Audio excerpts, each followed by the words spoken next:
Yo, you know how we do. It's G Block in this bitch. Jeez! You know how we do. Big up my like push out smoke in the building. Yeah, yeah. You know how we yeah man. Yeah. One sec. Got the people them, you know.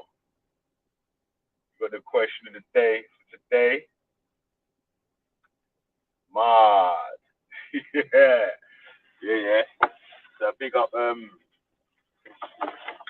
everyone that shine love, ratings and respect and all them things there, you know me. Big up yourselves, mate. You gotta be like, right. Big up all the others that don't rate it. Oh boy, man, you gonna learn soon, B. You gonna learn today. Yeah. Alright, man. Yeah, man. So yeah, man. That's what we're asking, like, the question of the day today. Probably a simple answer. You know what I'm saying? But you know how we do. It's gonna hopefully we get the rest of the team, the rest of the gang in. Everyone will have a little say, a little chatty patty and so and so. Yeah. All right. So yeah, man. I didn't even start off with no music today. Brilliant. Ah, it was a bit thick still, man. Yeah, man. So big up TYO, type Triple my G. Yeah, come on. I'll type Kush out Smoke. You get me? Yeah, when we link up here, you gotta teach me how to say your new YouTube name still. Yeah, yeah. Nah, yeah, man. Like to get these names right and that. You get me? So, I just got flipping my tom tom. It's true. I was stuck in this job, man. I was in there for ages, cause I would have started about an hour ago, man. I was stuck in there for fucking long, mate. But you know it does, mate. You know it does, mate. You know we do. Hey, shout out Raj, man. You was killing me yesterday, so. Yo, boycott mode activated, yeah. And oh, hey, man, yeah, that like I'm trying to say. I question of the day today: can you be fair and just all the time? No. Who the fuck? Who can be fair and just every single time that they speak or they cast a judgment on whatever? No one's perfect out here, especially not me. You get me? And obviously, like, people them should definitely know my disclaimer from now. Yeah, big up Lana. Yeah, know my disclaimer already. Yeah, I was at Joe with a big pot. Yeah. Come on, man, I'm biased and a hypocrite, B. The fuck? Listen, yeah. Yeah, you gotta give out disclaimers from early, fam, and then man can't even cry or bawl or nothing, fam. You get me? They will still buy, they will still cry, they will still bawl and gnash and weep and all them thing there. But, you can always refer back to your you know what I mean? To your what's it called, mate? To your disclaimer, you know what I'm saying? I'm biased and a hypocrite, motherfucker. Yeah, man. Yeah. Nah, but really and truly, though, honestly, though, man does try to be, especially on the with the panel thing, yeah. Man does try to be fair nearly all the time, yeah. But like, you know what I'm saying? Yeah. I'll give it to Roger. He was unfairly treated on the way he was dashed out. I didn't ask no questions or nothing like that. I swapped him out. But he's not the first person that's ever happened to, you know. Imagine there's been other people on the panel, yeah, and they've been swapped out for this one, that one, or the other. You know what I'm saying? So shit happens, B. You know what I'm saying? Shit happens, B. Yeah, man. Yeah. I ain't got nah, man. Rasta man don't apologize to nobody, boys. You get me? But like, you feel a bit if you was in the wrong though. You get me? Jeez. So yeah, big up. Big up Mr. P in the building. Old type Skyway, smiling. Old type Atticus now. Yeah, big up. Yeah. So, no one's perfect, P. That's a Roger phobia. Oh, Roger's so scary. Roger's a baby though. His reaction was a baby's reaction though. Still, let me tell you. Yeah, we got Raj though, man. You get me? Yeah. You know how we do, man. But he didn't get the baby's reaction though, fam. He said he didn't even give it 10 minutes, fam. As soon as man removed him from the stream, yeah, he went straight into the chat, typed in capitals and done a live stream. Yeah, he's on it. No, he's on stuff. So. Yeah, man. Gee. Yeah, man. That coronavirus, fam. Yeah. Men are trying to isolate themselves from that. Yeah.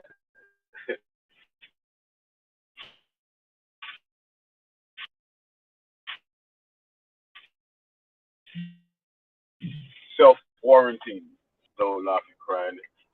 So, so. Yeah. Obviously, Raj was joking, man. Obviously, Raj was joking, man. You know what I mean? Like, who can really boycott G Block? Be real. You can't boycott this thing right there, fam. You must be buzzing, cuz. Yo. Imagine the head union of the boycotters, yeah, jumped on the panel and cancelled the boycott. Man. Like, yeah, man. Yeah. Feelings, innit? Feelings.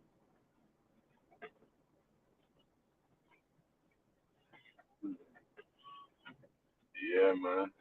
Boy, what can you do, man? What can you do? You get me, when man, they're in their feelings. It's a feeling. Self quarantine. Yeah, you know what? Yeah, self quarantine ain't giving man no guap, cuz right now. Yeah, boy. Yeah, bruv. Like, man's got bills to pay. You get me? A mouth to feed. People depended on me. Trust me, I'm dependent on me. So, rah. Yeah, no days off, cuz. Like, my one day off is Sunday, cuz. You get me? Yeah, trust me. I'm trying to get that food. Trying to get that food. Yeah, but you know what it is, yeah? It's trying to do this thing, yeah, where it's hard work and smart work combined in it, yeah? So you're going to do a lot of hard work, and try to include it with some smart work, which hopefully in the end will pay off. I mean, you do even less work. Yeah, in your older years. You can spend more time with the family and the holiday and so and so and so and so. Yeah, Lana, man, you're welcome to join, man. Boy, man. Okay, so the answer to the question of the day is yes, it's hard and it can be done. Yeah, it's true. You probably can, man. It is hard, but I would still say that. Yeah, but everyone's got their biases, man. Everyone's got their hypocrites, man. So it's like,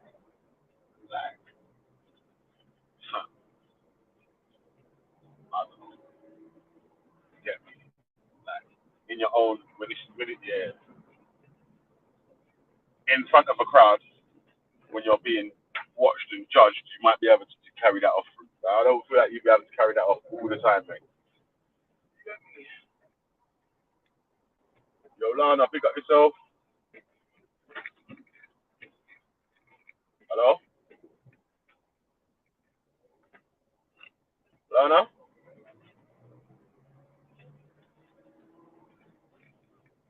Yo, alright, come in when you can hear me, man. Can't hear you still. But yeah. G blockery. Get me non-stoppery.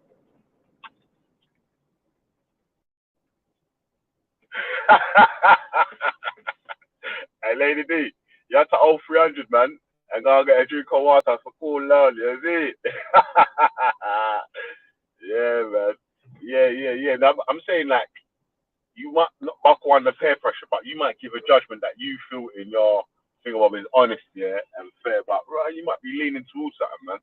So I feel like it's easier if you just admit your biases from the start, innit, man? You get me? If you just admit it from the start, you got a little couple of bias here and there, and so. You don't, you get me? No one needs to tell you anything, man. It's not full peer pressure, though, man. I'll tell you the difference between peer pressure, yeah, and your own biases, yeah. Peer pressure is like, right, the people them are telling you that, listen, if you don't do this, then you're not one of the man them. Yeah. Not leaning towards someone of your people, yeah. It's like you might have two people that's arguing that you know this one a little bit more. Yeah. You might be leaning towards their argument a little bit more. You know what I'm saying? Like, so that's more that's an internal bias rather than peer pressure. Yeah. Anyone that falls under peer pressure, obviously you're like a yes man, innit? Because that means you're trying to follow the crowd and not be yourself. You get me? But yo, Lana, you hear me? You there still?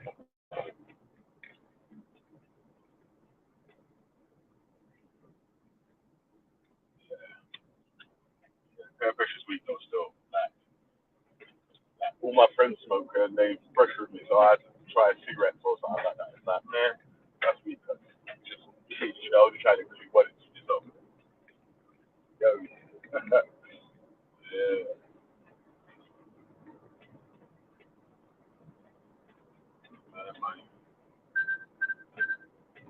trust me. Yeah, man. Yeah, jump in, Lady D, man. We got Lana on the panel. I can't hear her at the moment, though. I can't hear her at the moment, though. But, yeah. Let me know in the chat if you can hear me or you can hear Lana.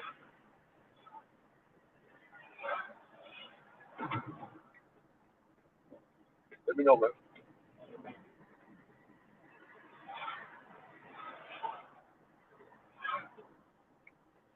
Yeah, man. Hopefully we can get a panel of different sort of people up today, man. You get me? Because this, this, this is in general, isn't it? Like, you don't have to be a religious or non-religious or have a certain faith or lead it towards. You don't have to have a certain color or be a certain sex or nothing like that to answer this question today, but this is just a general question, isn't it? In everyday life. Only me. All right. Yeah. I learned this. She's muted anyway, still. So,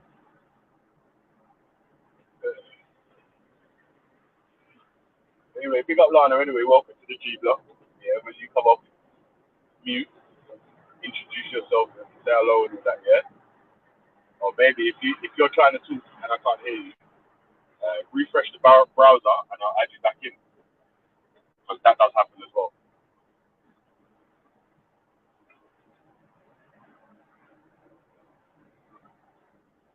And the next thing is backstage, when you're backstage, before you join the live chat, you can test your mic and your camera in it. See that you can see yourself and you can check one, three. Make sure the mic's working. You get me? Put your lips to the mic, girl.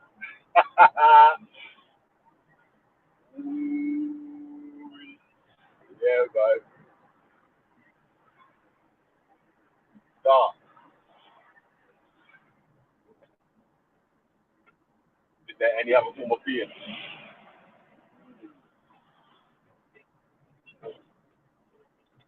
Which mean that yeah, you might have to go a bit deeper on your question. Like, is there any other form of being? Yo, Lana, what one? Yeah, more expensive. Yeah, must have been a reception still. Lana, refresh your browser. Refresh the refresh the browser, mate. You get me? I'll come jump in at other people in the chat, man. Join the join the panel and have your say. All right. Yeah, yeah. Yo, Lana. Hello.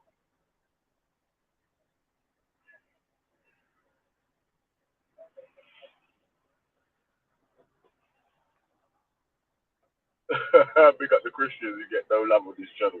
Oh, man. Yeah. So what happens to the Christians right there, man? Jeez. Christians don't really get bullied, man. They will hide it in the back and all that, man. Yeah. So big up man like Uncle Eric. You get me? Easy E in the building. Yeah. Jeez. Yeah, I don't know if anyone. I ain't really seen anyone get bullied right there, man. Yeah, it's just been a exercise of answering and putting questions to each other. Yeah, yeah. She dropped off, man. She dropped off. But hopefully she's listening from YouTube. The mic is broken. Alright, refresh your browser, refresh your Google Chrome, and then click the link again, and they should be able to hear you. And then when you're in the back chat, check your mic in it. Say hello on the mic, and then you'll see the green levels move up and down. And then, yeah, no, you have to come true. You get me? You get me? Yeah, man. So pick up my G Block team. Yeah, the unholies. I'll title the unholies. You get me? Yeah, man. Hey, where they at though, man? Where they at? Where they at?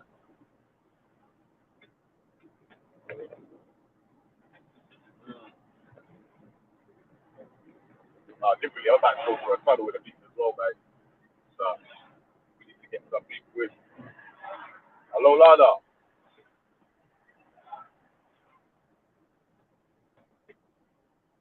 Man, we can't hear you, man.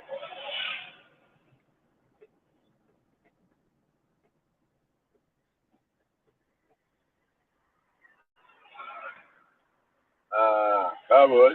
Nah, G Block done, man. If you're talking that artist, just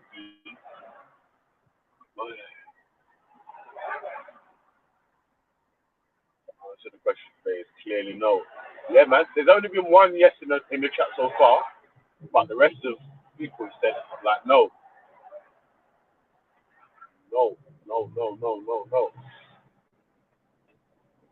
Even I said no. I'm thinking like no one's perfect, man. Somehow there's going to be one decision you're going to make with some sort of bias in it. So I don't know about this.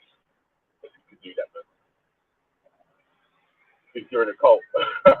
666, come on. Yeah, man. Yeah, yeah. That's the G block. That's the G block numbers, B. 666. Yeah, yeah, yeah, yeah. We love you, mate. We love you, B. Yo, louder, man. Your mic is not working. Oh, just bust a red back. Right.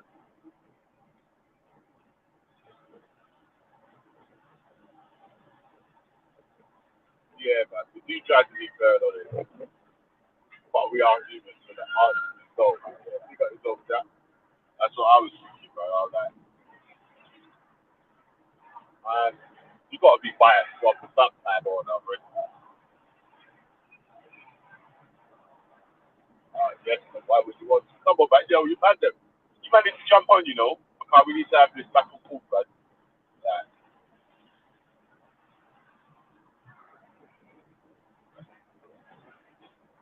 yeah, man, we need to have this back and forth, man.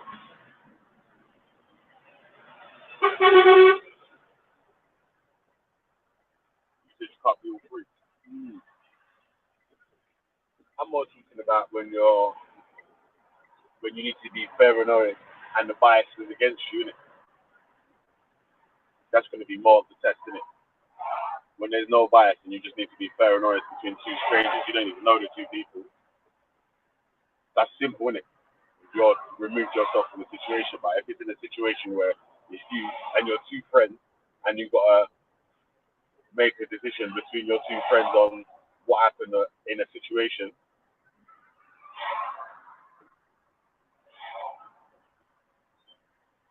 yeah, man. So please, man, then, ladies, obviously, more the ladies, come and jump on, mate. Join the panel, you get me? And have your say, you get me, on the question of the day. Big up Lana, man. I don't know what's happening with Lana's mic, man. But, yeah, big up anyway. So, be willing to come and jump in and, yeah, we join the group. Ready. I was like me again. Is it me again? Yeah, big up me again from yesterday. Yeah. Another new channel member. Yeah, man. Yeah. She goes on one of the calm days. She's calm still, so yeah. She's lucky still. On a peppery day, boy, she might have got grilled. My old. In a situation that you take the fact. In that situation, you take the fact. Take the bite out of your poison. Yeah. Yeah. Maybe you could do that when you got time to ponder on the question. And, right, it's like an instant situation. And you need to make an unbiased, honest answer right there and then. It might be peak still. Yo, we got man like Brother Jacob in the building. Yeah, what's good? What's good? Yeah, man, what's popping, man? Yo, Early ah, playing. Yeah. yeah, big up, man. Big up also in the chat. Big up yourself. But so the question of the day. The question of the day. What is Can it? you Can be you? fair and honest person all the time? Not like sometime or after time. I'm thinking all the time. To answer the question, yes, but is it likely? No. That's my opinion. You can be, but the likelihood of that happening, no. There's gonna be some situations where, man, you can't be fair all the time, even with your kids. Coming up, uh, you know, I can be fair. I don't have to be equal in everything. You know what I'm saying? Yeah. So that's just the way I look at it. Okay. You- Yeah, man. I was Yeah, saying about I was saying that personal biases are more likely gonna, you know what I mean, pull one to one side or the other. yeah. That's relationship driven sometimes. Like even I think I was listening to the Raj thing in my car driving, right? Yeah, And, yeah. and I and, and that that's was just funny. oh man, I don't know how to take that one. I mean, it just I think you have a better relationship with James, and I think at that time James was probably, in your opinion, providing more value to the conversation at that time. That's how I looked at it. Yeah, but basically, yeah, this is what happened with Rogers. With Rogers being swapped on the panel, yeah. Like, alright, so yeah, I did him in the panel. There was a little bit of an argument, yeah, but I had to go and do something real quick, innit, yeah. So I was Yeah. coming out the roof. I was upstairs with the kids, sorting them out. I come back downstairs quickly, and all through the chat, it was guys that they were saying, oh, everyone was moaning about Rod. Yeah, so I was like, fucking, before I even, obviously it was unfair, and even it might have been a little bit biased, yeah, of man to do that, yeah, but what, I just quickly swapped him to someone else real quick, innit, yeah? But I Right. typed in the chat, Raj, I'm going to add you back in a bit, yeah? Because, like, I had to, from I swapped him then, yeah, I was moving to go back upstairs to see what I was gonna do quickly, and then come back downstairs, and then yeah, Right. I You might be see, left only signing back in or whatever. Yeah, but yeah. like I was saying, yeah, obviously Raj Raj is funny, yeah. So he just made a live stream instead. I'm But like, Belly, here's that. my thing. Here's my thing with Raj, right? And because I look at your show as, a type of entertainment, a type of knowledge base, some good dialogue about questions. And sometimes I was like, man, I hope this don't go, backfire, because he does add a spark to it on the entertainment side. I was like, no, you get what I'm saying? So he has this, he has value to some degree. Mm. And I was like, oh no, everybody has their niche on the Valley Yeah, man. Yeah, vision. thanks, man. And like I was saying, without everyone jumping on and clicking the link and feeling like they can jump on and have their say, less and less people will jump on in it. So Good. But I like Lana, your we couldn't motto hear though. you on your mic, you know.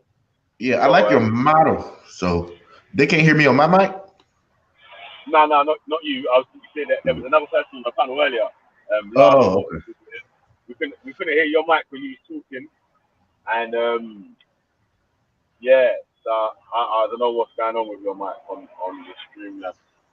But I do like the way you will rotate people in and out, especially new people. Just Mm, from a producing standpoint of your show, you will, because the regular's gonna be the regulars, and when you get a new mm, person on, I do like the way you kind of free up a spot, introduce yourself, blase, and I think that's a good concept. And Raj know he can come back anytime, and I just think that's a good tool you use for the show. yeah, man. That I was saying. I did say earlier though, yeah. This ain't Raj ain't the first person that's been taken out in the middle of a fucking whatever. Yeah, that's happened to other people.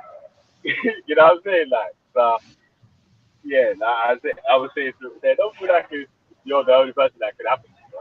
Anyone, it can happen to anyone, bro. It just depends on what it is at the time, innit?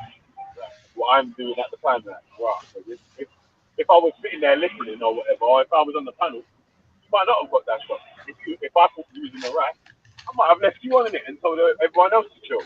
You know what I'm Right, saying? right. But it depends if I'm there or not. But like, if I'm not there, I might not do that though. You get me? If I'm Good. busy, if I'm at work or say I'm on a job or something, yeah, and one of the men that might WhatsApp me and say I'm backstage, yeah. If I can add them, I'll add them quickly. But if I'm like fucking with a customer and there's fucking water splurting everywhere and shit, this, like this, that, and the other, they're gonna have to wait. You know what I'm saying? That. Yeah, but I'm gonna tell you So, this. I'm gonna tell you what hurt Raj. It wasn't the fact that he got put in the back, because I've seen you do it plenty of times. I did it. I'll be quiet or I won't be by my computer or something. But it was the fact that he perceived that it was a James Jones call. That's what got him. so he feels like the man them have told me to put him in the back. Like, Yes. yeah, that's what he keeps saying about a vote. He keeps saying that he was voted. Because you know what, yeah? I typed in the thing said, you was outvoted, yeah? But I wasn't talking about the people on the panel and contacted or whatever. It was just like, when I got downstairs, everyone was shouting. The fucking chat was scrolling past fast. And it was just saying, Raj, Raj, Raj, Raj, Raj, Raj, Raj, Raj, Raj, Raj, Raj, Raj, Raj. You hear me? So, Yeah, but yeah. you gotta I'm look just, at it from his view though. You gotta look at it from his view though. James just said, yeah, cool. "I've been doing He's gonna everything be in my fucking. power to He's get gonna be you like off." fuck. Yeah, he's like fuck belly, man. You get me? How did that should be? Obviously, it's him in it. And as far as he was concerned, he was in the right in it. So that is what it is, though, man. Like, there's not really much. I can't do nothing extra. You know what I mean? He knows he's welcome to come round there, whatever. Yeah, he's jumped on there and on fire on my own people. You get me? So, Roger oh, be all right. yeah, he's alright, man. Eric, what's good, brother? Hey man, hey, what's good? I'm thinking about this question, and someone, people say, well, they're of the view that you can be, perfectly honest and fair. I'm me myself for myself. I'm speaking for myself. I say no. I'm the first one to admit no. I can't be that way. I have my biases, and I know what they are. Um, Straight up and down. Now, can you move towards being more fair and just towards people? Of course, you can develop that, and you can continue to develop that all through your life. The more enlightenment you have, if you know better, then you're supposed to do better. Then you're supposed to think better. Your attitude changes, and your actions and interacting with people changes as you know more. As you have more knowledge, perhaps you become less biased and you become more honest, more just and fair with people. But to the level of perfection to where you can do it at all times, my view is I know for myself, no, I can't do it. I agree. I can't do it. But to answer the question, I put yeah, because it's possible, but the likelihood, no, I can't do it. I have my Yeah. biases. I have my uh, people I like and don't like. And yeah, so that's where I stand. I tell you know how you're not supposed to have favorite kids. Yeah. Well, Yeah. well, one daughter I like better than the other daughter. The other one just gets on my nerves sometimes.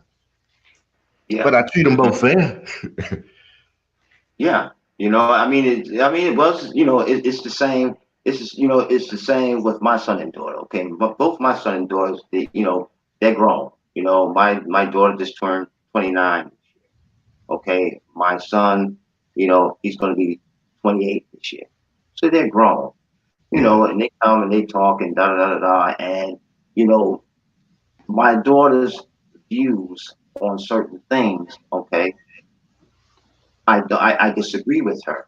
Okay. On the other hand, with my son, when we talk about different things, whether it's about job, livelihood, whether he's got a girlfriend, whether he's thinking about getting married, becoming a family man, all this type of thing. For me, at times, it's easier for me to speak with him about these issues than it is with my daughter, because my daughter has totally different views about that than my son does. You yeah, see what I'm saying? So yeah. even though I will speak to them both and I will tell them, honestly what I think, okay, and whether they agree or disagree, yeah, I'll ask them. But it's a different vibe, man. Yeah, that's true. Like my oldest daughter, she'll call me like, "Pops, I'm taking you out to lunch today." My Uh, youngest one will call me and say, "Dad, do you have money so I can go to lunch?" I'll be like, "God damn it!" yeah, yeah. Hmm. So it's just one of them. I be like, when one call, I'm like, "Yo, yeah, my oldest, yeah." Other one, I be like, "Shit, let me sit down." Something then popped off, and Yeah. then I got to go through all that, just that and the third. So Mhm. yeah, I can be fair. I'm fair to both. But one of them, oh my God, Jesus Christ, there's always an issue going on there. Her life. Yeah. And It's I mean, really not an issue. yeah, and if you think about it, I mean, it's commonplace. I mean, I think biases started in the family first. I mean, just like you say, just like we're discussing now, our children, sometimes it's easier to talk with your daughter about certain things than it is to talk with your son. For Hmm. me, it's easier, like I said, it's easier for me to talk about certain issues of life with my son than it is with my daughter, because my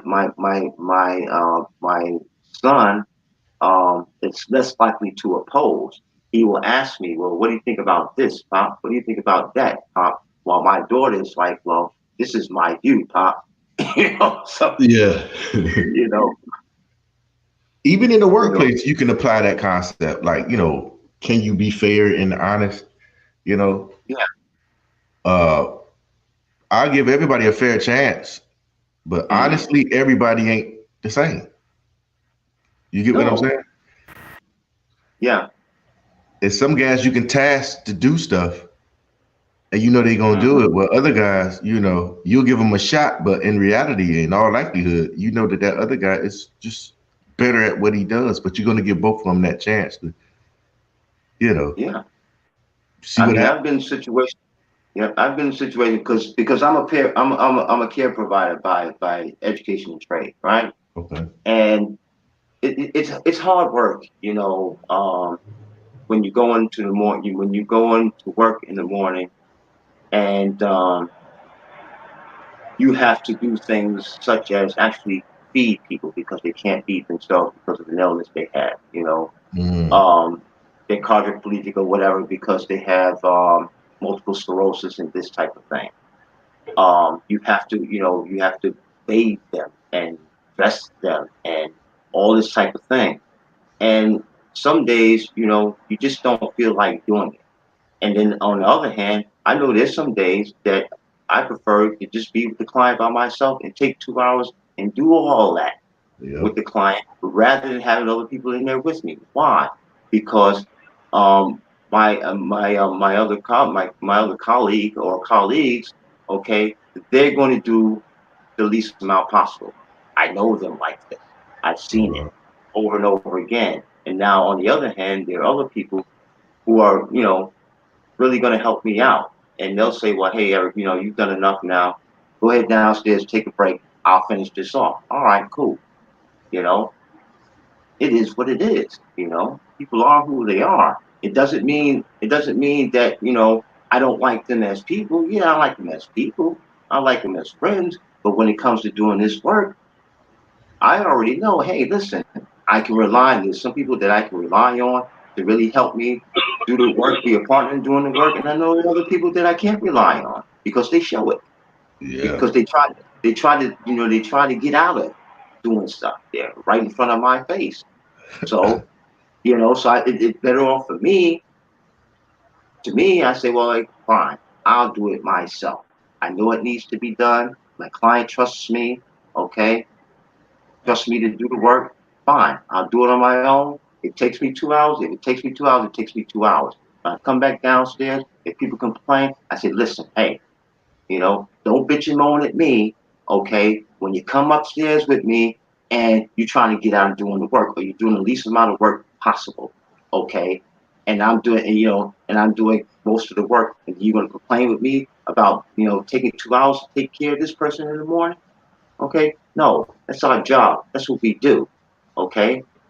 And if it takes me 2 hours to do it, it takes me 2 hours to do it, and you have to accept that because you're Mm. not helping. I'm not being helped out with the people who are upstairs with me. So stop bitching and moaning about Yeah. Yeah. I feel it. You you. know? But Valley, you and Raj, y'all need to go have a drink real quick. Yo. Pound it up. Cause to be fair, I've seen Raj DJ the show for us in a dead spot one time. I was like, whoo, he's Yeah, saving the stream. Mm-mm. yeah. Now, Raj knows, man. He's boycotting. He's not banned. Oh, he So, ain't boycott. He like, just hurt. he's boycotting, man. He's not banned. You know what I mean? Like, he'll make the decision when he's gonna jump back on or whatever, innit? Like, but yeah, it goes, man. You get me? Raj Every will be man on do today. them take a little way Yeah. different. You get me? You might see Well, Raj a little bit later today. You get me? yeah. You might not see Raj till next month. You know what I'm saying? Like, I don't know, man. Yeah. Yeah, Well, man. well, What can I do, there's, man? You get me? Like, there's, when this is there, when the thing's already done, yeah.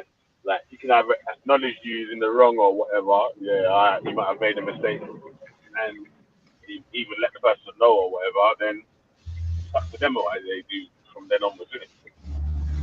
what Yeah. does Raj feel like he was unfairly treated or something on the show yesterday? Because I didn't come Yeah, to the show yeah, at all yesterday, so I don't know. That's why I'm asking. yeah. Well, basically, Raj was having a conversation with Isa, Uh-huh. and I was out of the room, and then it Mm-hmm. got into a bit of a squabble where everyone was shouting on the panel or whatever.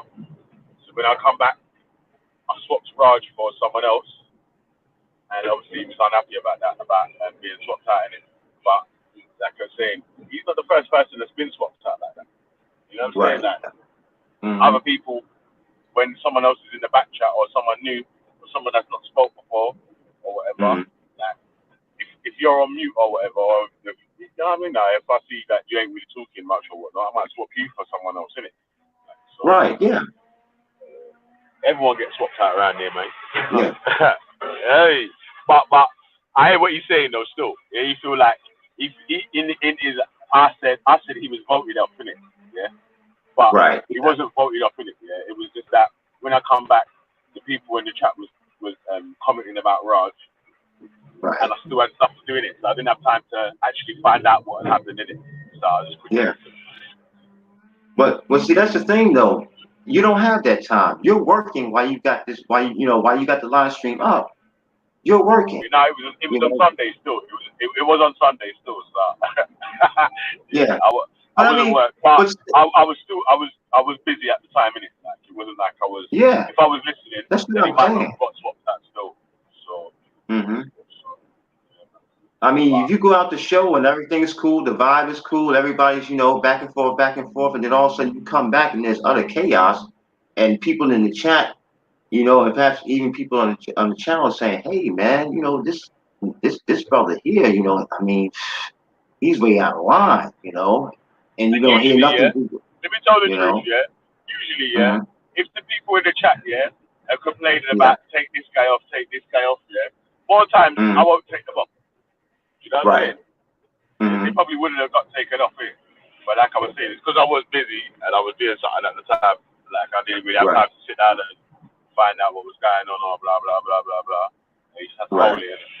So, Hmm. the minor really, anyway. Like, Yeah.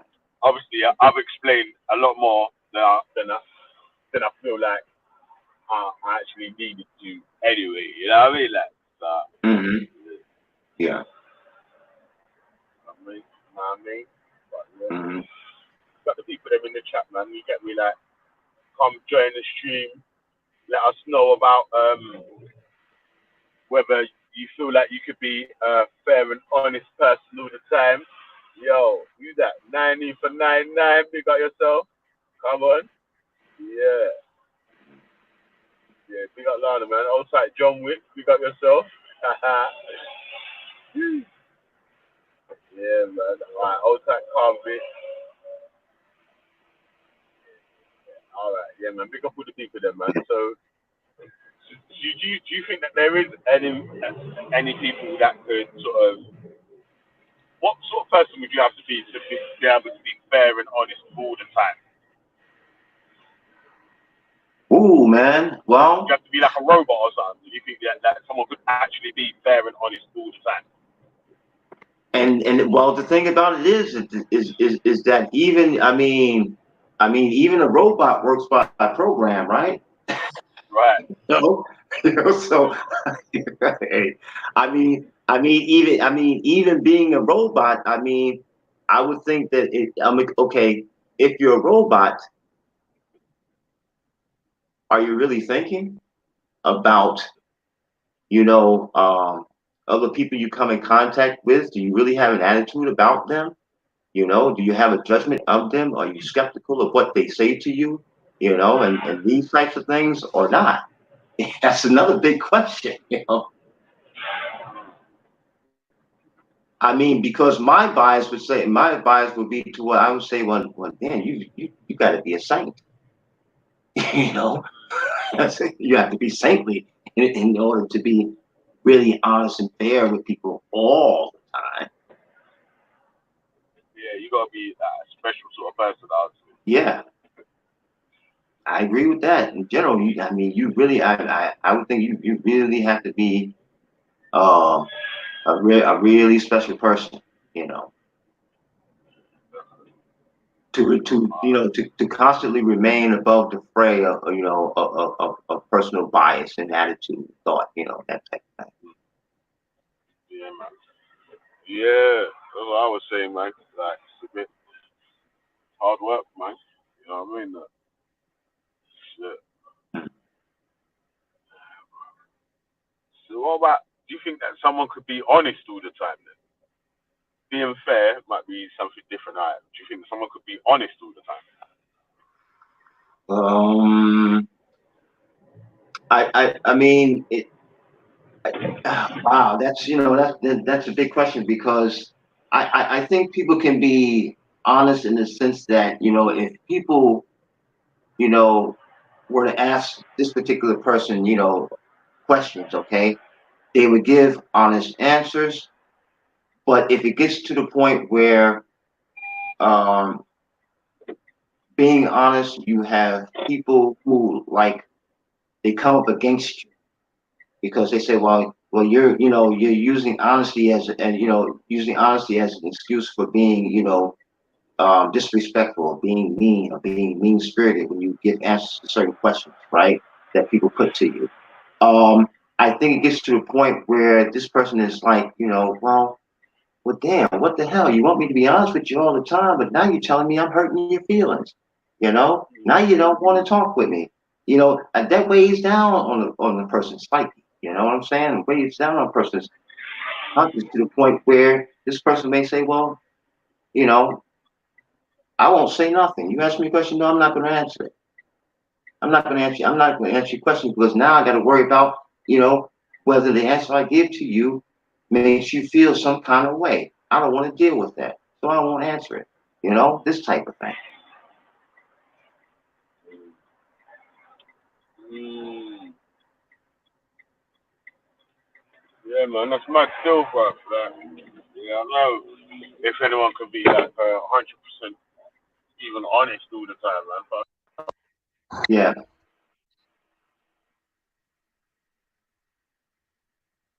I mean, well, me myself, I doubt it, but you know, who knows? I mean, I doubt. I know the thing about it, I know I can't. Yeah, yeah, I can only speak. Yeah, I can only.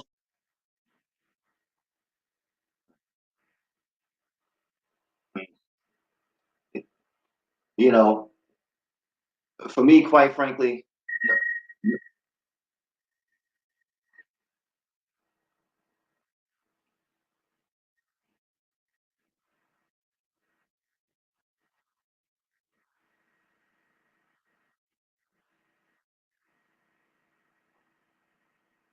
oh, I'm the only one here. I think.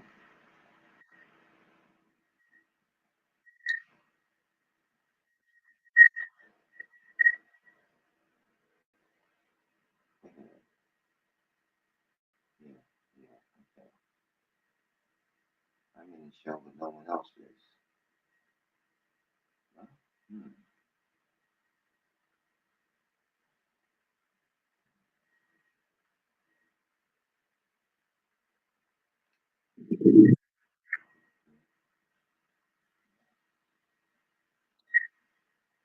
Someone join me.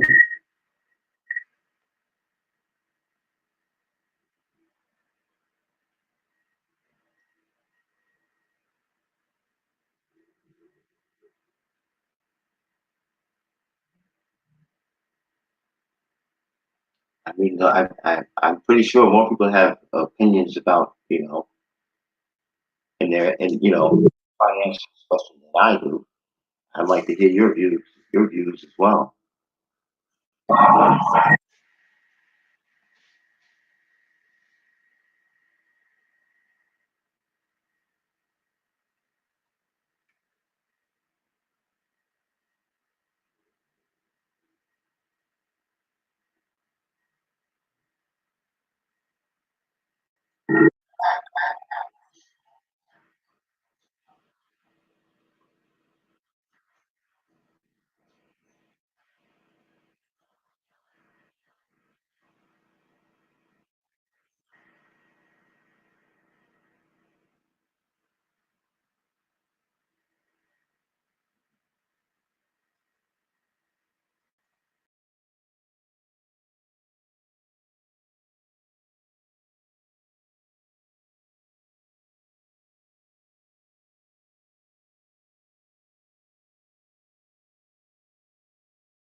You, yeah, man. My bad. My phone was ringing, man. So I had to take the call still, man. Big up Eric on the panel. Yeah, you had a Yeah. phone call, so that's no problem, man. Mm. Because that could be pertaining to your work or your family, so that takes priority. Um, Mm. I just wish that some more people would come on the panel with with their views about the question. Come on. You come true, people, then, man. You get me? Like, yeah, man. You know how the thing's set, fam. If the people don't jump on, then we can't run the show, innit, man? That's true. Like, um, got some work that I need to do real quick. So I could stay on the panel for like another 10 minutes or so. But yeah, man. So is there any comments in the chat that's like that's popping off or whatnot? From what I'm seeing here, wow.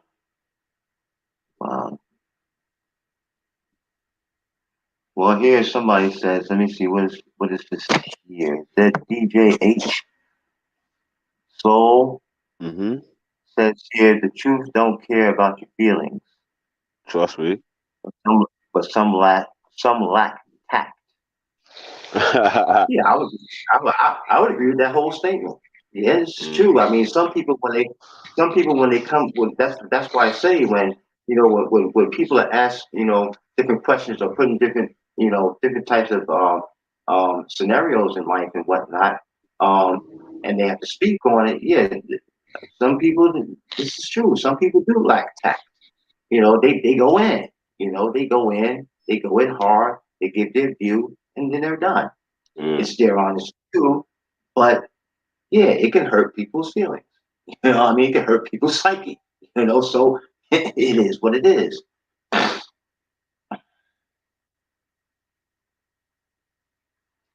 King H Yeah. said, Trust me. King H asked the question, what happened? And then he said, then his next comment is pure silence.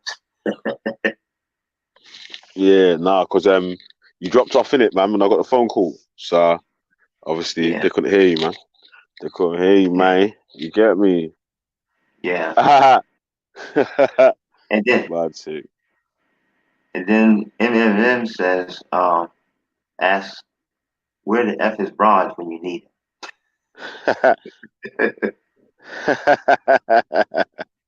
Oh shit.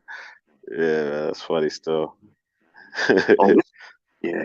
This is crazy here. John Wick says Plymouth Rock didn't land on us. We landed on Plymouth Rock. He Yeah, says, I've always wanted to say that. but Yeah, I think he gets that from a statement that Malcolm X said. He said, well, we didn't land on Plymouth Rock. Damn it, Plymouth Rock landed on us. mm. You know, talking about the issues of Yeah, the day when when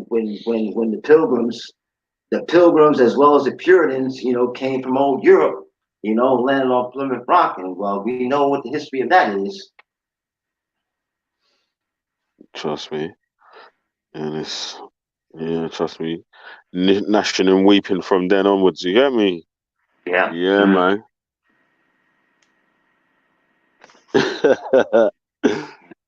Trust me. Yeah, yeah, man. So like we need to yeah, man, get some more people to join the convo. You get Yeah, me? man. We need I'll some type different views, man man, like because Eric's on the panel. You get me? Like you yeah, get me? I Like mean, we need man. We need a few more people to jump in, have the convo. Let's yeah, go. You get me? Like and see where we go with this one, man. You get me? Like yeah, so we're saying like the man them are running from the truth. Yeah. Yeah, yeah. yeah. Let me to quote my brother Raspich. It seems like they can't hack the Mm. hack. Yeah. Oh, check this out. Catch 22 says, "How can you be fair all the time? Change the dumb Q." I guess he means change the dumb question. Well, I mean, the question is what it is. If you want to come in and comment on it, Catch-22, you know, come on in on the panel. But you know, I mean, what somebody do, yeah, they only cry from the comment section. They don't come on the panel and say it with chest, B. You get me? Yeah. So, yeah, the man. Because in the end, I mean, because I mean, the thing about it is, if you're at work right now, I mean, you only got so much time to actually be here on the panel, you know, in interval, you know, while you're doing your work and whatnot. And I'm just not that great of an orator or storyteller to keep to keep a panel going by myself, you know, because I'm I'm not that type of person who enjoys hearing himself speak so much, you know. I mean, I have to do it in correspondence, you know, or dialogue with at least another person or a couple people, you know, keep the flow going. Yeah, man. Yeah, bro. Like, what can you do, man? What can you do? I pick up man like a Black Telek on the paddle. Well, YG, what you telling me, man? Yes, peace and love. Big up, Vision. Big up, Eric. Yeah, you lot sound more wide awake than I do, boy. Jeez, I'm bro. Trust me. Yeah, I've been awake for hours still, but I'm just in one of them. Boy, weekend was hard work, boy. Hardly had any sleep. So. Yeah. Let me see, man. Can you be fair and honest person all the time? Generally, no. Normal humans can't. Obviously, you have the prophets and the divinely appointed imams, obviously. But apart from that, nah. No. I mean, most of these people around us seem to be flipping mostly, or most of the time, unfair and dishonest savages. So, here you go. It's actually the other. Imagine the man them, yeah. Oh no, not the man them, yeah. Imagine the people in the chat, yeah, could say, how could I bard fucking Black Telek, yeah? He comes on and brings entertainment to the channel. Yeah, so he's Marmite, innit? Like, man, you either love him or hate him, innit? Yeah, I'm saying, like, he's like Marmite, you get it? With truly, if you check it, right, especially, I mean, in this small little internet community we got, yeah, the majority of them are unfair, biased. Like, they just support for the sake. They don't care what truth is. They don't care if the person's right. It's like they choose a club and they support them, innit? You get me? And they'll lie, as we've seen, right? They will lie for their friggin' stinking dirty Clark teeth all the flipping time, bro. That's Clark. Yeah, bro. Yeah, what kind of teeth them you have? That Clark. I need to floss them teeth, bro.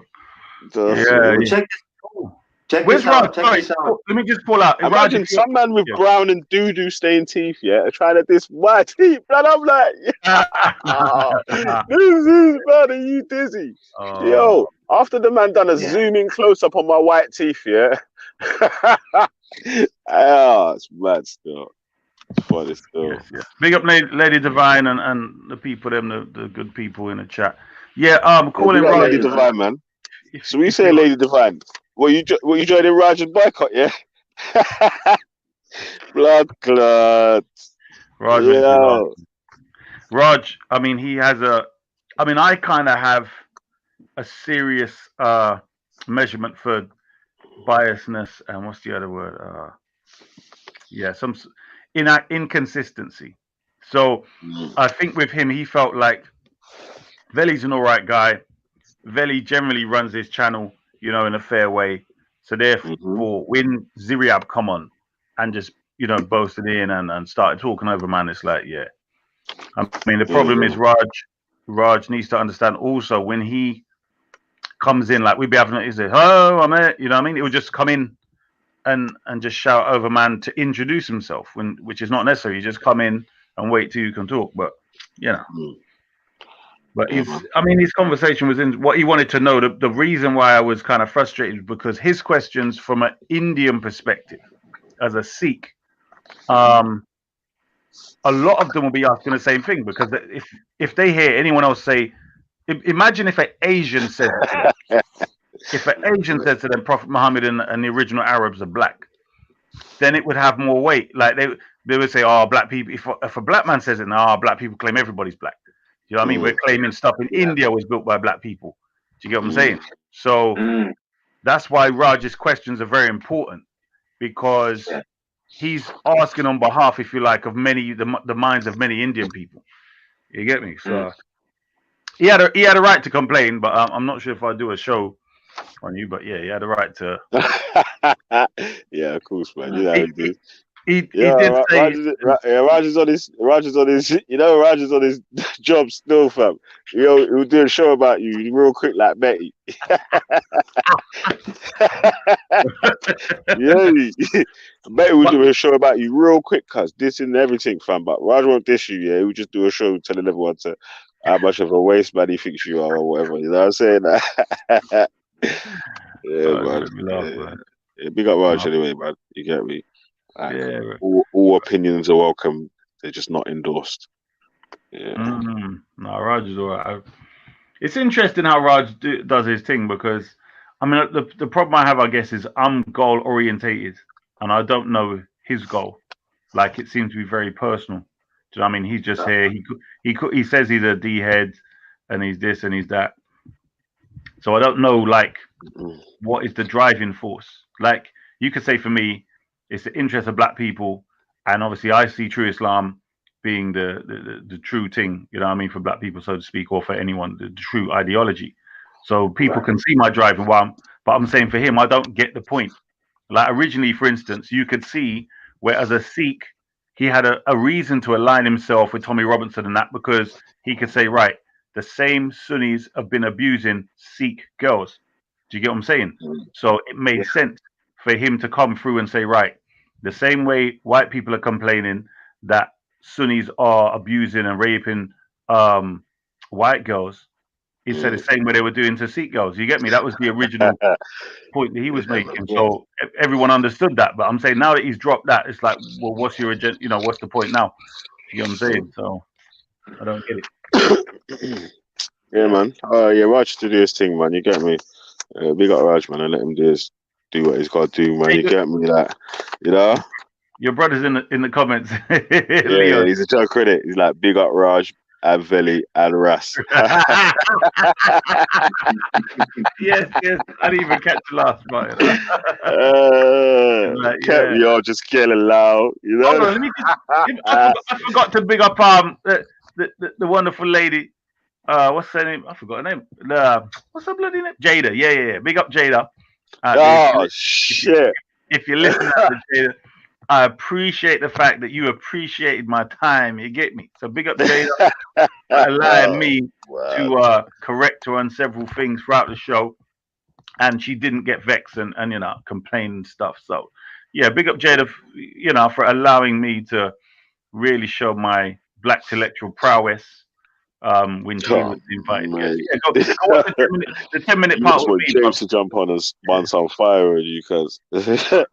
James, bruv, you know, I feel sorry for James. Like, he's always trying these little things here, and his fire gets put out quick. Like, it's like, you know, the start of a little something. Like, you know, when you light the match and the wind, before it even catches a fire, like the wind just come along and poof, just a little blow I give his stupid little match. He tries it, and then boom, he has to take a seat again, and he's like, you know, he must be so frustrated, bro. Poor guy, man. If he smokes weed, he must be smoking a pack of weed, a big bag of weed. He talks to me, bro. Come on, he just does pull-ups, innit? He don't smoke weed no more. He just does pull-ups, you get me? So, don't take pulls no more. He does pulls for pull-ups, you get me? So, yeah. We got the unholy son, you get me? Jesus Christ, as he's known around here, you get me? Right. I've got to say, Ultra Funky really went out on one the other day when I was talking to Lady Divine. He jumped in and this was, I can't even believe, like, if you got criticism, fine, but when you actually make something up and lie, he said in relation to me and Jada, like, because we only had 10 minutes, I was saying I didn't get a chance, but I couldn't talk about another topic. Like, I knew I had 10 minutes. Therefore, I'm going to stick to this topic, say what I wanted to say, get that on the air, and that's done. And he said, but I take so long to make my point. And I'm saying, you're a damn clown. This is absolute rubbish. I'm more concise than anyone else. I strictly get to the.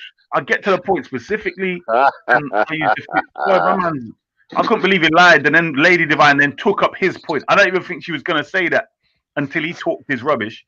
Like, but I think she's watched the actual thing with me and Jada. In fact, we're on topic, aren't we? Can you be fair and honest all the time? And we're actually proving the point that they're more unfair and more dishonest most of the time. So yeah. Yeah, what's so funny? So you can't say I'm talking. You can't. Hey, Lady Divine, don't have it. Don't have it. He said that you're not fair or not honest. You're dishonest and unfair. Yeah.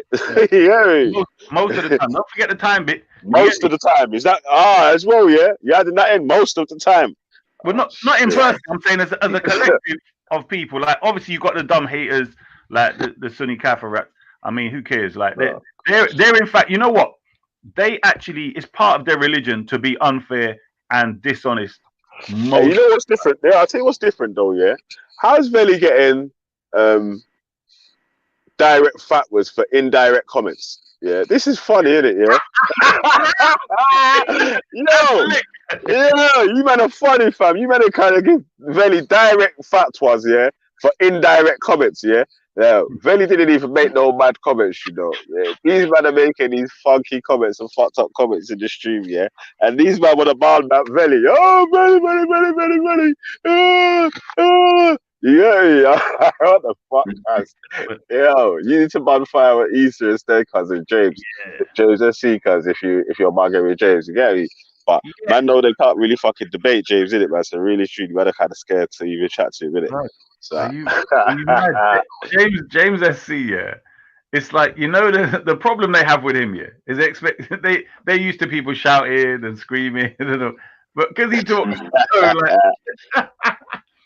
but it is though, and it's in volume 4 of chapter 6 and of the great book of so and so in 700 AD, and you know what I mean? He just listen, yeah. You wanna know the best point about this question, yeah? Because you see, before this question even came up here, I gave my disclaimer that said bias and a hypocrite. You don't include me in this. Oh, we got to be fair and honest all the time. Nah. I gave my disclaimer early, man. I'm going to be biased to what I'm biased to, and I'm a hypocrite as well. So, yeah.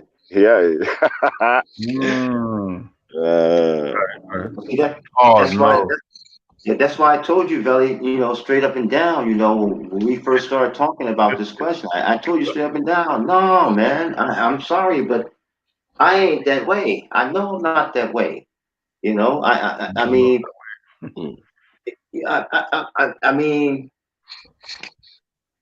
because, you know, I mean, if you know, because a lot of times when people talk about, well, you know, hey, I'm just being honest with the dude, I'm just being honest with the woman, you know, this, that, and the other. But that honesty can be mean-spirited. I mean, the comments being made can be truthful, but they also can have an ulterior motive of being mean-spirited, you know, going in on somebody, you know. That's true. I mean, look, Atticus now says James SC is an android. Like, you know what I mean?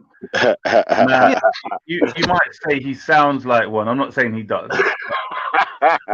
You see when James comes with that? Yeah. It says here in Sahih Bukhari, book 3, page 2, that you're not allowed to do this, that, and the other. But right here, you're doing this, that, and the other. I'm like, you. Yeah, I listen, yeah. That first time I filmed James, yeah, for Leon, yeah, he had a bag, yeah. And my brother's like, I'll film this guy for me, yeah. So I sat at the camera like, are you ready? Yeah. He's like, ready. So man got the fucking folder at the bag, yeah, bruv. Like, man had the fucking documentary to film, bruv. Yeah, he's like, hey, it says in this part here, blah blah blah, this, that, and the other, and it says in this part here, blah blah blah. I'm like, Ross, there's a bag of man crowding around, man. Yeah, no one's not coming with no questions or nothing, cuz I'm looking about like, yo, ain't no one gonna question my man or nothing, cuz. They can't do that. He does their dance quick though. That's the problem. Is he comes up with stuff here that very few Sunnis even like they wouldn't venture to even check out in the first place. Oh my God! Look at what Attica said. Like Data from Star Trek. Yeah, that's wild. Trust me, that's those, you know. Oh my From God. Star Trek, man. Listen, if you don't play, well, only against fucking Hadiths. He's Data against Hadiths. You know what I mean? Oh my. Right, yo, what it? Wow, R2D2. Damn.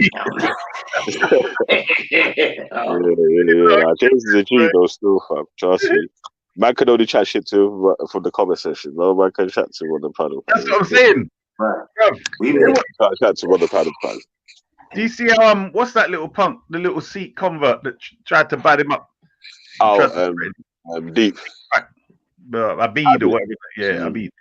Yeah, but that's what I'm saying. That's all these people can do. You know what I'm saying? Like, who's gonna have a real proper debate with him if on that? Yeah, but then James is gonna go, you can't bad me up. Hear me, I say that, you can't box me up. Hear me, I say that, you can't bad me up. Oh. Ew. It's funny still, but still. Yeah. Imagine that though, how he's like, how he must feel. So listen, I need to jump off though, man. I need to quickly run into this job, bro. I'm not going to be that long in this job still, so I can jump back on in a bit still. But like, I need to jump off though still, car. Yeah, man. I've been in the car park for long. Still, I ain't even done no work. You get me? Like, right, I've got to at least pay for an hour of free of chatting. You get me? Mad. Yeah. Big up Eric. Yeah. If anyone wants to join the panel, the link's in the description. I've also just put the link in the chat. You'll probably see the link before I say the link is there, and just jump on. Have your show. Share my screen? How do you share your screen? All right, if you want to share your screen, do you have to sanction it every time? Yeah. But you click share screen. Hold on, I haven't got the video up. Hold on. Flip. Yeah. So I bet my computer will crack. On another tab, open the tab that you want, that the video or the thing that you want to play or whatnot. Yeah. Then when you want to share screen, click the share screen at the bottom, and then press OK. Then when the next tab comes up, click share audio if you want to share the audio. If it's what I think it is, it's probably going to be that fucking Jada thing, yeah. If you want to share audio, just click the share audio button on the page before you select what tab you want to click, and then select what tab you want to pick. Shout me, and then I can be able to add it. Okay. Because I have to add it to the stream, though. You get me? How does copyright work? Copyright. Well, it depends what you playing though. No, it's that. But I just want to know in general. Yeah, if it's with music, it's like I ain't played no music today, innit? Yeah, so there's no copyright on the video at the moment, innit? So you can play. I don't think Jupiter probably wouldn't copyright strike that channel, innit? Because it's Jupiter's video, innit? Yeah. So you can play one of the Mandem's video or someone in the speaker's corner sort of circles you'd be able to speak to say, yo, don't strike my shit or whatnot. Yeah. I don't play Betty's videos though or nothing still because she was striking. Yeah. No, but I think I don't play Wendy. Because both of them two will strike my channel still. But I don't think Jupiter will strike my channel. Ras or Jed or none of the Mandem or Dan or one of them lots. Them lots definitely won't strike my channel. COE won't strike my channel. You get me? I can catch him at mum's yard and shit. You know that. Yeah. Man, take the strike back, man. You get me? But yeah. Choose share. Right, see if it doesn't there now. It's there. So what I've got to do, just play it now. Press play, yeah. To the panel. Can you hear me? Yeah. Hello. You're right. Jada. I was listening to what you were saying. Oh shit. This is the can I come in? Oh man. So that was funny. I can't lie. Yeah, listen, see that I got a goal there, definitely, yeah. But I think I've been listening, yeah. Let's see what we doing it.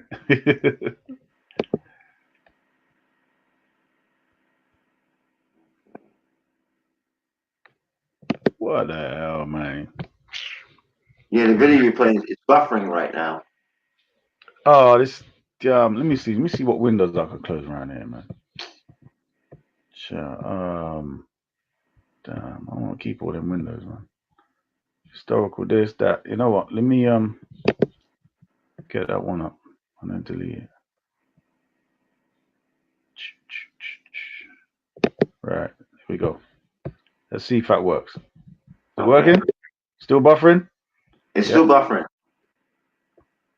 Even my bloody YouTube. Say, babe, I was no, you got to big up Jada, man, because people have to understand when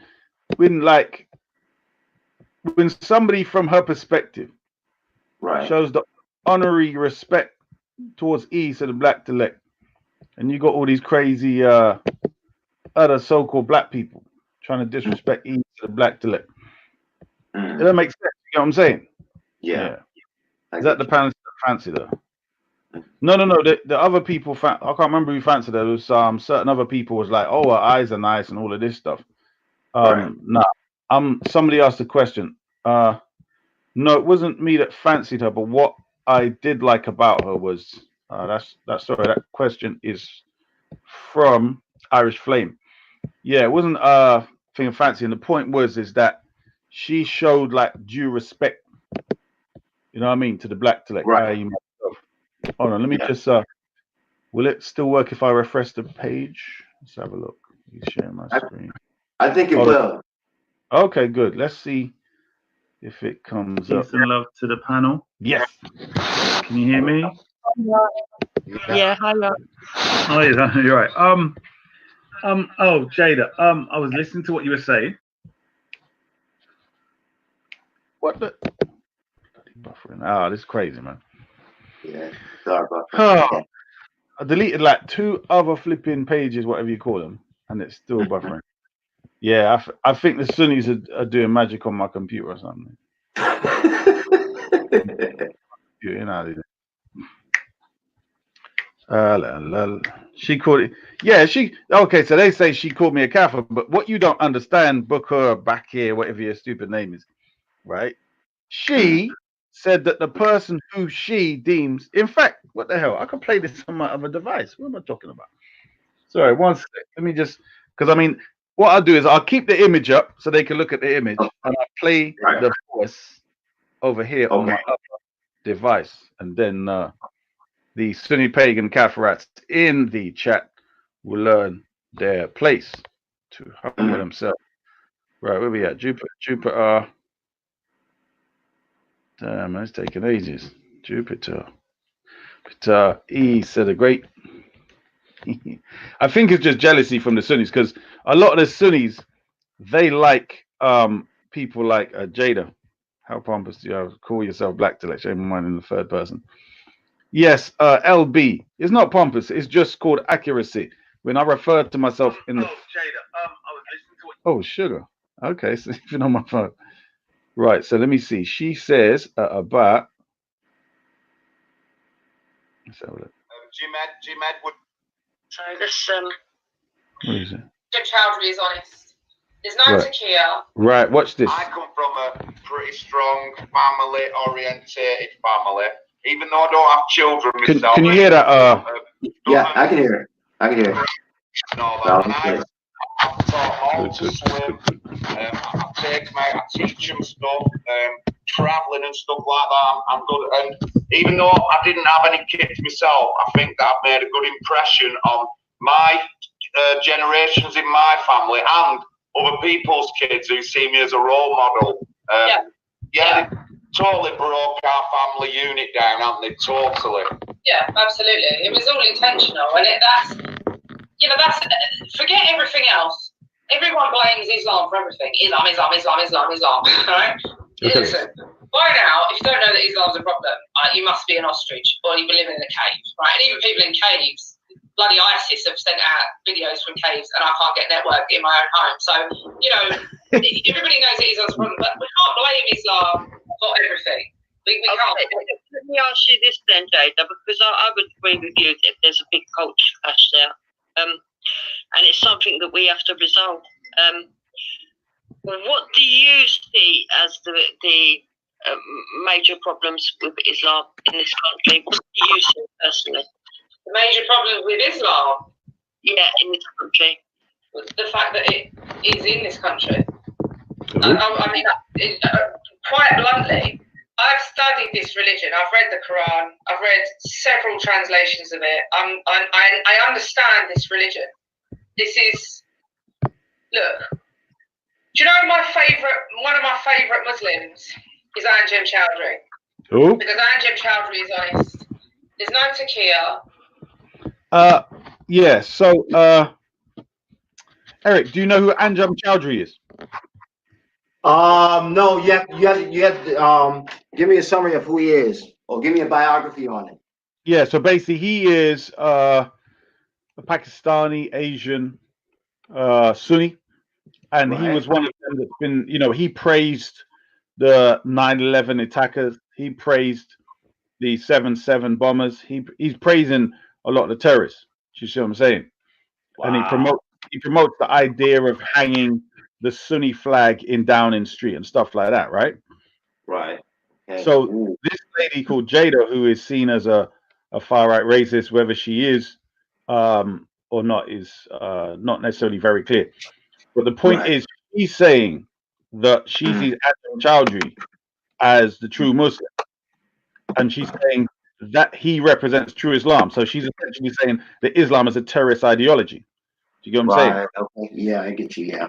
So when Bakur and Jack with the big pat are saying that she said that she doesn't see me as a true Muslim, which is what she said. She's also saying that to any Sunni who doesn't believe in what Anjem Chowdhury believes. Right. Yeah. Yeah, I get you. You have to take you put that to tell, but the average Sunni, because it's a retarded creature now, I have to break it down and say, well, she's also saying the things about you, unless you're a clear terrorist like Anjem Chowdhury. Do you see what I'm saying? So let me play as much as I can on that. Okay. No, there's just straight talk, right? I like straight talking people. And I've met a lot of Muslims, it's not just Anjem, but he's just a figure that a lot of people will be able to relate to. He tells it as it is.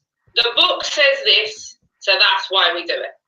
The book says, unequivocally, I got done for this in Belfast, and I quoted the Quran. I wrote the Quran, right? They put me in court, 7 counts of hate speech for quoting what it says in the Quran. I'm going to quote it again. So what the Quran says, unequivocally, it says that jihad, which is the most important concept in the Quran, the most talked about concept as well, jihad is obligatory. It is not optional. It is mandatory for every Muslim to engage in jihad. Jihad is defined in the Quran. For anyone out there that's going to say jihad is an inward struggle, no, it's not. There's no evidence for that. The Quran defines it as full jihad is waged with full force and weaponry. Those are the words of Allah in the Quran. It also states that every Muslim must engage in jihad or have it in their heart to do so. Now, there are some exceptions. So, for example, if you're not able-bodied, if you're disabled, Allah will accept that you cannot wage jihad yourself, but you must have it in your heart to do so. You must fully support jihad. You must support those who engage in jihad, which is fighting the non-Muslims with full force and weaponry. It goes on to say that any Muslim... Hey, Ethan, can you put that on pause a second? I have a question for you. Either engage... Yes, sir. Okay, now, when you're talking about waging jihad, my understanding is that jihad basically is defense of the Ummah, right? The Muslim community from those people who wish to do it harm, right? Especially physically. Is this not true? Yeah, in general, yeah. The other side is injustice. So you could have a tyrant over another people who are not Muslim. Right. And they may not even care about doing harm to the Muslims, but it might be the duty of the Muslims to help liberate those people. You see what I'm saying? So you can't always say it's just when they're threatening the Muslims or the Muslims are at risk. Okay, so is it used as a defense mechanism for protecting the Ummah, but also it can be, how can I say, it can use as an offensive force against other groups of people? Yeah, you have to. Yeah, definitely. Like similarly, like when the West invades and says, well, they want to remove tyrants and despotic, whatever. Yeah. Right. So it does have that connotation, because ultimately it's going to come back. I mean, ultimately, once they're oppressive, they're going to come and try and get rid of Islam anyway. So, but it's more about justice. That's the main key. The main thing is it's about justice. Do you know what I mean? Okay. All right. Okay. And that's yeah, that's why I wanted you to put the the video on pause, because I wanted to get a fuller understanding of what is the basic tenet, of jihad, acting in jihad, So, okay. She has she has her own view of jihad. Mm-hmm. Her view obviously is terrorism. She's trying to say that the fact that the Quran talks about fighting, for her, she would give the example of ISIS. Do you see what I mean? I see, yeah. Anjem Chowdhury actually supports ISIS, and Anjem Chowdhury obviously is a Sunni. So here's the problem that a lot of these dumb Sunnis in the chat have, and other dumb Sunnis listening, etc., is that either they say they agree with Anjem Chowdhury, or they don't, because she's saying Anjem Chowdhury is honest, right? So if she sees Anjem Chowdhury as the example of a Muslim, and the other Sunnis do not follow his opinion, then she's also saying that they are non-Muslims, not just me. Do you see what I'm saying? Yeah. Because she said that she does, because I basically made a clear distinction between Sunnis and true Islam, so-called Shia. She then said, when I said, what would you think, or would it be helpful for us, the so-called Shia, to come out and make that clear distinction and to show that Sunnis are not following the Quran? She said, yes, it would be a breath of fresh air, etc. So, I mean, she does think that obviously I would be reinterpreting the Quran, but she doesn't know. You know what I mean, she obviously is speaking from her own perspective on what her research has said, which is more emotion. But yeah, you know what I mean. So yeah, let me play more of what she says. Jihad, or fully support it, is a hypocrite, and according to the Quran, which are the words of Allah, a hypocrite in Islam is worse than an apostate. Now, the penalty for apostasy in Islam is death, and hypocrites are worse. So what happens to them, I don't know. But those are the words of the Quran. Like them or not, I didn't write them. That's what the Quran says, right? It says that it's obligatory. Now, I'm not saying that every Muslim engages in jihad. Of course they don't, otherwise we'd be in a lot of trouble, bloody hell, especially the amount of them that we've got in our country. I'm not suggesting that every Muslim's a terrorist, right? I'm not stupid. However, here's the parallel that I will always draw. And they had that silly bugger, I can't remember his name, some silly git was chasing me around London for a bit, wanted his 15 minutes of fame. Ali Java. I don't know his name, the Muslim fella, skinny guy, comes up, has his 15 minutes of fame, stands in there with his phone, starts talking to me about peaceful Islam and all that shit. And I just said to him, listen, here's the parallel that you've got to, for me, there's no other example to use than this. I said to him, do you believe there were Nazis, right? There were Nazis that shot and gassed Jews, yeah? And then there were Nazis that didn't shoot and gas Jews, but they waved swastika flags in the air and did Sieg Heil, all this business, yeah? Fully supported the Nazis, fully supported Hitler, fully supported the gassing of the Jews and shooting them, right? Fully supported all that. Are the people that waved the flags, did the salutes and supported the actions as bad as the perpetrators? His response was, Yes. Okay. On that premise, then, if you are a Muslim, if you want to align yourself with that ideology, if you want to call yourself proudly, publicly, call yourself a Muslim, you have to, according to your religion, support the actions of those who are cutting the heads off of the disbelievers, like it says in Surah 5, blowing up Manchester Arena, all of that nonsense, killing the kuffar, waging jihad with full... Did you hear that, Eric? Yeah, I heard it. So you know what, man? Yeah, go ahead. Go ahead.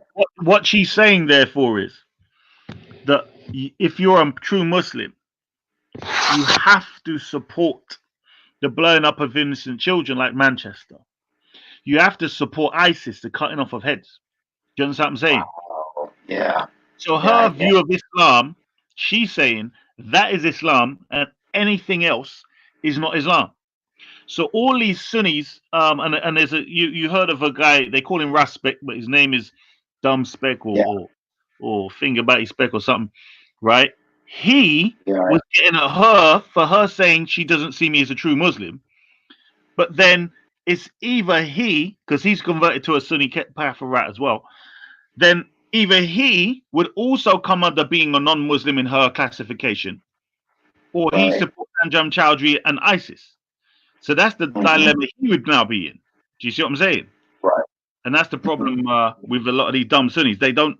I mean, he done a video with me and her and sort of played bits and pieces of it, which is his way of doing, to get his little Sunni Kaffir-rats in the comments to put their ones and give them support.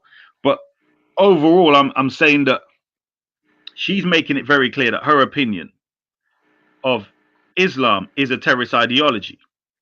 Right. Now, obviously, I'm saying that Sunniism is, because she also is probably not quoting the scholars, but she's going from the commentaries that she's heard other people like Anjem Choudhury say. So they will quote verses out of context and use them to justify their terrorism. Do you get what I'm saying? Right. Yeah, So, I get what you're saying. so if we, the so-called Shia, do not speak out and say, no, this is what true Islam looks like, they are the imposter, then obviously the narrative that Islam is a terrorist religion will continue as it is. Do you see what I'm saying? Right. So this is where Dumb Speck or Fingerbatty Speck or whatever his flipping name, Sellout Speck, is seen as a stupid hypocrite, because how is it that he's gone to one side, come against her for saying what she's saying, or come against me for what she's saying about me, that I'm a non-Muslim, but her criteria of a true Muslim is an ISIS terrorist, is a bomber of children. So, and she's saying there's a clear line of distinction. The good thing about her is she's not, she's not watering anything down and saying, okay, maybe these lot. She's saying, if you don't believe in this, well, in fact, let me play you rest. She says, here we go. False weaponry.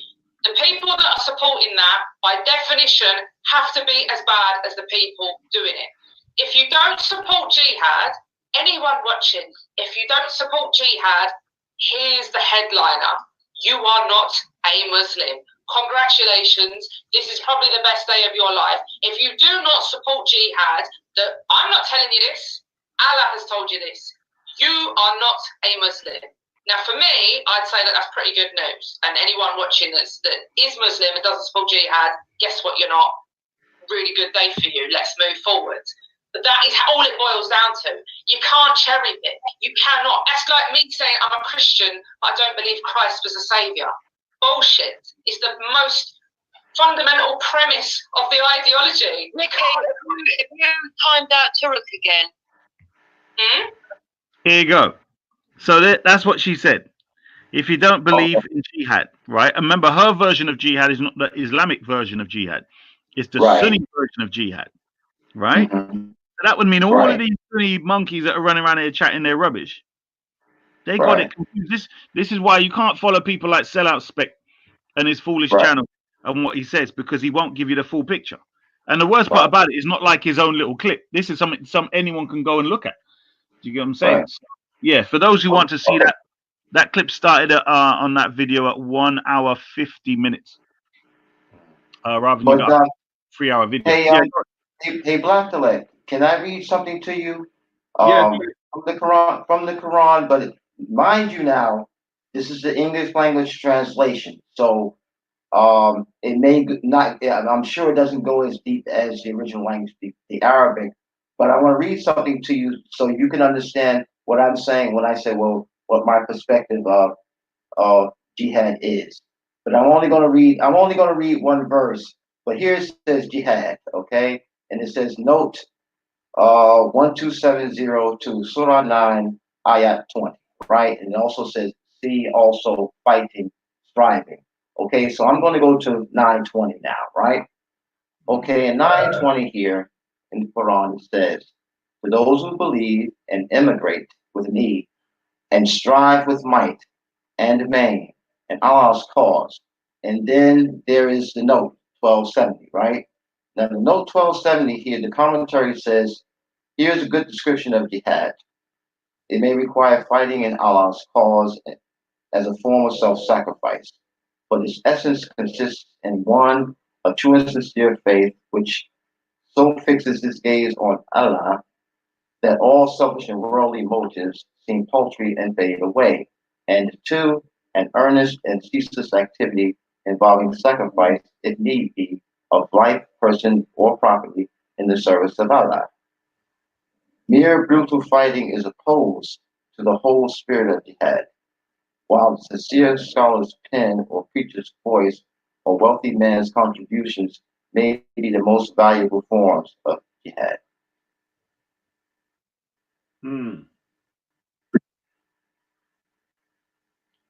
So, so this, so this is why, this is why I was telling you, what my basic rudimentary understanding of jihad was, in relation to, this verse. I haven't gone to, to fighting and striving and that type of thing, but it seems to me from this perspective is that, jihad has nothing to do with, with ISIS and all these, these so-called, they call them so-called, Islamic terrorist groups, and they have the Islamic ideology. I don't see that myself that way, because even in my faith, the Baha'i faith, what the successor to the Prophet Baha'u'llah, Abdul Baha, says this: okay, if it came down to a situation where a person say that another man was about to do me harm, he's about to hit me over the head or he's about to stab me, I may not see it so important as to defend myself. However, if the same man were to try to do that to you, I would defend you with my life, even if it means ultimately I have to take his. You see? So it's self-sacrifice ultimately, isn't it? Is it not? To defend other people within your community from harm from someone within the community or from without. Like you say, the meaning of jihad is to bring about, ultimately, is to bring about justice. Well, peace peace at the end of the day. And ultimately peace. So, but I just want to get that out there because, I don't know how it is that people think, particularly atheists, think that all people of faith, they're automatically, absolute pacifists. You can't be an absolute pacifist. Life on this earth does not give any special favor to absolute pacifists. It doesn't. I mean, that's just the reality of life and how we interact. Human beings interact with each other. And so I mean, the way I see it is, okay, let's take it out of the religious aspect of it, right? And let's move over to the secular. For example, I say to people, when people say, well, the West has done such terrible things to people in other parts of the world, I agree with it absolutely. There's no way I can't. There's no way I can deny that. The history of humankind is chronicled, and we know it. And and the diabolical thing that people in Western governments have done in their arrogance towards other people is appalling. You know, however, what I say to them is this: a country without a strong and a strong, persevering military force is no longer a country, because foreign forces can come in and take over that country and change its whole way of life, its whole way of how it governs itself and how people live, and can oppress them, right? And I believe this wholeheartedly, even because, you know, again, you know, what Baha'u'llah says, and it was shocking to me when I read this. Baha'u'llah says this: okay, if you have a despotic government ruling over a country, ruling over, you know, his people, right? And it gets to the point where not only does it, you know, not only is it happening in that country, but it spreads out to other countries. That all the other countries in the world should get their militaries together and destroy that government, because it's bringing harm not only to the people within that country, okay, and the people who are being ruled by that despotic leader, but it's spreading to the rest of the world, and they're being oppressed.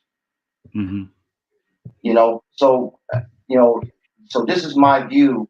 This is my view on you know, on the idea of, you know, people of faith. All of a sudden they have to be, you know, automatically pastors. I mean, you can't do it. In all truthfulness, I mean, at least that's my view from what I read from scripture. You can't do that. No, I totally understand what you're saying. I mean, it's interesting. The problem is though, bro, when you have 1,400 years of Sunni terrorism coming under the name jihad, yeah, that's a problem. It becomes normalized. The people think this is jihad. They think they're following religion. Do you understand what I'm saying? Just like white people thought that the Bible and Jesus actually taught that blacks were inferior and you should enslave them. They thought that was what the Bible taught. You know what I mean? Yeah. Most of them couldn't bloody read and write, bro. Do you see what I'm saying? 100 years ago, most white people couldn't read and write. So, you know, they could tell them the Bible said any bloody thing. Who are they to question it? Do you see what I'm saying? Yeah. Yeah, we have somebody in the chat, Asgeri Clan, heard you're a racist, but the last time we spoke, Mr. Asgeri, you were trying to say that you agree with me that Sunniism is the problem, and that's why Somalia is all mashed up. Yeah, big up yourself. But yeah, louder anti-black racism still. Let me see what else Jada says, and then we can one sec. Okay. Sorry, Jada. I said to leave. You round up on that point, and then I'm gonna put out the link. Do you want to start with people from the black community, the white community, or the Muslim community? Anyone you like. Right. Well, what we'll do is we'll give people 10 minutes each, so we'll do one at a time, because otherwise you get people cutting each other. Yeah, don't bring too many in, because I can't hear it. Yeah, so let's link out for them. Well, anyway, that'll do for now. I think our Sunni rats have learnt their lesson that you should never trust sellout spec or the Sunni savage, Kafir beast or whatever you want to call him. Assalamu alaikum. What's up, Eric? Hey, what's up, Muhammad? How you be, man? I'm good, man. I'm good. Hey, so this video right here, can you go back just 1 minute, or just 1 minute? I'm playing the audio because that one there keeps buffering on us. But Mohammed, can you share your screen, or you're on your phone?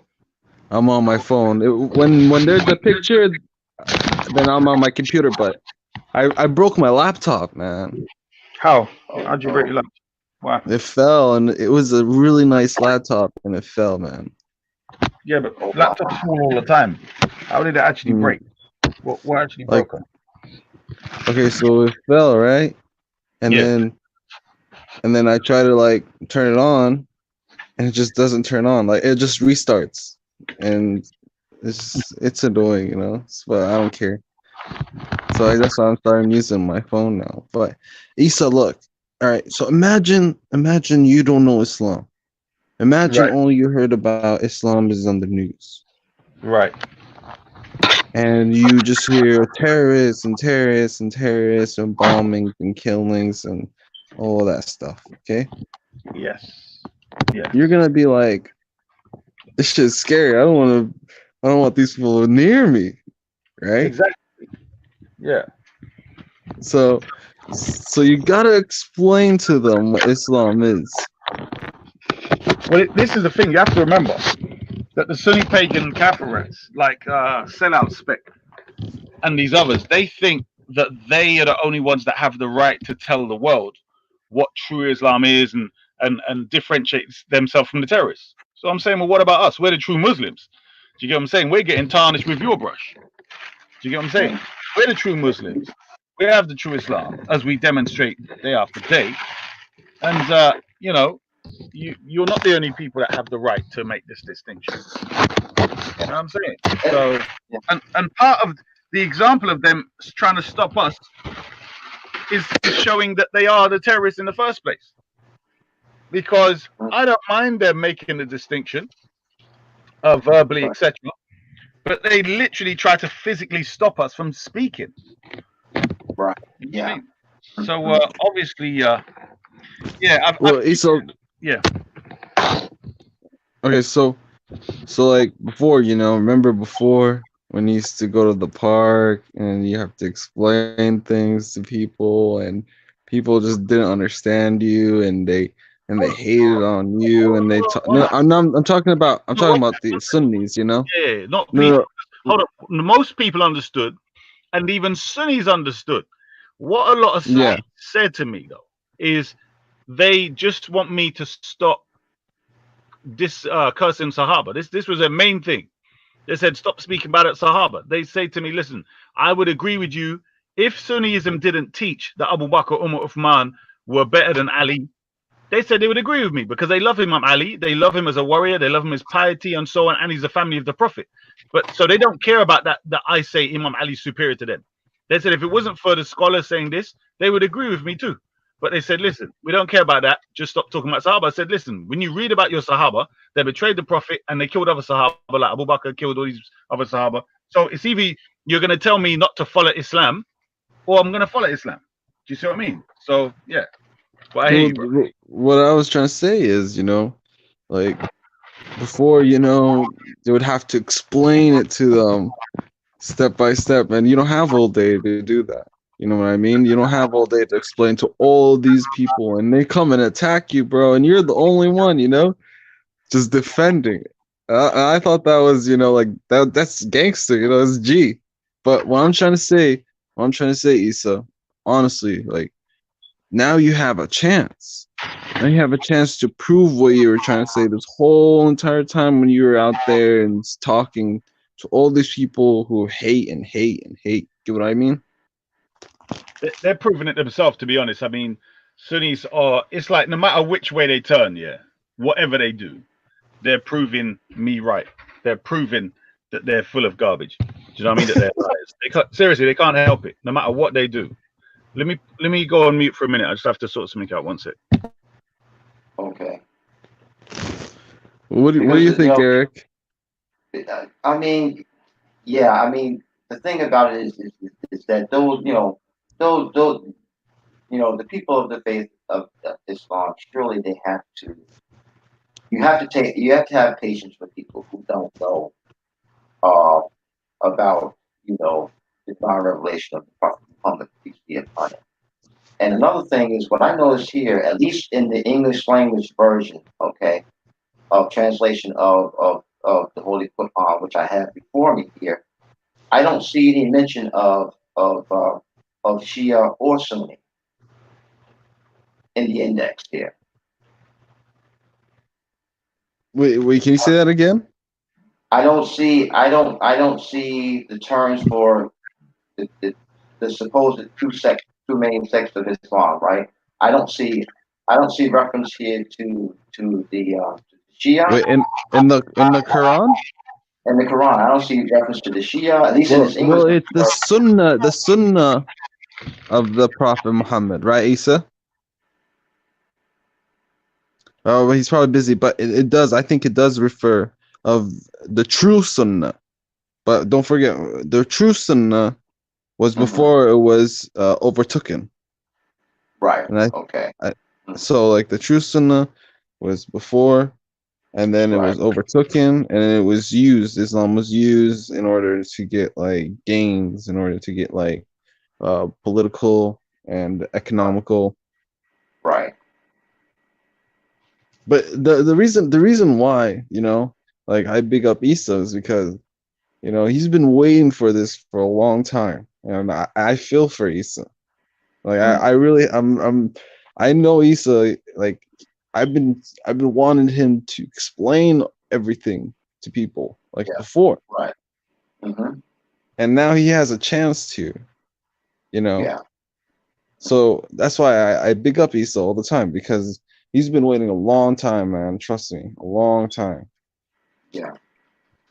Because I told I was when I was talking with Esau a little bit early, right, while listening to the to the audio for the video, and when it got to jihad and how this young woman was talking about jihad, as it's just an overall terrorist ideology. Okay, she said, well, if you don't carry out jihad according to this person, Chowdhury, who supposedly, how can I say, he praised, the 9/11 thing, stateside and this type of thing, right?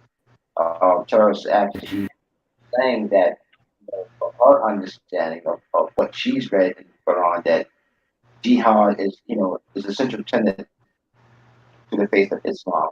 So I said, well, I said, so I said to Esau, I asked him, I said, my understanding of jihad is protection with physical force if necessary, to protect the ummah. That is the the Muslim community from those people who will want to infiltrate it and do physical harm to people. So in other words, a defense mechanism of harm. Okay. And I said, as far as I'm concerned, there's a lot of self-sacrifice into that, and it's not something that's ego-driven. It's something, as he was saying to me, it leads toward justice, and ultimately it can lead, therefore it can lead towards peace. And I said, well, that's my understanding too, from what I've read from, and I read, a verse to him from, about specifically about jihad, and then I read, the commentary notes. And so, so I mean, the thing about it is that, we're in general agreement about that. And I'm in general agreement with him that, I mean, terrorist activity is not a central tenet, I don't think, of any faith that God reveals to humankind. The Most High, Allah, however you want to name that entity, the Creator, So, Eric, check it out, Eric. Yeah. Check this out. In jihad, it's a beautiful thing. If you truly understand what it means, Esau can probably explain it about way more better. You're right. It is about another thing is when you talk about Andrew Chowdhury or whatever his name is, if you look at Germany, like today, Germany, right, before they would see Muslims, or these terrorists, some terrorists over there, right, and they would just laugh at them. They'll be like, "Oh, these guys are idiots." But then the bombing started. Right. The bombing started in the airport and in the subway. I don't remember when it was. It was like probably like 2 years ago. Then they started taking them serious. Okay. Right. So where did they get their teachings from?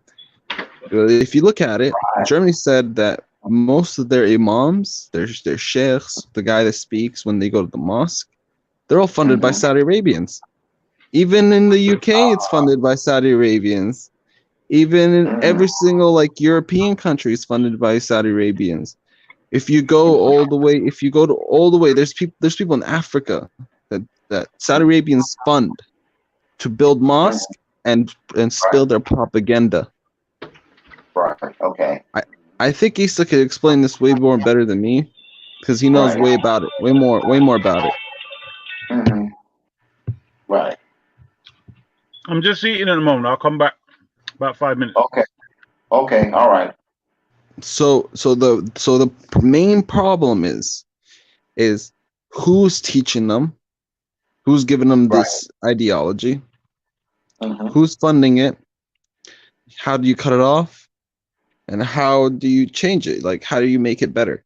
Like, if you look at it like Shias, you know, if you look at their mosques all over, like I've been to like Sunni mosques in America here, and you can tell it's way different. Like when I was in LA, I used to live in LA. I used to go to like this King Fahd Mosque, built from Saudi Arabians, funded with Saudi Arabians. You go in there, the guy does the talking, you know, he does the khutbah. Bro, I swear to God, bro, if you go in there and then you get this like type of emotional feeling, you know, if you get like this so-called spiritual awakening and you're in there, and the things he say, bro, you want to go out there and kill other people. Like, honestly, I'm not even joking. Yeah. Like the shit he says, like I was shocked, bro. And then when I go to Shia mosque, it's different. It's a different like vibe. It's a different, you know. Everyone is just, because you know I wasn't really raised in the Middle East, but I used to go there, you know, and chill with my cousins and all that. But if you go to a Shia mosque, it's way different. You know, you feel more accepted. Right. Then no one really cares. You know, no one really cares. Like, if you're this race or that race, everyone just pitches in. They help each other, truly help each other, because you know they could talk about like, oh, we're helping other people and stuff like that, but is it truly helping other people? That's the thing. So what I'm trying to say is, when these people, they talk about, like, that's why I was trying to tell Issa, can you go back 2 minutes, because she was talking about like how all Muslims are terrorists, and if you're not a terrorist, you're not a real Muslim. And she's stupid. The lady's just crazy. Yeah, she is. Yeah, but she's a jahil, like a kid, because she's ignorant. Yeah, because for example, okay, in my faith, right, in the Baha'i faith, right, the Prophet of the Baha'i faith, Baha'u'llah, what he says is this. He says that we need that Baha'is throughout the world need to know what Islam is about. We need to study Quran, okay? We need to understand, you know, how Muslims see faith, the influence it has on his life, the moral compass that it provides for it, the central tenets of the faith, and these types of things. But he warns, he says, do not try to read the Holy Quran from cover to cover, but take it in context. Okay? Be specific about what you're discussing, okay, when you're having discussions about, you know, about faith, spirituality, morality, moral compass, and how it has the lifestyle, okay, how you live your faith, right? Be specific about it. You know, don't just go randomly. And so usually that's how I do it, you know. And of course, Baha'u'llah, he refers to the Prophet Muhammad, peace be upon him, keeps praise upon him, says, hey, he's a prophet of God. And what God, the commandments that God gave to him, well, those were the commandments that he recited to his people during his lifetime. That was his mission. That was his job. He carried out his mission. And he lived a life of hell on earth doing so. But then so too did, you know, so too did Christ and Moses you know, they suffered, but they were willing to make that sacrifice because, you know, I would say, if anything, when you speak about chosen ones like that, you know, I would say, well, the ultimate chosen ones of God, or the revealers of His commandments, who God has chosen to reveal His commandments, because ultimately they are the ones that don't turn back. Okay, they're the ones that stay on the true path by example, by what they do, how they move, how they live their life, right? And being a physical exemplar like that, and then, you know, giving teachings orally, okay, those people who choose to do that, okay, of their own conviction, you know, utilize their own free will and freedom of conscience, then if that's the case, then that's how you're living your life, because you've chosen to do this, you know? Yeah. And it says here in the Quran, there's no compulsion to religion when it comes to Islam. So if you know, if that's what if that is what the teaching is saying, that's what Revelation from the Prophet Muhammad, peace be upon him, is saying, then for me is that it is what it is. That's the, Well, you know. we'll check it. Well, so wait, so what we're talking about, right, is radicalization, right? Is that what Right, we're indeed. talking about? Well, actually, yeah. I mean, when you hear what she's talking about, yeah, you know, she's saying, you know, I mean, for what she's saying is that you can't be a Muslim without practicing jihad, which she claims is a terrorist ideology. So you have to be warlike, you Okay, know. so wait, so all right, so when someone, okay, like for example in America, you know, because you're American, you know, like when you're Right, in America, you're American, right? You join the military, right, you feel like you're fighting for a cause, right? You're fighting for your right, land, your house, your people, your country, right, right? You love your right. country, you go fight. And Mm-hmm. we both know, especially because you as an army vet, that it was all bullshit, Right. right? Yeah. Okay, And a so lot, and a lot, yeah, a lot of cases it was in the interest of the national corporate interest. yeah, so we send our kids off to war, and then the politicians talk, and we die for the politicians, basically. You get what I mean? So Yeah, like I get what you're basically, saying. yeah. So, but and the religion is different. Religion's way different, right? It's not supposed. It's not a lie. It's not. It's the truth. So Right. when what she doesn't understand is that's a sort of a jihad. Even though the person, if he's been lied to, you know, and he Mm-hmm. believes in what he was trying to do, that's still Mm-hmm. called jihad. Right. So if he's an American, you know, and he's fighting for his country and loves his country, he thinks that he's going to go protect his people, help and serve and stuff like that. There are good Yeah. people, Eric. Yeah. That's his intention. His intention is to do that which his government is saying, you know, he's doing. That, you know, that's his mission. You know, as you know, a person, a member of the military. You know, the government is telling him, you know, that, hey, listen, the reason why we need this military force, the reason why we have to, you know, defend the country is because if we don't defend the country with this military force, then we won't have a country. It'll be overrun by foreign powers. This is something that we don't want to do. So this is a preventive measure, having a military force. But for me, ultimately, the way I see it is this. Okay, the and I'll just use the U.S. The U.S. military as my example. Okay, um, you're supposed to defend your country from harm from within as well as without, but it doesn't mean that you go on the offensive. Okay, to let's say to oppress another whole population of people, okay, simply for the sake of your national interest, and you want to tell them, well, hey, we're trying to promote liberal democracy. Well, wait a minute, time out. The way you promote liberal democracy at home, okay, is the most truthful way in which you can promote liberal democracy away from your home, right? Away from your homeland. And if you're not doing that, then you're a fraud.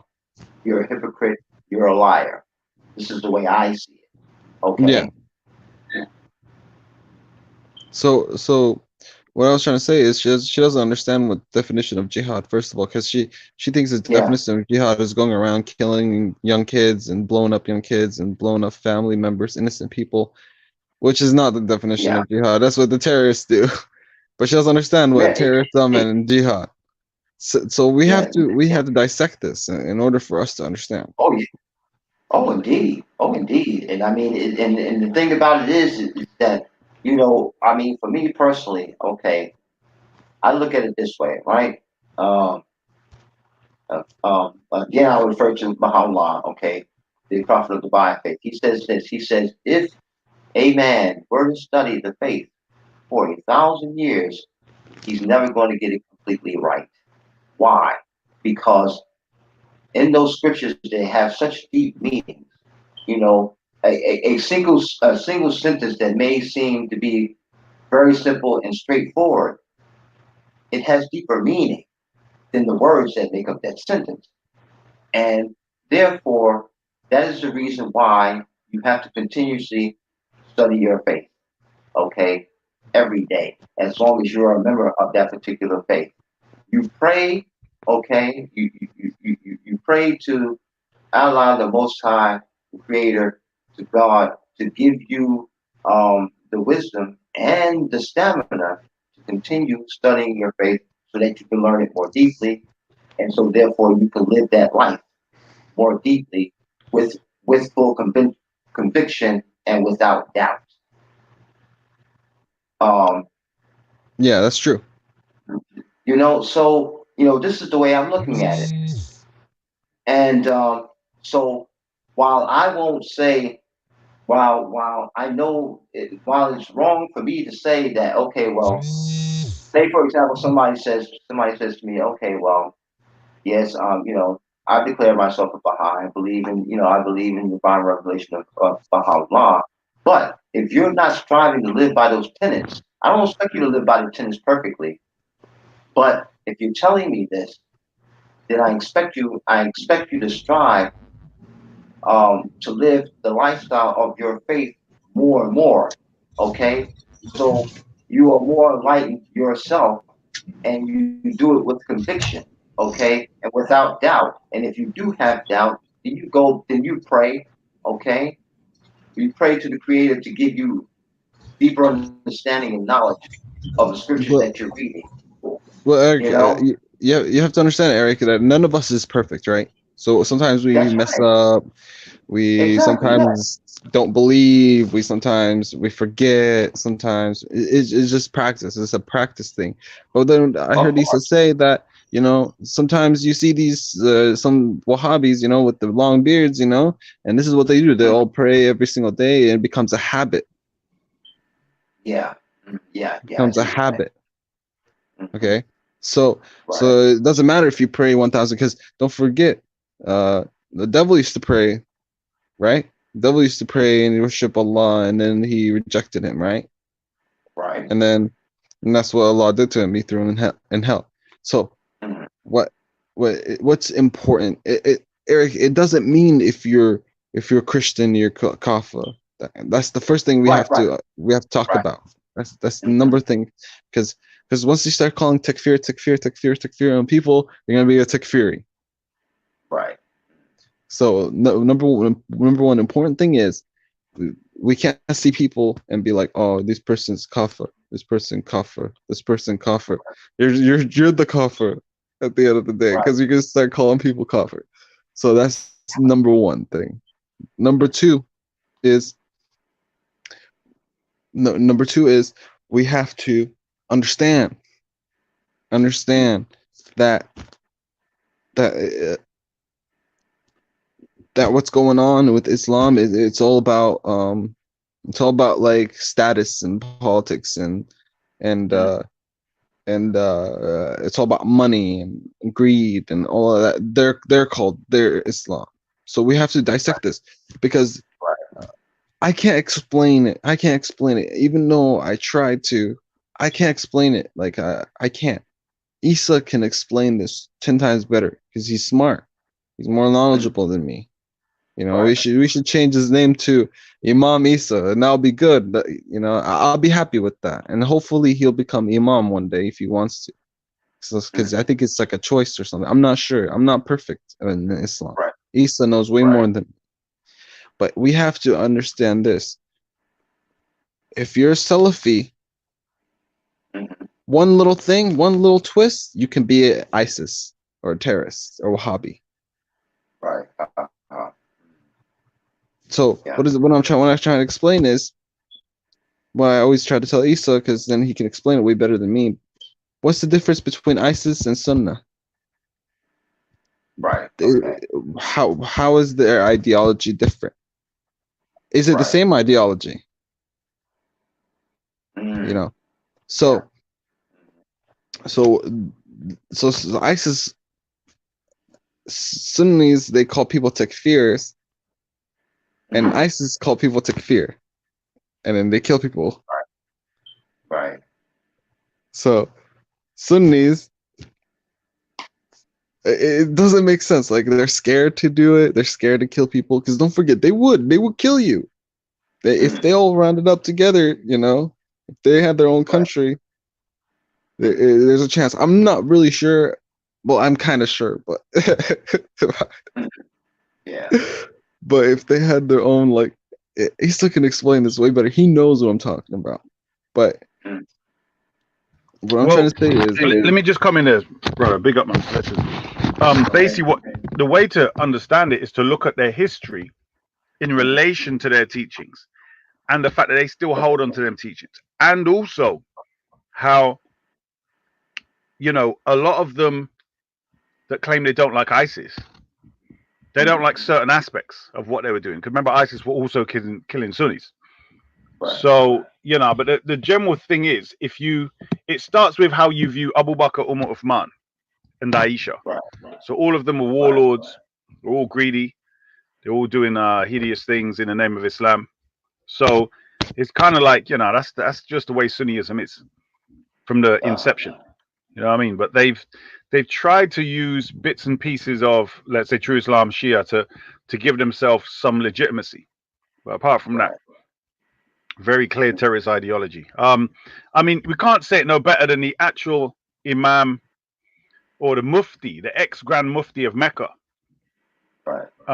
who said that ISIS and the Salafists have the same scholars, and they quote from the same books. So if he says that, who the hell is anyone else to say that's not true?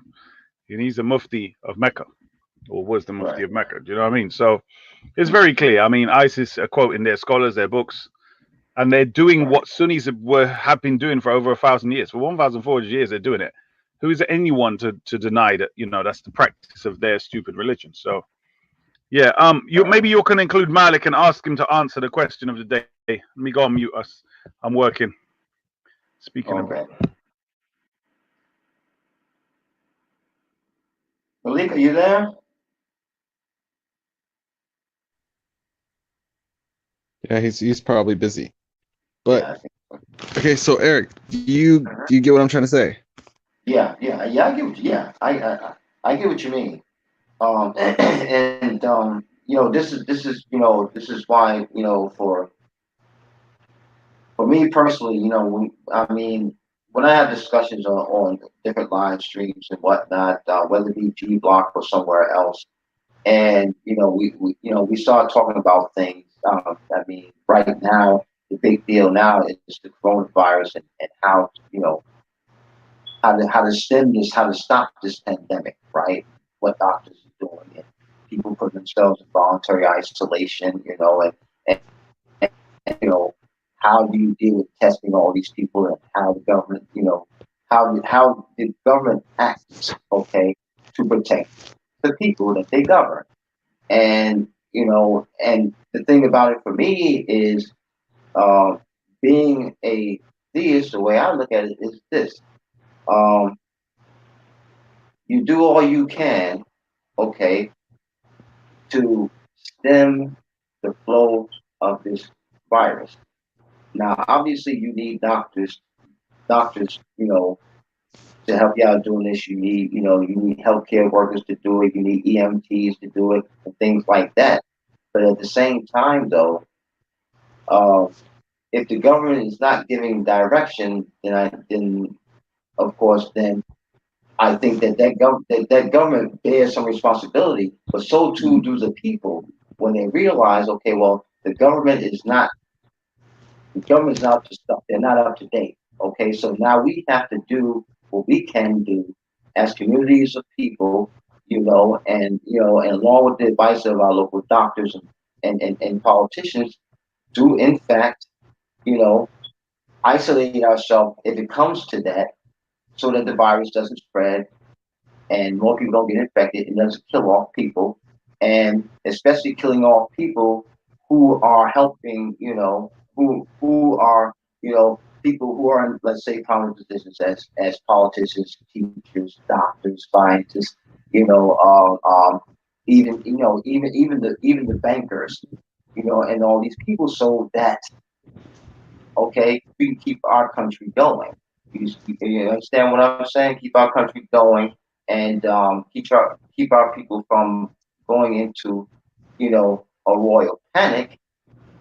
So and preventing anarchy, okay, within the country, where everybody's against everybody, because why? Everybody's in the same general panic because of the issue at hand, coronavirus. Nobody wants to get sick. Nobody wants to die. So, hey, I'll take care of my family here, but I don't care about you. For me, more conscious, go back to the scriptures and I read my scriptures, and so that my mind isn't clouded, okay, in such a way that I can't somehow, I say, put it this way, remain beyond the fray, okay, of all this chaos, you know, and I think to my, and therefore, um, I see how things turn out, and I realize that, okay, well, while I may say that Donald Trump didn't move fast enough, okay, and the doctors and whatnot, they didn't, provide the testing quick enough. The point that what I have to look at now is that, okay, well, is he doing it now? Okay, are the doctors and scientists doing it now?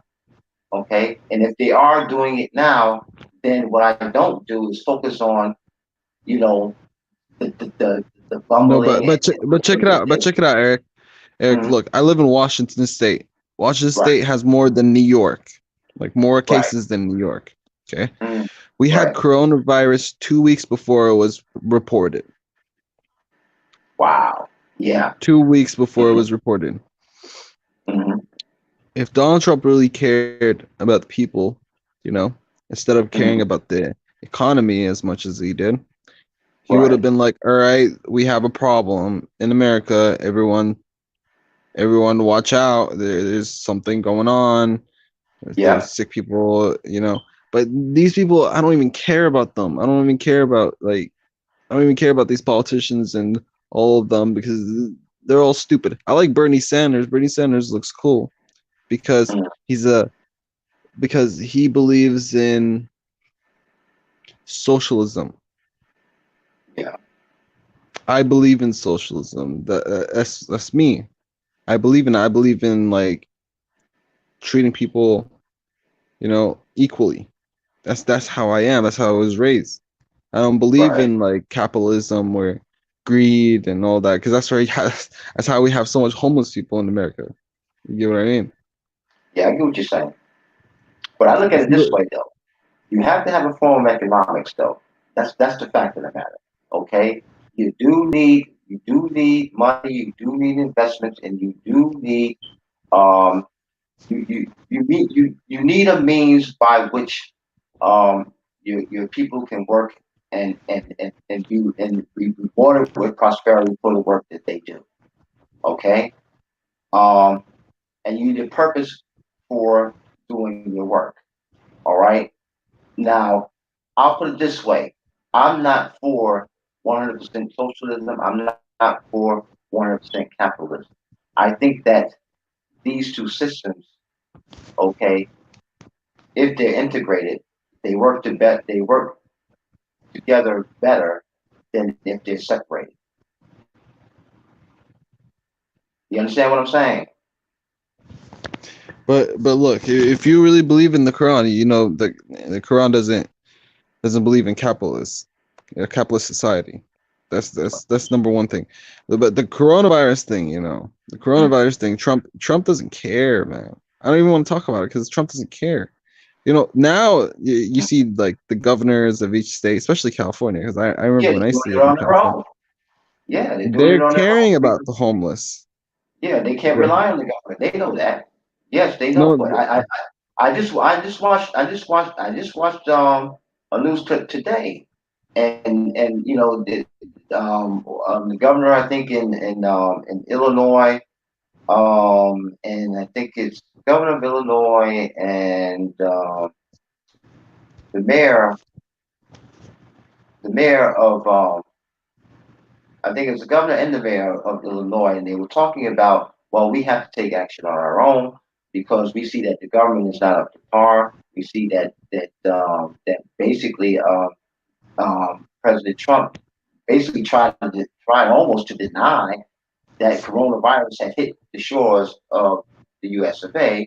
and because he wasn't ready to deal with it, And then he turns around and say, well, I don't take any responsibility for, coronavirus spreading throughout the U.S. of A. as though he didn't have any knowledge of the fact that the coronavirus was spreading throughout the world, and it finally hit the shores of the U.S. of A. And this is what I'm saying. If the president is not up to snuff, hey, listen, Mr. President, I'm sorry. Yeah, we know that you're the head of state, but listen, you're not doing it right. So we have to do it locally, okay? Because we don't want our people being infected, and we don't want our people dying, okay? For me, I understand just what they're saying, and I agree with them. If you can't rely on the government, you got to do it yourself. But you can't. But what I'm saying is this, okay? But Eric, but wait, hold on. Let me finish my point. You can point to the government and say, okay, the government's a part of not helping. They're not helping the situation the way they can.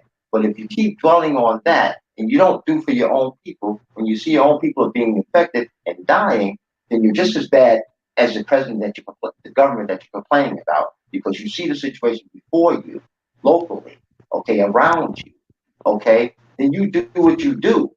Now you can do what you do, and if you're doing what you do to protect your people from getting infected and dying, okay, you say, okay, the president, okay, forget about him. He doesn't care, but this is what we're doing.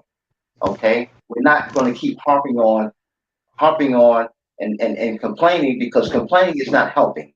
Taking action, okay, to slow down the infections and slow down the deaths from coronavirus. That's the mission. Stay on mission. But Eric, check it out, Eric, check it. Look at so Washington State, right? It's been here for more than 2 weeks. We have a Chinatown, right? We have one of the biggest Chinatowns in America. I think it is the biggest Chinatown in America, in Washington State. Even Bruce Lee was buried here. You get what I mean? Right. So what I was trying to say is, it's been here for 2 weeks before everyone knew it was here. Right. No, I think it was no, actually it was more than that. It was a month. A month before it was like a couple weeks ago. Right. They were saying that the coronavirus been here for more than 5 weeks. Wow. All right, so we were hit hard. Like, our state was hit the hardest. Right. Okay. So a disease, because we have people like the CDC, they're the ones who take care of diseases in America. Right. Yeah. Okay, so they didn't do their job. The Centers for Disease Control. Yeah, I know what you're talking about. Yeah. Yeah, so they didn't do their job because of the funding. If they truly care about the people, because a disease is a disease. It's not like someone getting shot, someone getting murdered, someone getting killed. A disease is a disease. You need like science in order to find cures and find out what it is, find out how it affects people. Does it spread? Does it pass through other people? You know. But these people don't care about that. They don't really care about that. If you look at the CDC, it's a company. It's like you can buy stocks of CDC. You get what I mean? It's in a Fortune 500. So in America, they don't have. What's up, Malik? What's up, Mo? What's up, Eric? Hey, what's happening, Malik? You good? Yeah, half and half. Right. I just snuck out of work trying to go get supplies, and they telling me they start at 9 o'clock, and the other one start at 8 o'clock, and we gotta form a line, a whole bunch of shit. Yeah. Yeah, I'll be all right. Malik, the thing is, Malik, people haven't seen war. People haven't seen suffering. People talk all day, right?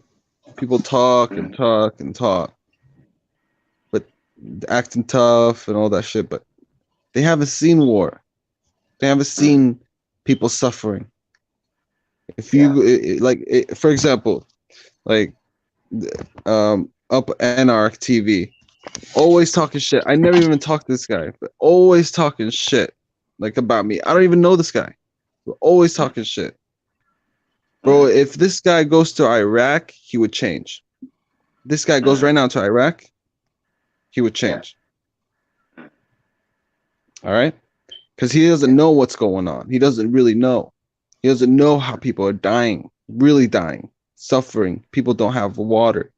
I mean, I'm even talking about the Sunni, because if you look at Iraq, Basra in the south, up north, we have other countries. I mean, other states. If you split Iraq in half, Sunni and Shia. North is Sunni mostly. South is Shia of Iraq.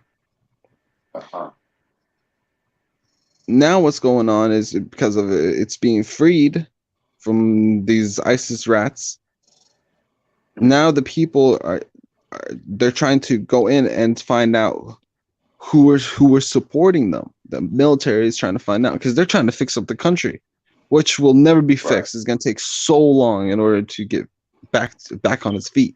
Sorry to cut you off. I was listening to something that y'all were saying about Sunnis killing people and whatnot, and I wanted to ask Eric. Eric, do you think that if you have a nation where they have majority of the people there are of the Baha'i faith, and the minority where basically whatever faith that you could give them, do you think that there wouldn't be oppression or basically oppression over those who's not with the Baha'i faith? I ultimately think no, I think that there wouldn't be that oppression, because I don't think that the Baha'i faith would try to indoctrinate or force people to become Baha'i. So no, I don't think there would be. I don't think there would be the oppression if Baha'is lived by the tenets of the faith, because the Prophet of the Baha'i, Baha'u'llah, says that you must live by the law of the government in the country in which you reside, unless that government forces you not to be a Baha'i. In other words, forces you to give up your faith. Okay, well, maybe what I'm trying to say is, what do you think will happen if you have majority of certain people with certain beliefs? I'm not talking about the law or I'm talking about if you have majority of people and minority of people. Don't you think it's always the majority that has more say, and they would always want to fight and oppress the minority? I would say that there's always looking at the character of people. Like, we have more wicked people than the less wicked people than the good people. So that's where I'm coming from. Like, if you look at the world, I think we have more people who's very aggressive and very basically, let's say, aggressive than people who's non-aggressive. So don't you think it applies to like every other faith or every other belief? Like, the majority always want to suppress the minority. I would say that there's always that propensity, because all human beings are flawed. All human beings have ego, and all this type of thing. So yes, I would. I put it this way. I would agree with the premise of your question. That there's always a possibility of that happening, and history has proven that it has happened over and over again. And I wanted to ask Esau that same question, because it leads me back to what him and Muhammad was saying, about the Sunnis. We know they are the majority, and I wouldn't say most of them are wicked or whatever, but I think when you look into society, it's always like a norm to see aggressive people being people who don't really follow the law or follow a book, or Well, check it out, Malik. I'm trying to say that if it's more Shias than the Sunnis, I'm not saying they would do more harm, but they would do almost the same thing, and that goes for every other. No, you don't understand. Wait, hold up, Malik. One sec. One time, okay. All right, let me tell you the story. One time, my mom's friend. She's not really my mom's friend, but she came over. She's brand new. She just came to America. No one really knows her. We helped her out, right? My mom's friend and my other mom's friend. They were three of them was helping one lady out.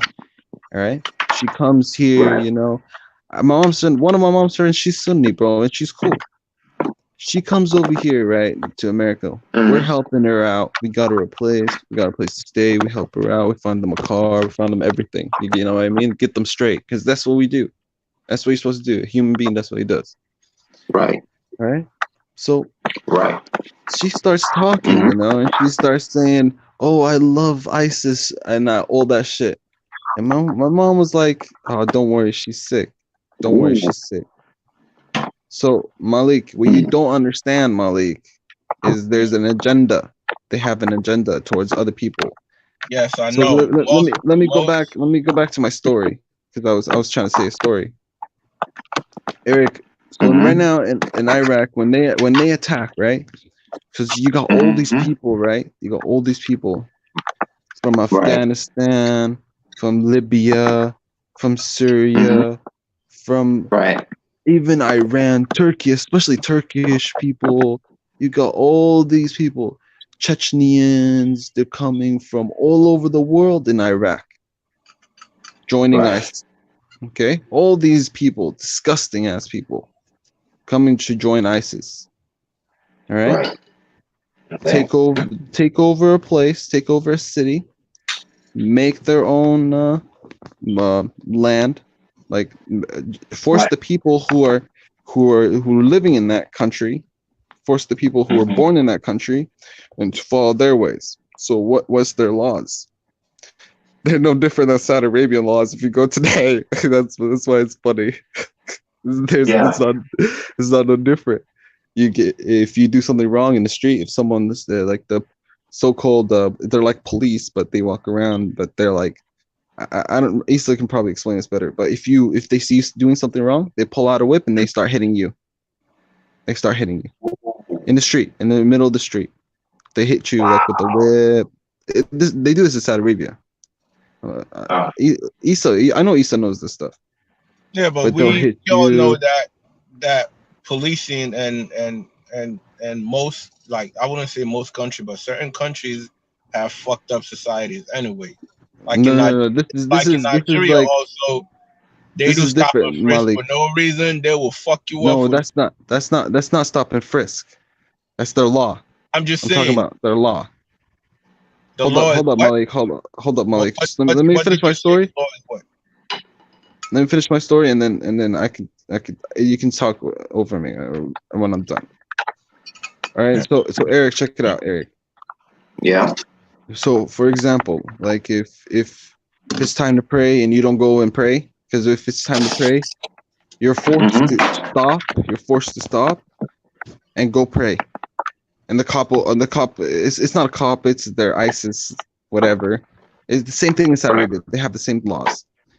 The guy comes up to you and says, "You better go pray. You better go to that mosque and go pray. And if you don't, you can get whipped or you can get killed."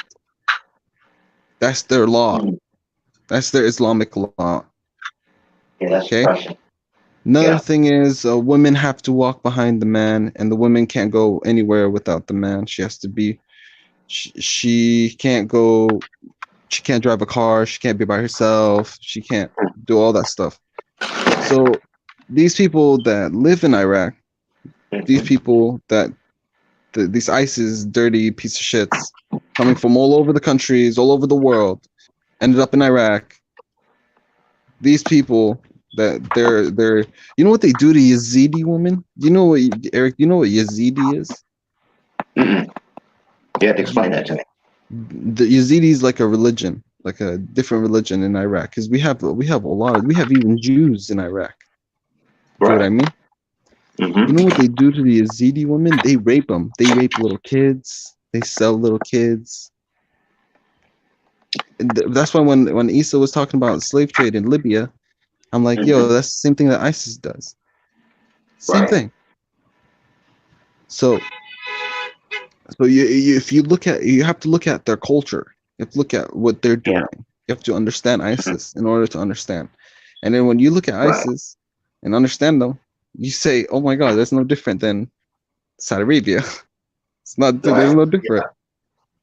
Yeah, the ideology behind the law and the ideology around is the same. Yeah, I get it. So they believe Saudi Arabia, you get in trouble, they'll cut your hand off. ISIS does the same thing. They do beheadings in Saudi Arabia. You can go and watch them. ISIS does the same thing. They do public executions.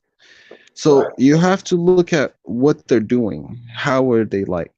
I wanted to tell Issa the story because I've said it here before. I used to live also in Yemen. I used to live in one of the most poorest countries in the world. I've seen the most fucked up shit. But I was young, you know. I've seen it when I was young. I used to run in the streets when I was young. I used to be a crazy ass little kid. When I was like 5, 6, 7, I used to be a crazy ass little kid. I used to go run around in the street where it's the poorest country in the world. I see dead bodies and everything. When I was younger, I've seen like explosions. I've seen someone. I've told this on here before. Like I've seen a gas station get blown up, like from far away, but blown up. Boom! You know how loud that is? That shit is loud. So I've seen all that shit when I was younger. That it maybe affected me. I don't know. It was normal. Yeah. This was normal. This was normal to me. It's normal when someone's dead. They pick their body up and they do like a parade. It was normal. I would see dead bodies all the time. You become But desensitized. Iraq is different. Iraq is different. Iraq right now, what they're trying to do is clear out ISIS and free the people that are living there. And the people that are living there, some of them innocent people, they're getting hurt. Some innocent people, they get blown up. Some innocent people, they get shot. Because they're fucking everywhere. They're like rats. These ISIS rats are everywhere. They hide. You know what they do? They hide underneath schools, hide underneath hospitals. They do all that shit so the planes won't hit them. Right. Yeah. I swear to God, these people are fucking rats. And you know, most of them, they're military trained, bro. These people, I swear, bro, they're fucked up, bro. They go into like military bases, like small little military checkpoints in the dark time, you know, with silencers, you know. Yeah. Silencers, and they go in there and they pretend they're cops. All right, this is a checkpoint. All right, come with us. We want to know who you are. And I swear to God, bro, they start killing and executing people like nothing. So these motherfuckers, bro, these are the problem. These rats. That's the only problem is these rats. But Issa here. Yeah, Issa's here. Issa. Yeah, I think he was. I know he said he was working, so that's why he's on mute. So he may not. I'm not working. But Mo, do you mind? Let me ask you a question. Do you agree with Issa that the Prophet's family were all black? I believe that that's why when what's his name, Belly put up a picture of the Prophet. Some people believe in what they believe in, but we personally don't believe in it. There's different Shias. We personally don't believe that we should see their face. No, but do you think, in your opinion, is he black or does he look like, you know, Persian-y Arab? I don't think they look Arab. I don't think they look Persian. I think the reason why they have that is because when people go to war, they want to be like, they want to like show, like, be like the person. Do you get what I mean? Resemble them. It's like a war thing. But in your opinion, what's the truth? In my opinion, no, I don't think he was. I don't think they were Arabians, honestly. So you think? I think some of them were. I think like probably like 2 of them out of the 12. I think probably like 2, maybe 2, 3. Imams, I'm talking about the Prophet and Ahlul Bayt. Were they black? Were they dark-skinned people? I think they were. I honestly think they were, and I think because of racism. And there is racism in Shias too. That's why when I was talking to what's his name, I forget the other guy's name. He's like Turkish or something, but he's Shia or something. I don't know, bro. He's kind of disrespectful. He disrespects Isa sometimes, and it's kind of annoying. All right, and Tina, look, you seem to be in a good mood now. Yeah, can I ask you a question? Why do you want to defend Iran so much? Because the only people who actually came and supported Iraq was Iran. If you look at every single country in the world, every single country, all of these countries, Saudi Arabia, Kuwait, Qatar, UAE, Abu Dhabi, all these countries, even American countries, European countries, all of these countries are overtaken. The only countries that are not overtaken is Iran and North Korea. Yeah, but that's not overtaken by American government. Yeah, but that shouldn't change how you feel people are being oppressed. So you can. No, if people, I understand. Some people are being oppressed. I understand that every country. There's not a perfect country. It's not necessary to force women to. It's not necessary. It's not necessary. Like if you look at Iraq, some women don't wear it. That's why when you asked me, I was like, no, that can't be true. Because I thought they had the same ideology as us. So I was like, no, that can't be true. So I was like, nah, because in Iraq, you know, women don't wear hijab. Not every woman in Iraq wear hijab. So I was like, nah, that can't be true. But if you look at Saudi Arabia, for example, their laws is worse. Their laws is way worse. You know. Yeah, I'd agree. Their laws, how they treat women is fucked up. You wouldn't even imagine how they treat women over there. Like, all right, one time, all right, check this out. I want to tell you guys this story. All right, I was in Kuwait with my cousins. You know, I have cousins who are Sunni too. Me and my Shia cousin, you know, we were like, hey, let's go to our other cousin's house. Let's go eat. Because, you know, sometimes we go to someone's house, we go eat, and then we come home or do whatever, you know. So I was chilling with my cousin, and his uncle comes, and his uncle doesn't like us because we're Shia.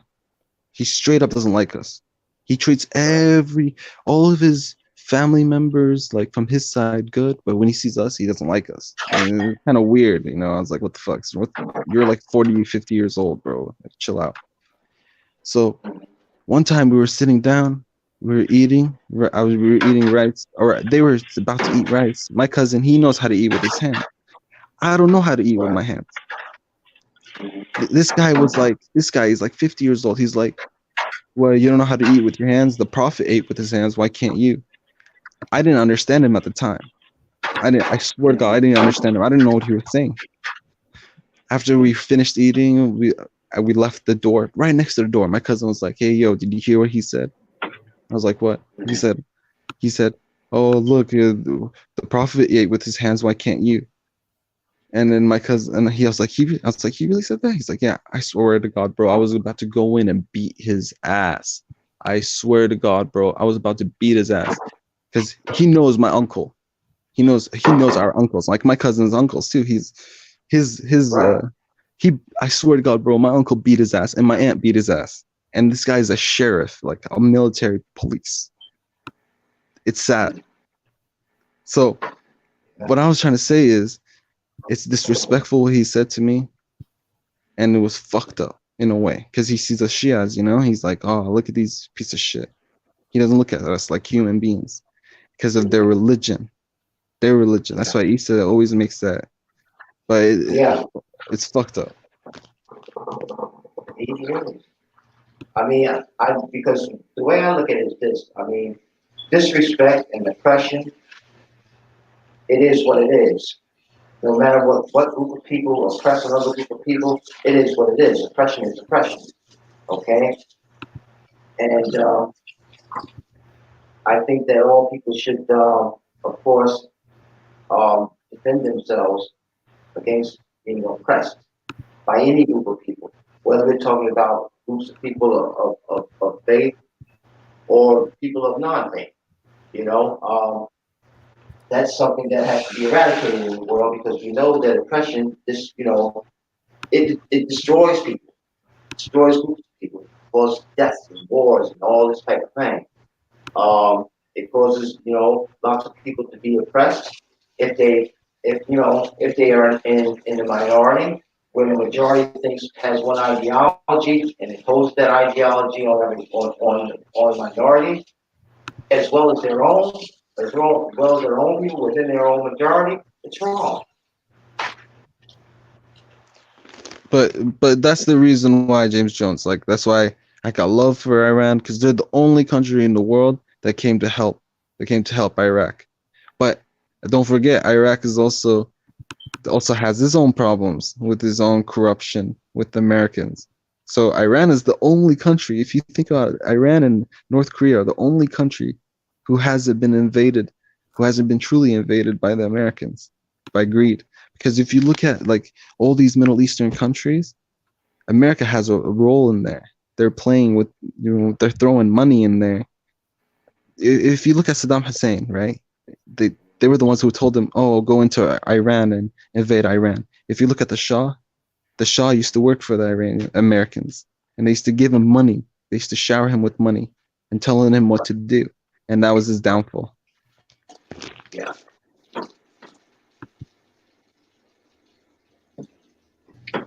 Greetings. What's going on? Greetings. Hey, Yo. what's happening there? Brother Jacob. Yeah. We here. I've been listening to the Muhammad guy, you know what I'm saying? And he at times ticks me off. He irritates me. And I say this because, he always brags about his origins in the Middle East, from Washington State. He sounds like an able-bodied guy, a young man. Go make a difference over in the Middle East. You come over here and talk about socialism and capitalism, but you're over here for those same very reasons.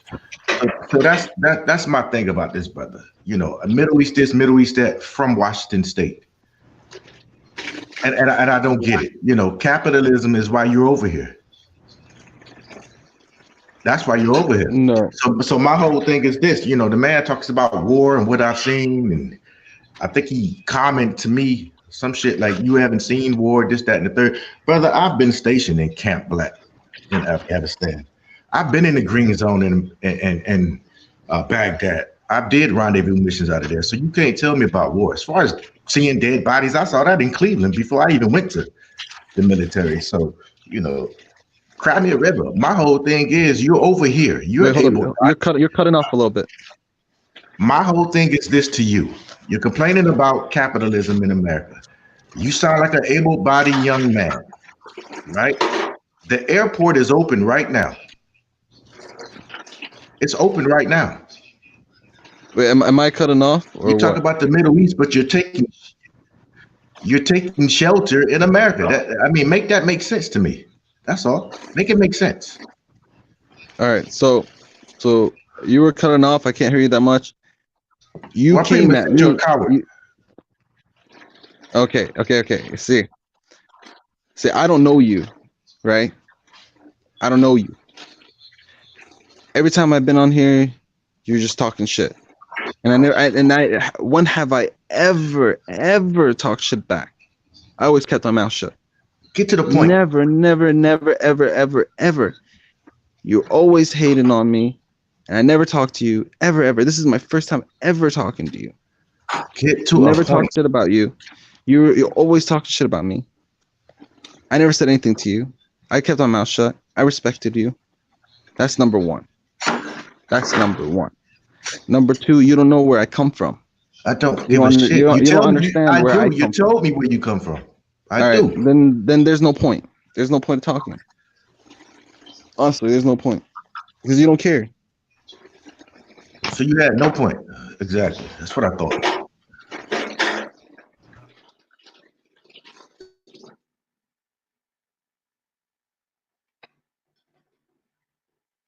But then at the same time, brother, we don't make any headway if we hate on one another either. Okay, that's not the solution. I understand where you're coming from, Dr. Jacob, because I have to say that I have a problem with that too. I look at it this way: if you leave your house and you voluntarily and you go, you may be under duress, but if you go to another house, that house has laws, that house has its constitution, that house has a way of running its economy and all these types of things, right? And governing itself. Okay? You have to adopt. Now your thinking and your attitude may be different from the people that live there in general, or you may be at odds with the way the country is governed, how it works into the economy, things like that. But ultimately, in the end, while you're there, if you're going to do something to alleviate your complaints, okay, along with the other people there that you live with, okay, I'm fine with that. But at the same time, I think it's unfair to constantly complain. And this is no matter where in the world you live, okay, because people have choices as to how they choose to live their lives. No, but Eric, check it out. Eric, he doesn't understand that when I was a kid, I'm only 25 years old. I'm only 25. He doesn't understand that when I was a kid, Saddam Hussein was in control. Well, go be a man. You're 25. Control of the country. Yo, hold up, bro. I don't even know you, bro. Chill out with that. I don't even know you. Damn. Chill out. You lived in America where it was all peaceful and shit. You don't know what happened to me. You don't know my experience. So chill out with that, bro. I never talked shit about you. I never even mentioned you. God damn. Never. Woman, Never. This is my first time ever talking to you. Every time you talk shit about me, I kept my mouth shut. For respect. Yeah. For respect. Eric, he doesn't understand, Eric, what the problem was. when we were living in Iraq at the time, you know how people would like go and talk to their neighbors, say what's up, hi. In Iraq at the time, we didn't even talk to our neighbors because we were so scared. Saddam Hussein used to come and take people from their houses. My uncle was taken that way, and he was executed and murdered. People were so scared they didn't even talk to their own neighbors. Imagine that. Imagine society like that. They were so scared. Can I, wait 1 second, Mark. I got to Jacob, you there? Go ahead, man. Yeah, no, I was saying, you know, it's funny here because recently we've been having all these talks about culture and whatever, but basically what I'm trying to say is you need to be careful with the way you're talking because people are going to call you a fella. I don't care. Hey, That's the difference between me and you. Like, say what you want to say. I don't care. What do you mean difference between me and you? Now we're the same then. I mean, when you say somebody's going to say sellout, right? I've heard that before. It is what it is. I could care less. Yeah, I hear you. No, I agree with you, man, to a degree. Like, obviously, it's different for some people, but there is a luxury, yeah. And Mohammed, this is to you too. There is a luxury of like there are benefits, there are luxuries, there are amenities, yeah, and protections we're offered here in the West. And to constantly speak out about it without actively doing anything to subvert the system is kind of it is cheap talk, if you know what I mean. And I understand the luxury thing of what you're talking about, James. I really do. I get what you're trying to say, but at the same time, you have to understand, James. We come from a country where we didn't even speak this language. We had to learn. We had to adapt. Yeah, but what I'm trying to say, Mo, is everybody that comes from arguably the third or the developing world, whatever, that lives in this country or in America, whatever, has a reason to be upset with the regime. However, on an individual level, they are still benefiting from living in that society. So they have a choice. They can either become very successful in this country and take back their success back to their homeland and they themselves develop the country, or they go back to that country and fight, if you like, as it were, you know, either live the struggle or whatever. Either way, it doesn't really make sense staying in the West and just blaming the West. It's almost like the phrase I'm looking for that I can't see. But it's yeah, and I don't know. I get what you mean, like going back and yeah, I understand what you're trying to say. Yeah, there is to a point though, James. There is to a point, you know. Yeah, no, I didn't live in a like a place where it was easy to live when we first came here. You know, we started off with nothing. It was hard, James. It wasn't like simple as you think it is. You know, like trying to. No, I'm saying that what God of Jacob is saying to you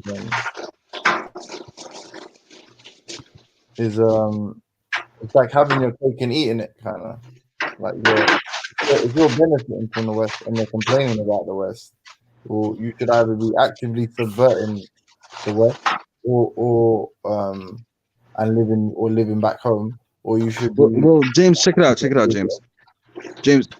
So who put Saddam Hussein in charge in the first place? You ever thought about that? Yeah, no, I mean, listen, I'm not geopolitics or the sort of government collusion isn't lost on me. But what I'm trying to think to you is right now you have autonomy, yeah, over your decision making and the rhetoric that you put out. So rather someone like me or someone like God of Jacob will be called a sellout because we're just observing the fact that this is who's in charge, this is who's running things, these are the benefits I have by living in the belly of the beast. But it seems like it's preferable to just say, I fucking hate Britain, man. I hate everything about it. These devils, But the reality is, you're living here and you're benefiting off it. There's an African, there's an Iraqi, there's a Iranian that are looking at you in your life that are envious of the fact that you're in the West. And while you're bigging up their regime, condemning the British regime, they're like, you fucking lucky bastard. You lucky bastard. You're all over there. You're all over there living your best life, and we're all here fucked. And you're talking about like this government is better than the American government. At least they afford you some human and civil rights, whereas we get none. But then you're over here arguing that these governments are better. So there is a level of like you're either in the trenches fighting, you're actively trying to fuck up this government shit in here, or you like, you know, be a bit more, show a bit more humility and say, even though these lot are doing wrong, they are still showing, you know, making my life better. My life personally could be worse. Well, yeah, they are though. They are. I'm not saying they're making my life like hell, but you know, of course they're giving me a chance, an opportunity. But yeah, you're right about that, James. Yeah. Jack is asking, do you believe Iraq is better now, or was it better during Saddam's time? You know, I get that question a lot, James. You know, because Sunnis would say, "Oh, we love Saddam Hussein, we love all that shit." You get what I mean? Mm. But from the but outside, it's destroyed. From the outside looking in, I would assume Saddam's time was better.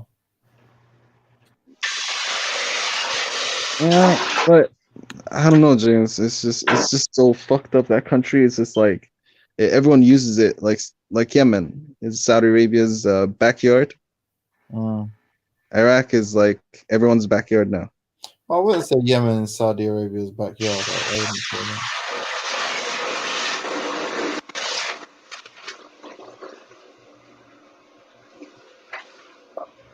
Yeah, you know, the only thing I have to say is this, okay? Listen, every government in the world has its ulterior motives. Every government in the world has its flaws, this, that, and the other thing. But the only thing that I say is this: I'm trying to be objective as I can be. I'm saying this is that when you go from your house to someone else's house, okay, you have to adopt the rules of the other house. If you got rules and regulations to live by, you do your best to live within those rules and live to your greatest advantage while you're there. Because if you anywhere in the world, if you constantly complain about the regime in charge, but you're not doing anything to live within that regime to the point where you can say, to the point where you can take some action, okay? Change that regime, okay? Not only for your own benefit, but for the benefit of the people in your new homeland, okay? Then you can't constantly, people can't constantly complain about their new land, okay? Even though we know, yeah, everybody does it dirt. Every country does it dirt. We know about how countries in the West have done their dirt to the rest of the world. We know that. We also know how countries outside the West have done their dirt outside of their realm of the planet Earth and within it. You see what I'm saying? So, I mean, if you bitch for one, you got to bitch for all. Yeah, that's what James Jones was actually saying too. You know, I get that now. I wasn't really getting it before, but it does really make sense.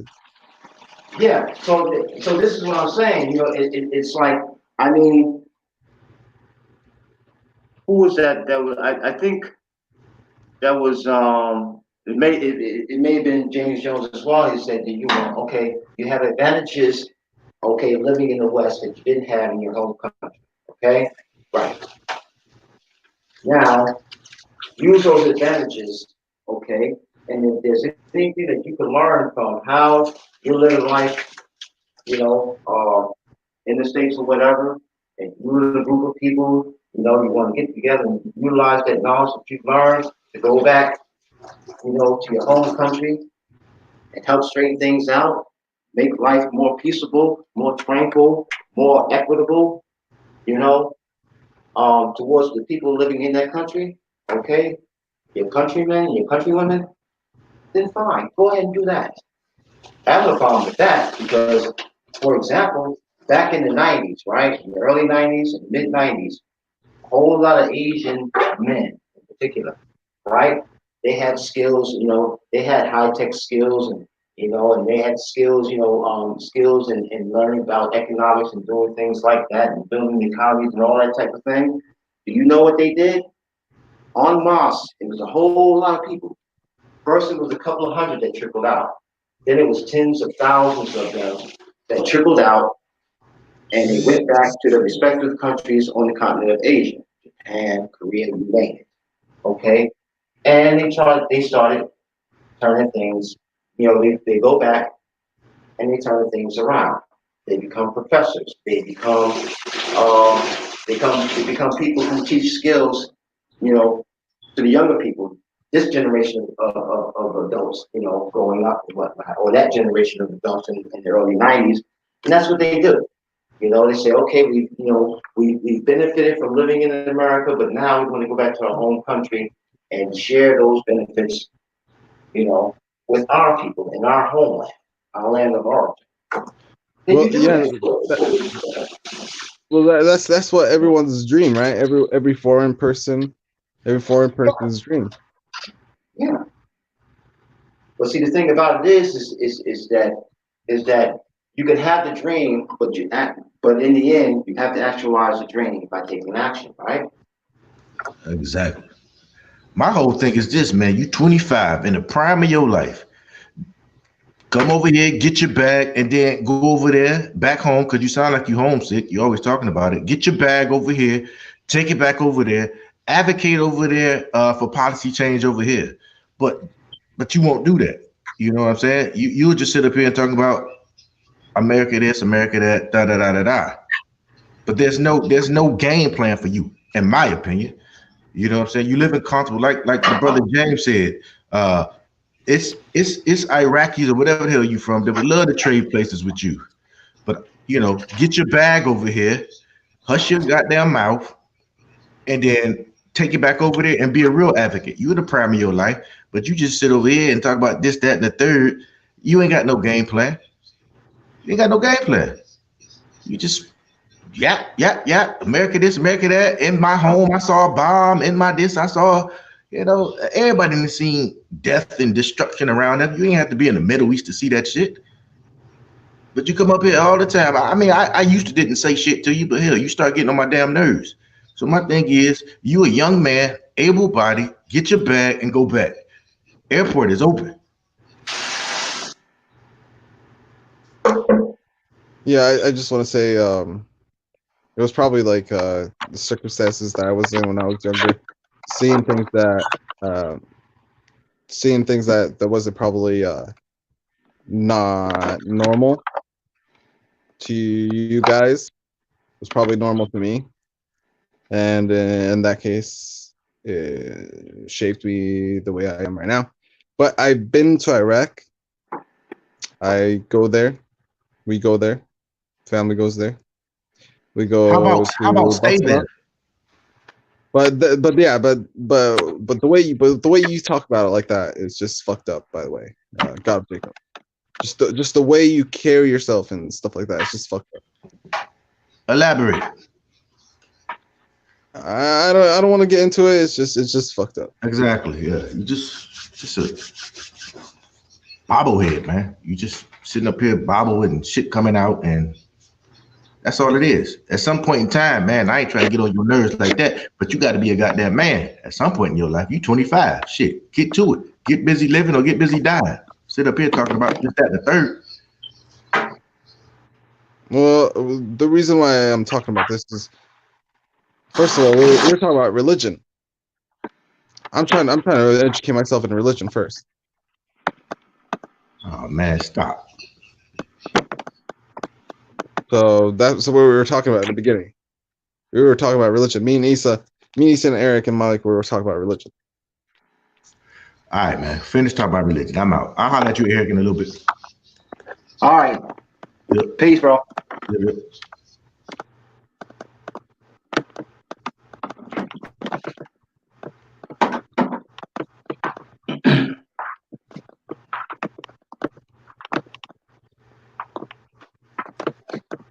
Yo, Veli, Shifa wants to get on here, but I'm gonna peace out. All right. Eric, make sure you look into the thing I was telling you about with the Sunni and Shia thing, or what's the difference? Yeah. Maybe Issa can explain it way Yeah. more better than me. That's fine. Right. So yeah, so you have to look into the religion and Right, what both of them believe in, and what's the difference between other people's culture and ideology. Yo, So yo. Right. Yeah. Can you hear me? What up, Ellie? Yo, up, man. Yo, Mohammed, have you answered the question of the day? What's the question? I didn't read it. Read it, man. Read it and then give your answer. I can't see it. Right. It's, can you be a fair and honest person all the time? Can you be a fair and honest person all the time? Maybe not fair, but you could be an honest person all the time if you choose to. I believe there's people out there who are probably even fair and honest, but we just don't know about them. Honestly, I really do believe in that, and I really do believe that there's people who are truly sincere, truly honest, and truly believe in everything they talk about, and that's the truth. That's what I believe in. I don't know if you guys don't believe in that, but I really do.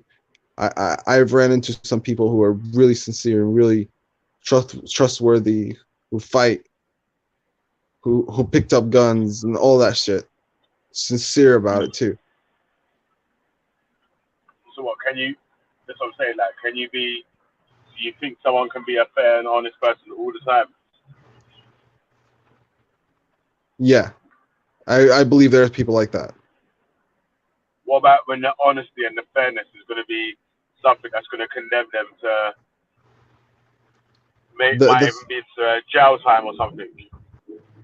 The fairness is it depends on what you define fairness. Right. So if you're really, and this is for that second question, it's for the honest part, innit? So, do you think that there would be a person who would be honest enough to put themselves in the trouble, in a situation where they're going to end up with jail time or something, where they could easily lie and get out of the thing, but they could tell the truth, which would be a harder thing to do, but end up putting themselves in trouble in the name of just being known as a fair and honest person. I know. I believe that could happen. With that situation, I think it depends on the crime that the person's being committed on, innit? So what, do you think that, say it was a crime that was going to cause the person shame and embarrassment or whatever, do you think that they would be fair and honest, and then in that time to ending up getting holding the shame on themselves as well? Yes. Yeah. I don't think that's cool. No, because check it out. Okay, there's this guy, right? His name was Nimr al-Nimr. You guys can look him up. He's like this. He was like this cleric, you know. If you imagine living in a country where everyone's scared of saying nothing.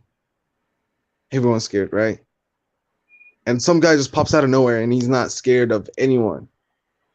All right, Veli? Okay. And then this guy said his thing. And then when he said his thing, he was called a criminal. And then he was put in a court. And then they did a public beheading. So this guy already knew he was going to die. Do you get what I mean, Veli? Yeah, so this guy, so the person, like, imagine like Malcolm X, right? Remember when he was interviewed by CNN, and he was like, it was I think it was like Charlie Rose or something, and he's like, oh, so you know, the Nation of Islam, you know, you're not in the Nation of Islam no more, and you believe that the leader impregnated 6 wives. And Malcolm X probably was like, no, he actually impregnated 7. And he was saying that if someone does any such thing as like adultery, we should shame them. So he was straight up honest. If you look at Malcolm X, this guy never lied. He got to a point in his life where he never lied. Yo, check. This is what I'm saying, yeah?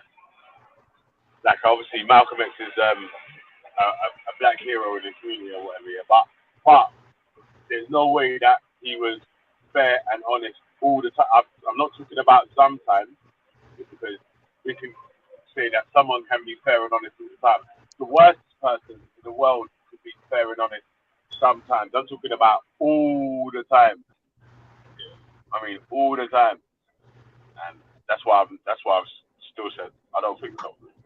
You don't think so, huh?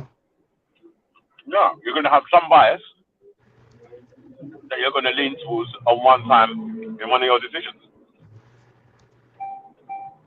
Do you believe ever in history someone was fair and honest? Ever in all of history? You mean from their birth to their death? No? Who's so? That's a really good question. See, Belly, that's something you should start telling people and asking people. I'm not educated enough to answer that. Yeah, well, you don't have to be educated to have a guess, do it? My guess is that I don't think that there's going to be anyone born ever who's been fair and honest from the beginning of their life to the end of. Yeah, that's a. For me, I think there was. I think there were people. No. I think someone in history got to have been fair and honest. I'm not saying when he was a baby, you know, and stuff like that, like when he can't understand anything, but. All right. Yeah, let's make it easier then. Yeah, let's make it easier on the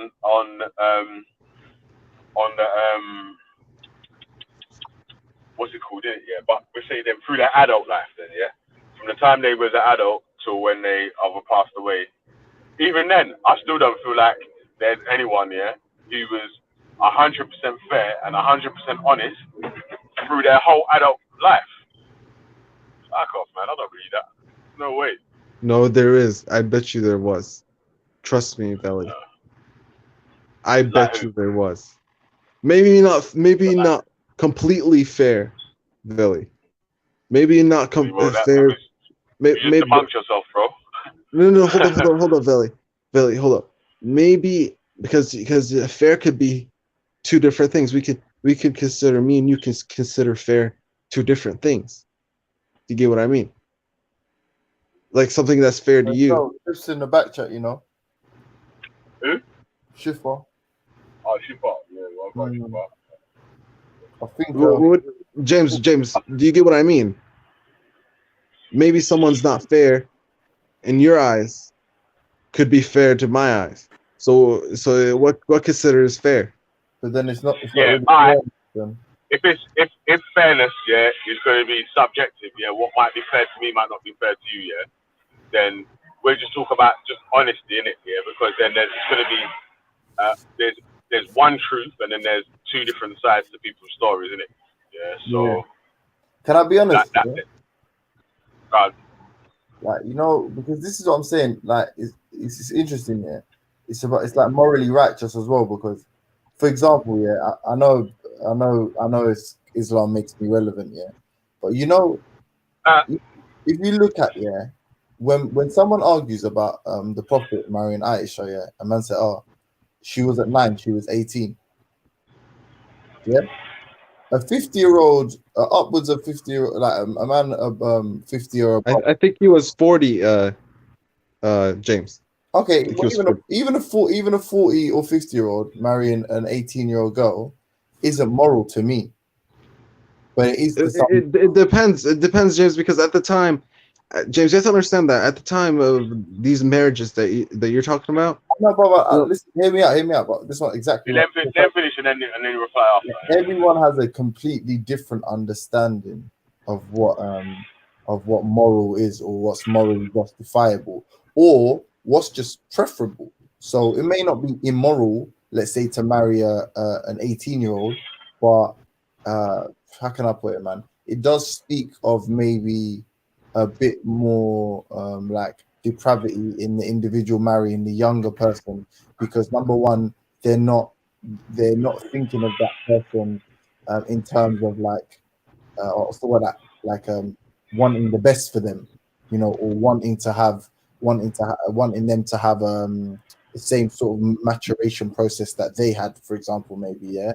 So potentially, I'm not saying that's right, because obviously the Prophet had an older wife. The point I'm making is when it comes to stuff like fairness, that is the specific reason why someone cannot be the greatest example of fairness in mankind, nor can they be the greatest moral example of mankind. But James Jones, you have to understand that. Do you think marriage was the same? Oh, he left. But I was going to say, Veli, do you think marriage was the same back then than now? Yeah, it was different. That marriage same back then. It was how so? Because think about it. Back then, women were different. Women were different than now. No, sir. Because women had more rights back then. No, back then, if you think about more rights. It's not even more rights. It's back then, women were more mature in a certain age. No, sir. Men are more corrupted. That's what it is. Like, I hear where you're coming from, but ultimately, like, you know, if we look at the construct of marriage now, going through a church, what has, you know, a very male dominant, you know, kind of thesis to it, you know, women have been put on the back foot. So women would have had more rights back then, because women were on the back foot back then, because there would have been a male and a female. Just like you've got, you know, the Father, yeah, who is the Almighty Father, Yahweh, who I call him, or you can just say the Most High, and then you got Mother Earth, which we're all, you know, we all come from. That's where we're all bound to. So, you know, there's always been a father and a mother, but what happened is, you know, the pagans then got involved and decided, you know, they want dominion over women. They want dominion over everything. So I totally disagree. I think, you know, for instance, like with the Muslim thing, you know, they want to marry 10 women, 12 women, 5 women, 6. But that, at the end of the day, because of what men want, that's why they make different rules. They make up rules as they go along. That's the truth of it, man. That's why I don't subscribe to religion. Understand? I just subscribe to the Most High. Yeah, but so... Wait. Let's rewind in it. Yeah? Let me ask you for the question of the day in it. Yeah? Do you think go on, I'm ready. Someone can be a fair and honest person all the time for their whole life from beginning to end? The only person in history, yeah, who can fit that title would be Yahushai or Jesus. No, Yahushai. Say it properly. Yahushai. However you want to say it.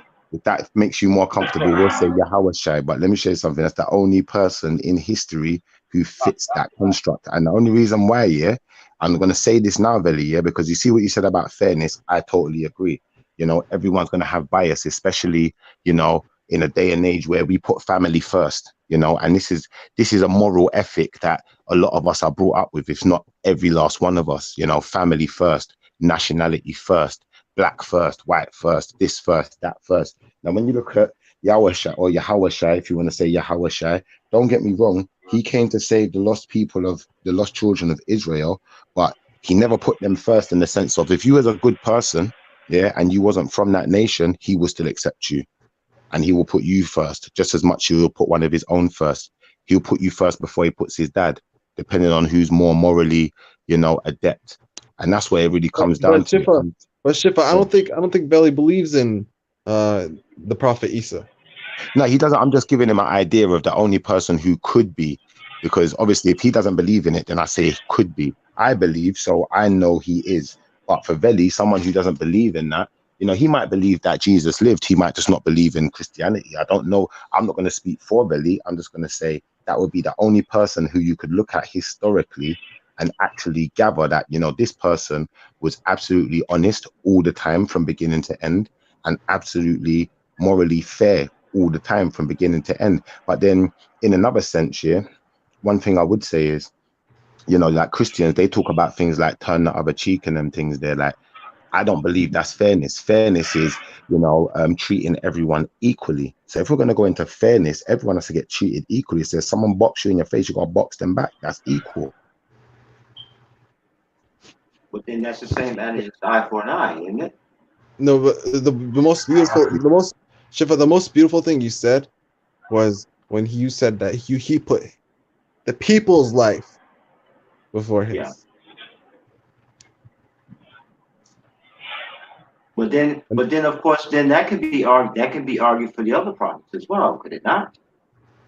Yeah, but the prophet Isa, he was special. But even Prophet Muhammad was special, but Prophet Isa was different. He was I don't know the story. I'm not really educated on the story like Shifa is, but yeah, but I think he was special. Well, he said as commandment, not as statute, not as just part of the law, as commandment, as in if you don't do this, you're not going to the kingdom. Simple. Yeah. Love your neighbor like of yourself. He said that as commandment. So the moment you have no choice. You know what's funny, Shifa, yeah? As a man like you that believes in the conspiracies that you believe in, yeah, it's funny that you believe in Jesus. And I'll tell you why. Because when it comes to the Prophet Muhammad, peace be upon him, yeah, or when it comes to Moses, yeah, we accept that these were also military commanders, yeah. These are also people that enforced their belief system, they're punitively, innit? So, and that goes for the non-believers and the believers amongst them. But that goes for him too, though. That goes for him too. Right. But when it comes to who? Jesus. Yeah, that goes for Jesus too. Or Yahushua, if you want to say Yahushua. Remember, read your Bible. Remember when he goes into the table and starts flipping over, into the temple, starts flipping over tables and mashing up the temple, and telling them about how they're treating his father's house, He wasn't no soft guy. And remember, they took books out of the Bible. So you got to understand that's why they took books out. What James is trying to say is that these people are like military. Let's go. Let's shift. So Jesus, the military commander, talk to me about that. Jesus was more than just a military commander. Jesus was like, he was the ultimate military commander. This guy had like a radio in his head. So you see when the trouble was coming, you see if they was going to drop a bomb on them, yeah, like in today's age, and Jesus was here right now, he'd know before the bomb's going to hit, he'd move everyone to somewhere else, the bomb would drop, they wouldn't hit us because this guy had some different esoteric powers going on. So, they was chasing him for time. People like to act like he was running. He weren't running. He was just not stupid. Okay. So the fact that Jesus, so you're saying Jesus was violent?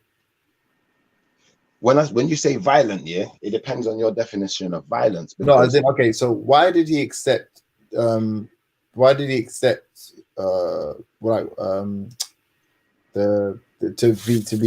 crucified? Why did he accept? Because he knew what was going to happen. And no. But if he preached sort of forms of resistance, yeah, and armed resistance, then why would he accept? Why would he acquiesce to being crucified? Because he knew he wasn't going to die. Okay, so but isn't that a bad message if he's a military commander to say, oh, by the way, guys, when the full might of the Roman Empire comes knocking on the door, just give up? No, sometimes it's good to surrender in war. If there's going to be too much death, you know, for fear of too many of his own But he didn't people. really negotiate anything. He just kind of surrendered and died, and then went to heaven. It's And kind of you say he didn't negotiate, but that was the negotiation. what? You know, that reminds me of like the 6th Imam or something, or 7. No, but He's a what, martyr. That's the word. so what did he negotiate? What did he negotiate? What This is the thing. He didn't need to negotiate. Yeah. Yeah, so then that's not. That's not smart. Let me show you something. I'm going to show you something. No, but I'm it's gonna not. show you something, James. Hold on. But then you're misrepresenting that. That's not just. That isn't No, some kind of tactical decision. That's just. It is a tactical decision because No, he giving knew. up isn't a Let me show you something, James Jones. What you're saying is fallacy for one reason, because you're not taking into consideration the fact this guy knew exactly, not halfway, not guess. He knew exactly what was going to happen after. Then all right, More fine. to- All right, fine. So if that's the case, then ultimately what you have is the people promulgating his ideology and his religion ended up being Romans, ended up being other Europeans, whatever, French, French, fucking Germanic peoples, whatever. And these people all spread his religion, his ideology by the sword.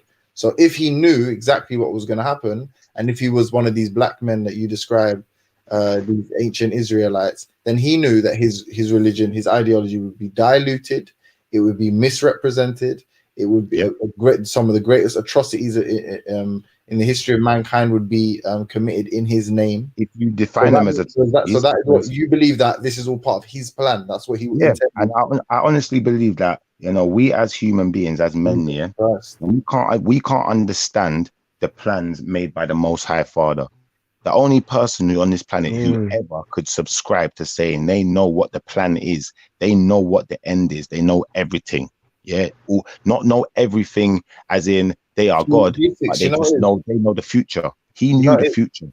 I'm gonna lie, like it's such a convoluted and complicated process that must be going on in your mind with regards to looking at it. But for somebody like me, I think it's simple. I think Jesus is the most fanfare is made about Jesus for the simple reason that of all of these other leaders or these spiritual religious leaders or these prophets, he never engaged in anything that has even the sort of a semblance of like real world pragmatism or practicality. Like he's all on a riverbank fucking multiplying bread and fish while Prophet Muhammad is strategizing how to, you know, attack an enemy convoy or whatever. Something what you just said, James Jones, yeah? This is what I'm going to say to you, my brother, yeah? You see, you're the type of man, yeah, when you read a book, you skim through it. Do you know how I know that? From what you just said. Because you don't know about Jesus. I never read the Bible. I don't skim shit. I ain't read it. All right. So how are you going to... Do you see what I mean? No, hold on, everyone's listening. Listen. I know other prophets are... It is accepted historically that they were also military leaders. James Jones, you can't put clothes on this argument. You hear what you just said? One sec, Shiva. One sec. Let's understand what James Jones is saying, because he makes a really good point. I'm going to let him make his point, but it's a waste of time because he's not read it. How are you going to make a point about something? Listen, I don't need to fucking read a whole book to know the plot of a story. Yeah? No, you need to read his story. You need to read his story. I never said the whole book.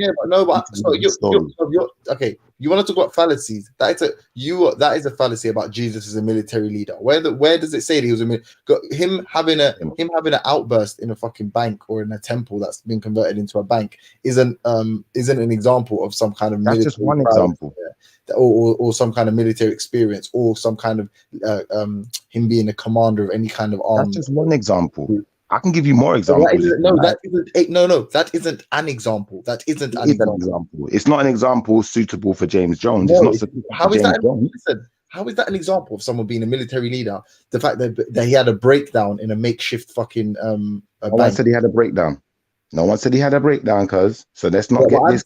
I'm saying based on the explanation given that is more close to it resembles more a breakdown or some kind of outburst than it does any kind of strategic intervention. Right. So to James Jones, we understand that it resembles more of a breakdown. And for you, I'm not going to tell you how to interpret, my brother. That's one thing I'm not going to do. I'm being tongue in cheek, but let's be honest, yeah. I'm fucking. I know you are, and that's what I'm letting you. I'm letting you do your command. He's not a military commander, but by no account, greatest apocryphal text that you greatest, James Jones, listen to me. Listen to these words.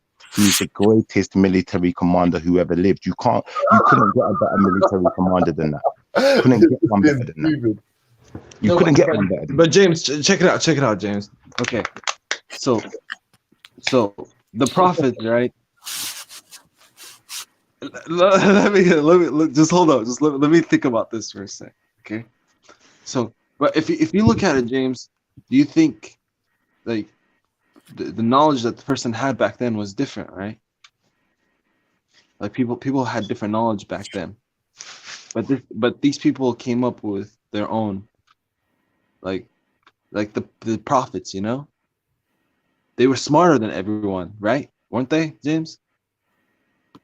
Huh? Like, weren't they smarter than everyone? Like, if you look at it, I don't listen. I don't even know if any of them existed. I was just trying to make a. No, I do understand now. I understand where you're coming from. I get what you mean. You don't even believe in that. But James, but if you go like, how would someone convert to Islam? It would be like, okay, this is for me. I'm not, you know, I'm not educated in Islam. You know what I mean? But for me, like how I see it is, I haven't even looked into it. That's the thing.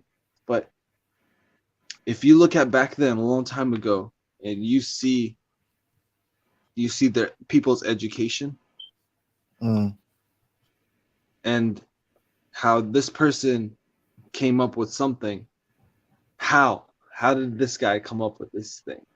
Do you get what I mean? Does that even make sense?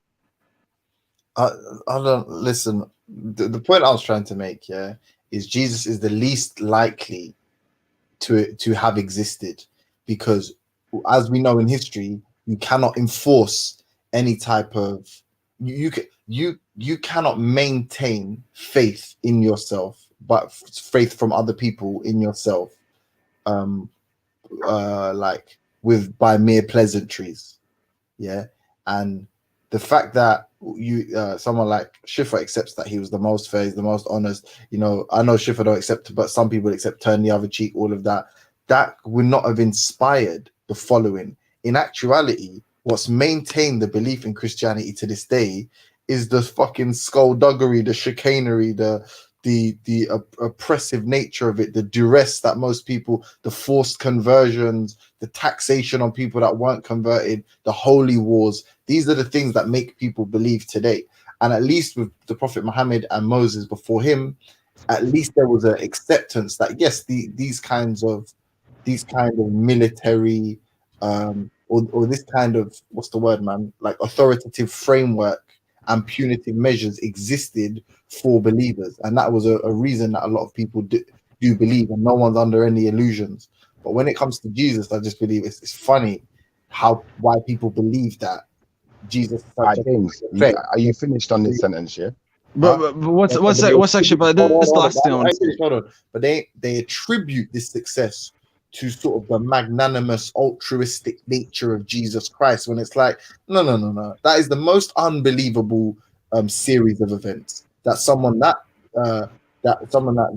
arguably, I don't know, man, like someone that sort of docile, was able to have the greatest effect and arguably have the most followers or most religious following on the planet. That's so unreal. This is getting very long-winded, bro, for something you don't even know about. You've not read about. It's very, I will be honest with you, James Jones, like, you see what you're doing right now, I understand you're being critical with your thinking, but you don't understand that, you know, I understand you don't respect people's beliefs, innit? You don't respect religion, innit? But is disrespect something that you just intend to enforce on people for the rest of your days? It's very disrespectful, because I'm going to say something. Listen, I'm going to show you why it's disrespectful before I get into any more conversation about this. Now, I do not know your family, do I? You do not. I don't. You've never met me, have you, in real life? That is correct. So if I subscribed to know exactly who James Jones is, who his family are, what they're about, what they've done from what they haven't done, and started talking this on live news at 10 and, you know, just dirtying up your name, you know, to the whole world, or on any panel, wherever it may be, you know that let me finish. You know that that's disrespect. You know it for yourself. So I don't need to get into it no more with you No, you than haven't that. explained anything. You know for yourself. You can move on, but you haven't explained absolutely anything. Just randomly inserted. Right. Let me ask the question to the rest of the panel. Yeah, if you don't know someone, you've not even read their story, you've never even read their diary, but you subscribe to know what they was about, you subscribe to know what they did from what they didn't do, and you're out there talking publicly about this person who you've not even read a book about, let alone know. Shifa, maybe he doesn't know he's doing it. Maybe he doesn't realize it. Or maybe it's disrespectful. Then, if you don't know it's disrespectful, it's time Shifa cleared the airwaves. No, I don't agree with that at all. It's like saying we don't need you to agree, James Jones. Hold on. We don't need you to agree. I'm going to ask everyone else. Let's go to a vote. Everyone on the panel right now. Do you think it's disrespectful to talk about someone you don't even know, like as if you know them? I don't agree with that at all. Does anyone else on the panel agree with James Jones? No, I do understand what you're trying to say, Shifa. I really do. But James Jones makes good points. He does make good points. So you're making excuses for him with your butts. Now, let's ask Issa. Issa, do you agree with James Jones? Do you think that that's disrespectful or not disrespectful? Shifa, can I ask you a question quickly, yeah? Is Harry Potter a wizard? I don't know about Harry Potter. What is that? If I'm saying you're just going to be disingenuous, then don't worry about it. At the end of the day, you just I don't know about no Harry Potter business. I ain't never watched no Harry Potter business. I never read no Harry Potter business. I don't know about Harry Potter. Harry Potter's just as real as Jesus Christ. To you. To everybody else, bro. To you. To everybody else. No, James, not Jones, to everyone. Do you know it's the difference between me and you, James Jones? Everyone else. What do you mean? Hold on, Shifa. One sec. What Shifa? James, do you believe in hope? No, but how is Jesus more real than Harry Potter? Tell me, show me. Listen, we don't need to get into how Jesus is more real than Harry Potter. All we need to get into right now, James Jones. The difference between me and you, James Jones, is one, I speak for myself. I'm not speaking for everyone else. I'm speaking for Shifa. You're speaking for everyone else. So you're speaking for Issa, yeah?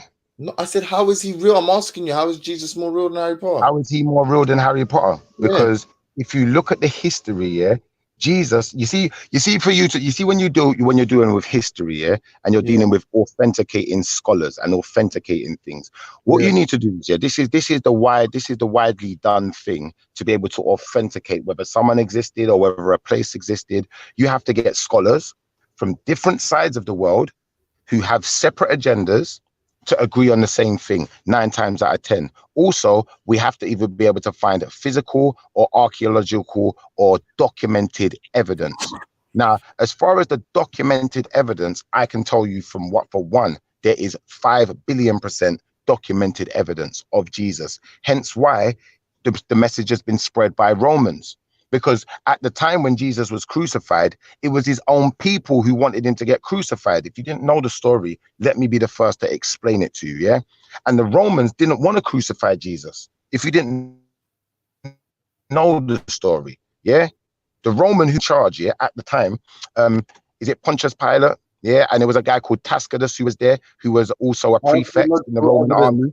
Now, let me just finish. You don't know the story, remember? So just let me finish. Yeah. Now, they did not want to crucify him. They were saying to these other Israelites, well, why do you want him crucified? Now, a lot of them were like, well, he's going against the law, and he's saying things that he's not allowed to say, X, Y, Z. But as far as the Romans was concerned, he ain't done no law. He's not broken no law, because the Romans at the time, they was in control. Everyone had to abide by Roman law. But the Jews are saying or the Israelites, as I like to call them, were saying he's broken our laws. Now, as far as the Romans was concerned, he ain't broken no law. So they didn't want to crucify him. They tried every tactic they could to get the people to just, not go through with it. But because they decided that, they want to go through with it, the Romans let him hang up on the cross. Someone went to him with a sponge, put a sponge to his mouth, and administered him some medicine to make him seem like he was dead. Then the people who were loyal to him took him down off of the cross and carried him into the so-called tomb, where they rolled a big stone in front of the tomb. Now, what I'm going to say to you is this.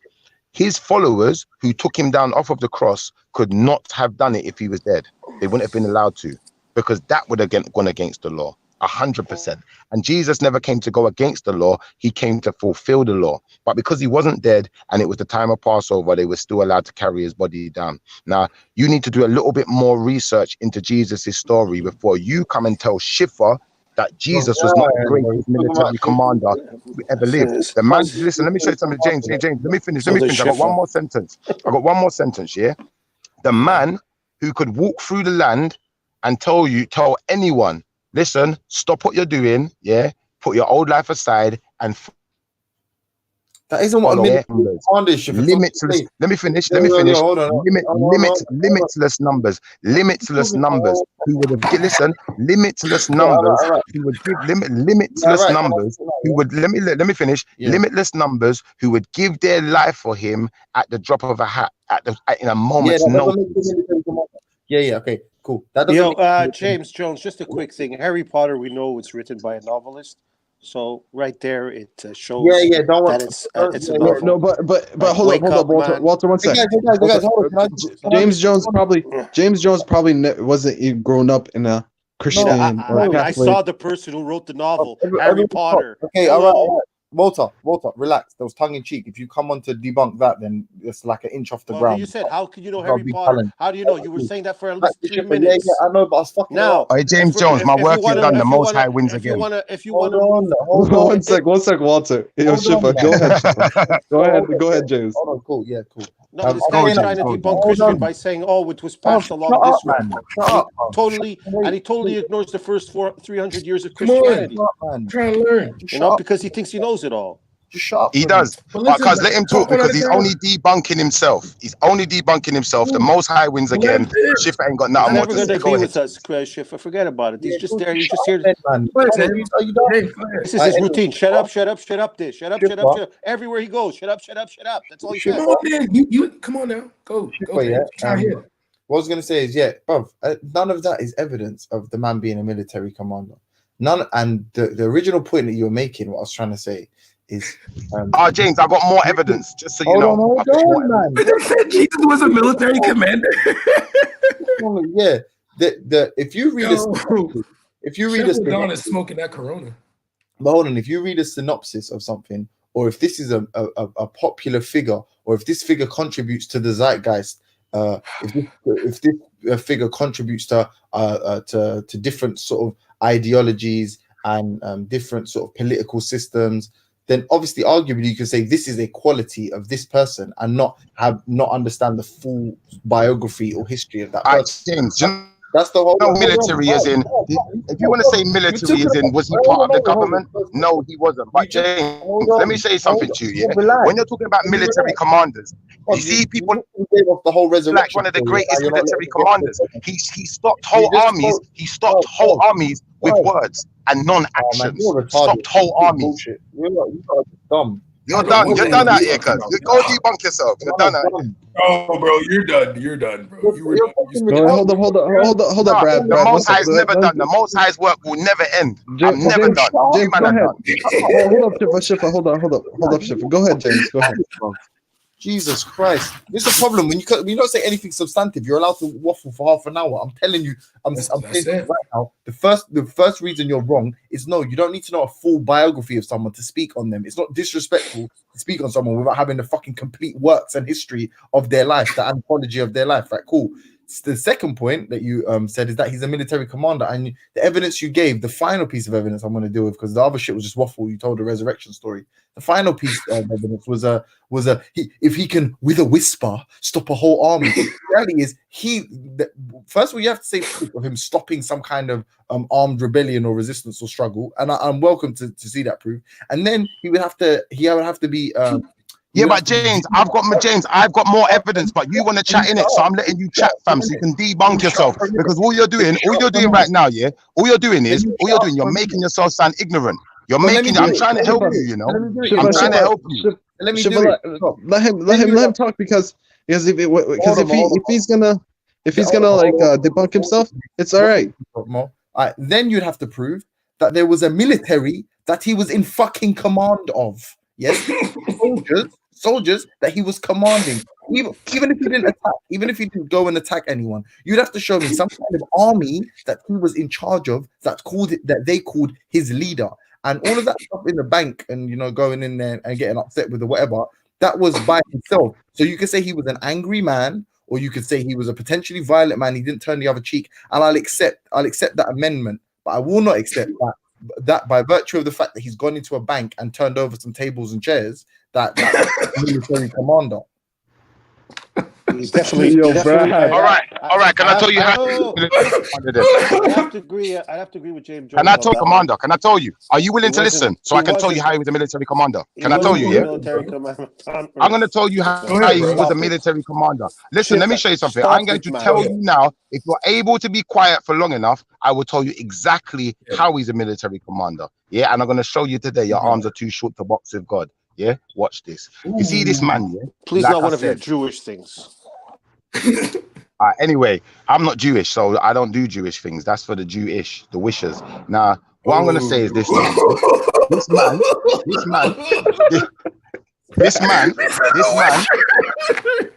Anyway, do you know what? You lot. I'm not even gonna bother no more because I'm not. Listen, I'm not here to be disrespected. Jimbo, go ahead. I'm just laughing at I'm Brad. sorry, bro. This is the greatest day of my life, man. The coronavirus. I know.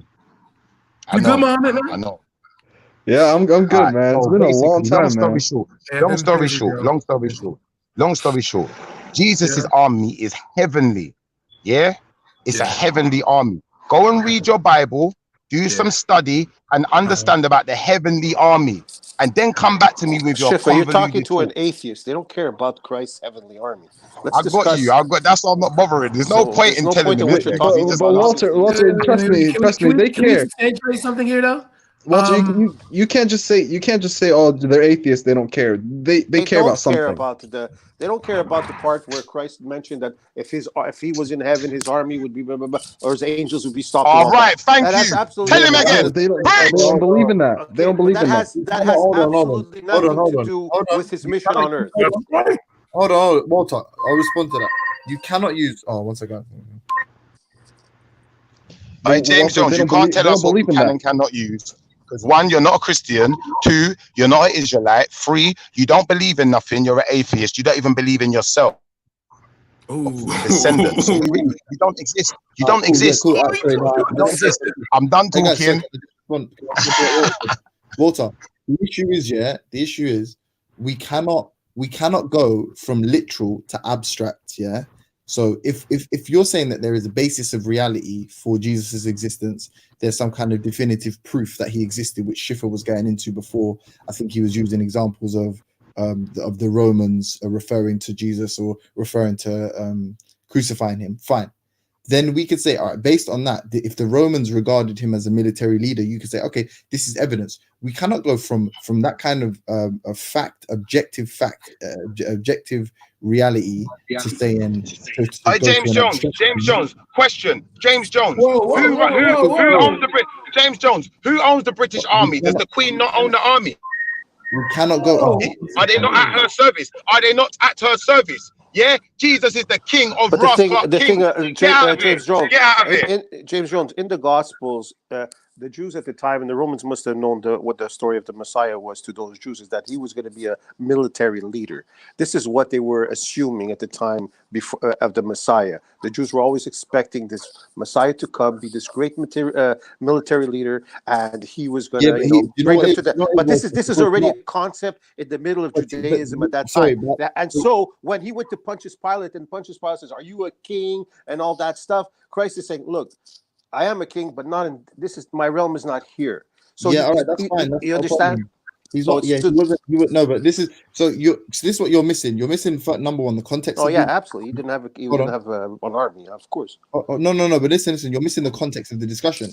It was a comparison between Moses and the Prophet Muhammad, peace be upon him. Yeah, this is what the discussion was about. So it was regarding those two people. And I'm saying that it's interesting, and it's less likely that Jesus existed in the capacity or in or with the disposition that he's purported to have, because of the fact that he didn't wield any sort of military power, as well as there was no duress. He didn't force belief in anybody, and there was no punitive measure for not believing or for falling afoul of God in the time of Jesus, other than I guess like some form of castigation. But even then, I'm not sure that he was responsible for it. So then he's saying, Schiffer's outright denying that. So no, he was a military leader. But then there's I understand, but I heard you say that he was a myth and that he never existed. The reason why Christianity spread was because it was under the gun and No, that's so I'm saying like, whoa. Are we going? Wait, Walter. I'm sorry. I'm a former Christian here. Because excuse me, Walter. There was a moment in time that you have to like say, wait a minute. Christianity did spread after the resurrection, and we know that because in Rome, at the beginning of Rome, there was a lot of people converting and dying in for instance, though they were being killed because of their faith, they were being sent to the lions. We have writings where Walter, I'm sorry. Christians are being a pain in the ass. Correctly though. Look, hold up, Walter. Check it out. Hey, Brad. You know, James, when you talk about this. It reminds me of Malcolm X and Martin Luther King. Quickly, Mo, before you go too far, Walter, just quickly to respond to that. No one is denying that there are cults all around the world, right? But if we're talking about global scale, so if we're talking about Moses, Muhammad, and Jesus, if we're talking about what is now arguably global in the millions, believers. Mother of Kings, you're wasting your time. King of Kings. Why do you think all these armies go on to fight in His name? His army is heavenly. It's the greatest army ever. You cannot defeat it. Your arms are too short to box with God. Lay down your weapons. Lay down your arms. Can you please relax? Yeah. All right. What I'm saying is, I'm relaxed. Don't worry. I'm just giving you some preaching. for it to achieve the sort of global scale that it's achieved, and all these three religions have achieved, there has been military conquest and expansionism. Now that was undertaken, as you know, through the Crusades, Holy Wars, the Roman Empire, so on and so forth. I'm saying that exactly. So you just debunked yourself. Thank you. Greatest military leader ever. Greatest ever. Thank you. If you look but hold on. If you look at an emperor, if you look at an emperor of Roman Empire, Western Roman Empire, whatever, if you look at his empire's not Roman. His empire has no borders. Yo, can we please act like adults? If you look at Veli, I beg you listening to this guy, please. He's going on nuts. If you look at the Roman, like any kind of empire, Holy Roman Empire, these are all people that have been responsible for spreading the religion. So at that point, you could say that the military strategy, the tactics of the emperor or the sort of government, the regime at that time is responsible for spreading it, not necessarily the man, not necessarily the sort of, what's the word, like the docile understanding. In His name, in His name, James Jones, you just debunked yourself. You don't even realize what you're doing. I'm trying to help you. It's the time to stop. Obviously, I agree that because of Rome, there were certain things that the Rome took on Christianity. The Crusades was more to do with the Ottoman Empire starting to attack Christian sites, where they started to make move. But at one point, yes, Christianity did go on the wrong path of war and the thing. I'm not saying right or wrong. I'm saying we accept it with Muhammad. We accept it with Moses. We accept that not only did they come with a message from God, but they also had all praise to the Most High, our Father who art in heaven. Yahweh be thy name, thy kingdom come, thy will be done on earth. Give us this day our daily bread, and forgive James Jones who trespasses against us. To temptation, deliver us from evil. For thine is the kingdom, the power, and the glory forever. You know what? Some way, like you won't get brought like this. I'm just telling you realness. Why would man bring this to a conversation? Wait, James. When the conversation gets high level, no, but on a level, when the conversation gets high level, say you're staying in the backstage because of this behavior. It's very weird, bro. You need to chill out. The power and the glory. You're a grown-up man. Like, what happened to you, bro? James, check it out, James. Why did they kill Malcolm X? I mean, Martin Luther King. Martin Luther King. Why did they kill him? He's South man, bro. He's South man. I'm moving crazy. No, because words are more powerful than swords. Because words are more powerful than swords. What James Jones, he just doesn't get it. He don't get it. That's not true at all. That's not true at all. No. I don't think I made that. I don't think I made it clear. One sec, Brad. James, look, they killed him because remember when he gave that last speech, right? They thought he was radical, right? I'm just trying to see if I'm right or wrong. Yeah, You get what I mean? You know what? Yeah, this is you know because I don't even think Walter disagrees with me. I think Schiffer's just being intransigent. I swear I love Muhammad, bro. He's so cool. Yeah, the reality is it's prophet whether or not the Prophet Muhammad is true, whether or not Moses is true, it's more likely that they existed just based on the fact that Your arms too short to box with God. Yo, let him finish. Jesus Christ. Just based on the fact that the spread of their religion is more based on Amazing grace. is more consistent with their I you're will fake definitely carry fucked. too, I feel though. like, well, you're fucked, G. Like you're fucked. You're fucked because it's not even trolling, it's just dumb. James Jones, the power, the kingdom, and the glory forever and ever. Not just in that time. Not just in forever that and time. ever. Not forever and Make ever. sure you know. Because if he did, Forever and ever. Come on. Amazing grace. Wait, bro. can you ask Chef LaDon one question, James? The doctrine of discovery. What was Christianity's role in that? Say that again? The doctrine of discovery. What was Christianity's role in that? I'll be honest with you, my brother. I'm not a Christian, so I don't subscribe to Christianity, but I know enough to let you know that the most of the savior of man, yeah, the son of man who is the savior, yeah, his kingdom is forever, and he has the greatest army whatever walked this planet, which is why And the the man spread you're of talking Christianity about was comes out of Christianity. biggest The spread. man you're talking about comes out of Christianity. The man you're talking about comes out of Christianity. Hey, can you explain what the doctrine of discovery is? Is that something to do with colonizing? What? It had to do with slavery. Go on, talk to us, Brad. Teach us. I'm actually going to give me a minute. I'm actually going to pull it up perfectly, so I don't want to paraphrase anything. All right. All right. So yeah, you can continue on doing your thing because I think he was making a point. No, I think Schiffer was making a point. I don't know. Yeah, like hey, Shift though, man. Like, because I don't dislike you, G. I like you, yeah, but like that stuff, I don't know, man. I don't know if it's like ADHD or something, but that's not. If you want to No, say you got the ADHD, my brother, because you don't read things. No, Schiffer, hold up, James. You just quote from your brain. You quote from things you plucked out of thin air. I've got. Yeah, but No, Schiffer, he doesn't mean that, Schiffer. Trust me, he doesn't mean your that. behavior is your behavior. I know he doesn't mean. He may not mean it, but he's only talking about himself. You don't realize the Most High has got him right now. Yeah, that may the Spirit be upon you.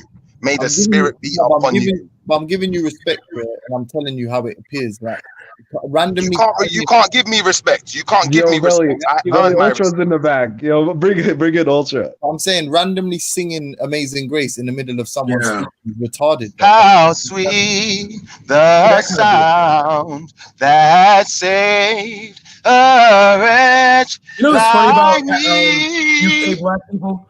It's like when y'all have these moments when y'all sing, y'all don't ever sing with a British accent. You have to sing like us. That's weird. And even some of your rappers. I am sometimes American. I am American. The kingdom is all over the planet. Schiffer, you're I'm not originally American. American anyway. I'm West You're not Indian, so you don't talk like us. Remember that. You talk like Are you like West us. Indian? So you're from the Yeah, Caribbean. Jamaican. You're not That's American. right. You're from the Caribbean. That is right. There's a difference. So y'all for know for talk and you get it from Yeah, we. so please stop it. Well, I'm not gonna lie, yeah. Like, is this are you using this as like an audition tape for something, G? Like, I think so. I mean, bro, what's going on, bro? Nah, Schiffer's Yeah, cool, man, bro. I Trust think me. you- Schiffer's Shift. cool. Trust me. Yeah, like I'm like you know, if you So know, like, he's a- you know, like how Carnival's got like a Monday and a Sunday, yeah, like a Sunday and a Monday. Sorry, yeah. I think Yo, imagine if every single person acted the You same. stay on the Sunday shift, man. Mondays ain't for you. Imagine everyone acted the same. This is more than audition. This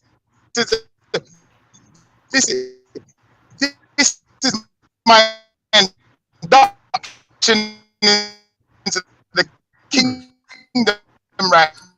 Can we thank Jesus for him cutting out? Yes. All praise be to Jesus. All praise be to White. No, bro. It's because I'm here now. Just let that sink in. Where you been, bro? What's up, Ultra? How you been, man? I've been around, I'm just like fucking around. Yeah, I've heard, man. I've heard. Yo, Ultra, I just want to make it clear. I'm sorry, I'm a legend. Ultra, I just want to make it official that Florida Carnival, I'll be there, bro. No, it's cancelled, bro. They Make it cancelled official. all flights No, from it. the UK. to Hold the up, US. hold up. It's Corona, bro. I thought it was 2021. Oh, Oh okay. yeah. And you guys, you Yeah, know yeah, what? yeah, I yeah. wouldn't be singing over people if people weren't talking over people. So if you want respect, you got to show respect, and So, respect No, is you earned. you slightly, Shifa, I was having a conversation. You just interrupted, though. I know. We've been doing this. We've been doing this interruption thing today, though, Ultraman. You know you're used to this Hey, behavior, man. Ultra, stop it. Hey, stop it. This guy is actually Just quickly, though. hilarious. Just quickly, though. I read the title of the show, and the answer to the question is: if I look at myself, the answer is yes. If I look at myself, the answer is emphatically yes. Everyone, read the title of the show again. Then think about Ultra. The answer is yes. If you The like me or irony not, of you just lying. That's the literal irony of all you did. You literally just told a lie. Like it's kind of insane, isn't it, Ultra? James, I needed you to take a minute to let it sink in. Oh, sorry. I feel like I reacted too quickly. I'm fair all the time. Back in 60 seconds. Hold on. What's the title of the show? Can you be fair and an honest person at all times? Yes, of course I can. And I Just am. lied Just again. tweet anything. I'll tweet anything and I'll tell you the truth. That's like two lies in the space of you. Literally James, I understand the truth is hurting you right now. It's rubbing up on you like a sandpaper condom. But No, but wait, hold up, Ultra.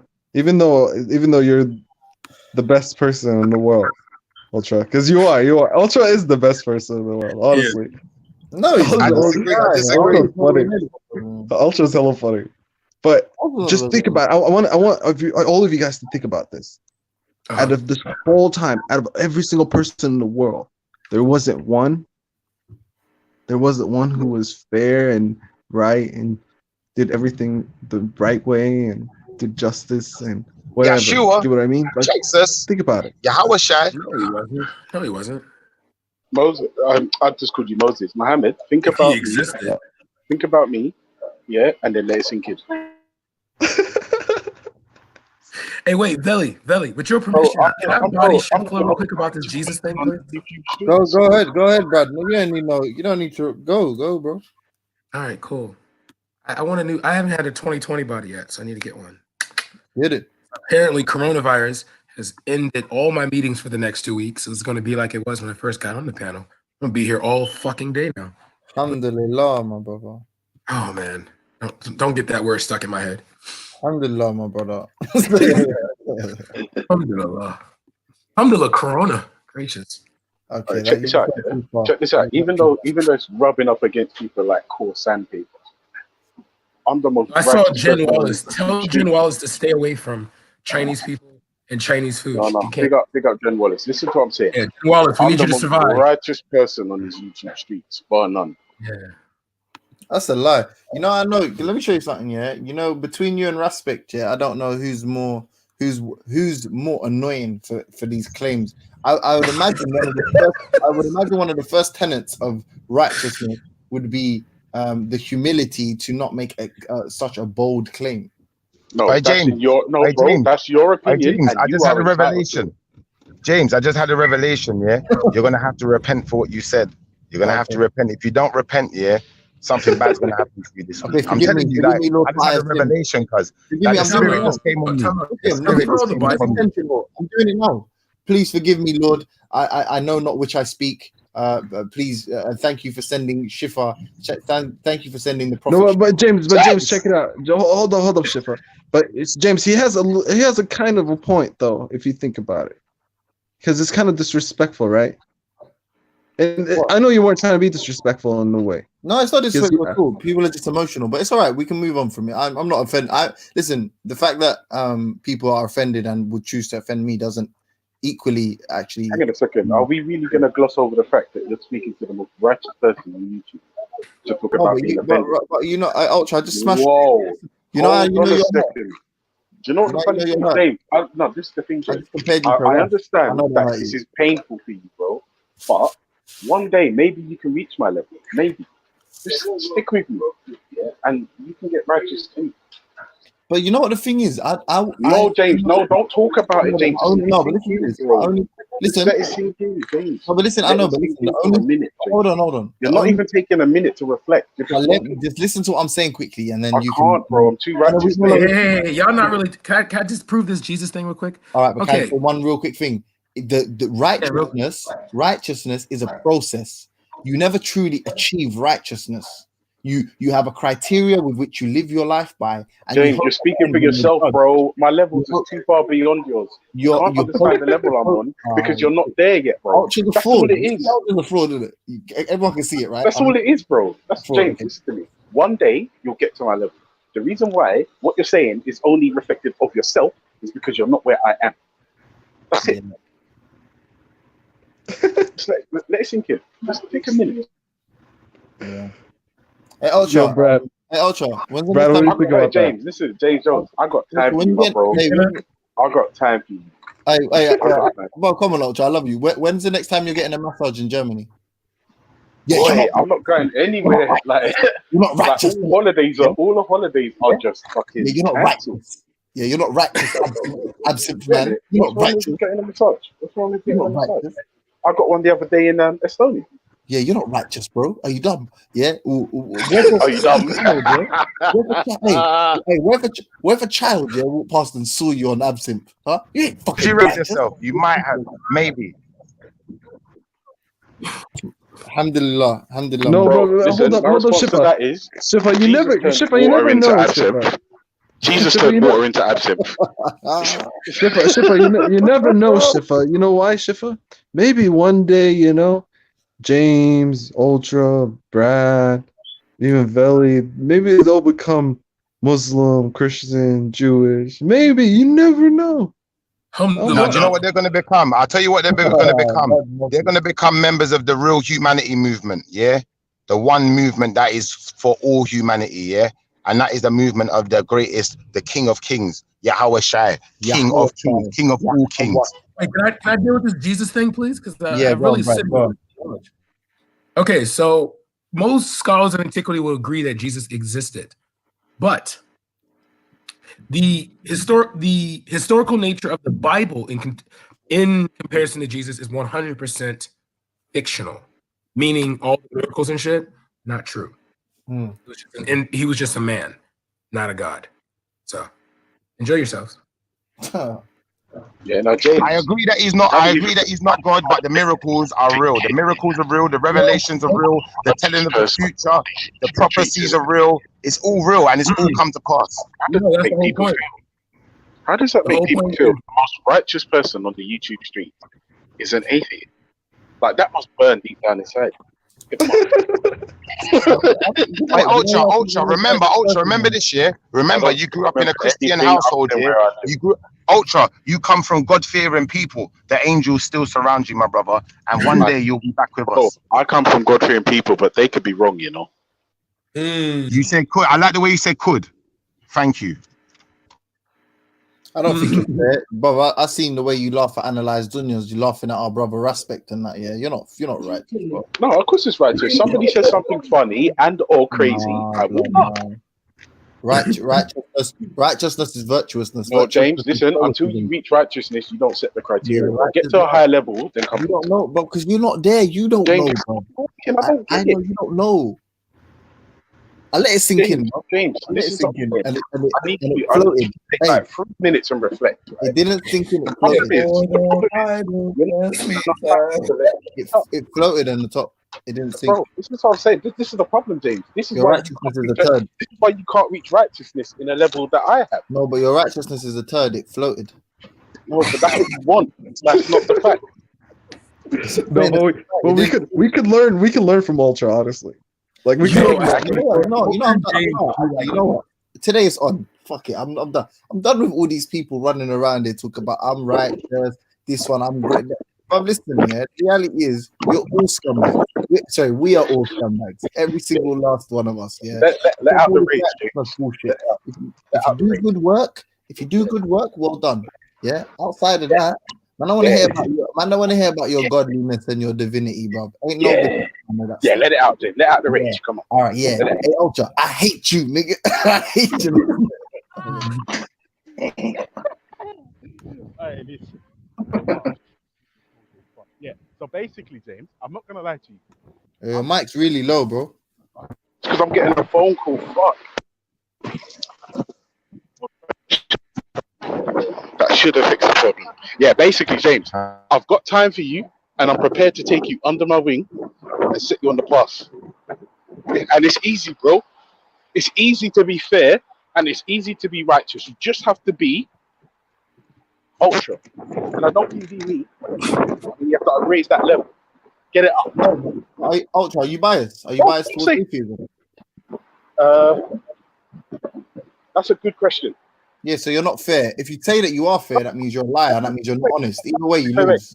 I'll have, yes, natural biases. However, you're when not I'm fair. in a conversation or in a specific context, that doesn't apply. I will always adopt a balanced approach until such time as I'm shown something significant by a religious person that can make me think that there's something. No, that's fair. You're biased. So Excuse me. Hey, be honest.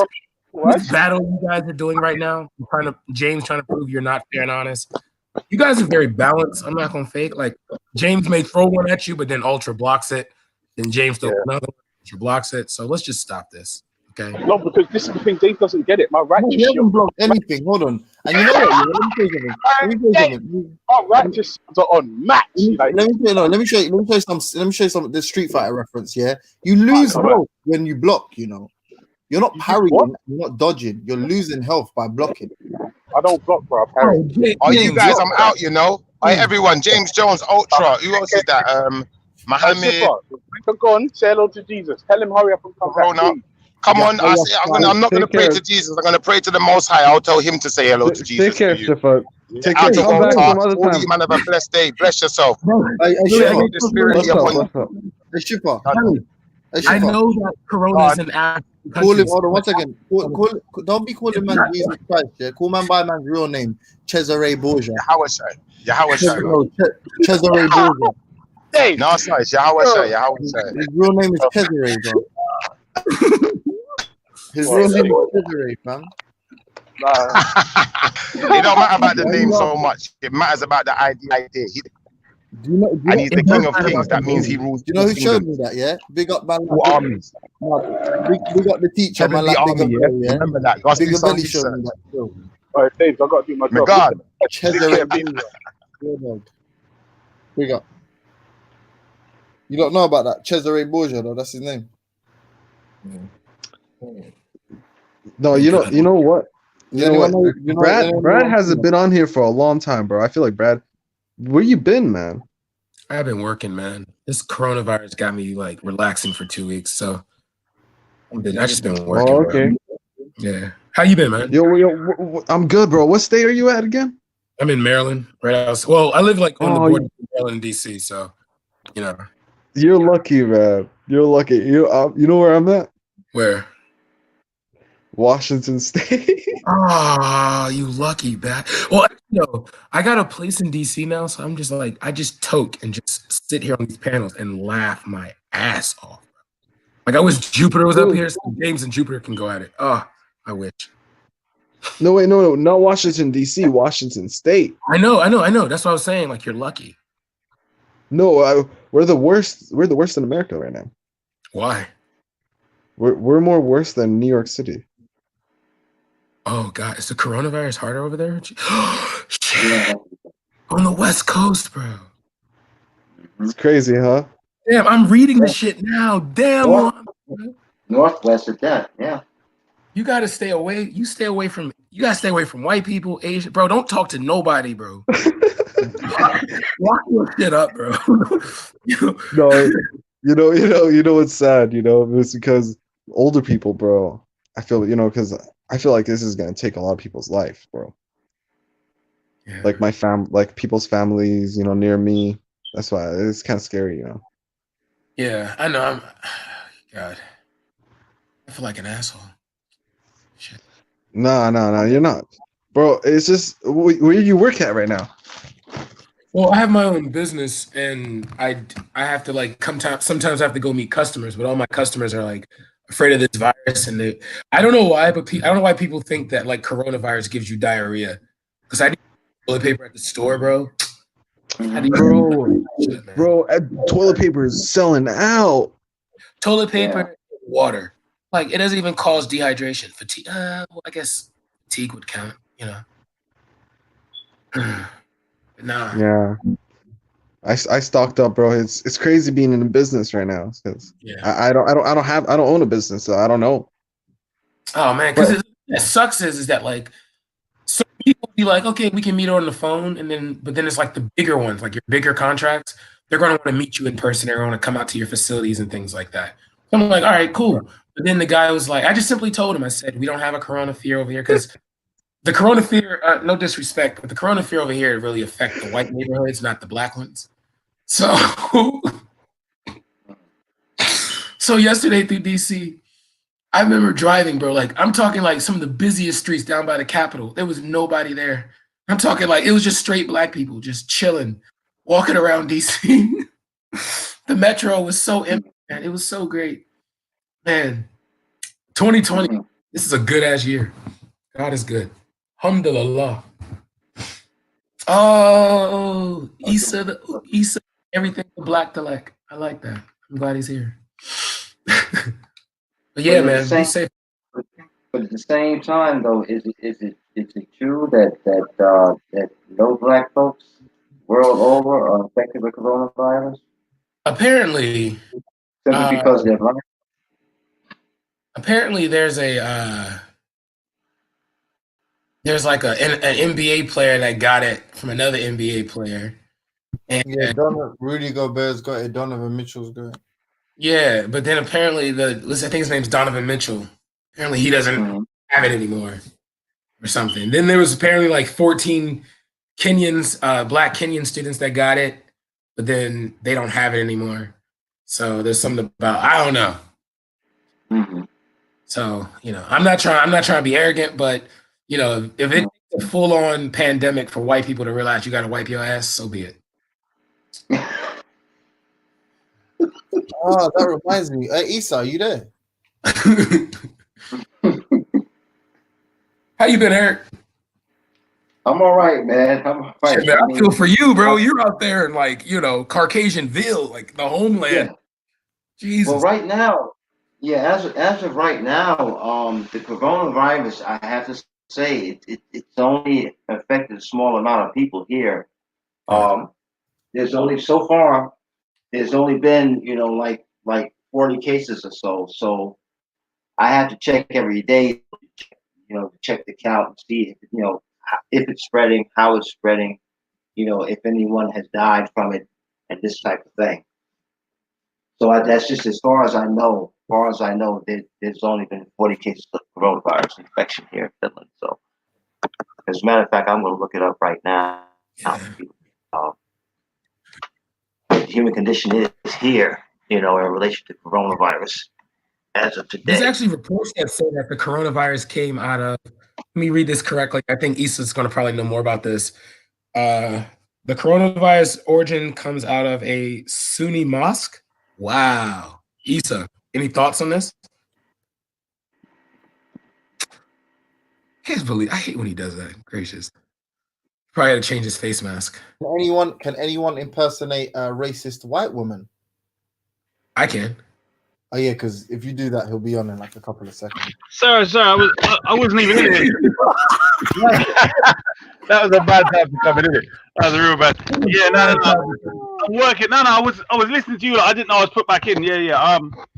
Yeah. Apparently, it came out of who is it? Sellout, and his boys got together. Oh, God, here we go. With Waleed and them lot, and they done their sacred ritual of batty fingering and all the rest of it, and then coronavirus came about. So there you go. We should call it finger batty virus. It's nasty, bro. It's nasty. It's nasty. Hey, Issa. Oh, let me just big up Jada. Let me big up Jada and what's her name? And Jupiter. Big up to all the pro-whites that are more pro-black than some of these so-called pro-blacks. Yeah, big up to them. Yo, time out, Issa. Sorry. Hold on. Issa. No. No, hold on. One second. No, James, I need to talk to Issa. No, don't. Game for calling Malcolm Mexicoon. I forgot. I didn't call Malcolm X his ass, bro. I didn't call him a coon. Big up Malcolm X. Yeah, listen. Hold on. Before we get into some deep political, you said yesterday, that you are not racist. But you said that. You said that yesterday. Are you dumb? When did I you trying to impress that white woman? Stop it. You listen. We were trolling. Me and you were trolling each other. So stop it. Okay, but so who? Because you've told me in the past that you're very racist. You've also told me that all white people are devils. You said that. No, I've never said that. You liar. I've never. Hold on. You said the blue. You never called them the blue-eyed devils. Bro, I literally asked you. I said I saw you in Speaker's Corner one time. Say that it says in the Quran that people with blue eyes are devils, and you said it does. And I'm not. And you know how you know I'm telling the truth. Someone else convert. I asked Ziriab the same question, and he said no. It's like the recessive gene. You know, like how everyone has blue eyes under the brown eyes. He's saying like it means blind people will go to hell. No. It's not. I asked you that on these panels. Hold on. There's a video with me quoting the verse, but nowhere do I say that all white people are devils and stuff like that. No, but I asked you about that, and you said, "Yeah, it's true." No, the verse is there. That's correct. Yeah, no, but so you're saying that blue-eyed people are going to hell? No, bro, that's not what I said. No, I didn't say that. No. What my commentary on it? I don't think I've commented on it and given any kind of explanation of it. I've just given a basic to show that people like what name again, Jordan. And you also said all white people hate black people. You know this already. You said that. What are you talking about, bro? You never said that. You never said Chinese people, Asian people, white people don't hate black people already. And I said you're a racist, and you were like, yes. So do you think that's an insult? No. All right, bro. You really sum things up. All right, fair enough. You can't quote me word for word. So let me just say basically whatever I was saying, what I would have said. I'm saying that the way that the culture is, they're indoctrinated to be anti-black by the culture that they grow up in. So we're justified in believing that the majority of them, if not all of them, are anti-black and start from there. Do you get me? But there's no way I'm going to say, just like I can't say all Sunnis are Kafirs, I can't say all white people are evil. All right, but you know what it is? I think sometimes when you're trying to like win arguments with me, you take these ridiculous positions where they're not necessary. And I remember the other day saying that makes you a racist though, and you were like, I don't care. No, bro. I can say I don't mind saying I'm racist. I'm racist against Chinese people. I'm racist against any group. Let me say this now so you get it correct. I'm racist against all and any groups that are predominantly anti-black. And hold on, this is the crux that you keep missing.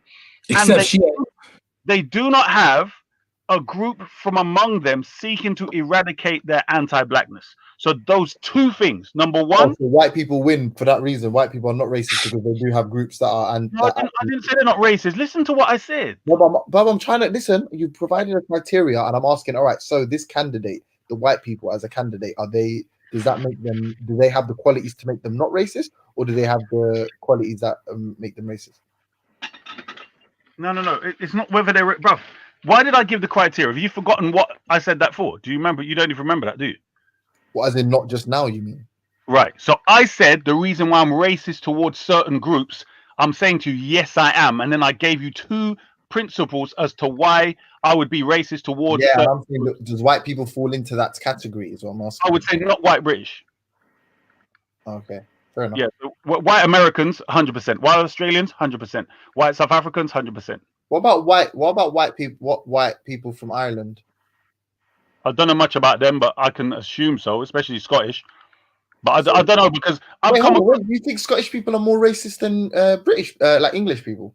Are you mad? Of course. Are you, bruv? Seriously, where are you from? Where's the evidence for that? Oh my, bruv. Just talk to anyone that's serious on their Scottishness, yeah, and ask them about how they. I would say the absolute complete opposite, and I'll say, you know what? One of the evidences for that is when they did a poll in Scotland with regards to one staying in the EU and one lax immigration laws. England was far more concerned with immigration than Scotland was. I'll try to pull that up for you. So that's an example. All right. So immigration, but I mean, how many black people? It depends where they've done it. and how many black people are looking to immigrate there anyway? Like, it depends where they've done it. If they went to a place here where there's a lot of immigration, especially I keep hearing this thing about Somalis. People keep complaining about Somalis, right? So let's talk about the people that live in these areas and ask them what they think. Do you get me? Don't just go to some village where there's no one there. I don't think all the Scottish people I know are far from it. And actually, like, so all of the Republican Irish people I know, like not the loyalists, yeah, all the Republicans are not really that racist either. No. This is the thing. They talk that way until you get in a dispute. Then you see how they really bloody think. I'm telling you. I remember there was a brethren of mine, a Rasta, and years ago he moved over there, and he was all about, yeah, man, the way that they are, and the women are more in front than the men, and then my dad said, yeah, you think so? Live there a little bit longer. A couple of months later, he come back. Yeah, you were right. Actually, you were right. Because you know what I mean. They got over the novelty. He was like the Bob Marley when he went there. All those dark skin. You get me? With his dreadlocks, and they were fascinated. Then after a little while, you're not the mascot anymore, so they don't care about you. Then their real feelings and thoughts came out. You get me? So simple as that, bro. I feel like that's a misstep by you, man. I feel like Scottish people are far less racist. Oh, let me quote Jay Boogie, because Jay Boogie's got something. He says the same way Malcolm X went to Mecca and converted to Orthodox Islam, Issa went to Silicon Valley and converted to interracial love. Lord of mercy. But on this topic, these Scottish people, they have arguably you see what you have found in Shiism, yeah. Be it that you know a subjugated group of people, a sort of a David and Goliath type struggle, which is similar to essentially what black people have found. That sort of comparison. It's exactly the same with Scottish people and English and Irish and English, because Irish and English Scottish have been subjugated by the English, and their major sort of disdain is toward English people as opposed to the minorities that live in England. So they identify more with us than with some. Sorry, some would identify more with us. I hear you. Somehow it's changed. However, because when I was growing up, the Irish were always telling me, "Yeah, we're the same. We hate this, and they oppressed us, and they enslaved us for 700 years or something, and stole our potatoes." Almost every Irish person I came across, you know what I mean? They used to tell me the same story. We're the same, and they could relate to our struggle. But over the years, bro, it's changed. Something's changed. Whether it's internet, something's changed. Where are you feeling like this from? Just for your Rasta brethren saying that's it. That's the only opinion. No, I'm saying what I've talked to. I'm saying the Scottish, Irish, the Irish white people I've met over the years, right? I'm saying things have changed since then. This thing with my other Rasta brethren, that's bloody like 20 odd years ago. That's time. I'm talking about over the years, all the way up till now. I've sensed a change. Like certain ladies I know back in the day that was Scottish, going back and forth, you know, their explanation of, you know, what has changed and just how they think is very different. Hold on, your sample size is going to be ridiculously small. So the best, I would say the best like sort of metric or measurement would be used in like some kind of research, yeah. And from what we're arguing now is not that they are not racist. I'd argue everywhere in the world is racist to a degree, like in-group and out-group topics. But you're arguing that they are more racist than Britain or England.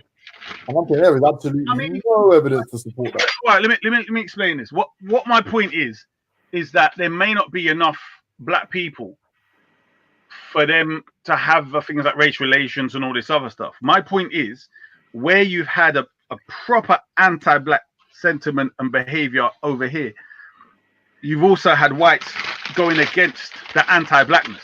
Do you get what I'm saying? Up to this day.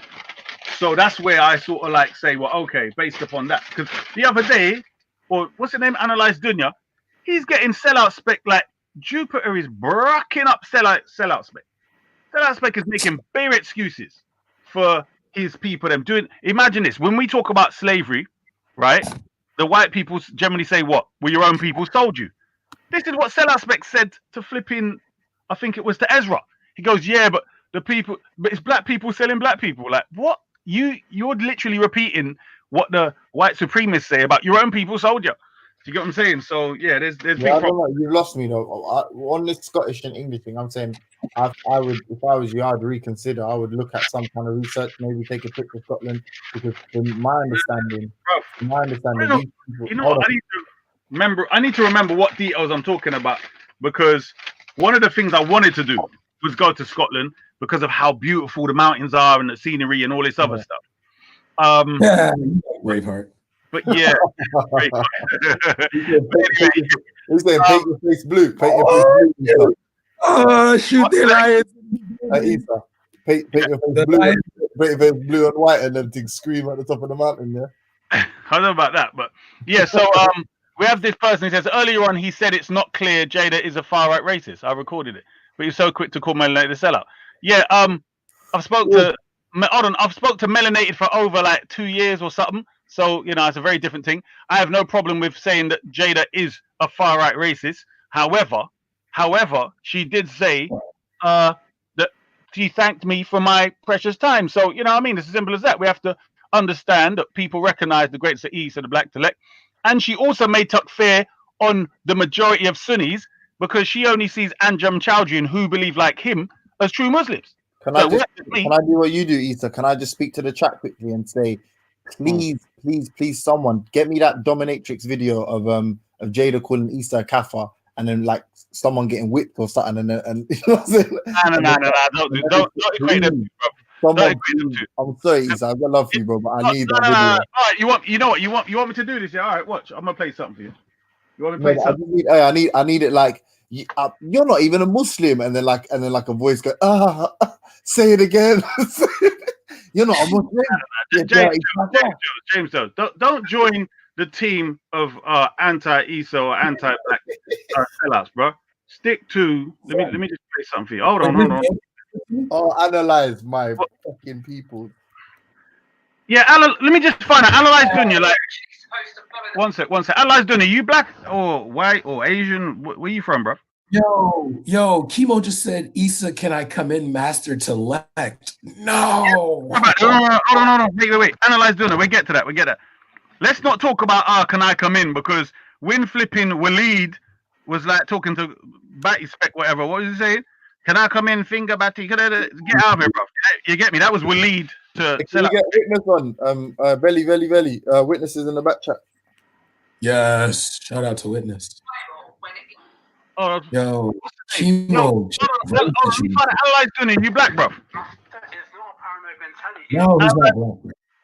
What is he then? What is he? Analyze Dunya. What are you, please? Can you let us know? Black, white, Asian? Analyze Dunya is a female, is a black female grand wizard of the Ku Klux Klan. Oh. And that over you can literally read clear words in the Quran and the commentary of some great scholar will override what it says. The context and the relationship between this verse and another and so on will be overridden by so-called great scholars. And that's one of the reasons why I was on my way out of Islam and then I found Shia and so on and so forth. So you can say, yes, we literally do. We literally, well, you know, we'll see. Right, so here's the thing, right? So, I've heard this argument as well, but I'm Catholic, I'm a Christian, so Catholicism doesn't really matter. Like, I guess Sunni, Shia, Islam, Catholicism, Protestants, Christianity, same thing. You know, religion, and then there's different groups. Yeah. My thing is, and this is where I kind of get pissed with the establishment, right? So I've had people within the establishment, whether it's the judiciary, the police, or the media, say to me, how dare you say that about Islam? How dare you say that about that religion? Right.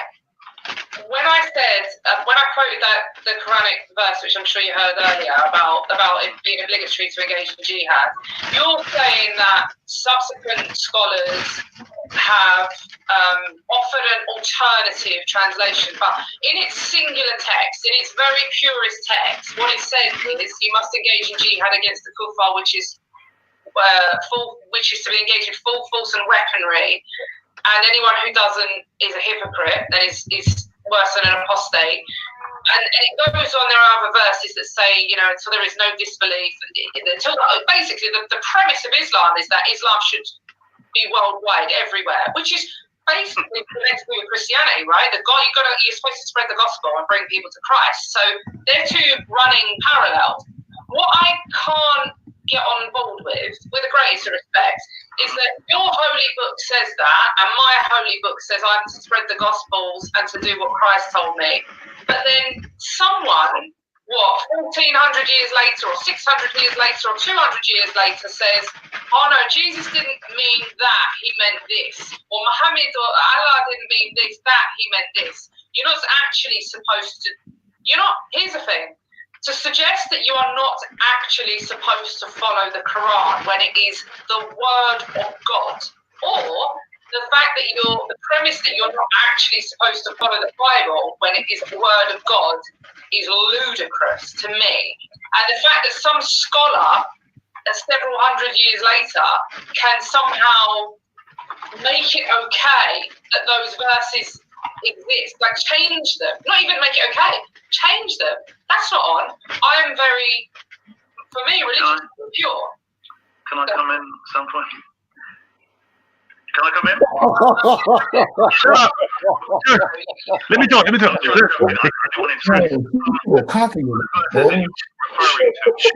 Listen, Listen. Go through the context. When I was a Sunni, I was invited to what you call Hizb ut-Tahrir, and the Muhajirun groups. Obviously, they're known for what establishing Khalifa and Jihad.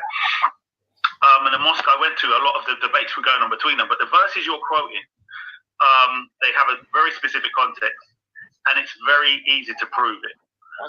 So I don't mind. Let's deal with what you said first. You said if that Jihad is one of the top 10. So if not, I think you said the top one. Most certainly, at the time, it is absolutely fundamental, because they were being attacked, because their property was being stolen, and they were being kicked out. So it's kind of a point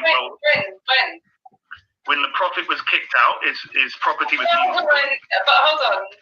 These words were sitting on a table in heaven before they were telepathically to the Prophet Muhammad.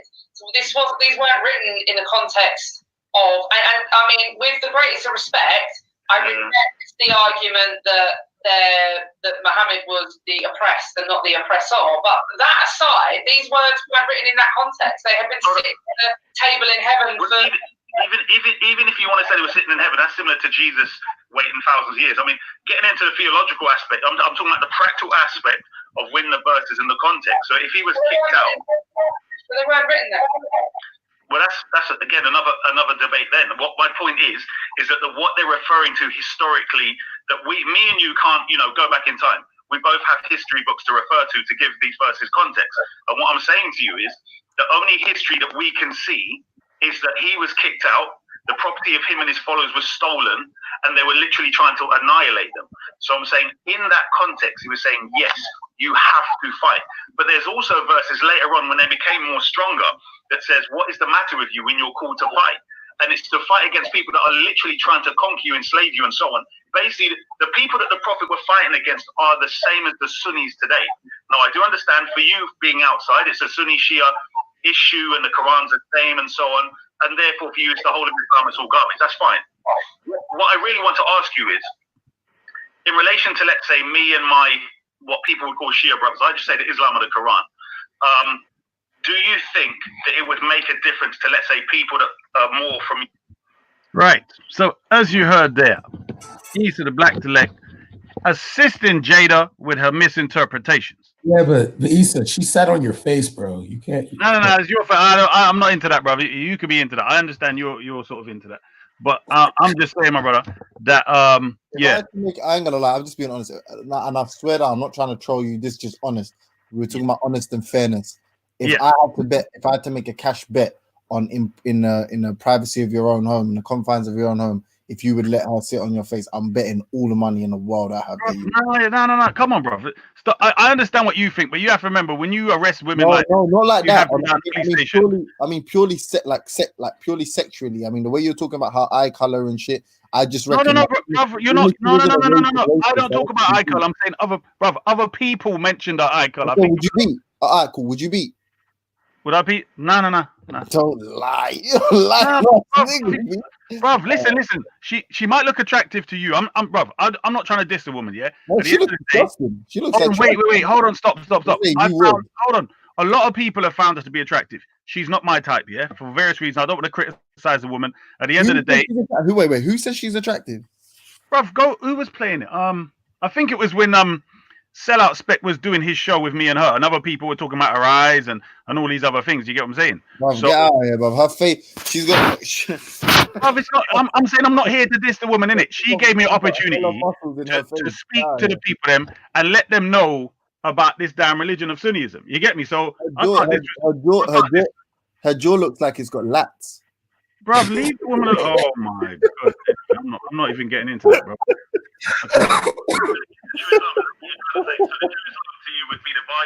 Her nose has got a bicep. Hold on. Wait. Yeah. So what I'm saying, you're saying that the Quranic scriptures in their purest forms, without being tweaked by Islamic scholars, right? In other words, context. In other words, if I was to go through them word for word with you with the Arabic, let's say we use an online word for word translation, right? And we just read verses. It's because of time. I know it's annoying, but because of time. Maybe in the future. Get back in your hole. Slave. One sec, man. One sec. Nearly finished. Yeah, let me just say this before you go. First of all, it was very nice speaking to you. Secondly, I do think that it would be excellent for you, for those who follow the ideology that you follow, not the James Jones. God. Hold on. One sec. I want to get this one point. People would then see that different to what we're saying, because obviously her neck's got a hamstring. What? Convert into Sunnism. Pause it. I said pause it. Go on. I said her neck's got a hamstring.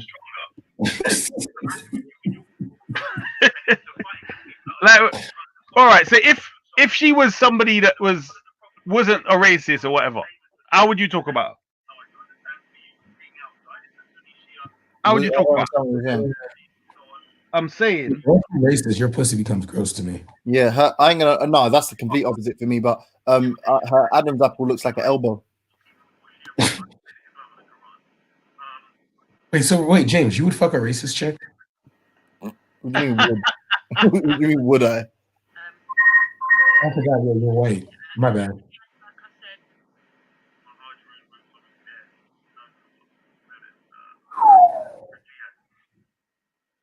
Damn.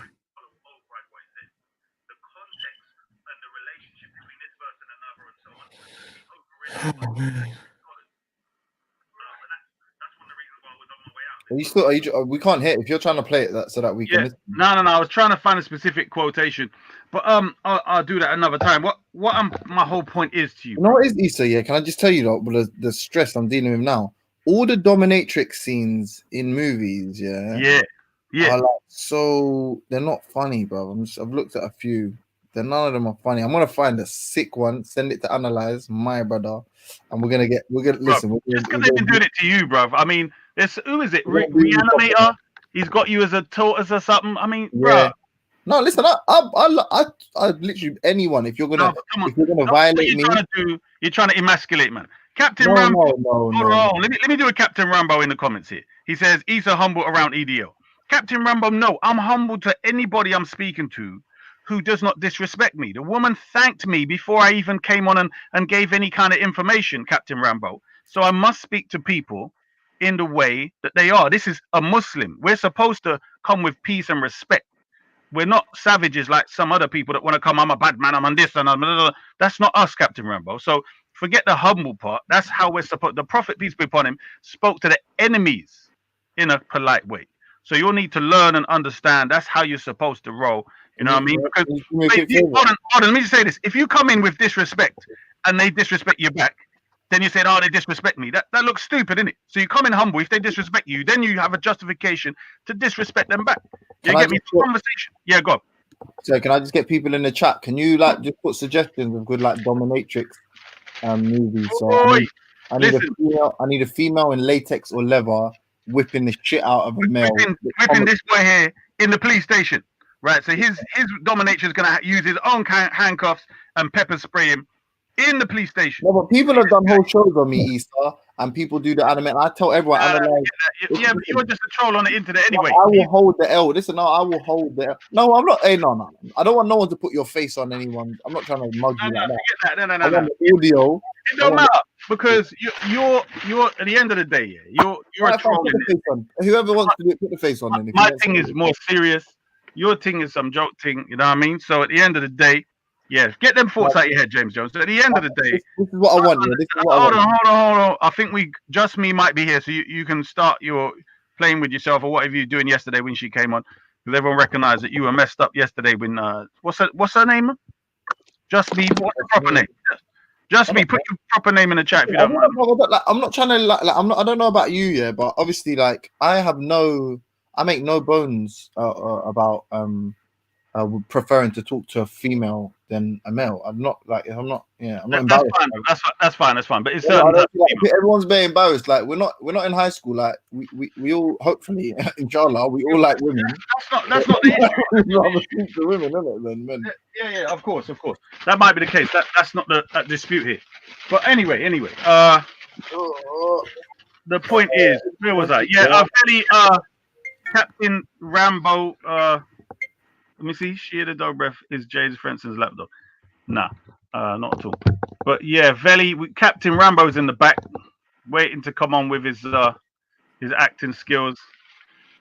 So, Captain Rambo, why did you call yourself Captain Rambo anyway?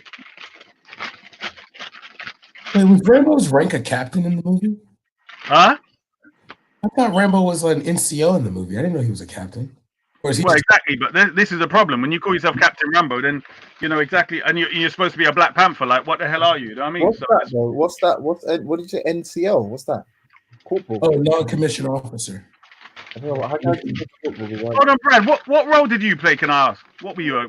Were you a captain or sergeant or role? No, I'm going into the military. Okay. No, I thought you was on it already. You went on a few runs, no? No, hell no. Okay.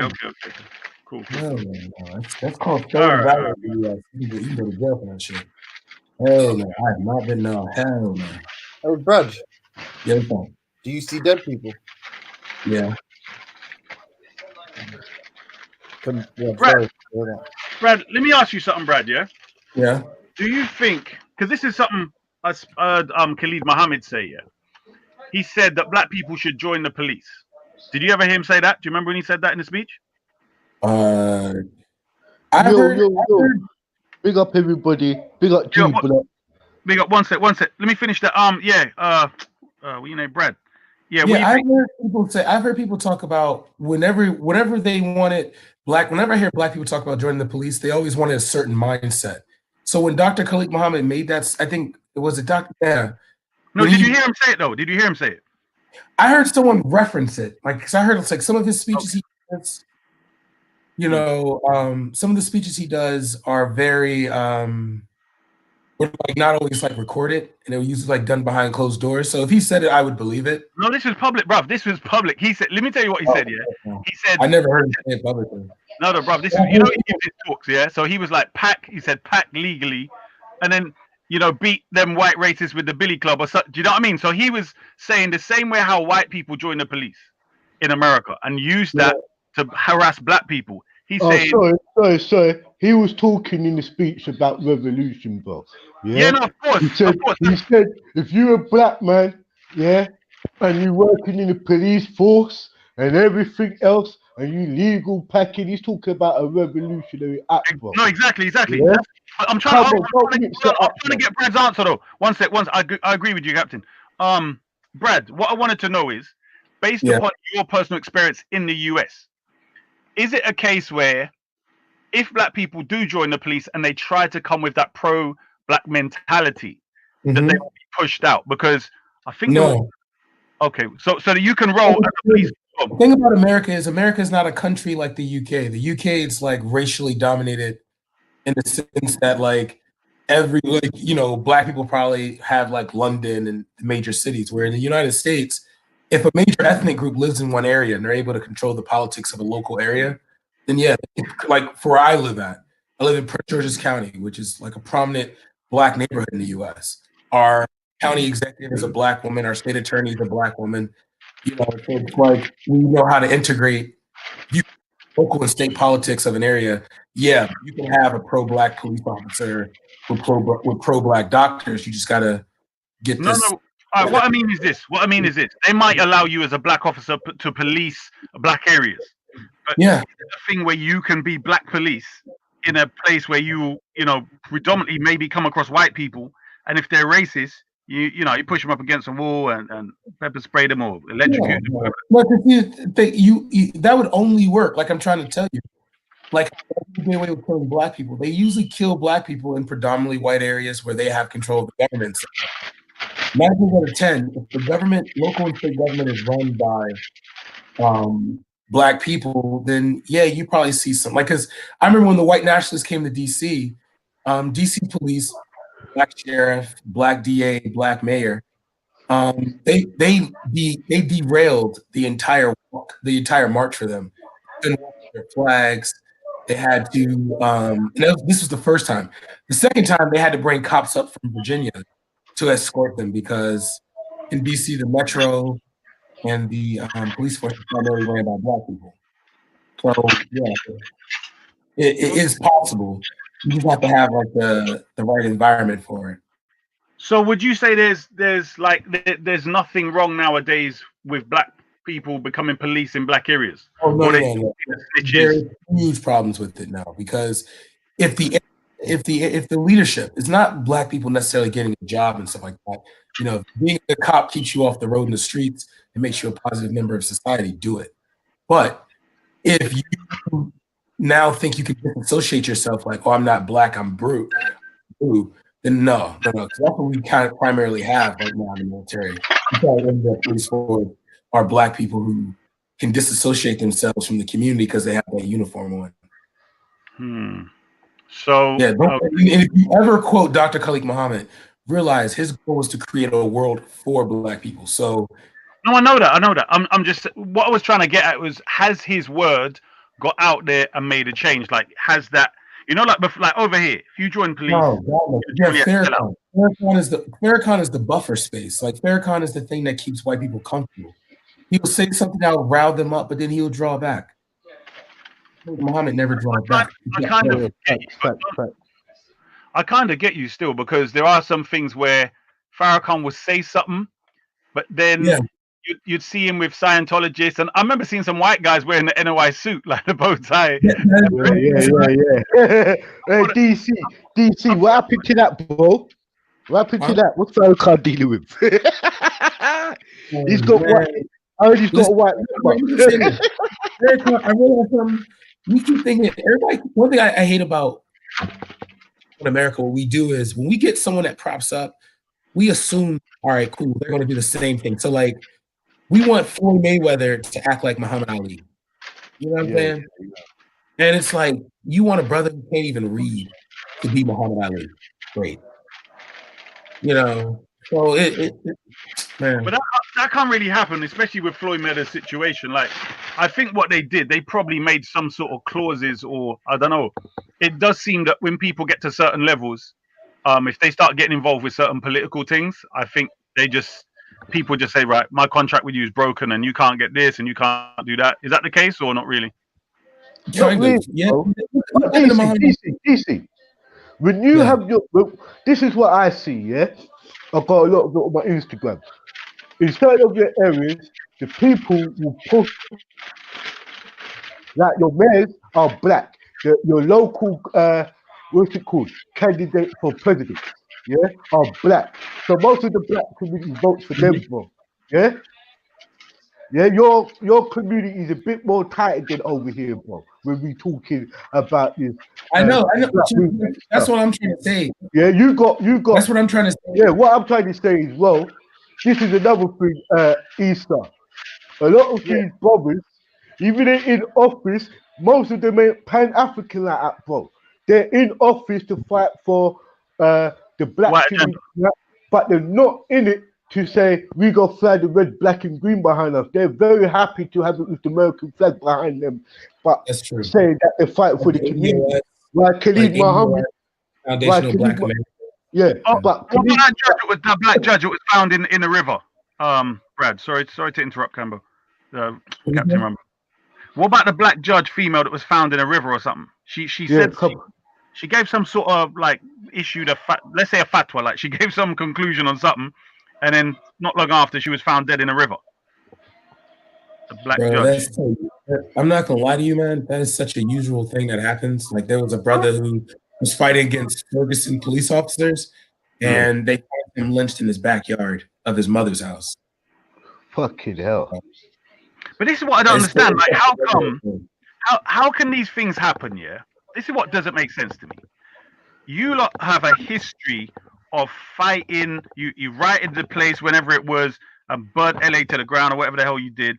You're allowed guns. All of these different. You lot kind of be seen by the rest of the world as the active movement for pro-blackism when it comes to Malcolm X. All these people come from your team. Yeah. So how come they can shoot you down on camera, do all these different things? The latest video I saw where this cop said gun, right? And the cop didn't realize the guy had a camera on him, right? So then he changed the story and he said, take the keys out, right?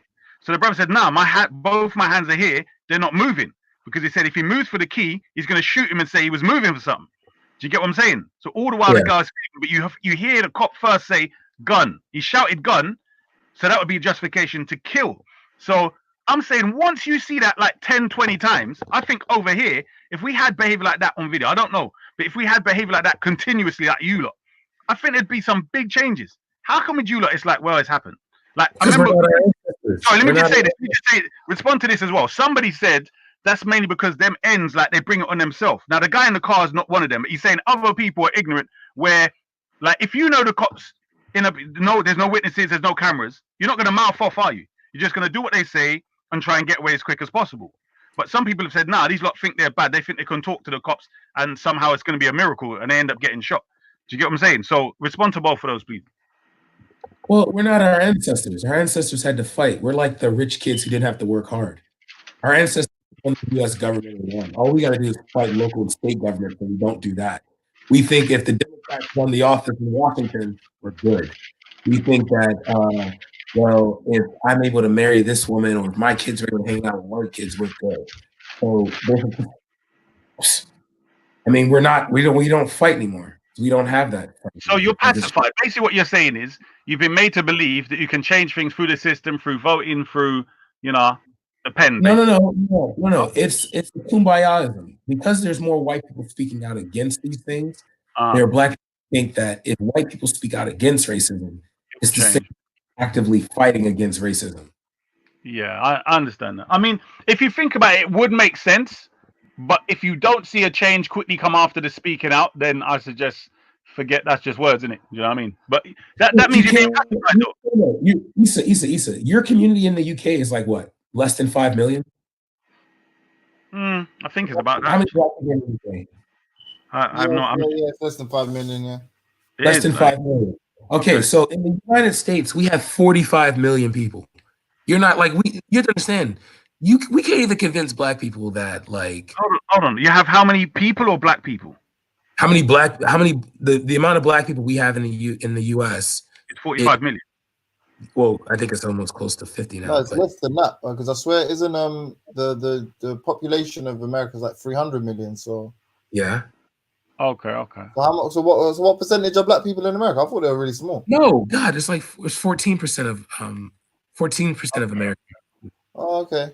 Yeah, I'm not sure that's 45. I mean, okay, so Lady Spade made a very good. 45 million black people in the US. Let me just say something, right? Lady Spade. Don't speak about you, okay? Once you become, one day God will bless you and you'll be a black man. But until then, Yes, boss. It's okay. Well, according to that picture, he is black. So yeah, if that's him, I don't know if that's him. But yeah, Lady Spade says black people are waiting. Now in the picture, he's dark skinned. There's a picture that says James Jones. Lady Spade said black people are waiting for Jesus.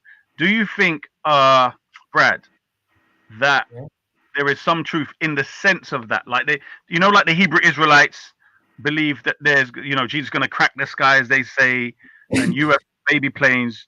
Is there a lot of that type of, divine intervention is going to change it amongst you lot over there? No, not with God. Are you kidding me? No, listen to what I'm saying. Are black, in other words, if you're an atheist, generally, or even a proper Muslim, right? You're not waiting for God or anyone to come out and do anything. Proper Muslim. Meaning there's some Muslims that might be waiting, like some of them might be waiting for divine intervention of somehow. Yeah, a lot of Muslims over here were part of the church. So a lot of Hebrew Israelites and Muslims over here were part of the church. Like I guarantee you, the Hebrew Israelites are not trying to attack black people. They're just trying to enter the church. Okay. No, but here's my point.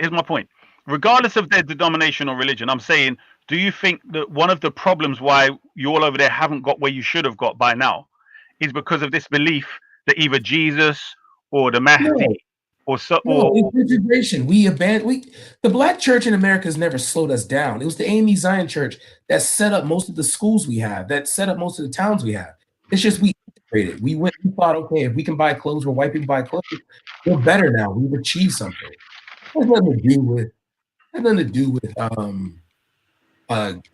goodness, no. I mean, even if you look at the Hebrew Israelites in their earlier ages, like I'm talking right out of slavery, they were docile and yelling all this weird thing. No, hell no. The original Hebrew Israelites were like beasts. They didn't play. The church wasn't playing. You had the deacons of defense. You had black people literally going to war. Black veterans coming home teaching black people how to use guns. I hear that, my brother. But what I'm saying, I don't know. How can I put it? What are you not discussing in a sentence? I'm trying to understand. You can kind of ask me like. My question's basically this, in a nutshell, yeah. With all the information, for instance, the new Malcolm X documentary and all the different things that the great blacks of the past have said we should achieve, which you haven't yet achieved. Why is it? So the last point of that was, is it because people are religious waiting for divine intervention, whether that be Jesus, the Mahdi, is going to change the world? Or is it because they're afraid of death? What the hell is it? Why haven't you lot got these things achieved yet, basically? There's 45 million of us, bro. It's like what affects me when, like, okay, so what's his name? Now or Never? Now or Never, the dude that was God of Jacob. God of Jacob probably makes more money than most black men in this country on average. So if we bring up white supremacy, it's not going to be like, oh man, well I'm not, this white man not holding me down. You have like different point of views. Black people will never unite because we have different. Yeah.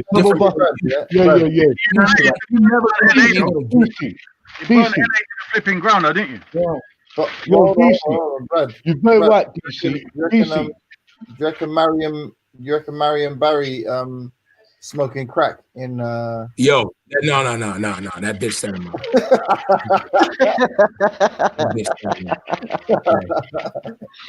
No, you have to understand that man took a city that was inflated with 63% homeless rate for black people in the city and flipped it to 15%, where black people were owning most of the real estate northwest and Capitol Hill.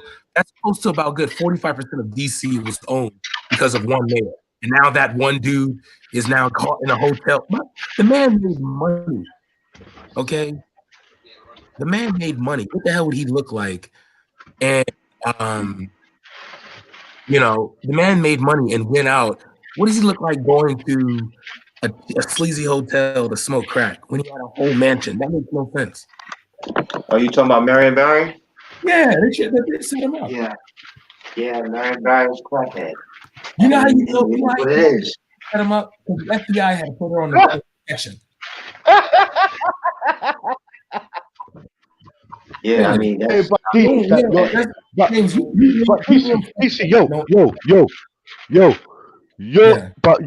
your undercover government, boy, they're deep. They will be crackers themselves to get somebody to be a cracker. That's how deep they go to get evidence. Like, Marion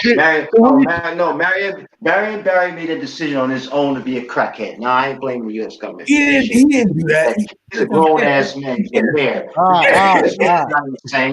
He's not feeble-minded. He became feeble-minded once he became a crack addict. But hey, no, he chose to do that shit individually on his own. He did that shit. Y'all don't listen to Eric, man. I ain't saying it. I'm not gonna say it. I'm not going to say it's an undercover government conspiracy that Marion Barry was a crackhead. No, Marion Barry chose to be a crackhead. He even test positive for crack. They caught him in the room with it. That's all they had to do. Yep. And she brought it. The bitch set him up.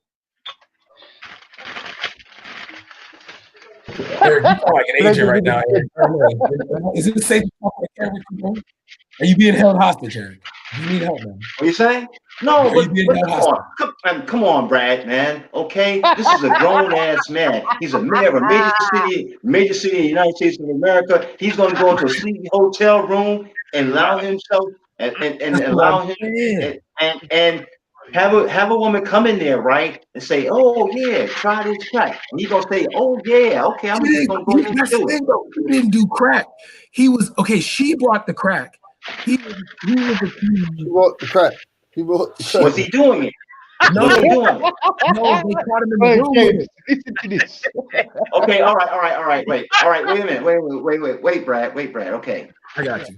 Did Marion Barry, was it ever proven that he used crack cocaine himself? No, he was accused of he had accused of possession of crack cocaine in the room. And they only did that because they didn't want him to be mayor of DC anymore, because he was getting black people off public assistance. And 84% of the working force in the nation's capital was black. Okay. So it was never proven. It was never proven that he actually that he ever consumed cocaine himself. No, that's why they had to put her. That's why they put that on.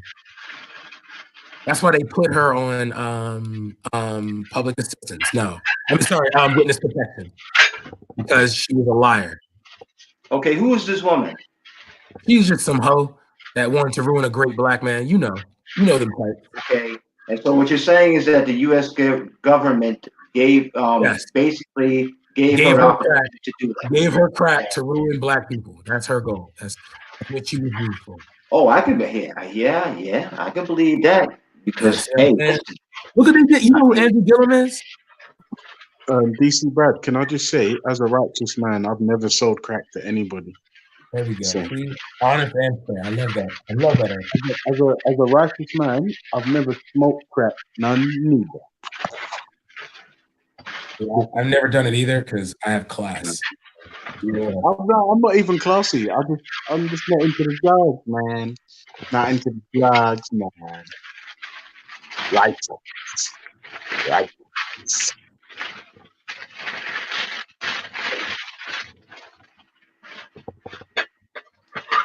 Hey, you know what? Can I just do some live trolling, yeah?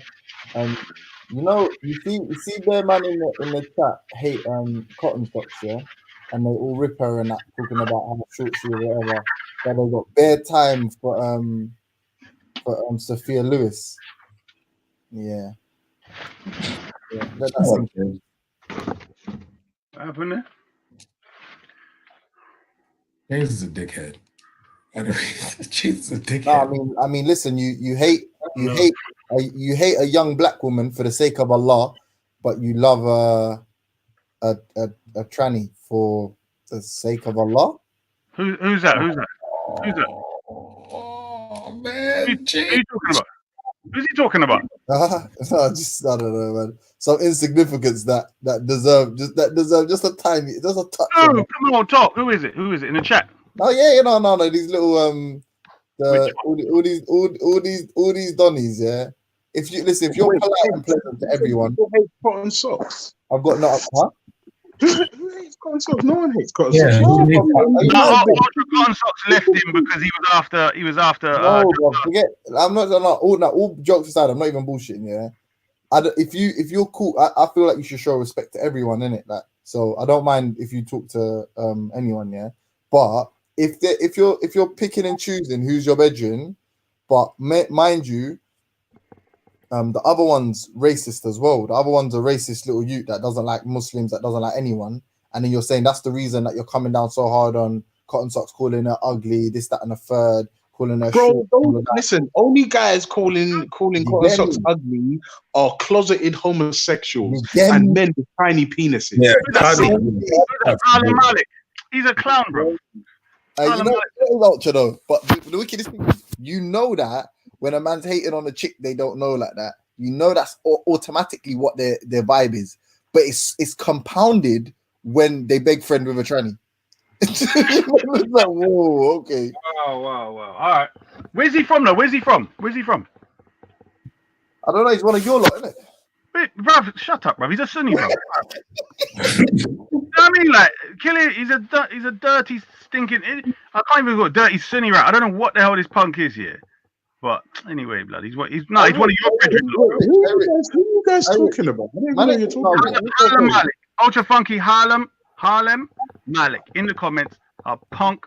Harlem Malik doesn't hate cotton socks. No, bro. I'm talking about Jack with the. You What serious? do you call that?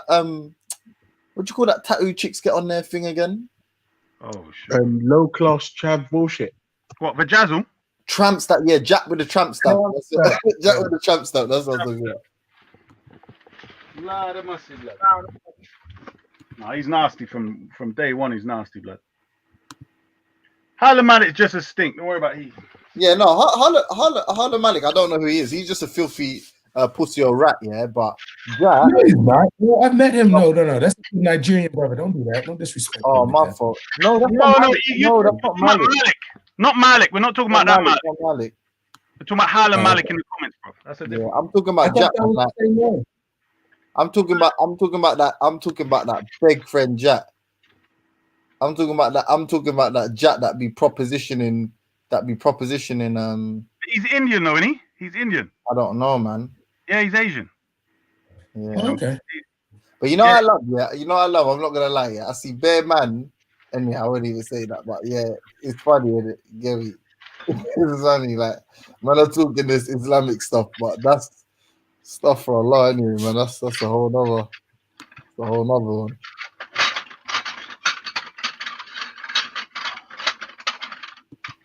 Now that's I know, bro. You like man are moving like some proper virgin youths. Like, would you man are taking some little online banter to think it's some real deep thing, and you're gonna hate on a random chick that you don't know because it's like, what's wrong with you, bro? That's strange, man. That's weird, bro. That's weird, bro. Why did he start on cotton socks anyway? Is she against some sellout spec? Because like anyone that's because he's a proper supporter on that channel. So why would he hate on cotton socks? Like what's that about? I don't know. Everyone says she's racist. I don't know what she said, but that's what everyone says. Against who? Whites, Asians? Asians? I think Asians. I think that's what okay. The point I'm making is it's not even that, but it's not even that. Regardless, yeah. I think this is my personal thing. You can be one of these people that hates on everyone. You can be one of these people that's blessed for everyone.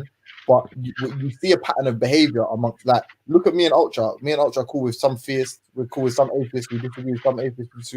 With some theists. Yeah, I feel like all this tribalism is like they're indicative of someone's like true position. And then when it comes to stuff like this, which are like randomly trolling girls online, or one's a girl, maybe one's not a girl, who knows? Yeah, and then the sort of the respect you show another one and the kind of flirting you're doing with another one, that's just like, whoa.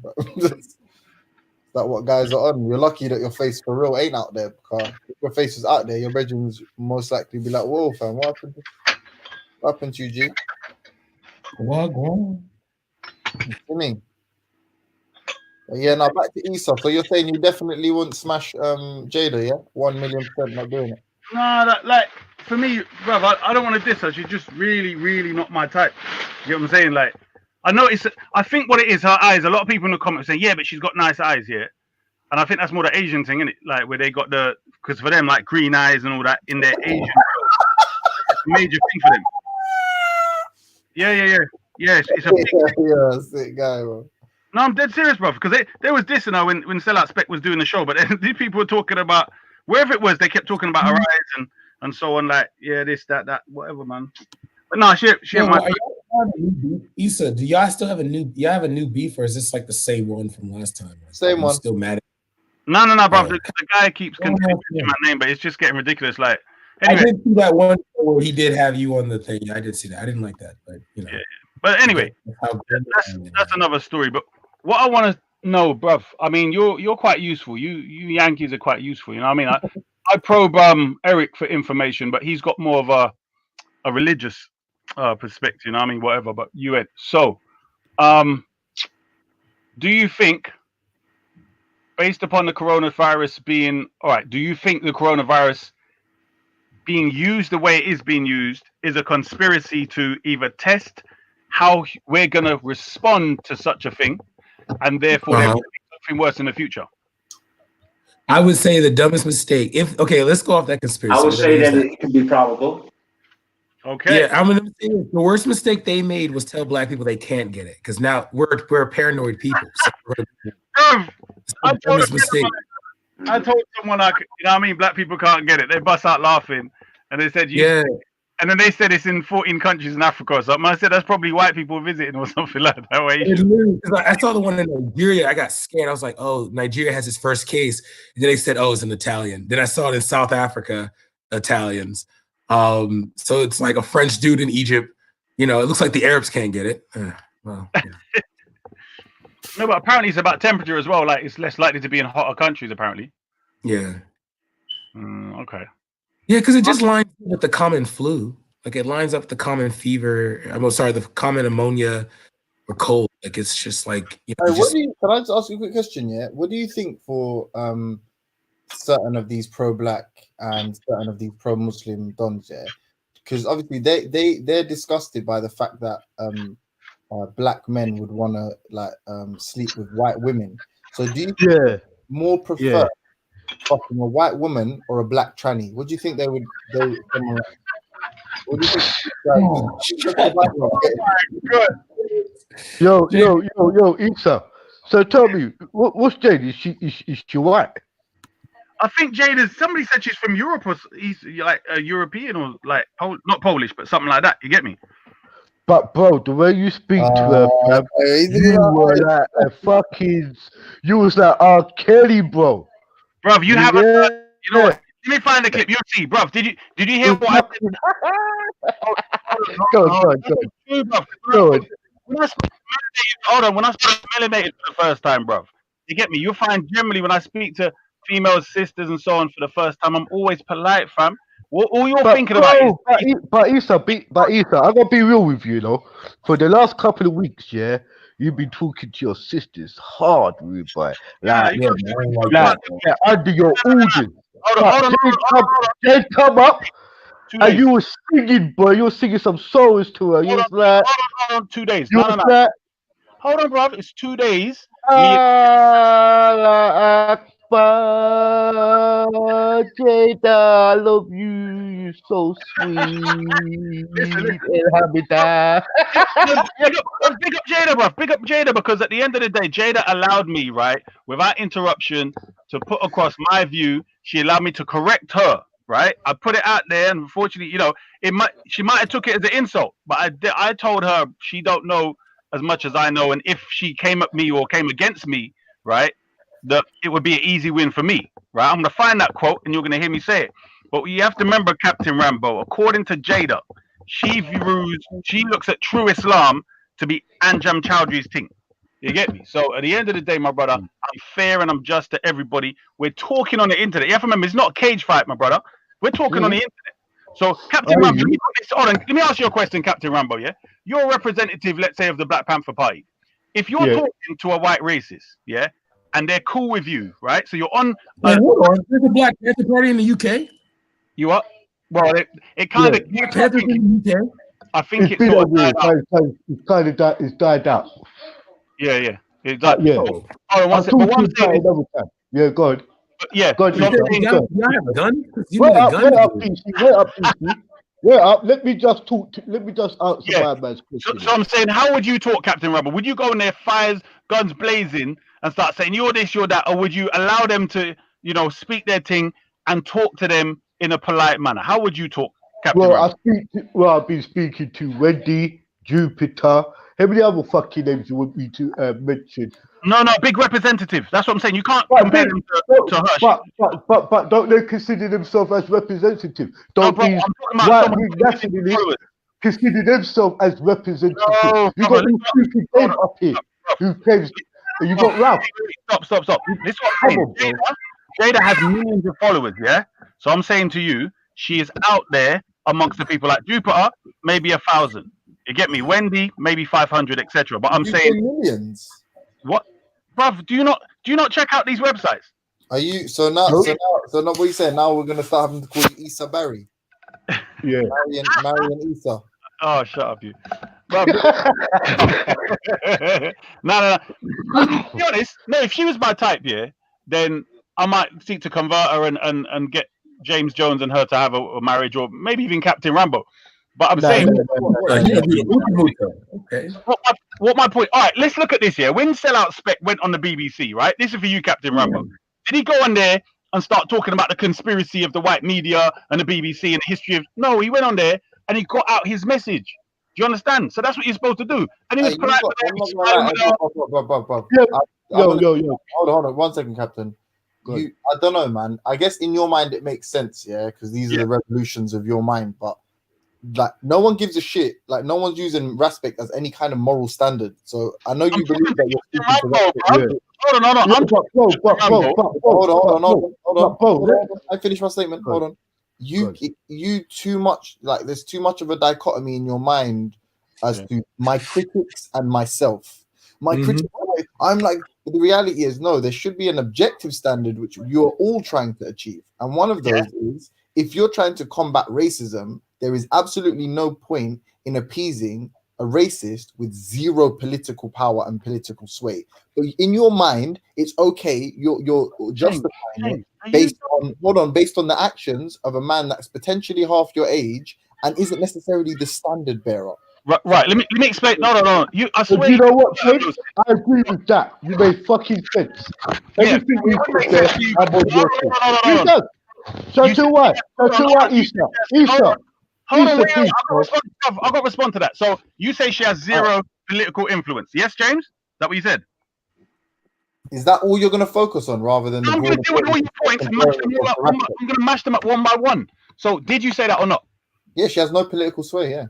Okay. Do you agree that between her, whatever her partner was that beat her up or whatever, and Tommy Robinson majorly influenced the voting to leave Europe, the European Union? Yes or no? No. You don't think so? All right, we could debate. Hold on. If that's the case, then why didn't Tommy Robinson? Why didn't he win his European parliamentary seat? Bruv, I'll tell you why. It's very simple. You have to remember how, what they call it, strategic. Can I say, their influence, forget political influence, their influence is infinitesimal in comparison to Tommy Robinson, right? So then when you look at someone who is far superior to them, getting absolutely virtually no fucking seats. No, bro, I'm addressing your point, so forget interrupting me every blast minute. Yeah, but I'm showing you why you're wrong. Look, Issa. Listen. No, James. No, hold on. I have to make this point. You're looking at it from YouTube. You're looking at YouTube. Hold on. Please, let me just say this. I'm looking at it from you. You don't know how I'm looking at it. Can I say what I'm saying? YouTube interaction. Hold on. No, forget that. Please, can I just finish the statement? It's one sentence. I'm saying YouTube interaction does not necessarily indicate someone's political influence. The hand you shake is the policies you're able to enact and enforce, and they have none. Okay, bro, stop. Right, so this whole idea that I get this from YouTube or internet, that's all in your mind, bro. You should have asked how I know this. No, he didn't say that. He said it's your political view. He said your YouTube interaction views. Brad, wait. Let me talk. I'm saying when it comes to Sellout Spec, I was talking to Captain Rambo, right? Who does? Can I talk now?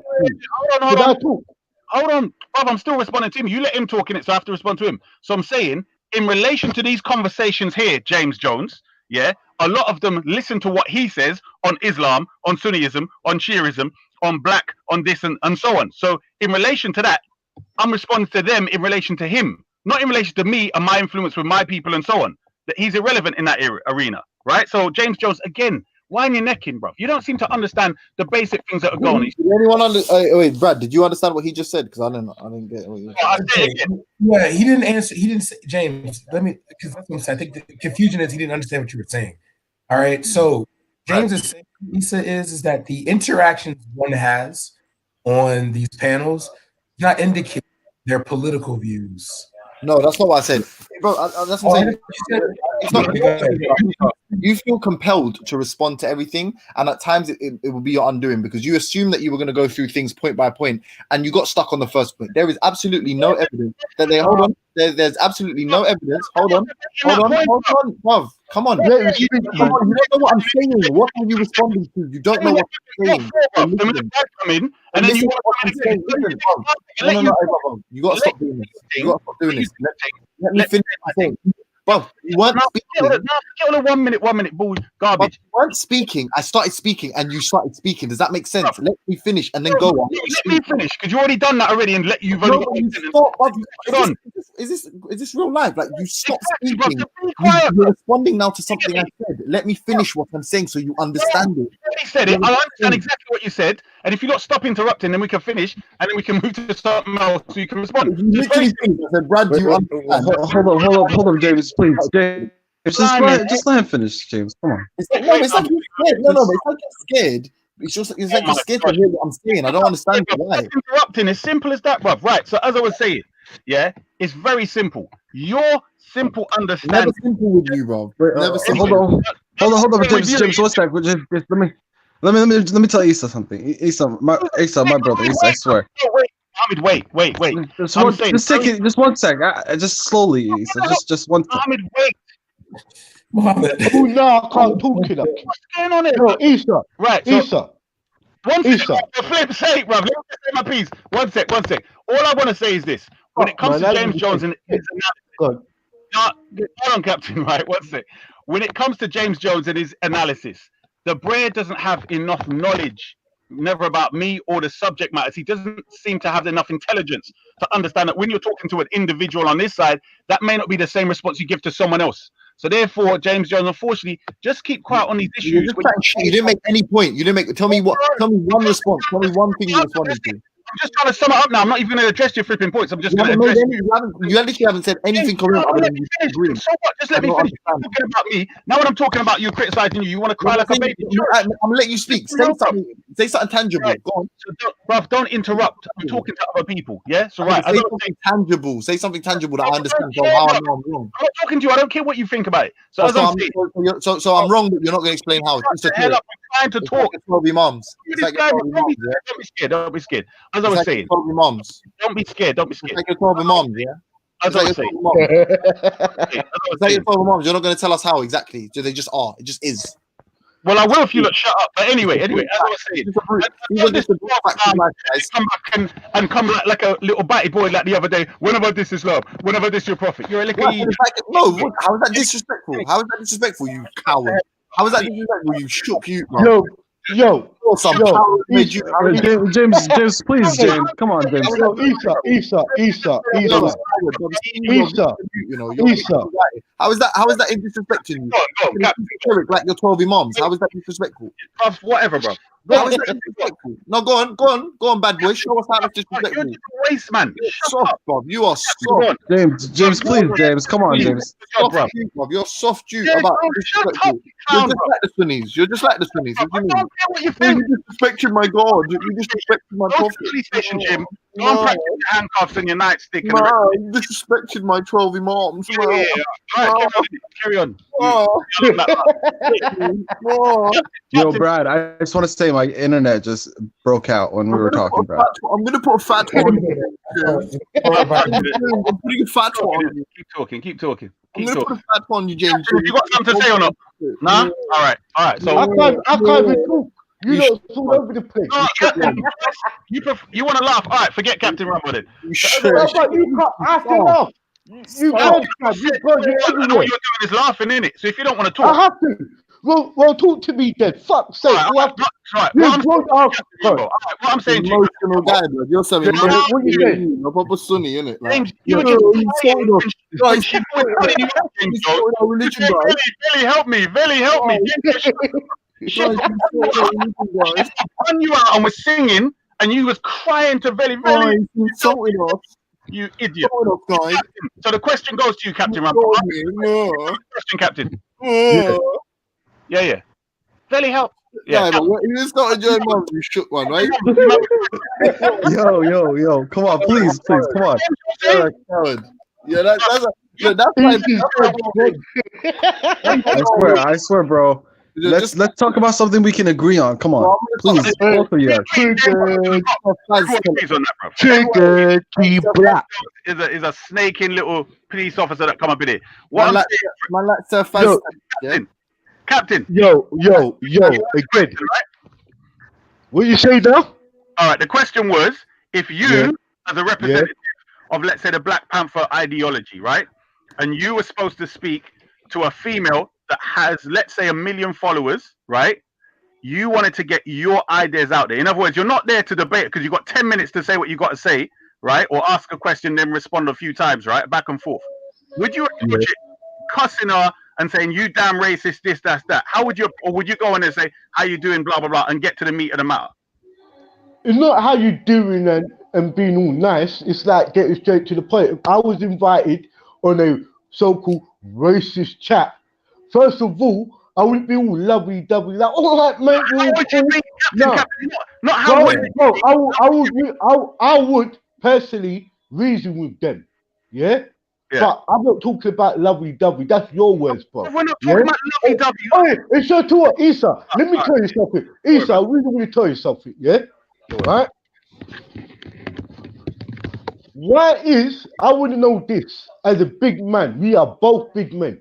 Why is respect a major problem to your mission? Why is he a major problem to you? Because you can't. I'll explain. Yeah. It's not a major problem at all, but I'm saying in relation to, let's say, the small internet speakers corner is a narrative where a non-Sunni black man was caping for Sunnis. Now he's converted to Sunniism. But before that, he was caping for them while saying black people shouldn't get involved in the Sunni-Shia beef. He was caping for the Sunnis. And now we know why, because you're undercover Sunni doing Takir and lying. So what I'm saying is, it's not like he's some big obstacle in any way, shape or form. In fact, he's helped to serve a lot of my agenda anyway, because he ends up talking Sunni nonsense and black people start to see through what he's saying. And they're actually seeing him as a sellout and so on. All right. So this is where I'm coming from with you now. I'm going to come with you with this. You're a Sunni, you're a Shia, you're a Muslim. Do you condone slavery? That's my question to you. Yeah, I condone and I advise the slavery of ISIS and those types of people. Yes.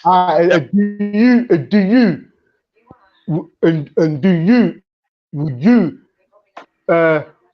put your African people as slaves? Would you enslave your African people? I don't believe in African slaves. I mean black people.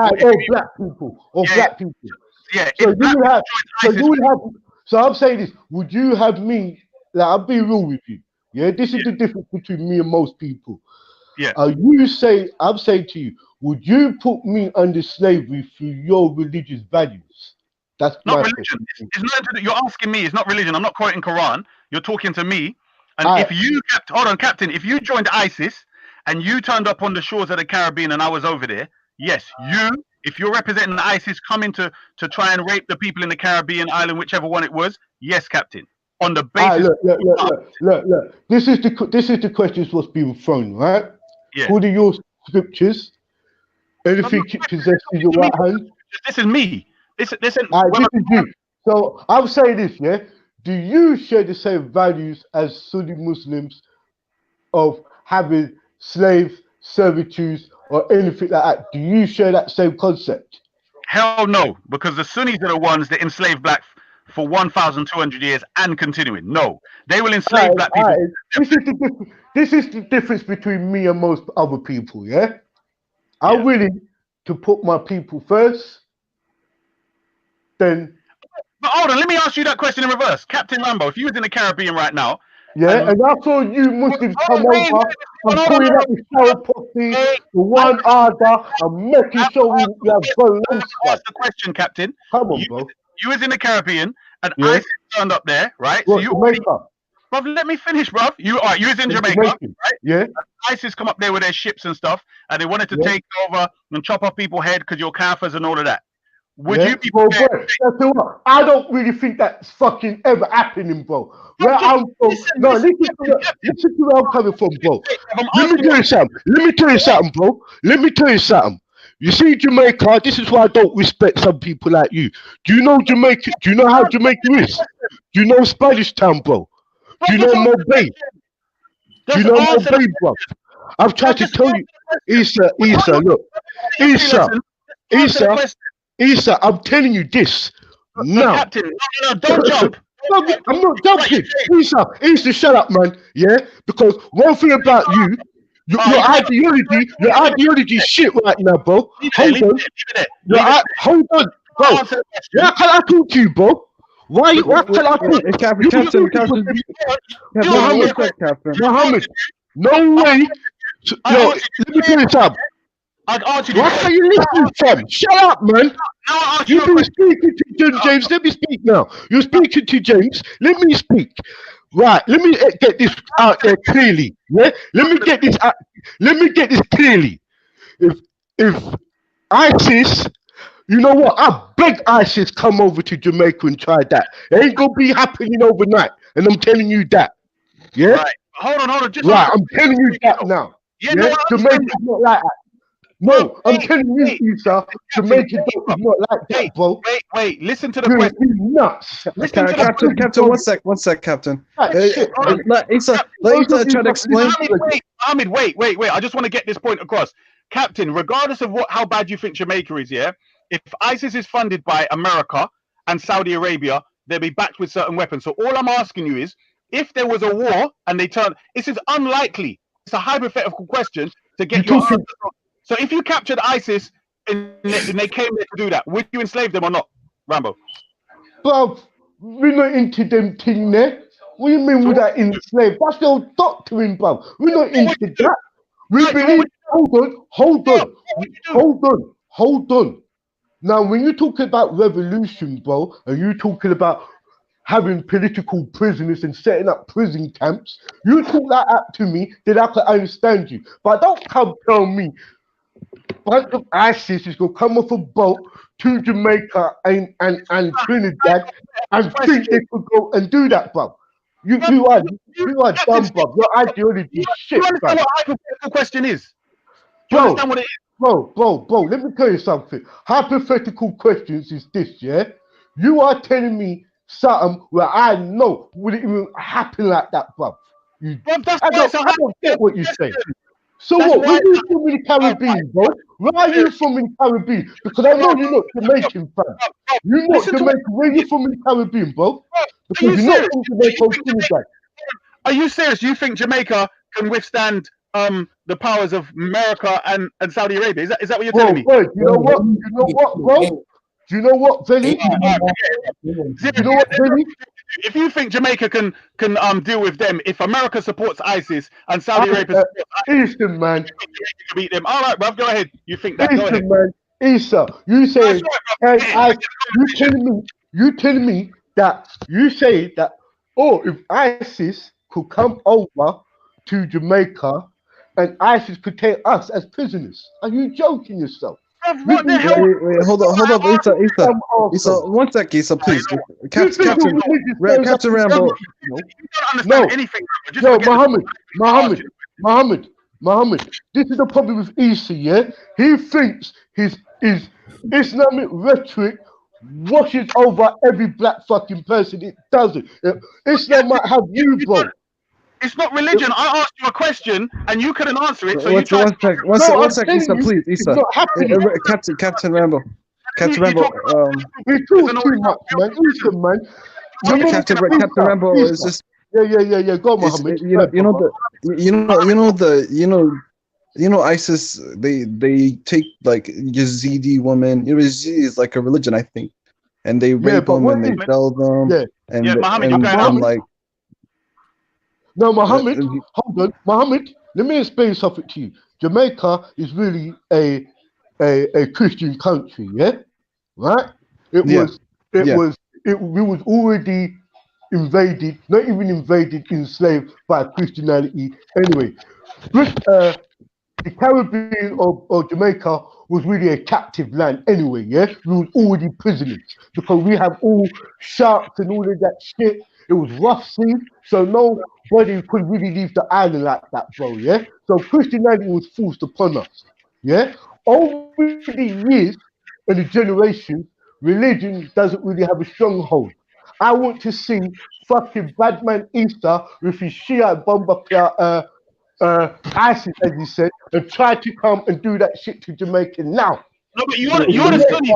But Captain Rambo. No, I want you to do it. But Captain Rambo, check it out, Captain Rambo. I just want to say. Muhammad. Fuck up, man. Let me talk to Muhammad.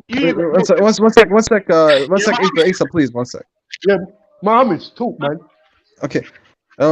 Captain Rambo, if you look at I'm not trying to say I'm right or anything, but if you look at the ideology of ISIS, you know, it's no different than what Saudi Arabians believe in. I'm not trying to say I know it all and everything, but it's no different. Like if you look at like what they do in the street, they'll just stop you in the middle of the street and they'll whip you if you do something wrong in the street. Yeah, but Muhammad, what I'm trying to explain to you, that in Trinidad and in Pacific part, like I'm gonna say Trinidad right now is having a big conflict between the Rastas and the Muslims. What's going on right now? And these guys ain't even ISIS. These guys is like people like Isa, who's Caribbean, but adopted the Islamic influence and doing it in Trinidad. It's not happening, bro. There's wars going on. It's like gang battles is going on now. Let him know if that started in Jamaica, bro. So what I'm trying to tell you, Isa, all of that rhetoric you saying is really kind of happening now, bro. Captain, hold on. Listen, no, you missed the point, Captain. Wait, just 1 second. Man. Yeah, calm down. Right here, bro, Captain, please, Captain, just listen to him. 1 sec, Captain. Hold on. You asked me about how I see about slavery, right? Would I enslave Peacemaker? I gave you the circumstance and said yes. My answer was very clear, and I told you who they had to belong to or the type of people. I then returned the question to you, and you went all around the houses everywhere else. Okay. What's the question to me now? Let me finish. You went everywhere else other than simply answering the question. So my question is very simple. If they turned up on boats, they're supported by America, Israel, the UK, and Saudi Arabia. So they've got these big bag of weapons. I'm saying to you, if you captured one of them, would you enslave them? That's a simple question. No, I was shooting him in his head. No, I was shot it dead. That's me. Okay. Sorry, bro. That's a simple answer, and thank you for that answer. That's it. No, that was a good answer. That was a really good answer. What he said. It's a black man, yeah, and he's from some Nigeria or something or Congo, yeah, and he joined ISIS. You would shoot him in his head, yeah? Well, no, I'm saying to you, if I'm in my country and I see a barrage of boats coming over with the flag and everything, I wouldn't keep hostages. Me personally, I would not hostages. I wouldn't keep slaves. I would kill them. That's me personally. Okay, no, fair enough. You know what? Veli said. Captain, check it out. But Captain, look how sincere.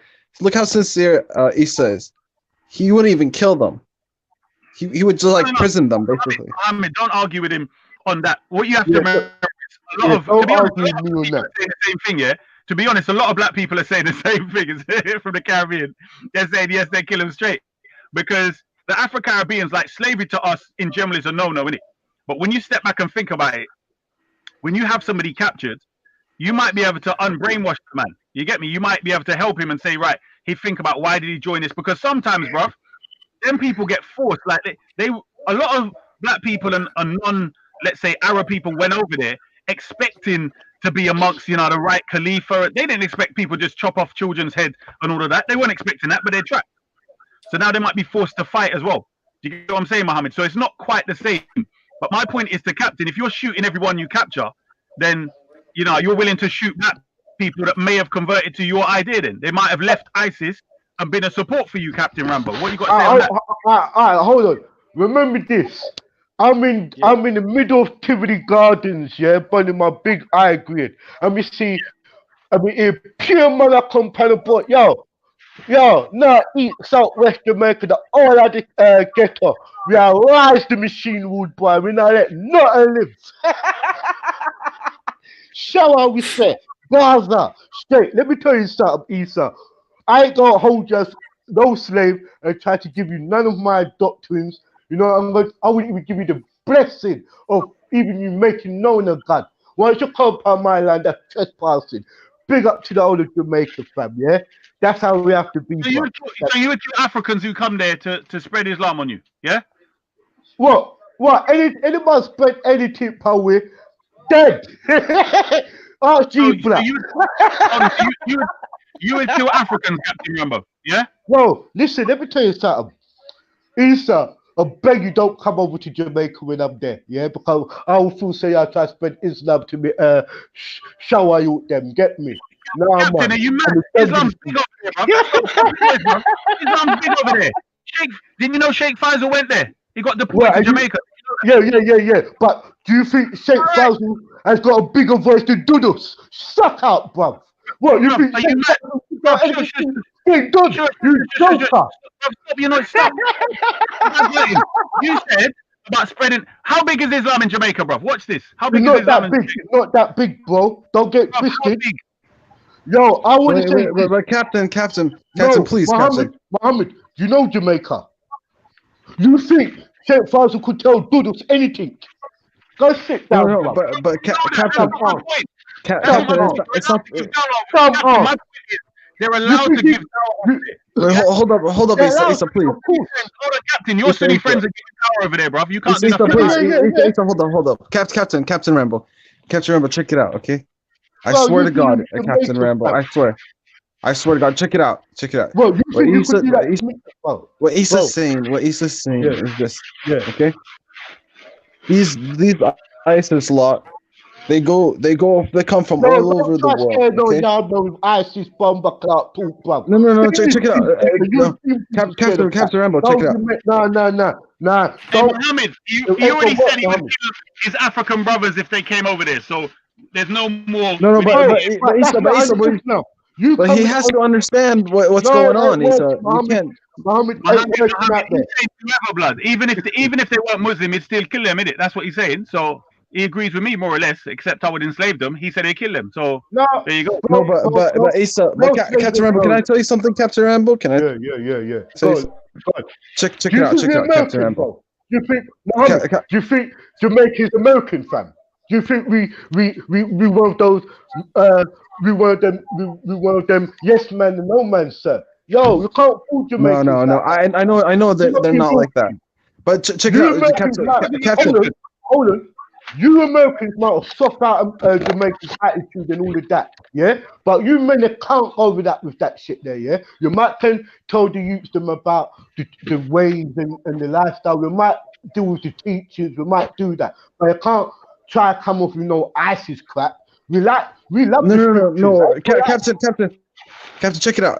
Captain, let me explain this to you because if you understand this, it will be simple to understand. I think Jamaica is some busy place enough. No, check it out, Captain. Look, let me say this one thing, please, Captain. Yeah. Look, I will. I was born in Iraq, okay, Captain. Okay. So ISIS, you know, they came in from all over the world. Every single culture they come to Iraq, and what they do is they have the ideology as same as Saudi Arabians. I swear to God, Captain, I am not even lying to you. They have the same ideology. They come in, they cut people's hands off, they cut people's heads off in the street, public executions, public whippings. Women have to walk behind them when they're going places. 10 minutes, Mohammed. Keep the show, bro. Big up. But yeah, I just wanted to explain it to Captain because, you know, I need Mohammed, respect, you know, and I'm going to show you the respect, yeah, and the gratitude for what you say, humble person. Listen, I've never been to Iraq, yeah, and I will never, I could never comprehend what the Iraqis going through under ISIS. I can't never comprehend that. And I'm saying, no would we Jamaicans would able to comprehend if an invasion like that ever happened. We will be firing guns because Islam is alien to us. Islam was not a part of the dominating slave cause what made us be in Jamaica in the first place, or what Henry Morgan and the British or the English establishment under King George and all of them in there try to put onto us. Now, when I'm trying to explain to Easter that Islam is a foreign thing to us, it's new, and I'm trying to tell him that, yeah, Sheikh Fazl is a convert Jamaican, not born Muslim. He's a convert. I know Sheikh Fazl from over Brixton, yeah, and I know that he's in Jamaica now. But I'm saying Islam is not as strong where it has a say in politics in Jamaica. If the Dons them in our community, yeah, does not take in Islam, Islam ain't coming in the community, bro. That's what I'm trying to explain. You have idiot Jamaicans who come up on these fucking panels and talk shit, yeah, and lead you people into believing we some weak, we some easy-led people. We're not, bro. Jamaica is a very military country. We have guns from one pop. It's like a rock, fam. It's like a torn place, fam. And I don't like when weak ass Jamaicans come up here and talk shit. Islam ain't strong in Jamaica. If you're talking about Christianity, then you got more of an argument to me. Yeah? That's a but fact. That's a fact. Rubbish. And I don't like when people come up on here and try to act like they're Jamaican, so yeah, and think Jamaicans like that. Tell me if Doodle will allow anything like that. I will say to you, lot, go down there with that shit in certain communities, like Spanish Town. You won't, bro, they will burn you out the fucking, they will burn out your masjid, fam, if they're finding out that you was try to recruit terrorists. Jamaica is very. But the reason. Shit, I'm saying you go to Jamaica and the people think you topping them, you're dead before the police come look for you, bro. Man, will burn you up down there. We do jungle justice. Let me tell you, Captain Rambo, Captain Rambo, my brother. Muhammad, listen to me. It's very easy to come up on panels, yeah, and talk and debate about things. But where I come from, yeah, them things are now gone, fam. I'm trying to explain to you, lot. No, yeah? check it out, Captain Rambo. Check it out. Look, Issa just brought up Jamaica. He could have said it about any other place. You get what I mean? He wasn't trying to make it like a Jamaica thing. Did you get what I mean? He was just trying to bring it up as an example. So what he was trying to say, even if let's say the ISIS just decided one day, all right, let's just go to I don't know, for example, let's bring up Iran, decided to go and conquer Iran, for example. Yeah, okay? But what are you talking about? This is what you're talking, yeah? Remember this, Iraq, Iran, Saudi Arabia, yeah? Most of the countries are Islamic countries anyway. They have the Shia law anyway. That's your law. You live by the law of the Quran in those countries. When you're talking about Europe, the West Indies, you are out of that talk, bro. And this is one thing about you lot, yeah? No disrespect, Muhammad. Islam is a very powerful way of life. It's a very good way of life if you know how to live it right. It's a very peaceful way of life if you know what you're dealing with. It's all that what you want, fam. Yeah? But in the whole, out of your own personal world, it's set different, bro. Some people will not take to your, remember this, Jamaica's not used to speaking Arabic, bro. So when you go in there and giving the man a new language, it's going to be kind of hard to recite, but Jamaica's a God-fearing country still. You know what I mean? But I'm just trying to say to you lot that why does people talk shit, fam? Like, I want you lot to go out there and do this work then. And tell me how long you go last. if you got that negative way. No, Jamaica, I got respect. I got respect for that, Captain. I let me really tell do. you I something. understand that. Jamaica's not a little island where you go and drink fucking jelly coconut and smoke ganja and be on the beaches all day, you know. Jamaica's a lot more different than any tourist imagination, fam. It's not an island where you think you could take the advantage of people, bro. Jamaica is top of their game. Let me tell you something. When Jamaicans was over here from the 70s, even in America, because I feel like you got an American accent. You ask your American counterpart about the yardies from in the 80s right up. You lot was shit scared of them, bro. So like, I'm just being honest. You know that, bro, they don't call themselves, bro, you lot are on a different, you lot are in fantasy, bro. Sometimes I have to say to you, lot, you know what, bro? Yeah? Jamaica does not work in your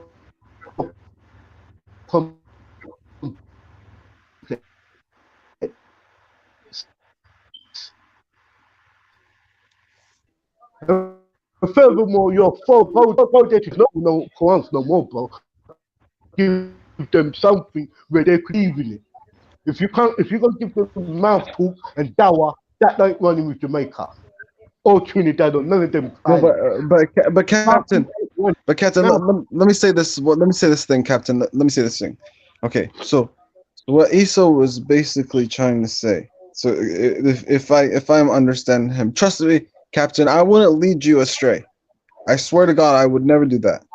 All right, listen to you, Muhammad. I'm gonna take you to Jamaica. I would love to take you to Jamaica, and I will say to you, if this man here doesn't say that you're allowed to come in this community to give people dawah, I might have to leave you in the next area, bro. That's how Jamaica is. There has a president there in that community, in that area. If I say, yo, my brethren, he's a Muslim man, you know, you want to talk to the youth, there, man, you want to be in masjid, you have to go and talk to the Don. That's how Jamaica is. Yeah? I respect that. I have to remember. I respect this is the problem. This is the problem. You might come to London and set up your incense and set up your things anywhere you want and give people dawah. But when you're talking about Jamaica, we have a different level. You talk to the Don. But Captain, see, Captain, I never been to Jamaica. I would love to go to Jamaica. I wish you do, Captain. bro. I wish you do. Know how much I would love to go. No, I want you to, I think, Captain, I think Captain, I think you and Issa, I think you and Issa are just not misunderstanding each other. You know what I mean? I know Issa is. Issa winds me up, bro. Issa knows what he's doing. He knows Wild Wine in Jamaica. He knows the team. Yeah, but he likes to, you know, when people come up on this thing, like to waffle too much. And I'm trying to say to you, bro, if I went over to Iraq with a Bible and tried to do that, your community ain't gonna accept that. That's what I'm trying to say. If I went to your community and tried to come with a belief and tried to come with a way of life, I would have to deal with your community leaders first, and some of them are tribal. I understand that, and that's what I'm trying to tell you. That's how it runs in Jamaica. I can't go there into a community and say I want to set up a church. I have to talk to the local Don, and this man here is the president of the community. Without his say so, nothing ain't happening. My shops could be burnt every time I build it. My building where I do where my organizations are kept could be burnt up. I would have to start paying protection money. Do you understand, fam? Yeah. Bro. That's why when Issa's talking shit about man could come and rubber dinghies and boats, sponsored by thingy, and coming to Jamaica, I want to say, Issa knows this, bro. The last time the American government teamed up with the Jamaican government to go to Tivoli Gardens, yeah, a lot of soldiers dead, yeah, even whereas it went into 70, 80 people who were civilians died in that community because the whole community was fighting, bro. That's what I'm saying to you, fam. Certain things like where you talk about helicopters could come over to certain communities and stuff. Man will shoot that out the sky, fam. Jamaica's got high power weapons, bro. Are you fucking around? No, Come on. yeah, I get that. I get that, Rambo. Let me give you history about Jamaica, yeah? Yo, just remember, from in the 60s, Cuba assisted Jamaica, fam. Yeah? So we don't talk about no revolutionary chat. Most Jamaicans are revolutionary. Most Trinidadians, Haiti and all them places that are revolutionary. Don't come tell me no bullshit about no man coming no rubber dinghy, submarines and that shit. This ain't 400 years ago, bro. Black men them ain't stupid like that. We might act stupid on these panels talking to you people, but we ain't stupid like that on the road. Come on. Like you could ever... But Captain, check it out, Captain. No, it's just you and Issa have the same mind of thinking. No, I don't have the same mind of thinking. No, it's the same. It's no, trust me. Captain. I have the same thinking. Captain. My people. I don't want to enslave my people. I'm not saying that. Check it out, Captain. Yo, Muhammad, listen to my words. I want to free my people, not enslave them by no ideologies or thoughts. I want to keep my people free. So I have to, that's why I have to talk freedom. If I want to enslave my people, why don't I talk about slavery then? And how can I slave my people? I don't enslave my people by no school of thoughts. I want my people to be free. Because where I come from, bro, we were prisoners we was prisoners of the land of Jamaica for the past 400 and odd years. We want to be free. We want to go back home to Africa. We want to be free. We want to be around the world. We want to be free. We civilized this world. Yeah? Come on, we want to be free, bro. We want to be free. But Captain, Mohammed, there's no difference between you and Issa. One sec, Mohammed. You didn't need to go through all of that long triad. All you need to explain is there's something called a hypothetical question, which will help to elucidate, which will help him give an answer, help us understand his perspective and opinion. So it's not that this will happen in Jamaica ever. That's not the point. Because if I said England, right, he's in England right now, and if I said England, Rambo might have said, well, that's for the British Army or that's for the police. But when I say Jamaica, I know if he's there, he's going to feel that's his country and he's going to defend it himself. So that's why I said, would he enslave them? Of course, Issa. It's his country. No, but hold on, Mohammed, wait. I'm saying all I'm saying is you didn't need to say all of that stuff. All you needed to say to him was, the question was, what? Hypothetical. And that's it. So it's just a point of, would he enslave them or kill them? And he already said he will kill them. So my point is, he claims to be Pan-Africanist, RBG, all of that. But then the people of Africa, their traditions were what? They would enslave them. What do you mean? Captain. I said to your black first, bro. Say no more, innit? Don't tell me. Don't try to add talent. Captain.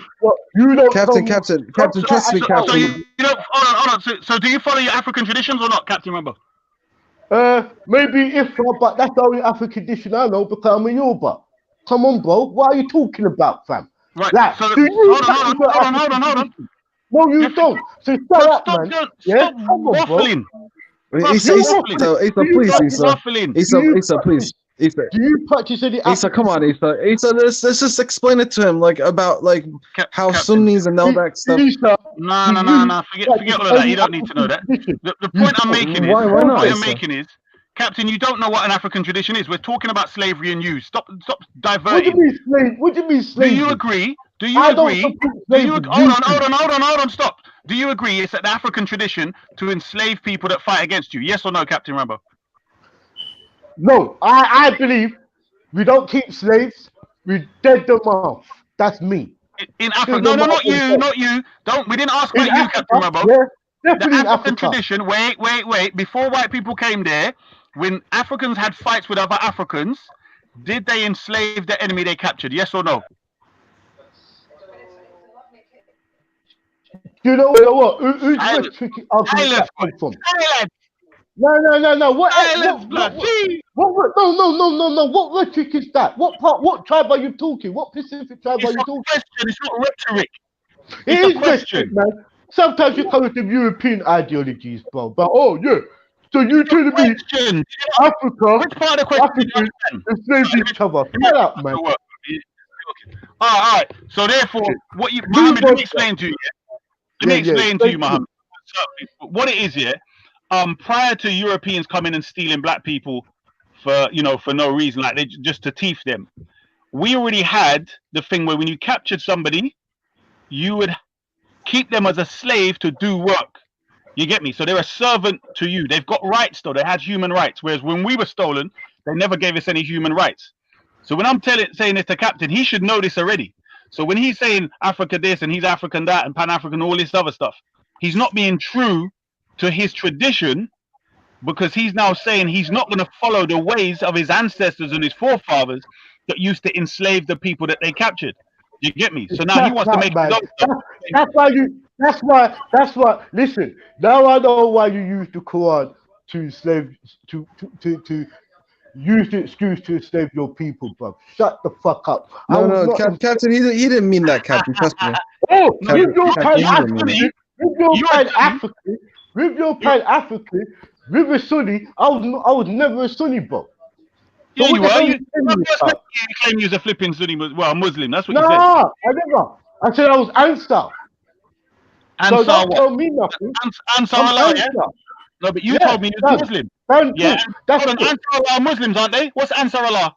Yeah, but even that though, I said to you, bro, I will put my people first before Islam like that, fam. Fine, Don't that's fine. ever No, use no, that, I bro. heard that. No, that's not the point. You will put Islam before your people. That's what you said. That's what you said. You will use Islam, yeah, before your people, innit? You're lying. I never Yeah? said that. You're a damn liar, bro. You're a That's what liar. you said. That's When why did you would enslave your African people, bro. When did I say That's that? why you would enslave your black people. If you invade your somebody's country, you would enslave your people. I said I put my people for. That's what I said. I will put my people for. I will not enslave you, bro. You said you Don't kill expect, listen. When the revolution kicks off, don't expect me to enslave you, bro. It's right. You talk When to the yourself. revolution kicks off, I will not enslave you, bro. Isa, when the revolution kicks off, you ain't gonna be enslaved, fam. And what do you think you're gonna do? Kill me? Kill you off and done. Gee, All right, well, sector. I'm glad you said that. Just remember them words come out your mouth, yeah? Big up still. Big Yeah, up. when the revolution kicks off, Nah. hold Hold on, Captain. You shouldn't let words come out Captain your mouth. Rambo. Anyway, we're good. Leave it. Captain Rambo. I be done talk. I told you, bro. Yeah. I think you know what though. I agree with you to some degree because there's certain ones of you that I wouldn't keep. You'll be so wasted. I'll be like, nah, but just get rid of you and done. You're right. Yeah, though, when still. the revolution comes, kill them off and done. G Black. Yeah. Yeah. Very knows the thing, you know. Very knows the thing, you know, fam. Some of you, Stephen, I agree with you though. Some people are not worth giving. Yeah. Anyway, big up to Rambo for that edification and the information that he's giving to the people. Them. So we have to big up Rambo for being honest. His opinion. When the revolution kicks off, don't expect me to keep that no prisoner. Yeah, because me not keep prisoners. Yeah. Yeah. Thank you. Yeah, everyone's got their own.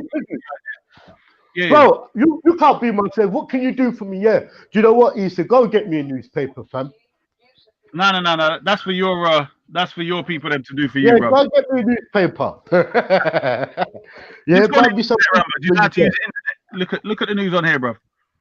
Yeah. Look at the Chemo. news. Chemo says Ezra Issa said Faisal can take over. Nah, Chemo, I never said that at all. Faisal was deported to Jamaica. He then went somewhere else, and I think he was deported back to Jamaica. But yeah. So, but at the end of the day, bro, the question was hypothetical. And yeah, it's hypothetical. And as I said, when the revolution comes, kill them off and done. Yeah. All right. I keep not slim. Everything dead. All right. Yeah. Well. Yeah. Good for you, man. Good And for that's hypothetical. So you gave a hypothetical answer. You gave a hypothetical answer to a hypothetical question. Yeah. Well done. Well done. Big up. Let's just kill it with the hypothetical things, yeah. Yeah. Nah. Big up. Still. Big up. At least you're honest. That's the main thing. You know what? I let my Israelite brethren them enslave you, but me, we kill you off. No. You wouldn't though. You'd be dead way before that. So you have to be careful. Hypothetical. No. In reality, you'd be dead way before that. Yep.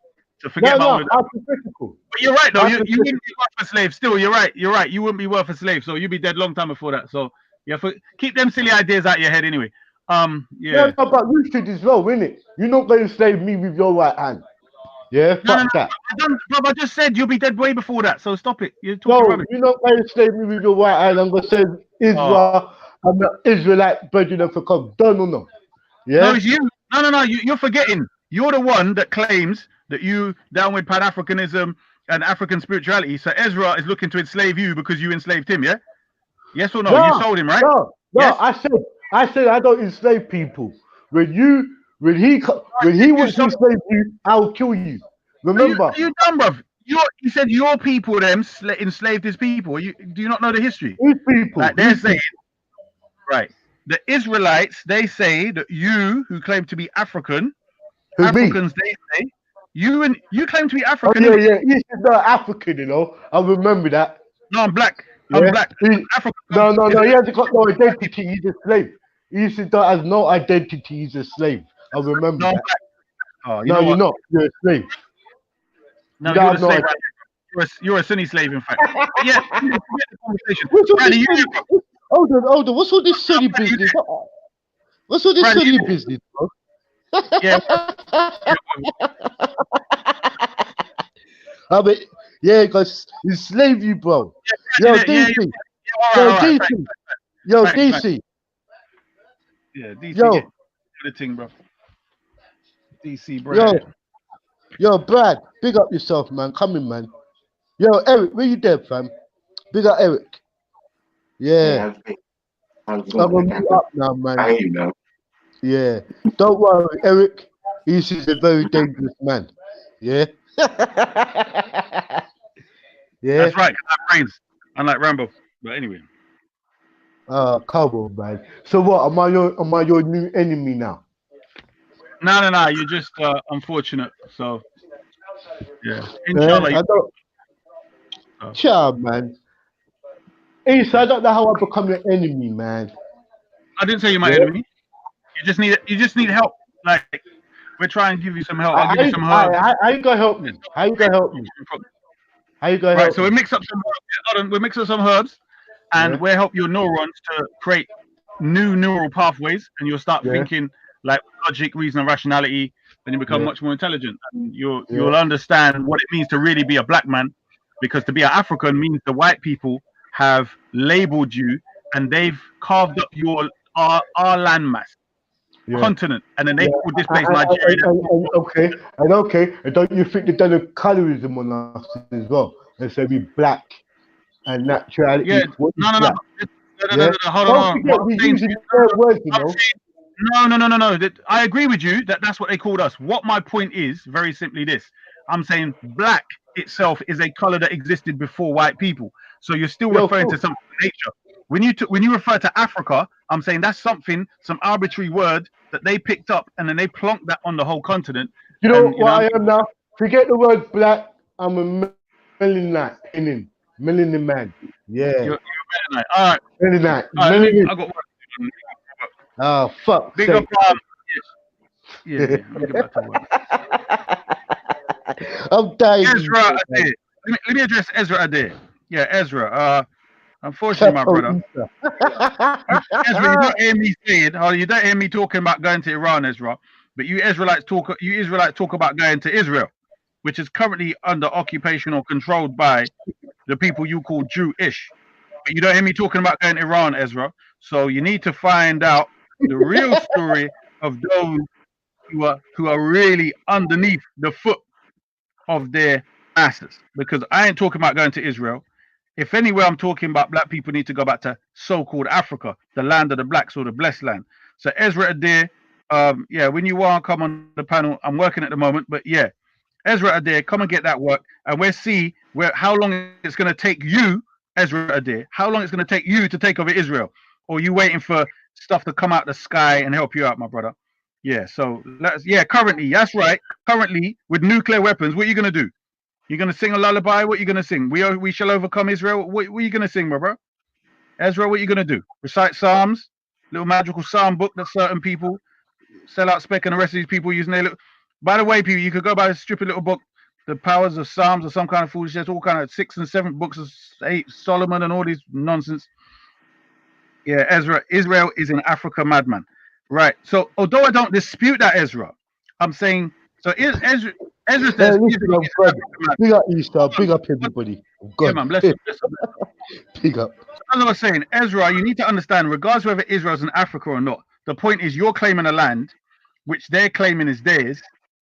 And when you go there and talk about your black Israelite or black whatever else, or even Hebrew Israelite, original whatever, you're not getting a recognition. So I want to know your strategic plan to try and get this thing. You know what I mean? How are you going to get the land? You know what I mean? Unless you have a coronavirus or something to deal with people. I don't know. Inshallah, you know what I mean? Let us know your plan, bro. Lake of Fire would deal with them. Okay, so the Lake of Fire, okay. Well, if the Lake of Fire going to burn them up, then Israel's going to be finished, then, isn't it? You can't go to a land that's in the Lake of Fire. Don't go out of car. All right, cool. You know what? Let me play this. Let me play something. Let me see. One of my good videos. Let me see.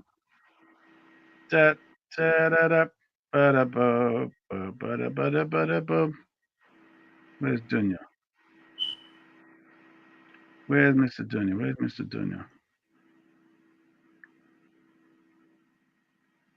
What the hell, man? Son of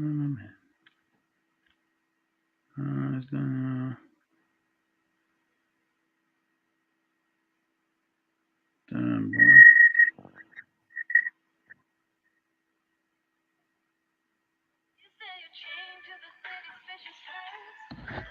Oh, what the hell is going on here?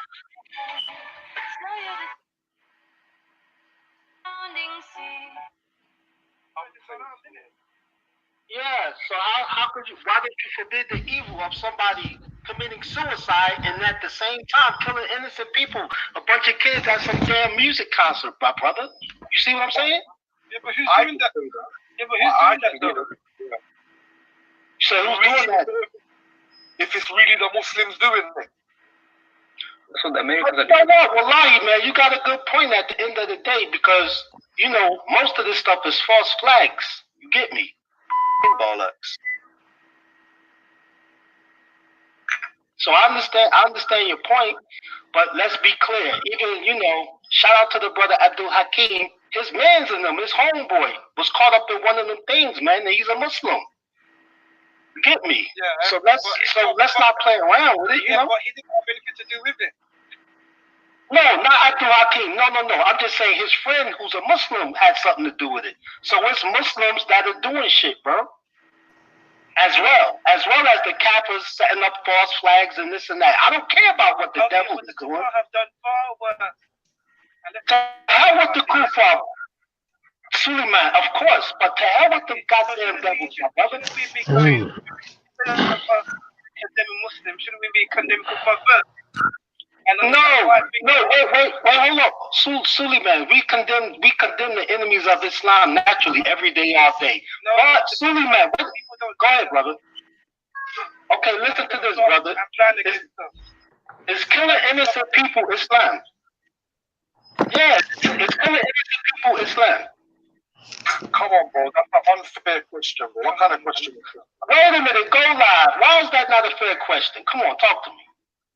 Because you're asking that. Who's killing innocent people? The ones who kill innocent people the most. Killing innocent people is murder. In Muslim lands. No, that's disgusting, my brother Suleiman. That's the question I'm asking you. If you kill innocent people, you can't kill somebody that you're going to say that that's not permitted. Why don't you go and refute what they mean? Openly refute Sheikh what they mean right now. Exactly. He permitted killing innocent women and children. Listen. Did you hear that? Mohammed, did you hear that? No, I'm taking ibuprofen and I didn't hear it, bro. Okay. No, they one of their great sheikhs who said it's permissible to kill innocent men, women, and children. This was a conversation with some of these Sunni pagans. Yeah, that's sad, man. That's like hella sad. Okay. No, that's sad because, you know, you know how in Islam the killing innocents is, especially children. That's like the worst thing you can do. It's like the worst thing you can do. Hmm. Everybody got their own understanding. It's a crazy world. Yeah, ask Captain Rambo. You know about that. Nah, man, Captain Rambo's cool, bro. Trust me, he's cool. No, man. he's He just doesn't anti-black. understand. Bro, It's not like bro, we all wait, have. Mohammed, one of the things you notice with a lot of these lot, yeah, they generally have this caping for other people who are non-black, but pro-blacks, they've got issues. You know what I'm saying? Like, for instance, they will say, I've got issues, let's say melanated and certain other sisters that I've been disputing with. That's because one of them demonstrated her enmity towards me via people that are enemies towards both of us. So the Sunni pagan Kaffirats, you know, black people anyway, and then she's there, you know. But anyway, my point is, bro, you'll find Captain Rambo. Look how he listens to you in a great way, and look how he wants to talk to you. I asked him a simple question. I'm not here. I'm not talking about him specifically in the sense of trying to put him down. What I'm saying, Muhammad, is watch for the patterns of certain Afro-Caribbean and other black people's behavior, where they would talk about being pro-black, but they continuously have this desire to be reckless when it comes to, you know, building. So instead of having a constructive conversation, they love to chat their nonsense. You know what I'm saying? Most of the time. So Yeah, I get what you mean though, but what's the coronavirus doing in your? Where are you from again? Iraq, right? yeah, I'm from Iraq. Yeah, What's going on there? Is it spread there or anything?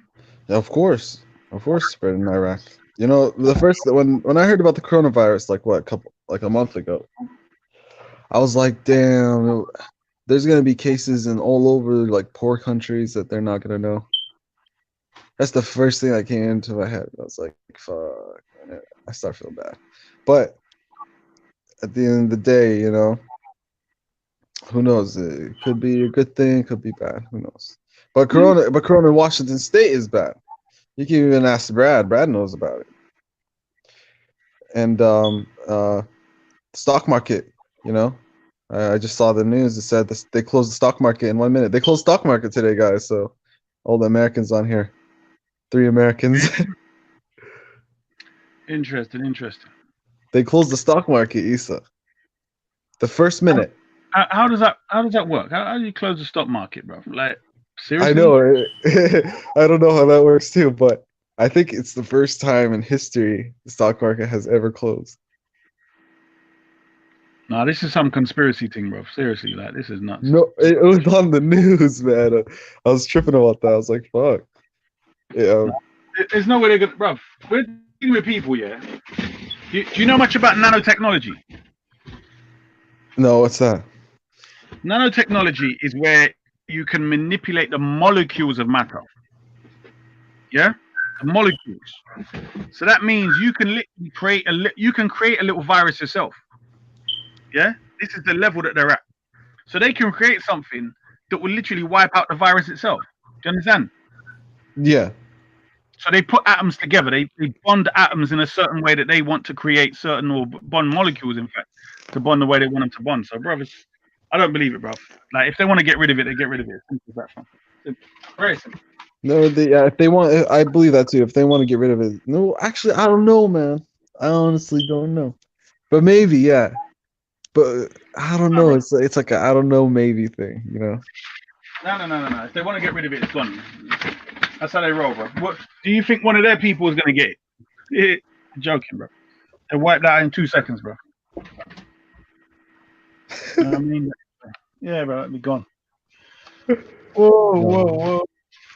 No, but you know, I think it's crazy, right? Everyone, Issa, I don't know how it is in England or in the UK, but over here, man, everything is sold out. Like, especially where I'm from, Walmart is like sold out, Costco,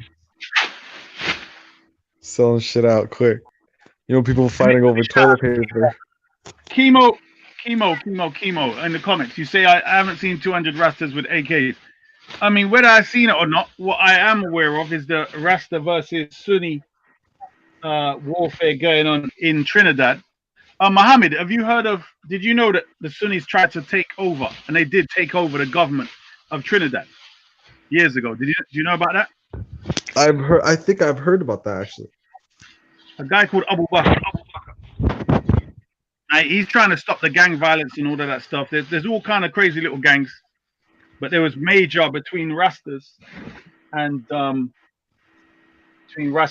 certain Sunnis over there. So, yeah. Man, issues. Strange. Man, I wanna go to Jamaica, Issa. Me, you, Brad. Take my week with us. I mean, it's nice, but I don't know. You could kind of say most of the Caribbean's nice, but yeah, it's gone downhill, bro. Simple as that. You can't get away from it, to be honest. Can't get away from that, man. Everything mashed up, bro. Trust me. It's like the presidents and prime ministers, I should say, are selling off beaches. So our beautiful beaches now are being sold off to rich people. And there's certain endeavors they're taking, and they're making the countries in debt, bro. Like in debt for like the next 100 years or 1,000 years. You get me? So, like, what have we got? What are we? Do you know what I mean? What is our place? Like, whoever takes over next, he's going to be in debt. We're always going to be in debt. Like, it's ridiculous, man. You know what I mean? Yeah. So Mohammed Munda says. So I wanted to ask you. Do you? One sec. Mohammed Munda says. Get some better news. The market is up and running. Right now? Yeah, did you let me go see. Because I heard the first minute. Malik, did you have a question? Did Malik just say that, or was that you, man? Yeah. I wanted to ask you about this Mahdi thing. Yeah. Is it true that he was born and he's in what do you call it? Occultation? Occultation, yeah. Yeah. Well, if the Prophet says there's 12 Imams, yes? You seen the hadith? Yeah. 12 caliphs. Yeah. Then if the Prophet says there's going to be 12, then the 12th must be born, correct? Yes or no? What if not yet? I don't know. No, I'm saying, all right, he's going to be born at some point, correct? Yeah. Okay. So do you agree the word caliph means one who comes after another or stands in place of another, yes? Like successor, right? Yes. So if it's 12 successors from the Prophet, how long do you think they're gonna, who are they? Yeah. So obviously, he must have been born. Like, where is he gonna be born? Like, no, I mean, I don't. It's up to you to think what you think. You know what I mean? No. I don't know. I'm just because I don't. The thing that you've got 11 imams, yeah, and the 11th one has died, then he must have had a kid. Yes. If there's 12, yes. If there's 12, right, and Yes. we've got the 11th one that was alive in 11 something, then he must have had a kid because he died. We will agree he died already. So he must have had a kid before he died. Otherwise, there's no 12.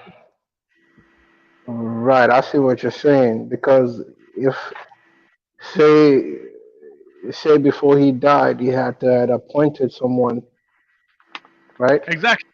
We had to have a kid and appoint that kid. Because if he died and he didn't, what if he had died and didn't appoint someone? There you go. So how can the 12th one come up, right? Well, that's what I'm saying. So, you have to remember, the evidence for this is in Sunni books too. So, you know what I mean? So, James Jones says, why do Trinidadians look like they're from Mumbai? Because a lot of them are from India, bro. So, simple as that, really. Simple. Yeah. Anyway, we'll be back in a minute. Do you believe in Khomeini's whatever he is right now? What does that mean? Whatever he is? What does that mean? Yeah, like like a like a successor, What? like Subset. acting as the leader before the imam right now. Is he What you mean? acting? The Yeah, revolution. that one. Right. Yeah. So no. They have something, and a lot of Shias disagree with it. So it's called Wilaya Faqih, right? And it's Yeah. basically saying that while the imam is in occultation, they have the authority like he has over the people. This is what they claim. No, we don't believe in that. No. I believe you should have a government that rules people, and you should try and implement the Quran as much as possible. But to Right. say you're an individual anyway, he's representing the imam, nah, that can't happen. No, Not I'm in not. that way. Yeah. Right. I'm not saying he is, but he's like a figurehead, like the leader of say for No, no, instance. he's Malik. He was the leader. Imam Khomeini was the one who toppled the Shah. Hold on, I'll be back in a minute. Okay, so basically, they look at him as a spiritual leader. Like everyone, like most Shias, they have a spiritual leader. So in their country, because they have their own spiritual leader to guide them. Okay, so if you look at what Imam Khomeini did, basically what he did was he didn't accept bribes. He didn't care about that. If you look at his whole life, if you read his book and you look at his whole entire life, only thing he really cared about was going to the mosque and pray. He didn't care about the government and all that stuff. He only cared about his people, and he cared about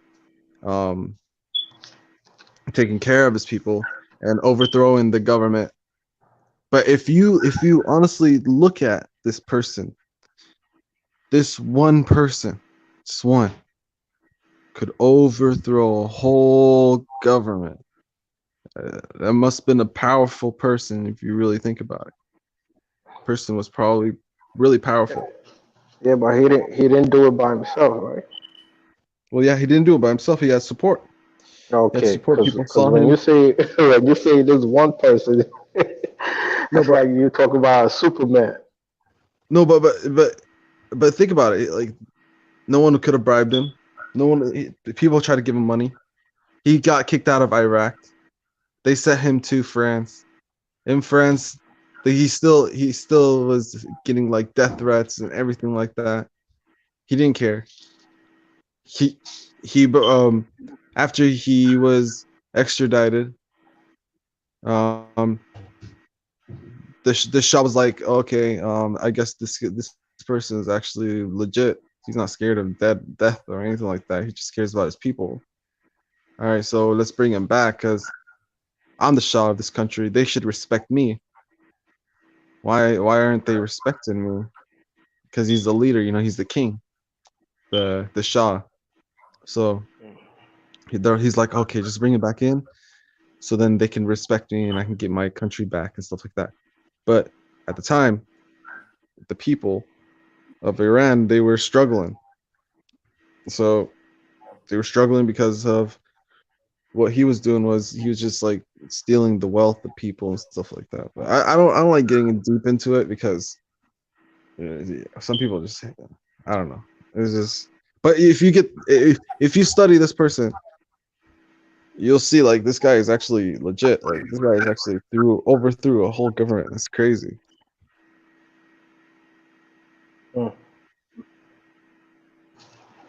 Okay.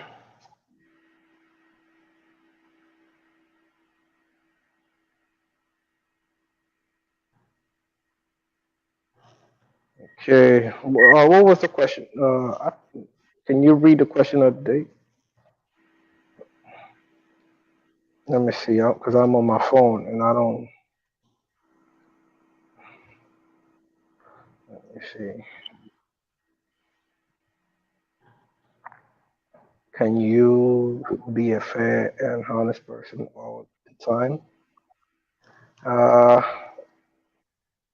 I would say I would believe in certain people that was fair and honest all the time, but I think it's kind of hard for a lot of people.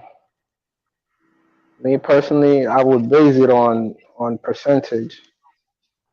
So some people might be half and half. Some people might be, like 60%, 80%, 90% fair and just. Like me myself, I would give myself a little edge. I would say I'm 60% good. 1 second.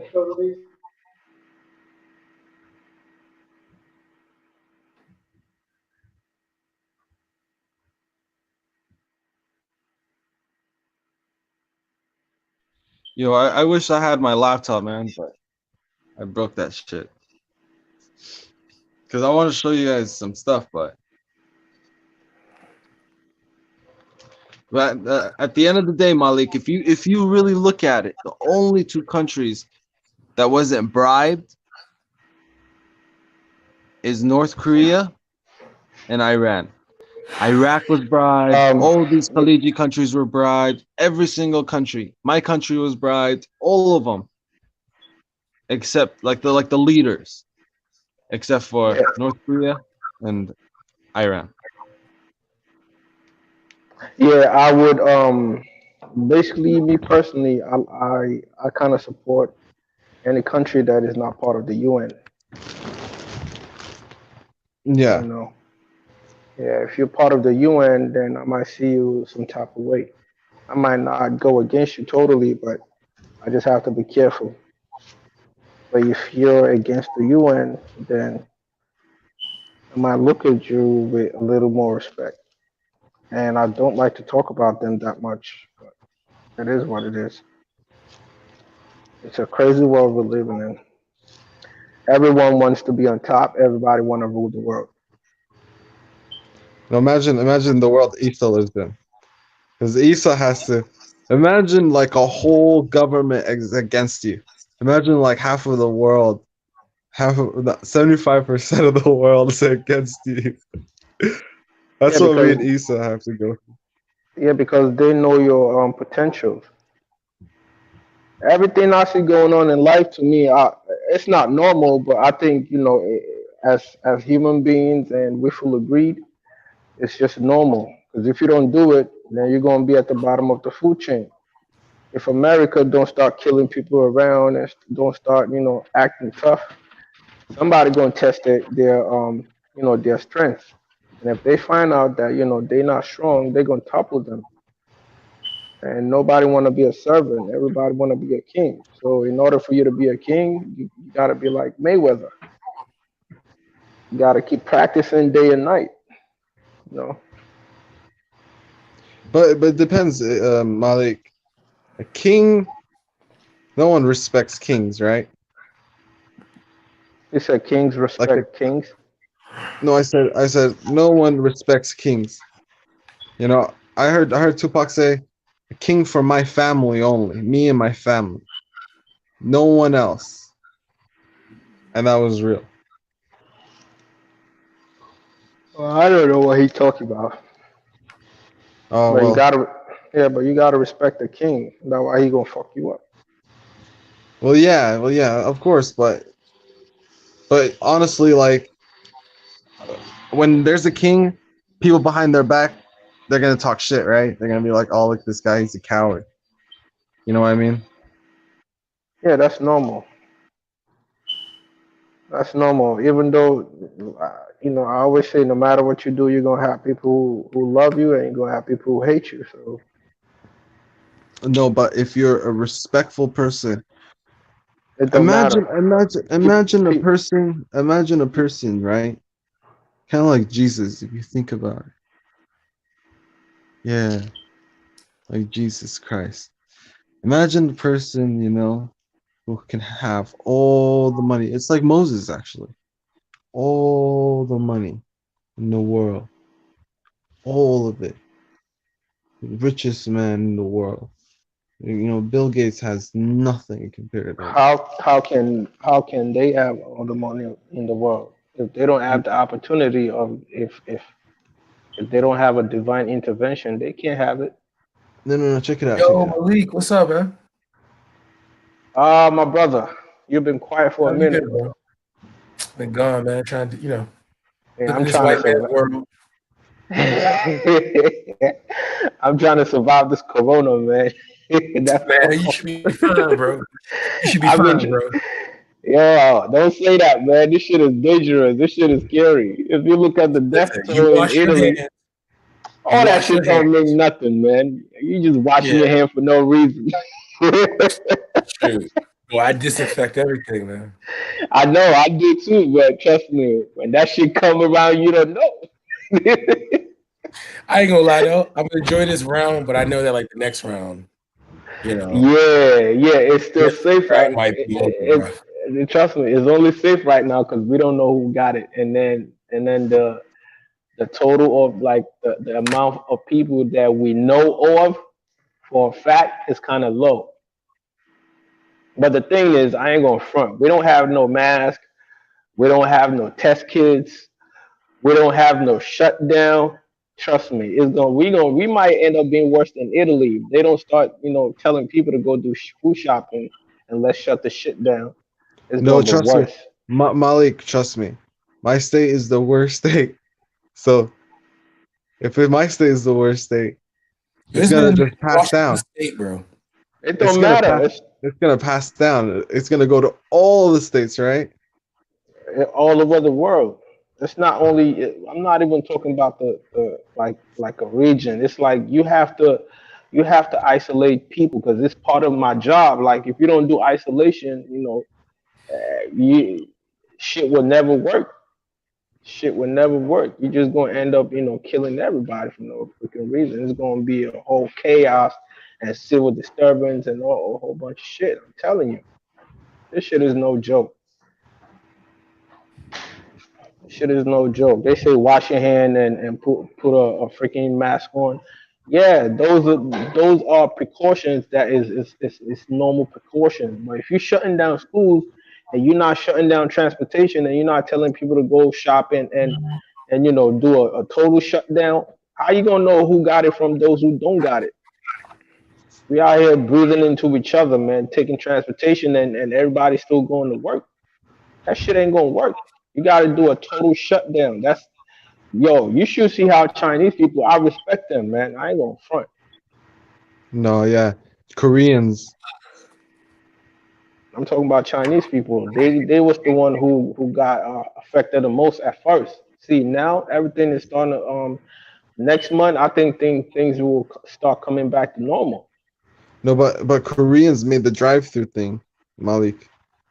They did what? So basically, you can drive through. And Oh, the there's places. drive-through test centers. Yeah, but you gotta copy these people that's doing all the shit. The drive-through centers, the shutdown, the mask, the to disinfect the whole town, city, the whole country, shut down the airport. Isolate the No, people. but Malik, Malik, check it out, Malik. China closed like all around the Wuhan, like it separated itself from Wuhan. Of course, it's called Koreans. isolation. Okay. That's the best thing you could do. Okay, but we did not do that at all. No, that's my point. That's why, I've been following the news for like 2 weeks now, and I see like, these people they only went to school, and you know what's so funny? We got emergency preparedness plan, but we don't know how to even implement that shit. I'm telling No, you. but Malik, check it out, Malik. Did you know that in my state, Corona has been here for the past, like right when they announced coronavirus like a month ago? Corona's been in my state for more than a month before, and no one knew about it.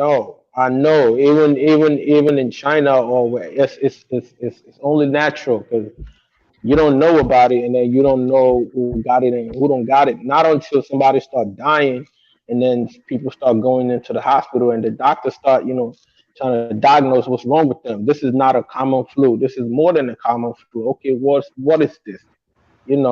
That's when you make an announcement of, we got something crazy right now. We don't even know what that shit is. So whoever cares, let them just know that, we got something that we don't even know what it is.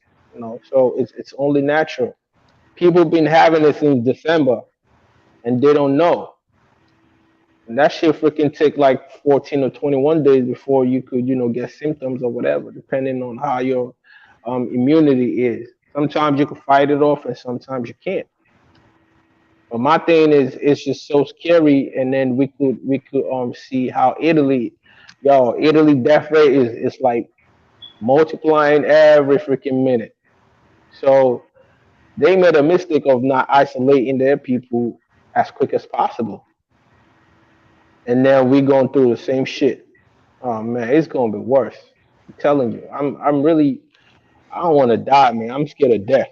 But the way people are taking this shit, I see nobody serious about it. The government don't even know what the fuck they're doing. This shit gonna get worse. I'm telling you. Yeah. No, but Telling you. Trump ruined it all, man. Trump. He's I'm not even blaming Trump by himself. I'm just blaming everybody. But he's Like dumb. This guy, the reason why he's dumb, check it out, Molly. This guy cares about the stock market so bad, but if he was smart, he would be like, okay, let's handle this so the stock market won't crash as bad it's going to be, because this is going to get worse. The market is going to crash. that's what I'm saying. Is it better for you to have like is it better for you to lose certain money at a certain period of time, or just lose a whole bunch of people who could recover from certain things and then go back to work? And even you could even make them work harder. You could like say, okay, I want everybody doing a 12-hour shift, but I want everybody doing a 12-hour shift, or I want everybody doing 16-hour shift. Yeah, for like 1 second. Man, this coronavirus thing got me tripping. I feel like I'm sick. Yo. Okay, Yeah, I'm not. so I don't even know what I was saying. Can't remember where I stopped. But the thing is, they got to do the same thing that China was doing. So yeah. So I remember. So would you rather lose a whole bunch of money in like a month, or would you rather lose those people that could go in isolation and then come back and work even harder and get back that same money, or get even more in the next couple of months? You're closing down schools, but you're not closing down the jobs. That shit ain't gonna work. 'Cause after April the 20th, these kids, they go back to school. They got teachers also. The teachers get infected. It's a whole new. It's like you're about to start the process again. Yeah. Because by the time, say for instance, if they do a total shutdown by April 1st, and these kids have 20 more days, and we don't know what's going on. 20 days later, they going to school. How they gonna get to school? It's the parents who's gonna take them to school, right?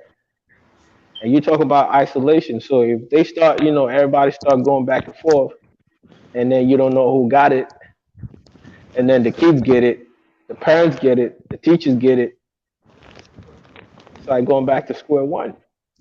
So if you're gonna do a shutdown, it better be a total shutdown.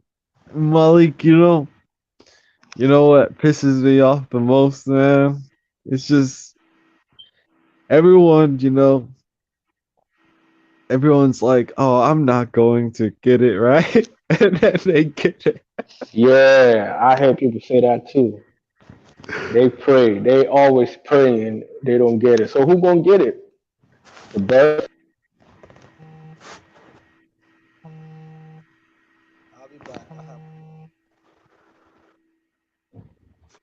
Bro, I don't want no corona. I'm cool, man. I'm trying to stay safe, but it's hard out here. Imagine those people, those preppers, right? Those preppers, they're living right now. There's bunkers and shit. There's places where you can go and rent on your own bunker. And inside, it's like an underground village. But who knows, you know? Maybe one of them has corona and goes to the bunker and spreads it to all of them, right? Yo, it's a trip. I'm trying to play it safe, you know? They should close everything. China closed it. China's badass. Think about it. Everything comes from China. Your phone that you're using comes from China. Everything. Just look at everything. Your clothes is from China. Well, when you got a country with a billion plus people, and you give them and from the 1970s, you basically give them most favored trading nation status, and they pay their people close to nothing, at least from the 70s. Then you can do that. You can make all that stuff. It doesn't mean that it's of your own design. It just means that you're making somebody else's design, and it's cheaper to do it there than, for example, in the U.S. or most Western countries, which import boxed goods from China. No, I'm just saying, you know. Yeah. Their economy's good. They could shut down for months, years, and they'll be fine. They'll get back to work. But we can't do that in America. We can't shut down. You know why? You know why? Because in America, the industrial age, I mean, it's all but over. If it's not really completely over, think about it. Think about when think about when the Orange Man, talking about President Trump, when he promised that he was going to bring, industry, right? The industries in China, China and other parts of the world back to the U.S. Well, he never made good on that promise. Yeah. And we know that in China, they have they got 1 billion plus people, and on top of that, and when you talk about the manufacturing industry, working factory jobs, stuff like that, those people got paid far less. They got a pittance of the pay that U.S. factory workers were earning. Yeah, man. China's smart, bro. These Chinese, you know, their cases is going down, and our cases is going higher. Well, their cases are going down because they quarantined a whole lot of people, and because of that, the way that they quarantine people, which I don't blame them for doing, I really don't. Not many. It's like they grab them, huh? Yeah, people are not. Yeah, they grab them up and they quarantine them in large numbers, in different areas throughout China, and it keeps the disease from passing on. But I heard, but check it out. I heard in the UK. I know all these people from like the UK. We're from America, but I heard in the UK, if you get corona, you can get it twice. Because the flu, if you get it once, you can't get it twice. But this corona thing, man. Well, it means that you can be. Oh, so you can get it multiple times. That's what I heard. That's what the doctors were. I think I heard Boris Johnson said that or something. Well, I mean, if there's any truth to that, it would make sense in a way, considering the fact that there's no vaccine for it, to cure the illness. Man, you know what the vaccine is? I'll tell you, all of you. Ancient herbs. I bet you anything's gonna be like that. Ancient herbs. It could very well be. Herbs and soap and water. That's all it is. Soap and water. Okay. Yeah. Hygiene. Soap, water, and maybe a blunt afterwards, to purify the lungs. But other than that, soap and water. All right. Stop this. Stop with this. How they say? How do our UK brothers and sisters say? Stop with all the clodness. Okay. Wash your eyes, brethren. Okay, wipe your coochie sisters. All right, Well, let's talk. I mean, yeah, I believe you. Open water, I 2020, believe you, y'all. Brad. I Open mean, water. the lack of hygiene is what brought coronavirus about to begin with. I would agree with you on that because it depends on your diet too.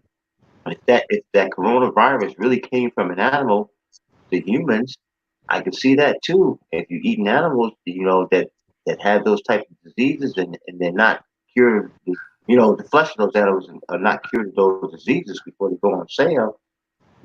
Because animals, I mean, I don't know, but it's rumored that for a long time China has been selling live animals, in its markets, in its outdoor markets. But have you ever seen a bat like cooked? Like I've watched these videos, man. Mm-hmm. If you've seen a bat, it looks like you ever watched a vampire? Yeah. Yeah. Mm-hmm. Bro, it looks the same. There's no difference. Like it's like a dog in a way. Yeah, they do look like puppies. I ain't gonna fake. A bat's face, is not terrifying. They're fairly cute. Not gonna fake. Yeah. In the face, yeah. Mm-hmm. The face is cute. But the thing about it is that what's in the innards of that bat? You understand? And if you don't clean and purify the innards of that bat with all the types of sicknesses and viruses that bats are known to be able to live with, live a regular life with, with no negative effect on that creature itself, but you feed that bat up, you cook it up and you feed it up to people, that's just going to have an adverse effect. But check it out. I know how Asians cook because I used to cook Asian food. I used to date this girl. She was Asian. Mm-hmm. But boiling it, that's what they do. They boil it, man. They boil it. Or I think sometimes they even use a torch in order to get it like burnt. But at the same time, I used to play video games, right? I used to play this game. It was called like Metal Gear Solid. And you can like kill rats, kill snakes, even like probably even spiders or whatever. And then you can eat it. So like I already knew like in military things they do that. They eat like anything. But a bat just looks gross. Like even a rat is gross, but a bat looks. What? You know what? You know what's a southern delicacy still to this day in US of A that I find disgusting and the odor makes me want to vomit? It's chitlins. You hear me? Entrails of Yo, the Eric, I've never been rude with you, but you need to watch your fucking mouth, elder. Okay? Don't you ever disrespect chitlins, okay? I'm from South Carolina. Put some respect on pig intestines. How dare you? Okay? Listen, let me tell you something. I eat pork bellies, okay? I eat bacon. I eat pork chops. You understand what I'm saying? You said pork bellies. You all right. But I ain't eat no damn chitlins. You hear what I'm saying? You gotta clean them right, Eric. You gotta clean them right. All you gotta do is when you cut them up, you could see people like to serve them thick. You gotta cut them up. You put peppers in them.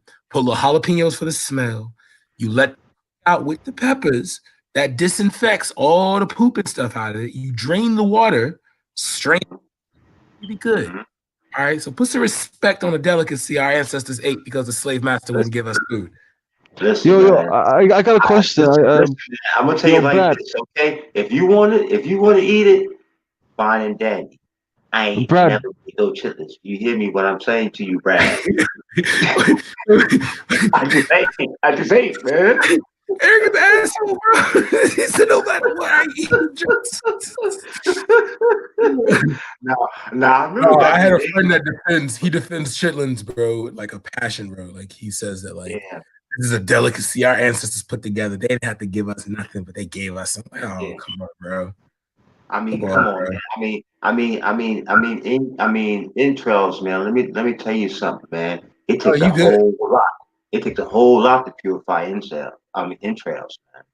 Okay, when you consider That's why you got to cut them up in little pieces. You drop the peppers in. The peppers is supposed to work on that. So see, I've had really good chillings. I ain't gonna fake. Okay, I've had chillings like, oh, it burns your mouth. I ain't gonna fake. But like, I've had some really good chillings before, and it's not, you know, eating right. Did Jen Wallace just say that chitlins smell disgusting? That's why you have to put the celery. The celery absorbs the smell. Okay, celery is just straight water. It's very, Captain Rambo said cowfoot, but it's very, very soluble. Like it takes in whatever flavor it's around, you know.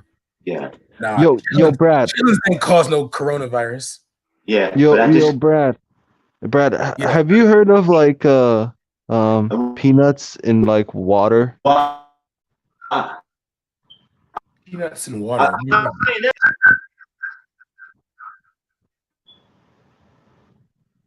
Say it again. Yep. Peanuts in water, but to make what? Wait, are you talking to me? Yeah, you said peanuts in water. Yeah, you. Yeah, have you ever heard of it? I heard it's a South thing.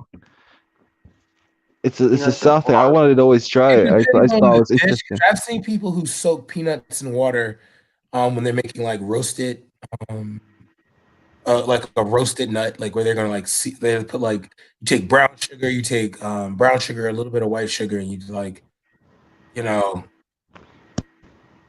like it's almost. It's like you're making sweet nuts. I don't like using the word nuts. Yeah, I think it was something else. Yeah. It was something else. Okay. Well, yeah. If you tell me, that's sometimes I know people do it. But the most disgusting, the most disgusting thing I've seen white Southerners do. Yeah. They eat like crocodiles. Yo, crocodile chips aren't bad, bro. I'm telling you, bro. No. They eat like they're like, let's go hunting, and then they like, oh look, we found a. You want to know how white people hunt crocodiles in the old days? They used to take a pregnant black woman, cut her belly open, use the umbilical cord as like a line, and use bait. That's why whenever you see at Florida games when they yell Gator Gate, Gator bait, Gator bait, Gator bait, Gator bait, that's what they're talking about. Young black kids that were used as babies. Are you serious? Yeah, dead ass.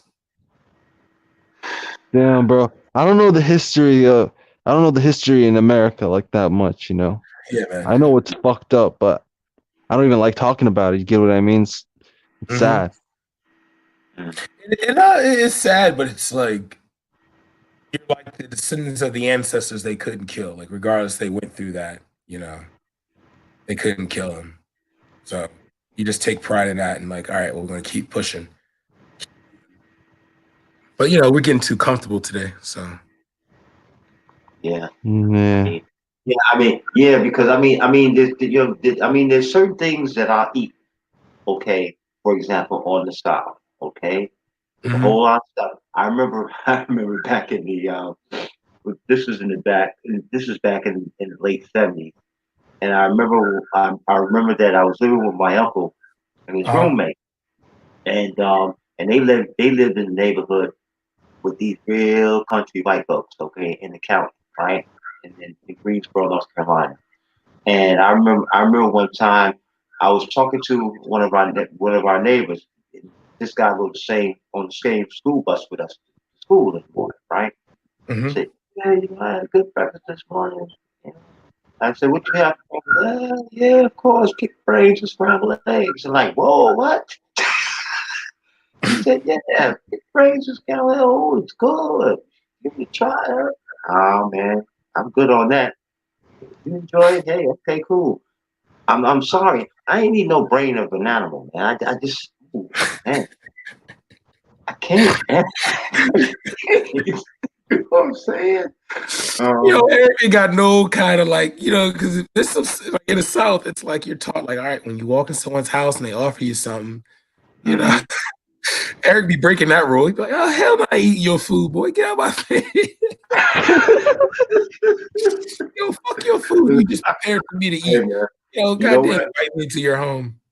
I've been fortunate enough to go to people's homes, you know, Yeah. in the South when I was living there, you know, for dinner and stuff like that, or for barbecue or whatever. And and I just haven't, offered anything that's really, that seems strange to me. So I mean, I've been able to, eat and gorge myself well. You know what I'm saying? Yeah, Thank you for the meal. But I mean, certain things, man, I can't get it down. I can't get it down. Eric, I'm gonna promise A you. lot. I'm gonna promise you this, Eric. I mean this. Okay, or my ancestors, and may they strike me down if I'm lying. Okay, you were to try the chitlins my family's been making. We've been cultivating chitlins since 18. Okay, all right. We know chitlins, bro. Okay, we know the intestines of a pig because when the Bradleys left the Bradley plantation in Sumter, South Carolina, we had 3 sources of meat. We had deer, we had pork, and we had chicken. And the chitlin and the chicken, and the pork kept us going. Okay. Right. So that's what I'm just saying. Like, once you try it, bro, you're gonna be chitlins is one chitlins. I forgot, it's chitlins, pig feet, pork bellies. These are things that they're not made right the first time a person tries it, they will never have them again. I can assure you. Yeah, because I've tried pig feet before too, and the only reason why I did not refuse to eat it was one thing, was at that time I was a young boy, and at the same time I was at grandma's crib over the weekend, and that's what grandma cooked. But that was the only place that I ever had pig feet. My mom didn't make pig feet. You hear what I'm saying? Yeah. You know? I ain't gonna say. I ain't gonna say. But then again, like, it's unfair because we all know that grandma, like, once you said grandma, bro, there's no Yeah. there's no comparison. I mean, there's usually nothing that grandma can't make taste good. I mean, Nothing.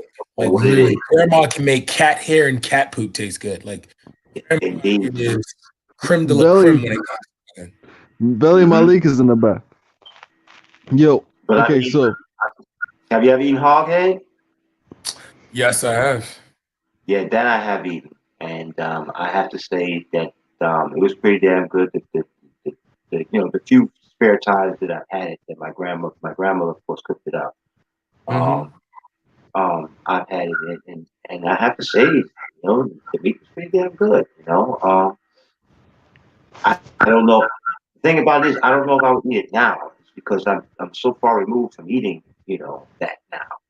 Pig feet, I know I ain't eating no more. Chitlins, Brad, I'm sorry, and perhaps your folks can really, cook up some chitlins, man. But man, I can't, bro. So in other words, what you're telling me on the G block is that Daniel, fuck your family's art. I don't give a damn. I'm some Yankee from New York. I know everything in my big old city. We don't know shit down south. I'm saying this to each his own when it comes to her diet. Man. See, that's like saying what you're saying though, Eric. That's like saying that, like, if my family was primary army, DC. Yeah. Are you a Muslim? No, hell no. The way you were talking about those pig guts, boy. Chitlins. You don't have it hard out there, boy. Bro, you don't Fucking know. hell. Brad, Buffalo spare rib. Hey, Brad. I'm a bougie hog eater. Oh, okay. Nothing below the neck, huh? Nothing below the neck, huh? Brad, are you saying that they're chanting this today? That chant of 1 second. you're talking about? I'll play it for you. Okay. No, but that chant, they're doing it today? Yeah. It's nobody knows, and nobody in America knows what that represents. Oh man, Walter, racism in America is so American that if I could show you nursery rhymes that have a racist Hold up, Brad. They're Brad, taking one down sec, Brad. statues. They're Brad, taking down statues that are from the old civil. Yeah, but the statues don't mean anything, man. They're just Confederate statues. Brad. Yeah. Brad, Okay, I gotta look. I know Brad, I'm sorry, but I gotta look this up, about the please. Confederate. Tell me what's it called? Gator bait. Gator bait. Okay, I Yeah, gotta look Brad. this up. Brad, check it out. I was driving back, from Florida. From Florida, I was gonna drive back to Washington State. Okay. Wow, bro, why did you do that? Because me and my friend, we were just doing that. We were just chilling. Yo, Eric, did you just see him casually said, "Oh, I drove from Florida to Washington State, bro"? Well, bro, you need to. You know how many miles that is, man? but look at this. I don't know where I was. I don't remember what state. How many days? Okay, I'll ask you another question. How many days did it take you to get there? Yeah, I want to know that. From Florida to Washington State. Yeah. It took me like 4 days. Yeah. Okay. I thought it was something like that. Yeah, I was gonna say because it seems like that for like California, like 4 days and like 12 hours, so it makes sense. All right, go ahead. Okay, so wait, okay. I didn't even know this exists. Okay, because where we're from in the West Coast, we don't have any of this. So I ran into a town. And this town was like the most hillbilly town in the world. It was the most racist town. Correction, bro. It's called a Florida town. So there's no hillbillies are more like West Virginia. Rednecks are more. No. I'm saying I'm driving back from Florida. I don't know what state it was. Okay. So in this town, everyone was like looking at me because I was dark. Like I'm not dark or brown skinned. You know what I mean? Right. Oh, so you don't. They look like they've seen a ghost. Like they never seen, and they were like mad dogging me. Like, oh my god, look at this brown kid. Hey, well, that's a part of that. Hey, that's part of American history, though, man. I mean, it is what it is, man. But I didn't know this still exists. So the question was, is there places in the South where people are actually racist, like towns? Cool, man. Cool. Yeah. There are places all over the United States of America where people are racist. Eric, guess what I'm gonna do right now? I'm gonna show him the active clans that have websites, the active clan chapters that have websites and meeting places. Bro, they're part of like police forces. So white people in America don't change, bro. They just evolve, bro. I mean, like, except for like a few, but like majority of them don't change. They just evolve, bro. It's a survival technique. That's why why you think they Latinos? Woo-ah. You got Charlatan, yeah? Go and ask these guys about Charlatan, yeah? You got Charlatan. You heard of that state, Charlatan? Most of Texas is fucking racist. Wait, I'm reading it over here, Miami New York Times. Let me wait, Chad, you're from North Carolina, huh? I know Tarleton's racist. I know.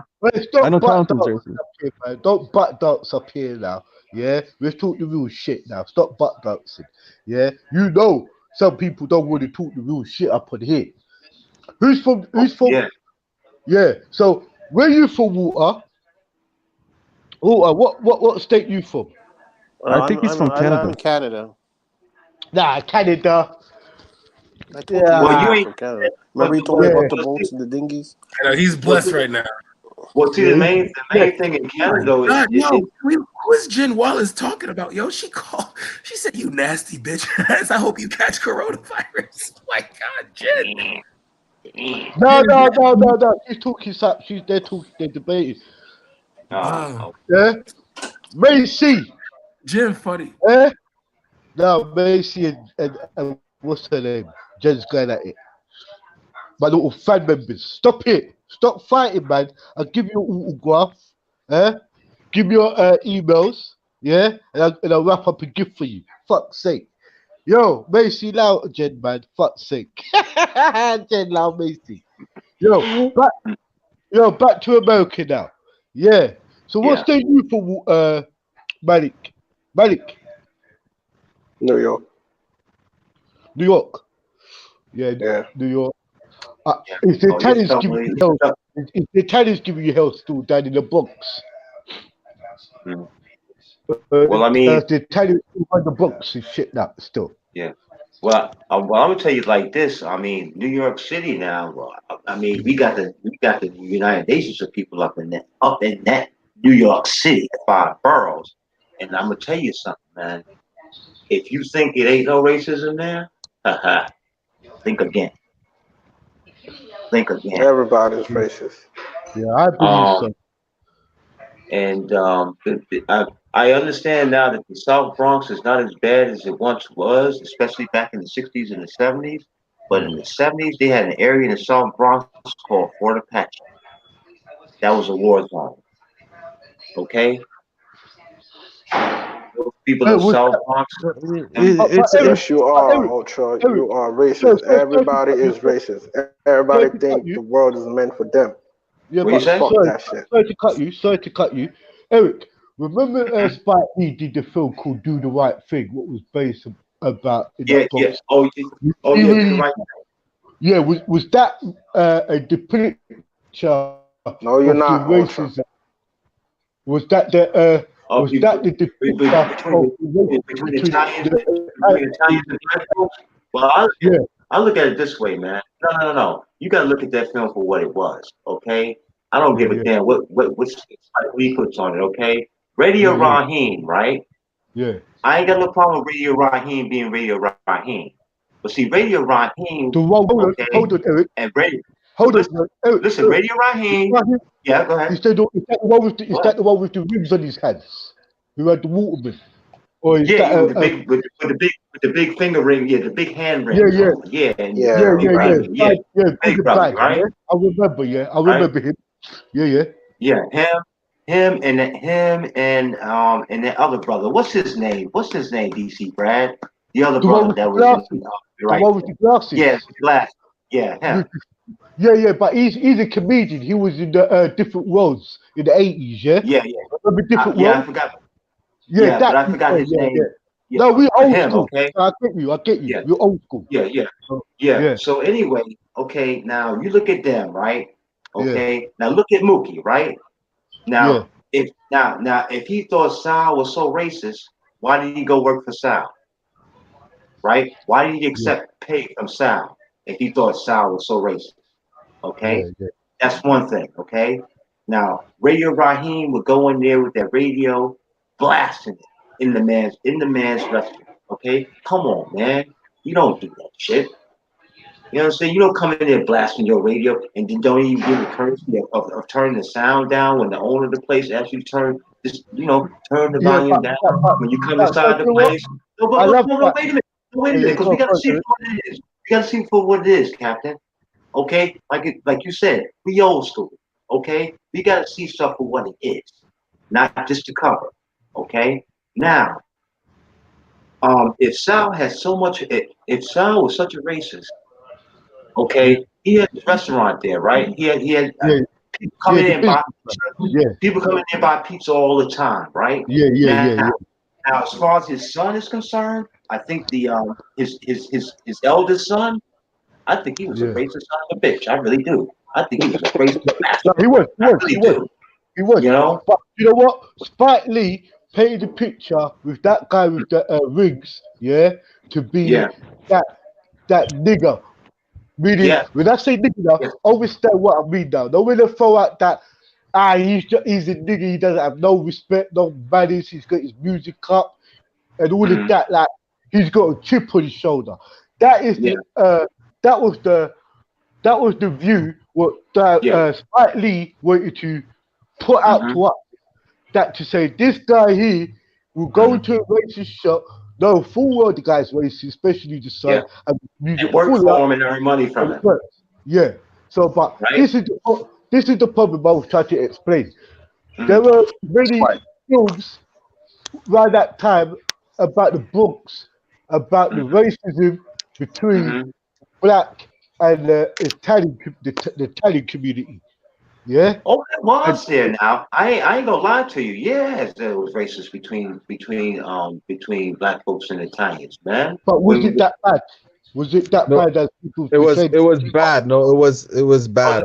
Oh, in the Italians 60s, are in the racist. 60s, in the 50s, 60s, and 70s. Yeah, it was horrific, man. It was horrific, indeed. And when did it change? In the late 80s? Because I know that when I tell you the truth, is I feel that in the mid 80s, when the hip hop culture changed. Don't forget between mid 80s and early 70s, it was about that gangster mentality. It was about breakdancing. It was about your crew versus my crew with rap battles, dancing. Then when I was saying the gangster, when I was saying in the 80s, when that gangster influence came in and dominated it, I believe a lot of black brothers. This is before Thug Life, because Thug Life is like 95 crap. We're talking about that time between where NWA was sparking that fuck the police attitude, where you had many. Don't forget, if we're talking about New York, we stick with New York. We had Public Enemy, what really ran on the back of the Panthers when they went all into jail at that time in that 80s period, that mid 80s period, that early 80s and the mid 80s period. I'm talking about the New York 21. I'm talking about the Shakors and all of that. Those rap groups kind of that kind of message kind of bounced into the people that now we're not taking the shit no more. And I think we went to gun with the Italians at that time of the Bronx, because most of the black man them started to make money even more harder with the crack. That was the crack boom and everything else. So with all of that going on, I believe that some of the white areas did fall back a bit, because the man them was not having it no more. You had the Belfort Winkle, Rick Ross, you had that New York brother, all of those guys started to come up and started to extort that community as well, bro. So I really do understand that when that period came of the hip hop, that period of that gangster hip hop come, I think that changed America to a different pole, because I believe not only the revolution, it was a revolution going on in all aspects. Like the gangs were kind of like not having that racist crap going on with them. I think KKK and all of those people kind of fell back in certain black communities, especially like New York, some places in California and everything else. You know where I'm coming from. But like now, people tell you that California is being marked as a KKK capital, and nobody don't really know. I really believe that Arnold Schwarzenegger, most of them people, is all within the KKK. Hulk Hogan, all of those old WWF fucking wrestlers. Oh yeah, Hulk Hogan was a racist of high order. Yeah, but what is, you have people like Zeus, what kind of fooled our heads? Because a lot of black people, even we say they're coos or sellout or sambos, to average black, like Mr. T. When you was a kid, you never believe he was a coon. No, he was a role model, bro. That big medallions and shit, but it was a big coon. And if you was conscious enough to see that, you would. But I believe that, you know what, bro? As we get back to the point, that I believe still that a lot of places in America is racist to the highest T, you know? Well, check this out now. In the mid 80s, right? I was stationed in California, in Camp Pendleton, right?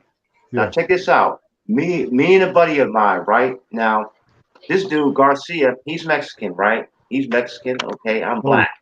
All right. And so we traveling together, right? And so we happened to see this beach, right?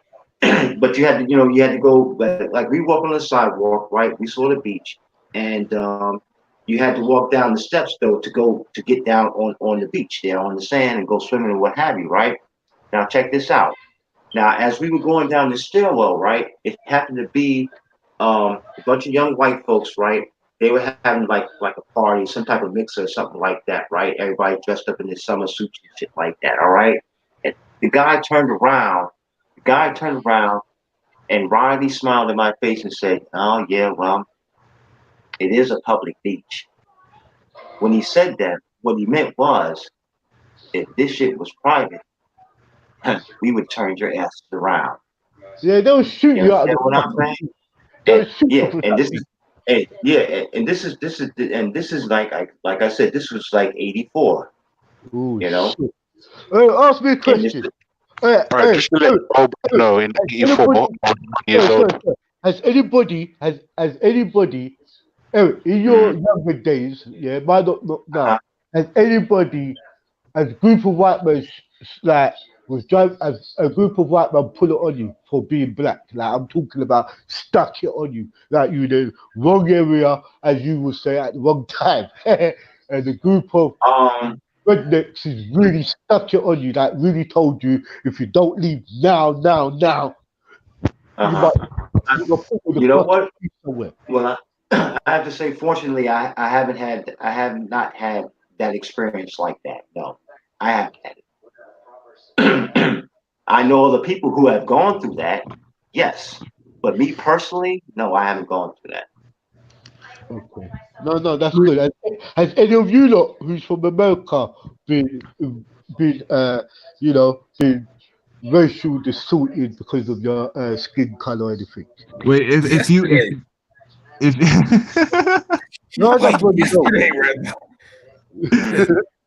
the worst cops I ever seen in my entire life was when I was in Newark in New Jersey. Oh God! Right? I swear to God, the worst cop. Is it? Go on, explain it. Let me view up. Yeah, go ahead. Let me explain it. Let me be. Go ahead, Mom. Go ahead. We listen to you, man. And then the second worst cops I ever seen in my life, when you go to Compton or you go to like Crenshaw, all these places, they're the worst cops in the world. They're racist. They're just blunt out racist. They'll look at you. But New Jersey is a whole nother level of racism. Like right across the bridge from New York to New Jersey. I'm hearing that. Well, see, NYPD has had. Sorry, Eric, sorry to cut you. I won't cut you no more. But Mohammed, what was your situation? No problem. No problem. Go ahead. What was your situation, Mohammed? No,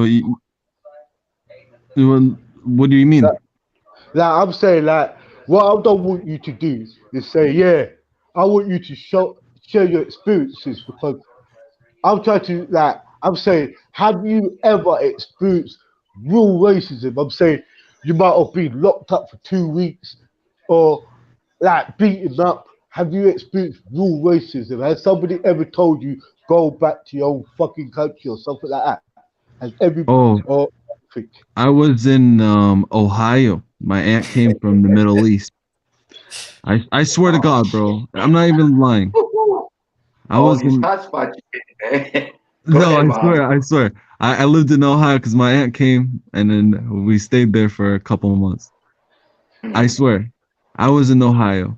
We were about to rent like a hotel, like a place to stay.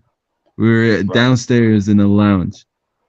This guy looks at my aunt, right before President Trump was elected. And he said, "Get the fuck out of here, go back to your country." And I turned around, and I swear, bro, it was this hillbilly ass guy. I was about to beat his ass. Yeah. But I don't know if it was legal or illegal. Was he a white guy, Mom?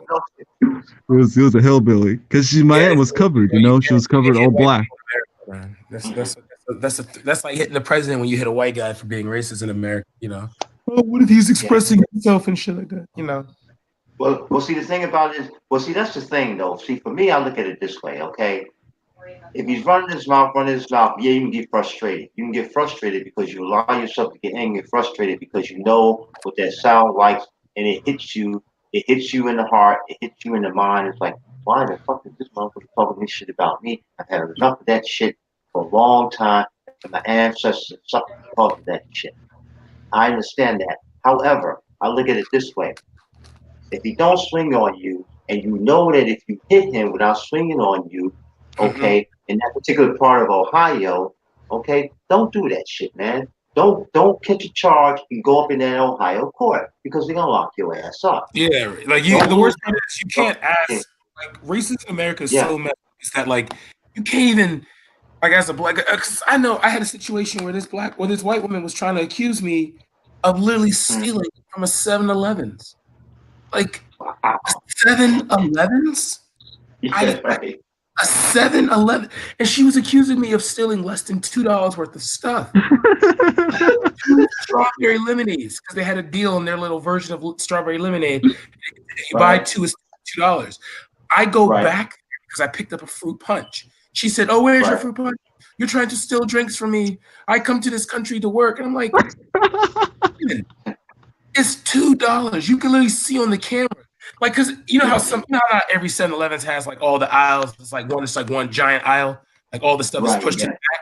She could see me put the fruit punch back and would ask me where I put the fruit punch at. And I just like, you realize you can't hit a woman, but like, I'm not gonna lie, bro. I wanted to knock this woman's out. Like, DC. You know what, DC? I believe, that a group of red bald heads, pulled you in the back of the van, beat you up, and pulled you in the next corner somewhere. Yeah, you been through it, bro. Yeah, you've been through it. Even McDonald's is closest to you, innit? Well, I'll put it this way. In California, but Asians are worse. Yeah. In California, on the West Coast, right? Life was a lot more pleasant than it was for me when I came back to the East Coast, and I was stationed in Camp Lejeune, and in Jacksonville, North Carolina. Okay, the whole damn culture changed, man. It seemed like day went to night, man. And I remember, I remember, as a matter of fact, the weekend that I checked in. You hear what I'm saying? The weekend that I checked in, okay. It was I checked in on early Friday evening, okay. And I went somewhere. I was with a bunch of friends, and we left and we left for the weekend. Came back Sunday, man. The head area, okay. DC Brad, I think you're more familiar with hearing that term head, for the toilet area stuff over there. And we were living in open squad base, right? At the time. This was late 80s, okay? 88, as a matter of fact. All right. We came back and I realized, and then I asked, what happened, man? What the hell happened here? I mean, the stalls, because the stalls were made of wood, right, still. And I said, what the hell happened here, man? It looks like, like there was a major rumble that went on in here. And you say, yeah, you're right. It was a major rumble that went on in here. The white boys from this company, and that company, and the brothers from this company, then the brothers from the same companies, okay, got into a squabble. They got into a big scrap. They had MPs here and everything. Okay, this is the same base, and these companies are in the same battalion. You hear what I'm saying? The same battalion. Yeah, it happens. I agree it happens because when I went to, it's funny how like I went to Mets like 2 weeks ago, and it cracks me up how like they almost categorized us like they were like, I need all, like it was just by coincidence all the black troops were in one area, all the black recruits were in one area, all the white recruits were in one area. Like I think we have to realize, Damn, that's crazy. Yeah. And the thing is though, it's that like it's so like and like when I talk to some people in the UK and they're like, oh yeah, you're so about race, but it's like that's all it is over here. It's like an American doesn't achieve anything over here. It's only a black one does, a white one does, a Spanish one does, and it's Brad, but right in America, I don't know because I don't go to you guys this state. So that, bro, your mic went out. I don't go to you guys this state, like in the South as much. You get what I mean? But that's what I'm saying. That's what my point is. Like, especially with the West Coast, man. we have to realize West Coast was far less. I mean, like, let's just be the history on it. The West Coast wasn't developed until after the Civil War. And that was because of black men known as the Buffalo Soldiers who went through, wiped out the Native Americans who enslaved them, and then boom. You know, because I personally, my family has a beef with Native Americans because my mother's family was owned by them. My father's family used to be captured by them. So I don't ever blame the Buffalo Soldiers for what they did to the Native Americans, you know, because they literally took the population and took it down by 85%. So, no. Wait, so when Bob Marley sings Buffalo Soldiers, is that what it is about? Well, the Buffalo Soldiers' history is amazing, okay? It is. It's very rich.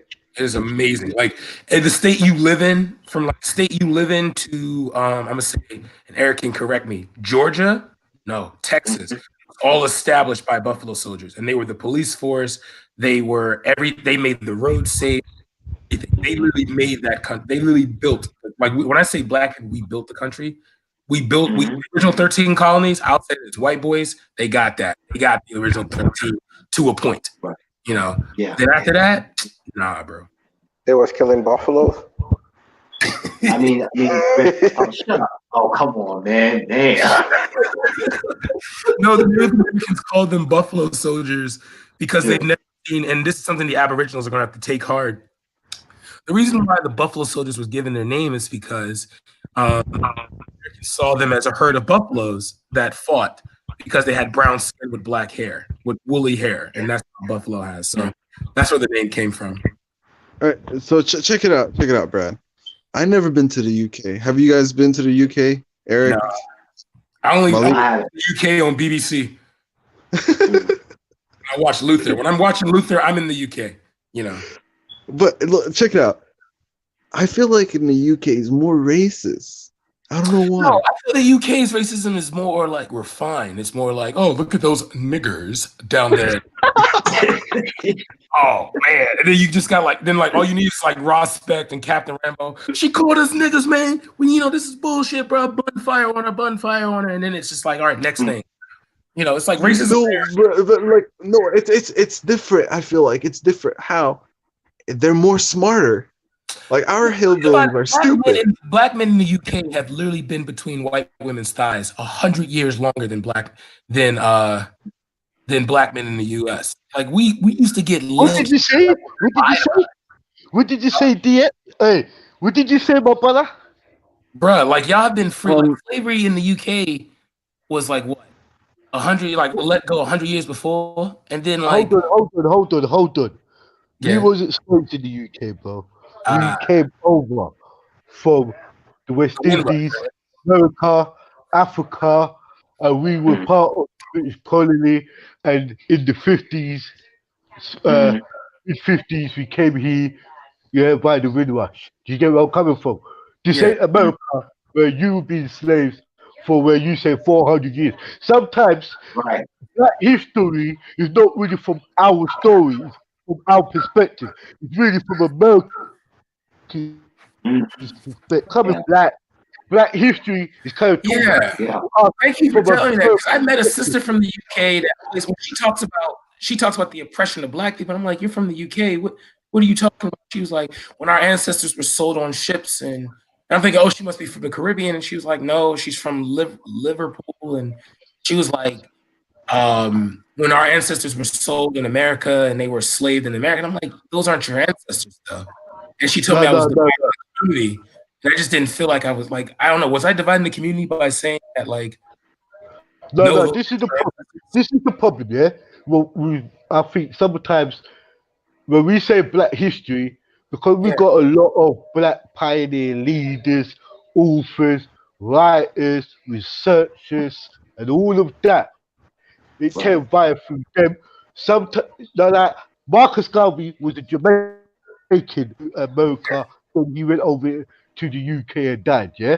So I'm trying to explain to you that somehow a lot of American history is being brushed on all of us. Do you get where I'm coming from? How come they don't have the right history? Let me explain about what I'm saying, fam. If you have, you had Booker T, you had Frederick Douglass, You had Marcus Garvey really setting up his foundation in America, yeah, right? Yeah. And you had many others from that, Malcolm X, and even and I bet before that's Malcolm X, hold on. That was what. Yeah, you got. Don't let me talk about. I wanted to keep the fraternities out of it. I didn't want to mention W.D. Board and all of that. I didn't want to talk about that. I just wanted to leave it as like all the literacies, like the literature, books, where we teach in our youth history, we tend to teach them about American history, Black American history for some reason, as well as the Caribbean history. Only because we understand that from like when we was saying Senegal right down to Nigeria, Ghana, all of we understand that was the main Western slave ports what transported us to the Caribbean and to America. But what happens if it's being taught coming from American perspective? When we say Black history, Black power, we tend to think about American pioneers more than any others. Do you understand what I'm saying? So basically, your history is part of our history because the way how it was taught to us in school. Don't forget, school was we have a national curriculum. This is true. Yeah, the national curriculum work by the government guidelines, and that's what they're. And if they say this is what we put it out to teach the children, this is what we put it out to teach the children. But what I realized, if they taught me about roots, the same way how they taught you about roots, they made it our history. They taught us about Toby the way they taught to you about Toby.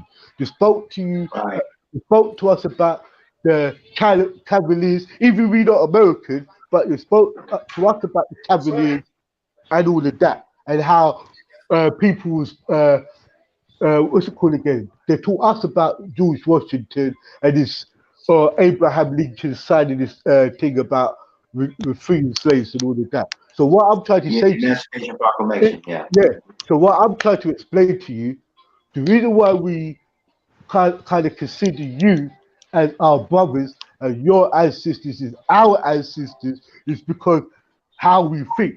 It's only when we start talking about tribalism when people come up and say, you know what, I'm a Yoruba and my people's from here and I'm from here and I'm from here. They don't seem lost like some people who claim that in the Caribbean or from the America.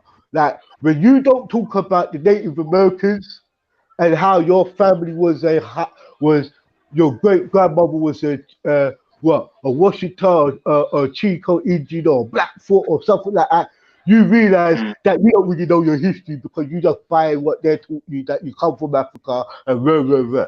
But with us over here, I'm trying to explain to you that we were very influenced by the Americans, like the same way America's been influenced by Britain.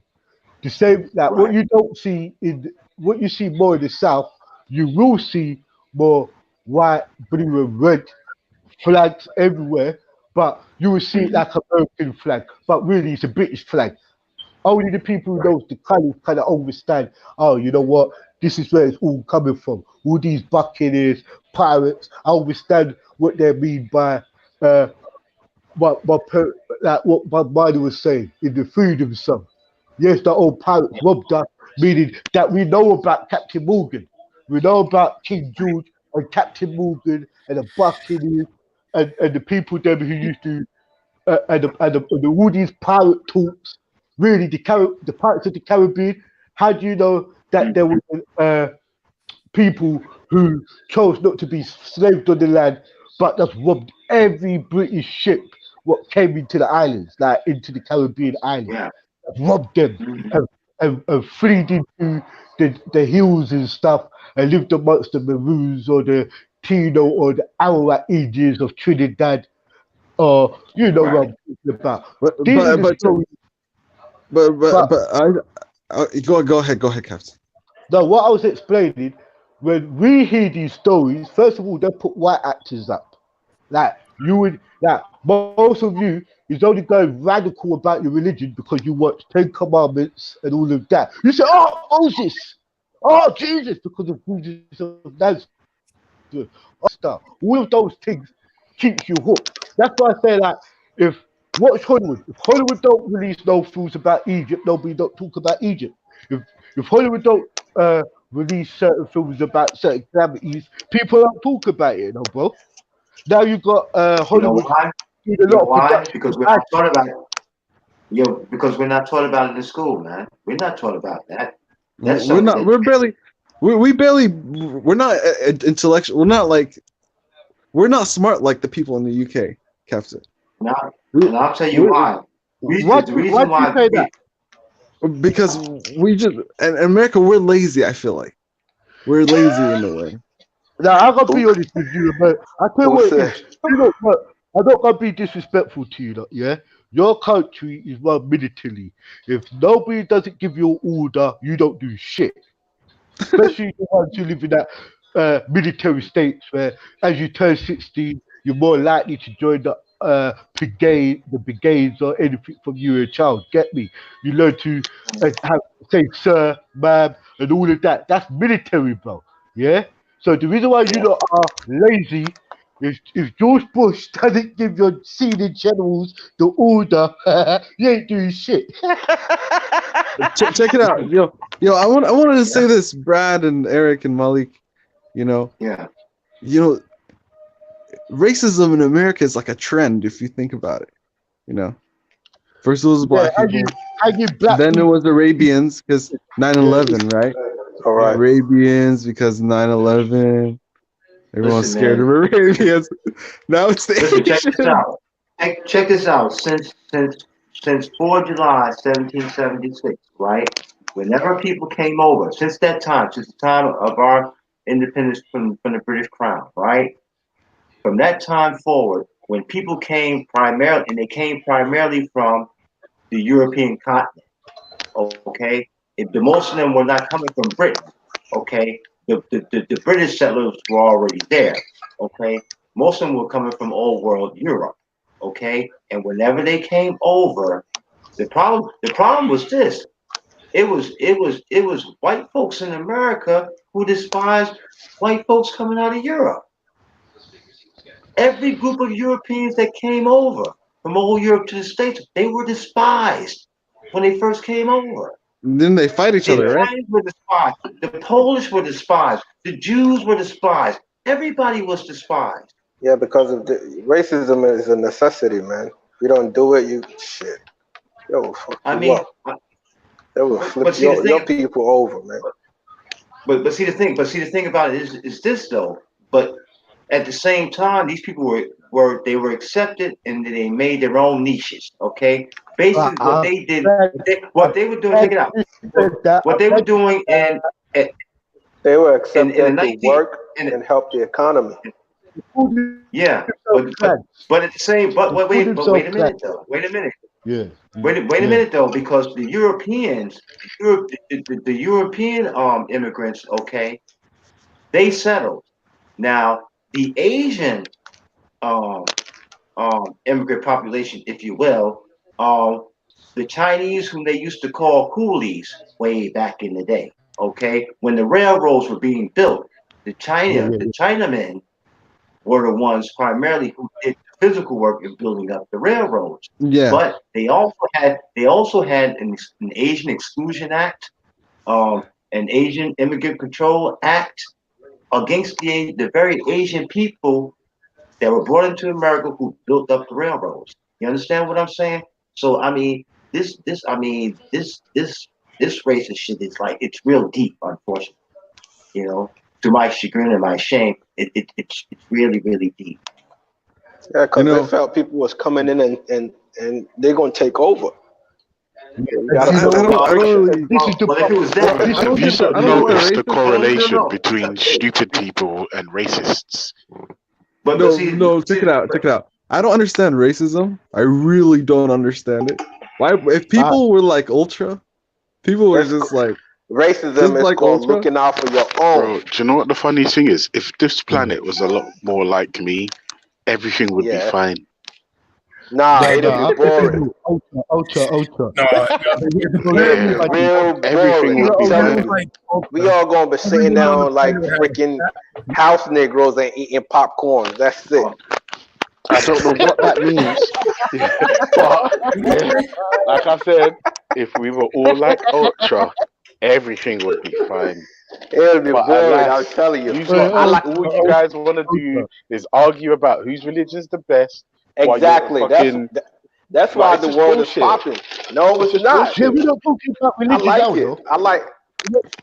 We're not talking about religion now. No, we're not. We're talking about racism, and I'm saying, think about all the people that are racist, and you'll notice a certain pattern of behavior. What you'll notice is the majority of the people that are racist are fucking morons.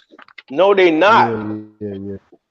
They make the world go around. I'm telling you. No, but British races are different. They're more intellectual. Yeah, I feel like British racists will sit you down for tea and say nigger. No. This is what Listen, British people don't sound like that. No, this is what we do, yeah? Yeah? Did you see Get Me Out of It? Did you see Get Me Out? Hey, DC, did you see Get Me Out of Here? Yeah? Yeah. That's what Britain does to you. You go in there, you know how white people yeah? And by the end of the day, you're like, I love you, man. Oh, Ultra. Hey, one time, That's real racism. one time I was at, Muhammad, I was at my friend's house, right? Muhammad, listen to this, yeah? Don't mix stupid racism, yeah, with real racism. Let me tell you something. I like both. Here's the wickedest thing. That's like an action movie. Now here's the wickedest thing. Buddy. Here's the funny thing. Nigerian, but he's a New Yorker. Like only a New Yorker be like, yo, I'm racism. More racism. That's a movie. Like, yo, Malik, your son, stop drinking from the Hudson, bro. Stop it, bro. Yeah. Okay. He is. Malik is an American, though. No, I'm dead ass though. Yeah, I'm telling you. Yo, you got your nets fitted with your Timberlands? Are you wearing? You wearing right now? Do you get your jewel off, man? You know what?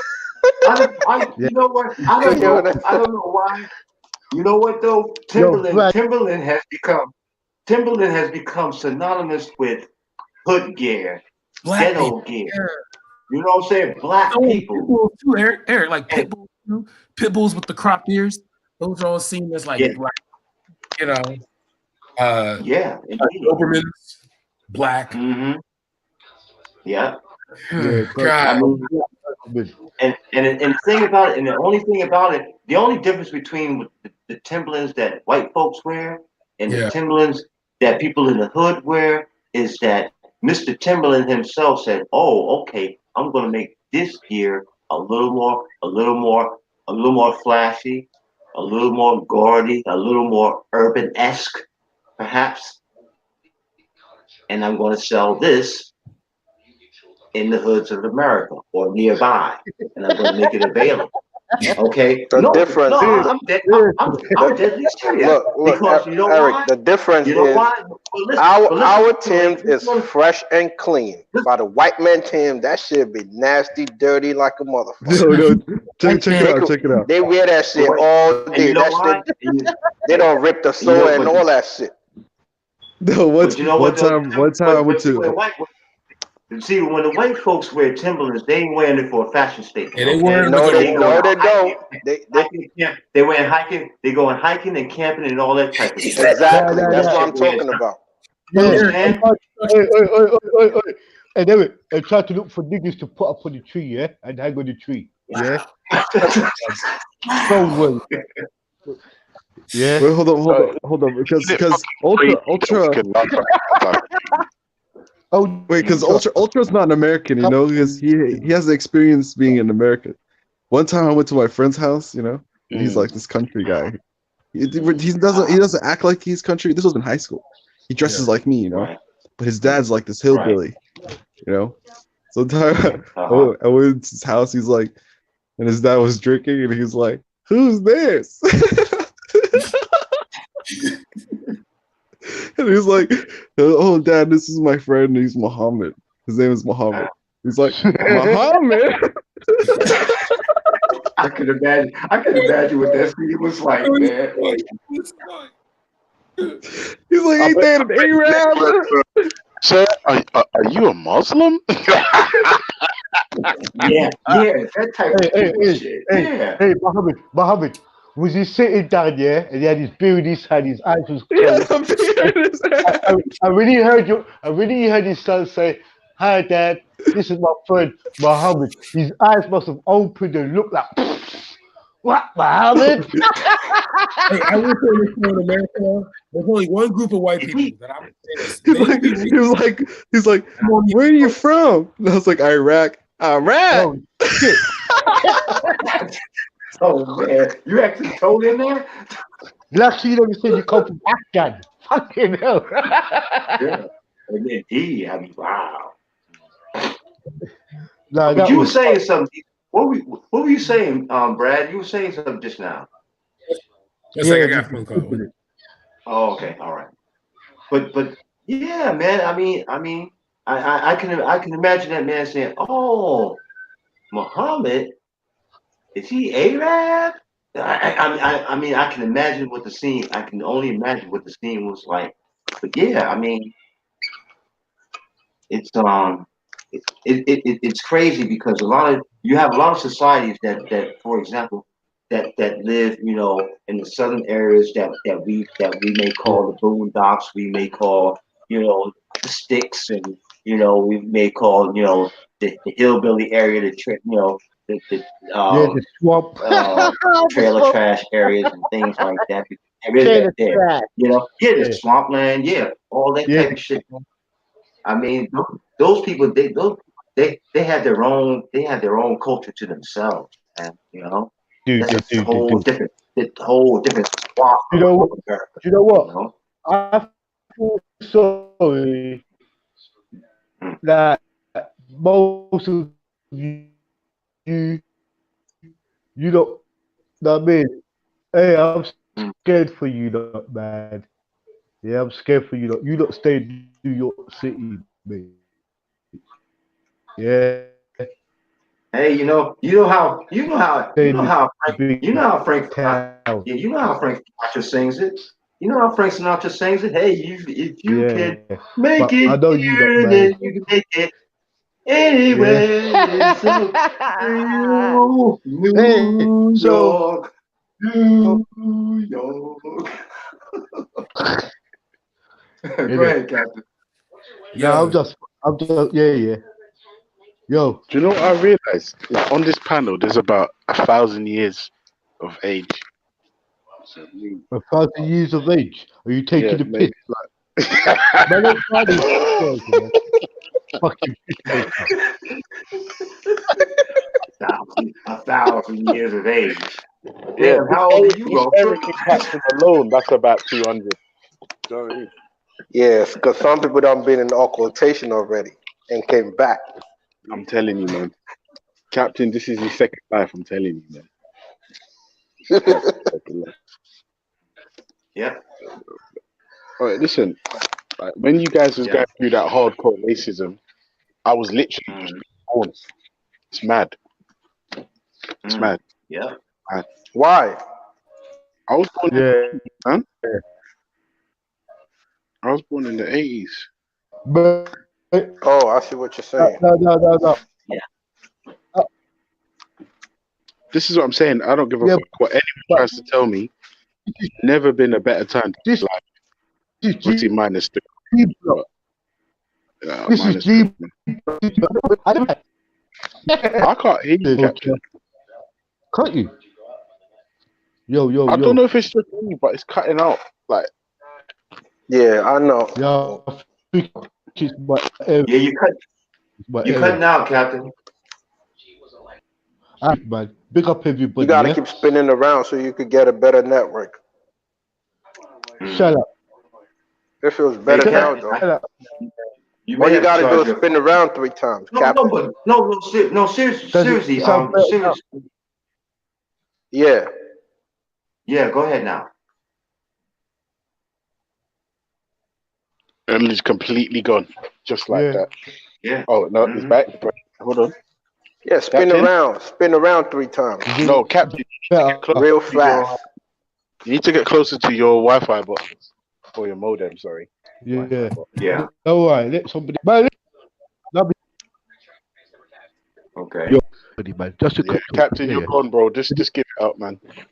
Shut up, man. I'm gone. All right.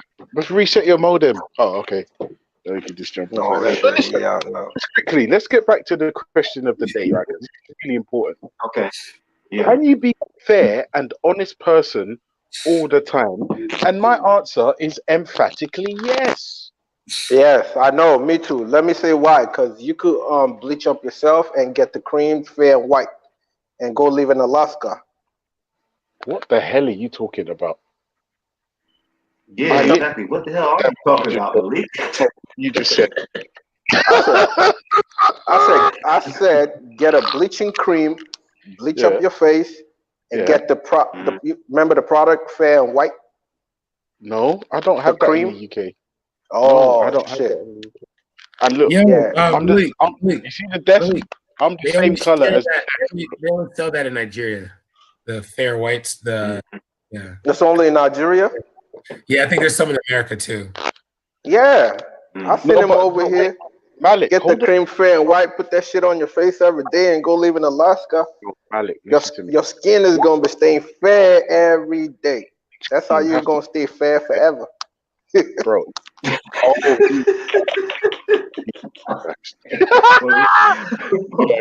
I'm glad you joking, Malik. But over here, man, you're talking about it took me a minute. man. It took me a minute to get the joke, but I got it now. You're gonna be a fair looking brother. That goes a fair looking brother, man. If I'm gonna go to Alaska, I'm going fully blacked up. So I stand out and they'll be like, oh my God, what's wrong with him? And I'll be like, listen, if you get too close, it rubs off, so you have to be careful. This brown stuff it'll come off if you rub too hard. It's fucking yes. And you know what? You'll get a couple of fools who actually will try and do it too. They'll get up on your rubbing skin, see if it rubs off too. Yeah, this fucking idiots, I'm telling you, geez. Yo, DC, why are people like that shit so much? What shit? What's that? Bleaching their faces and shit. What are you talking, bro? What are you talking about, bro? No. Listen, man. Come on now. It's called cake soap. We ain't doing that. No. We ain't doing them one bleach. Them one. That is 100% the Caribbean and the continent. That is not West African Americans don't be bleaching shit. Okay, we literally had songs "Say It Loud," "I'm Black and I'm Proud." We don't be bleaching over here, bro. Man, shut up, man. You're fronting. African Americans bleach. Hell yeah, they do that shit. Yeah, don't let me pull up no pictures of bleached African Americans walking through fucking New York and on them spots there. What, bleach time, yeah? They look like an undone pork. That Michael Jackson Duffy twin. Oh, Veli, I need to tweet something, Veli. This is important. It's about the question of the day. The answer is yes, me. That's it. The conversation's done. Man, doubt it. Man, you're not fair, man. And honest all the time. I can, and I am. I mean, yeah. you have to, hey, you have the right to live a fairy tale life if you want to. Eric, I can't hear what you're saying. You sound far away. I said that. Can you hear me now? Yeah. Okay, I said you have the right to live the fairy tale life if you want to. Perfect. But this is the thing. I don't expect everyone to be able to understand because people will project. Because everyone else is a stinking, filthy, disgusting, biased, lying sack of garbage. everyone assumes that everyone else is. The problem is, You're like, I ain't. you know what, Ultra? Yes, sir. Before you was married, yeah, and before you got with your girlfriend, yeah. My did wife. you ever have two girlfriends? Before you, as you're saying, before your wife was your girlfriend, and I'm saying that, all that. Oh Did you ever have like an R6 motorbike and have two girlfriends at the same time? Yeah, that happened. The monk. That happened. No, that happened. Yeah, man. No, but I'm not saying I've always been fair and honest. I'm saying that's what the question is. That's what all the time. I'm fair and honest all the Can time. you be honest and fair all the time? So I am fair and honest all the time. Man, lie. But that was the time there where you wasn't fair or honest. Yeah, but that was back then. You're living in the past. The question is when you was whipping. Remember when you had the R6 and you was flat and you was Marga? Remember when you was Marga? Yeah, bro. You could have stopped. Remember them days? SW1 and then liquid and ND. Hey, listen. And Yates and all. I'm saying, hey, you know what I'm saying? Obviously, back then, I was young. I was a child. Now, I'm less of a child, and I'm fair and honest. Was you an adult? Was you an adult? No, I was a child. Yeah. Yeah, I only became a man when I met my wife, really. Yeah. Okay. But were you legally an adult, though? Oh, yeah, 100%. Yeah. 100%. But don't forget, I thought you meant like, can you be fair and honest all the time now? And the answer is yeah, of course I can. Yeah. And the proof is I never lie to anyone. There is one lie. Yeah, there's a lie I tell. Like, it's not a lie, but it is a lie, but it's not really a lie. But I'm still the most righteous person on the YouTube streets. See? Yeah. But if you tell one lie, that means you're not honest all the time. No. But the reason I have to be a little deceptive with this one little piece of information is for the health and safety of somebody. Like, it's for the health and safety, like the health and well-being of somebody close to me. Yeah. Is doing takia lying? You got corona. Positive. Just telling her you're doing 1 million hours overtime, yeah? No. No, because if I don't bring home 800 rand, she knows I'm lying.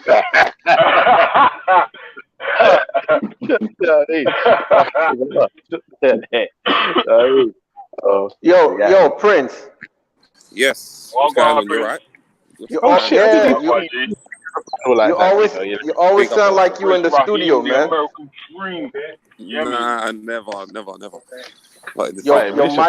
Your mic is so clear, like you got the boss headphones on. Wow, I thought he was popping on the 80s.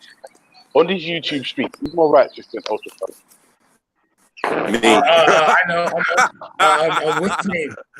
Oh my God, yo, I'm about to get mad. Content, Leon's more righteous than you. No, do you know why Leon can't be more righteous than me? I've met Leon in person, yeah, and he was like, Ultra, secretly, yeah, I rate you highly, but I'm not allowed to tell anyone. Hey, Leon, remember that time? Hey, Leon, you remember that time I linked you in Paddington, and I was like to my wife, hey, babe, do you know who this is? She's like, no. She's like, babe, this is content over everything. You know, the main guy in Speaker's Corner filming all the drums. She's like, oh, is that him? And I was like, yeah. And I was like, Leon, where you going? He's like, yeah, I think he's going to a court case or something like that. I can't remember. But Leon was like, oh, secretly, I don't know you're Ultra, but when I find out you're Ultra, I'm going to tell you, you're the hardest guy on this YouTube. What type of bullshit, brother? Leon, I was like, Leon, listen, you know what I'm saying, man? I was like, listen, go to your court case, man. You're going to give me a fucking ego complex, man. Listen, go, man. Go on, man. I'm like, go on, Leon, you're a bumper. Doctor, go on, man. Go on, Chumayo. Run away. Go on, man. Forward. Ask Leon if I'm lying. Ask Leon if I'm lying. Ask if I didn't link him in Paddington that time. Rare. Ask But him. see, then if you're lying, then you debunk yourself like 3 times in like 3 paragraphs. What do you mean? How can I be lying? I literally linked him in fucking Paddington and we had that discussion. Yeah, you but might then have met him, but what you said happened might be different from what he said happened. Ah, And but even listen, then, how that's can how you know that's how I you're remember it. ultra? That's how I remember it. Ah, That's how I remember the How do you know you're conversation ultra going. funky? Yeah. How would he know you're ultra funky? No, because he knew, innit? He knew. You could just tell the aura was there. Innit? Yeah. So he said, "What is it? I don't know that you're ultra funky yet, but when I know that you're ultra funky yet, I know that I'll rate you highly." Yeah. Yeah, something like it went something along those lines. Yeah, maybe that's not verbatim, but something along those lines there. Lie And detector. See, I'm rambling now. on top of it, it's true. It just turns out that it's actually true. So there you go. The proof's in the pudding. The proof One is in the shoelace pudding. was undone, He you know. didn't know who you are. Huh? The only one. On the start of your journey, only one shoelace is undone. You've now got your left shoelace and your right foot shoelace tied together. Right. All right, this is... On the next thing, you're going to bust out your teeth. All right, do you know what the funny thing is, bro? Listen, ask Leon. Yeah, if you is he in the chat? Ask him. Say, yo, Leon, he's in the chat, man. did it go like that? And he's gonna probably say I something know when like, it was. When he was filming Uncle Omar. That punk Omar in court. bro, that's your He's a uncle, blood. punk. That's why I call him your punk. uncle, blood. That's your uncle, blood. That's why I don't call him uncle. I call him punkle because he's a punk. Uncle. Yeah. And you see what I'm saying? That's another fucking example of a racist sack of shit. Another example. Go on, someone defend him. Someone defend that racist sack of shit. Who? Defend who? Omar, that Egyptian dog. No, it's The not. one who's not got, he is racist. He got confronted by a Jedi, didn't he, for saying nigger? Bro, listen, you don't remember how he's going with Callum. Everybody say that word. Are you defending him? Bro, get off the panel right now. I'm not. I don't defend Now nobody. Malik gets his cape on, man. No, when Malik puts his cape on, boy, it's dangerous, boy. Jeez. We're going to dirty it up today, boy. He said that filthy. Yo, why he always attacking that guy with Salam, with the Salam TV or whatever. Who? Ali Dawa. Ali Dawa. Piece of bro, that guy's another sack of shit, man. Bro, listen to what I'm saying. I'm sorry, there's no redemption for you when you say certain things. There's no redemption when you say certain things and you don't fucking take it back, apologize, show remorse, or understand that you made a mistake. Instead, you double down like an evil, nasty, sticky, Yeah, it don't look good. It don't look good. Yo, I ain't gonna front. For like 3 days, I was watching Uncle Omar just to see his facial expression. He gets so serious with his mouth. Yo, that filthy Ali Dara.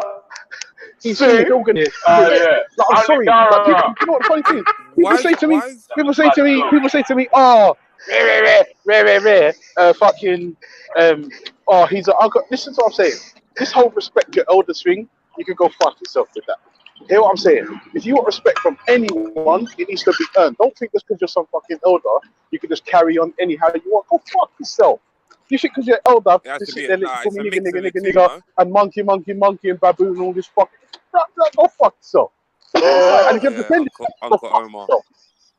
Yeah, man, listen, you know what I'm saying? If you want to defend trash, yeah? Filthy Ali Dara.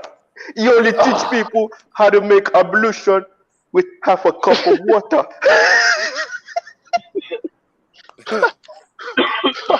Oh, I'm just tired of this bull. This is the thing, you know what it is? I'm tired of bullshit.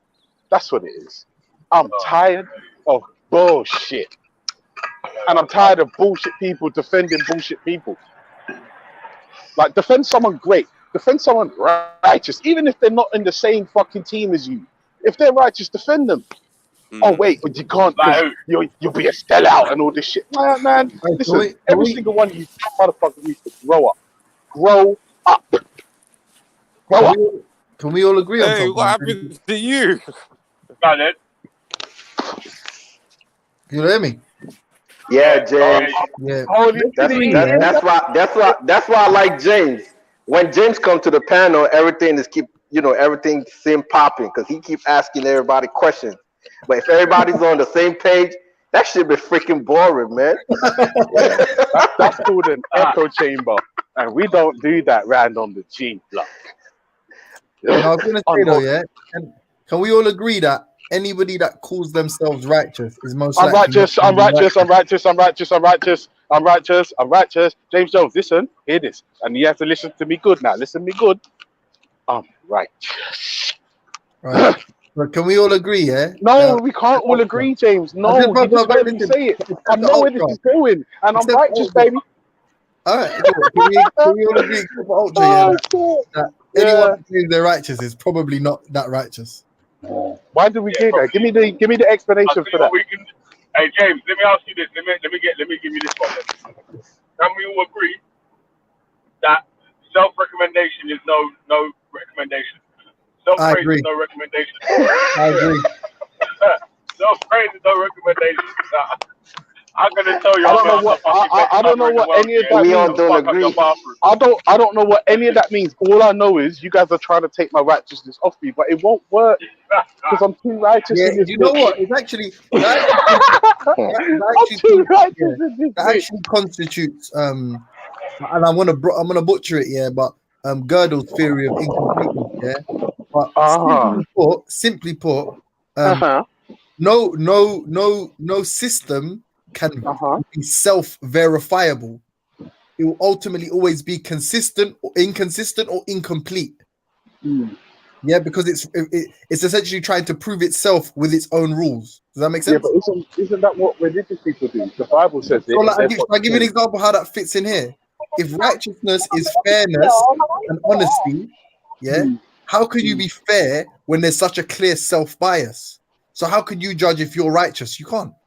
No, of course I can. The reason why I can tell you I'm righteous, bro, and this, like I said, all you just proved is that you're not on this level yet, and that's fine. Did you get what? No, but did you understand what I just said? Hold on, James, let me finish a sentence, bro. Just calm down. Don't get triggered.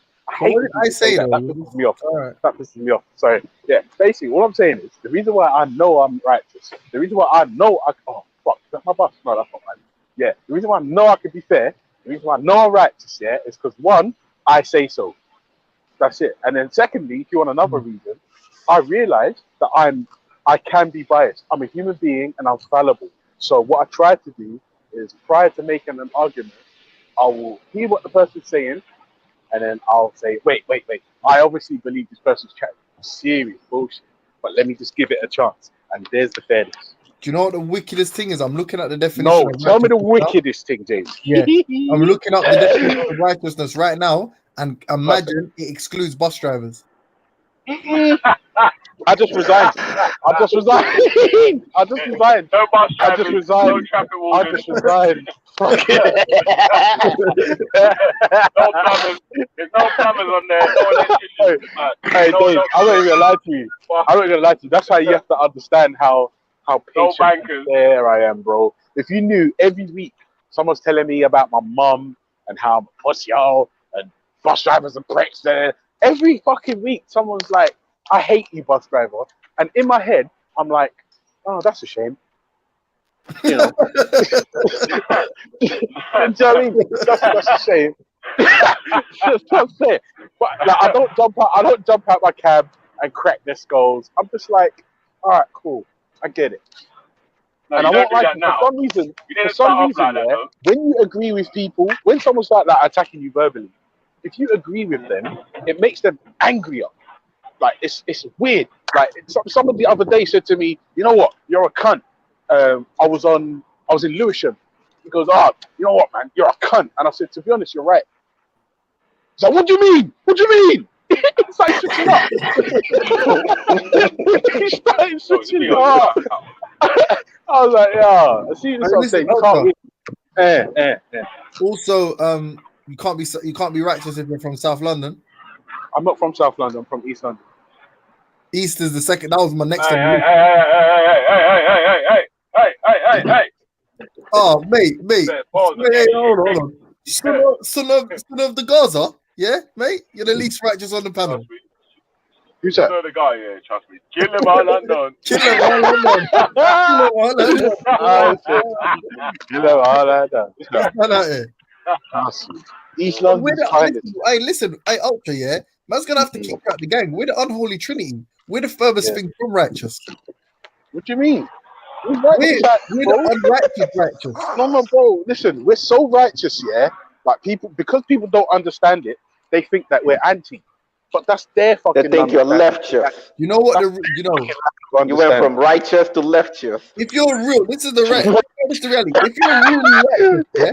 Leftist. If you're really righteous, yeah? You didn't just say leftist. Leftist. Yeah, that's when you go from righteous, you go leftist. Yeah, leftist. But you know, listen, yeah, real right, man. This is how you know the realest of the realest, yeah, want to go to hell, yeah, to ease the suffering of the people in hell. Like a real righteous man don't even want to go heaven because it's everything too blessed. Do you know what the problem is? But man's gonna go in hell and turn up the party, fam. Like, man's gonna be like, Ron, man is gonna be in heaven and go like, Ron. Yeah, and James, let me ask you. Wait, James, you're always asking questions. Let me ask you a question. Yeah? Let me ask James Jones a question, right? So listen, you've been a prick your whole life, yeah? You're an arsehole, you're a murderer, right? So you're really bad, right? And you go to hell, right? Why would Satan punish you? Like you'll be one of the wretched. Who said anything about it, bro? Are you dumb? Hell is a rave. And it's hot as well. Apparently the weather's gonna be good. Chicks doing their titties out. Oh, you know what I'm saying? And no one's a virgin as well. No one in hell is virgin. And that sounds good to me. I can't imagine anything worse than to break into except though, yeah. You know that one problem with hell is? Go on, the weather. All them pussies that committed suicide. Yeah. you know, just jittery motherfuckers. You have to regulate their use. Like, get out of my fucking guy, you pussy, bro. Cut from man. Yeah. See, those are the guys that will probably be punished in hell. Do you see what I'm saying? Like, imagine you've got all the experienced big-titted whores with just lines and lines of coke all over their bodies. Oh. Belly, you're under the sea, bro. Under the sea. Belly, under the sea. Belly, give it up, bro. You're under the sea, bro. Belly, you're under the sea. Under the sea, Belly. Under the sea. That's what we should show stuff like that to flat earthers and that. You know, show them like stuff like time differential. Like, it sounds like Benny's speaking slow, but he's actually speaking in real time. He's speaking in real time. No, bro, that'll just go over a certain man's head. Fucking hell. Right, let me ask you a question, yeah? Where are all the big-titted whores? Oh, Belly, hold on. Where are the big-titted whores with lines and lines of coke all over their body? Yeah, we can hear you now. In hell, or are they in heaven? Yeah, there you go. I mean, the choice has already been made. Like, just line it up. Line it up. Oh, Veli, by the way, you was talking for like 3 minutes. Yes, sir. We didn't hear a word of it. I heard everything you said, yeah, but I mean, you could hear me. Yeah, no, it was under the sea hardcore, bro. Yeah. You under the sea now? No, you're good, man. You're good. No, yeah, man. Another bad thing about hell, there's not going to be no water, man. No, but you don't need water, bro. It's eternal. Like, it's magic. It's a magic land where, like, you get to drink pus and other sorts of liquids. And what? Yeah, apparently there's pus down there. And... Oh, love my soul, man. Shit. Apparently, yeah. It's not, but in hell, it's different, isn't it? It's the equivalent to wine, when, like, here. Yeah, shots.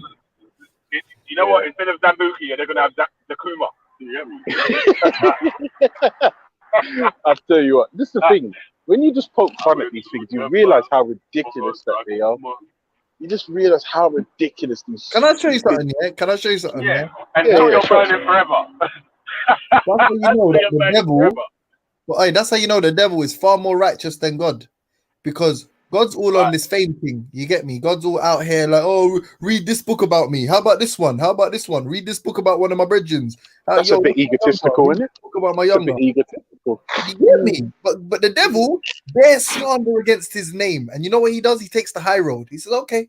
He doesn't say nothing. It's like, listen, if you're gonna talk shit about me, mate, I'm not gonna say a word. I'm not even gonna respond. Yeah, I'll let you do your thing. You get me? Like you know what the devil's doing? The devil's pointing and looking at all of us and pointing at us and going, look who's responding. Yeah, look who's the one being rude about who. Look, what did I say? What did I say? You know, that man's like, a man has to look. A man has to look. And not even that. Not even that. You have to look at it like this, bro. Your God made him that way. You fucking. Your God made him like that. Imagine God made himself an adversary. Blame God. But then God slandered him. So like, see what God try refix the refix of the refix. Man, try to say like, oh, this guy's responsible for all the bad shit in the universe, and the devil's just sitting there like, so who made me, nigga? Who made me, you motherfucker? Not even that. See, if you check it, yeah, like this God made himself an adversary. Like he made himself a fucking rival gang, and then bet all of our souls with this nigga. Like how madness? How Sway? Madness. How you do that? Madness. It's crazy. Madness. Then he wrote books about it. You know what I'm saying? No, actually, apparently, like there's this thing called Satanists, right? And there's one particular don on YouTube who claims to be a Satanist, and like I'm very much like the type of person where if you're gonna tell me you've got something that's amazing, you can't be a cunt. You see what I'm saying? And yeah, nah. I'm gonna say like not only that, yeah. Like, if we're talking about examples and shit to mankind and that, like imagine God only had one son. Imagine what? Imagine God only had one son, yeah, and he topped himself.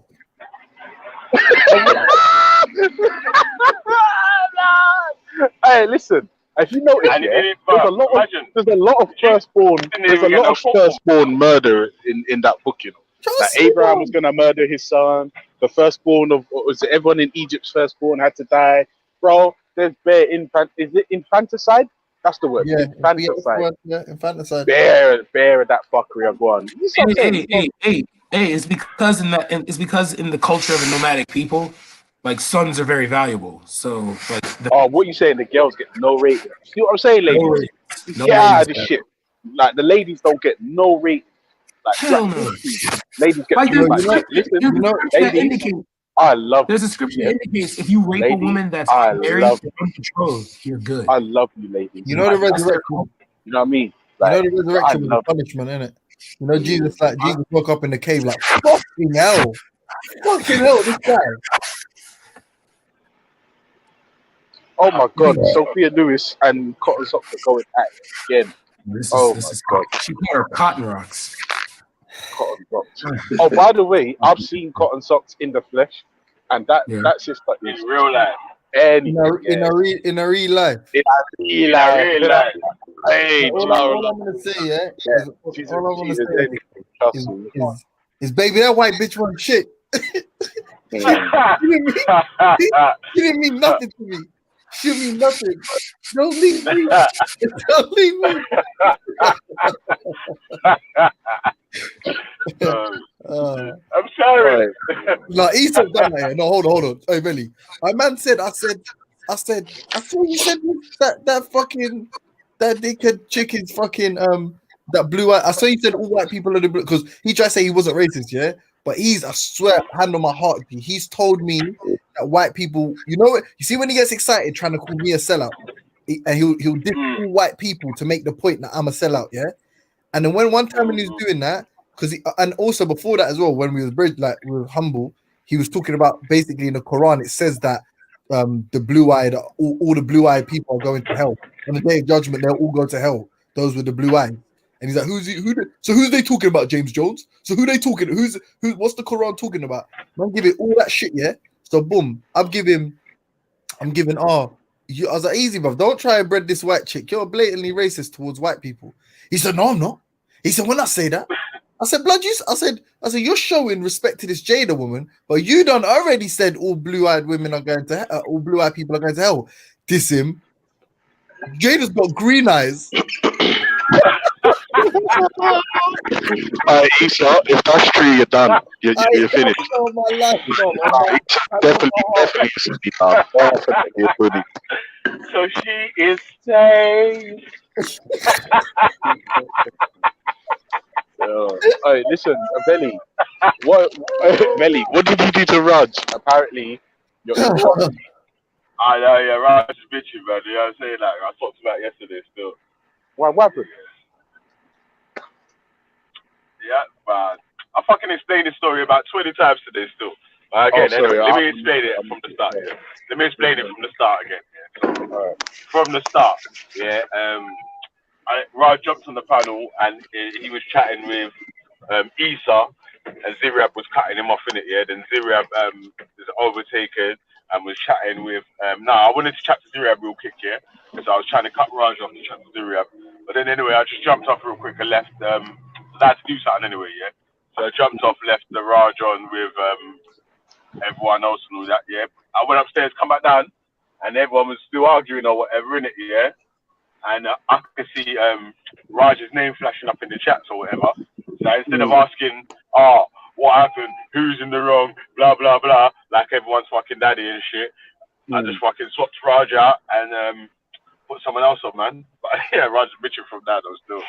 He bugging. He bugging that still. Yeah, fuck you, B. You hear me? Alright, Raj, listen, Raj, I'll tell you what I'm gonna do. You was in my left titty. I'll tell you what I'm gonna do for you, Raj. I'm gonna give you Really, you're not being fair. Yeah. Yeah. Raj, because and you know what's the baddest thing in that, yeah? You know what the baddest thing in that is though, yeah? Bruv, my disclaimer is I'm biased and a hypocrite.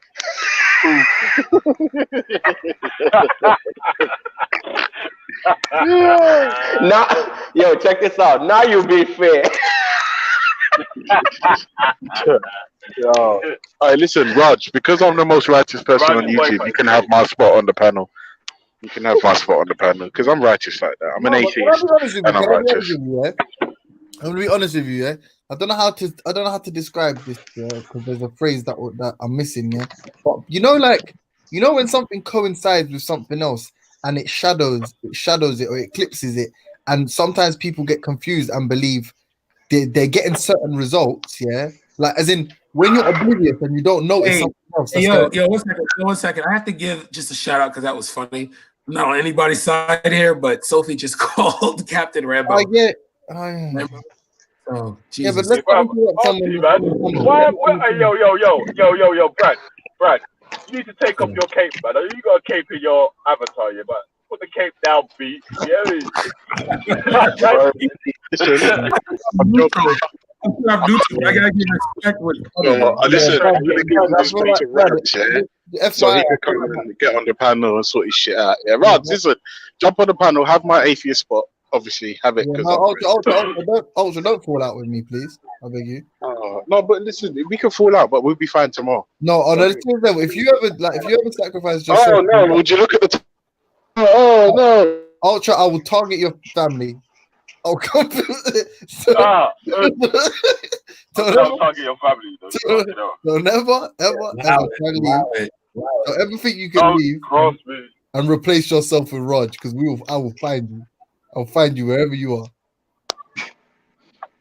But yeah, no, I was saying, but yeah, no, my man forgets like a lot of the clout my man has, yeah, like with certain people. Like number one, no one's Muslim here, so I'm not really interested in the war you're waging against Islam. I don't care. And then not only that, but like the only reason, Raj, I'm gonna let you know this now. The only reason anyone gives a shit about you on panels is because of Sid. It's because Sid donates. Sid donates. Being honest, bro. Yo, dickhead. Sid donates. No, listen, that's why that. Bro, wait, hold on. You think Dan gives a motherfucker about Raj? Dan don't give a shit about what Raj is talking about. Yeah, he cares about Sid donating to that channel. So and what happens is Raj is so dumb. He when he's all texting man and oh you left you kicked me off the channel when they're going all right or when Faz is adding him making him a thing. Sid is donate. Sid is like your big brother, like you're getting bullied, and your big brother's telling the bullies at school, hey, don't touch my little brother. And then you come in the next day, and all the bullies are shook of you, and you're like, yeah, they know best. Yeah, the bullies know they know I'll fuck man up. These times your brothers all got your back in that. So don't get twisted, man. Tell Sid to cough up some cash if you want a spot on there. You don't come cheap. Man dealing with no bullshit is not cheap, blood. Yeah. I don't know about that. Yo, bad you. Yo, dickhead. No, but I like that belly though, yeah. Why is Sid donating to these channels, yeah? When Raj is doing all his strippiness, a man's coming in and having there's actual sick debates here, and he's letting his little retard brother come and do all this fuckery here. But you better cough up some change if you want this little retard to have mates.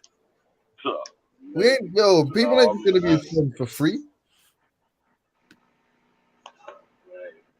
Mr. Frey. Oh man. Frey Max man. Yo man. So yeah man. But you know how it goes right there, man. Everyone and anyone could jump on, you get me? I'd have to say, you get me? Don't let James hate on you, cuz. Hey, James is hating on you, cuz. Yeah. Nah, content, but I said you didn't hear. I said Islam. I said we're not Muslims as well. So this little campaign against Islam. But anyway, yeah, Becca, answer the question of the day. Is that how you introduce yourself? Hello, how are you? Hello, You're not being fair. Yo, is that Becca? What's up? What's up? Baby. Hey, stay away from Chinese food, okay? Baby. Both of y'all got the same avatar. Yeah, man. Yo, James, you need to let man know that you definitely weren't talking about right there, cuz like I arrested they say we don't fucking about internet right on the channel. I'm sorry. So funny. No, hold on. Sorry, can I just say? Yo, y'all see that? I'm an agent. That's wordplay. Yeah, sorry. Yo, what is you doing? You mean you're done? You're done at it. Yeah, you're done out here, man. Hey, Brad, you're done out here, man. You get me? You been caping for trannies and shit, man. You're done out here. If you want to say it like Roger, you're done out here. You're done out here.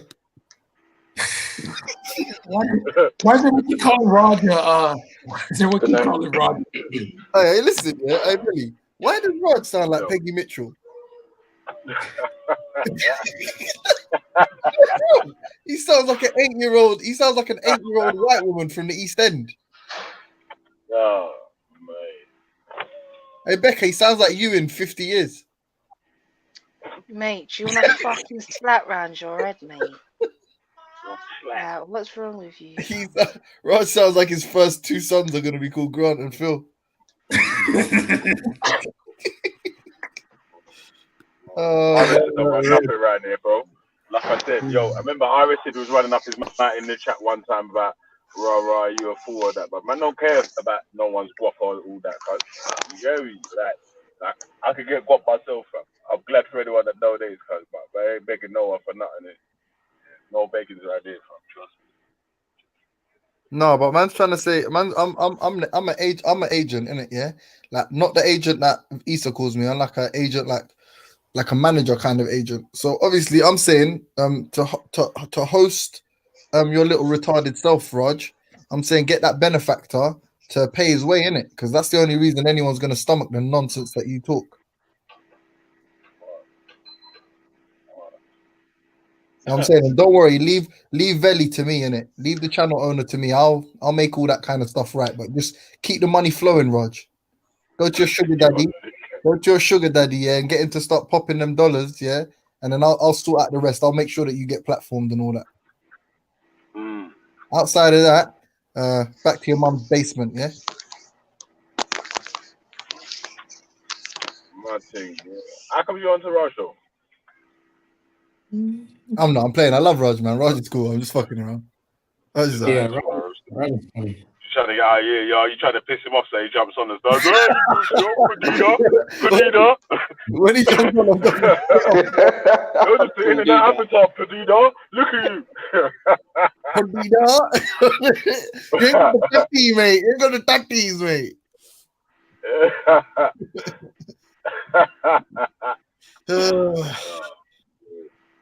Anyway, man, back to Becca and Brad's blossoming relationship. Hey guys. Wait, hold on. Let me ask Brad a couple questions, yo, Brad. What's up? How do you feel about Sophia Lewis? Huh? You mean her? No, I didn't hear what you said. I'm sorry, I didn't hear what you said. Let me ask you again. How do you feel about Sophia Lewis? I've only like talked to her like twice on a panel, and I was on Reels channel. She seems cool. Yeah. Like as long as I don't come across an asshole or racist, I don't really care. So what about fucking? What's your opinion, Billy? What's your take on that? Why do I feel like being lined up here? Like, No, like someone's walking me. Me too, man. I don't really try these cuts. Trust me.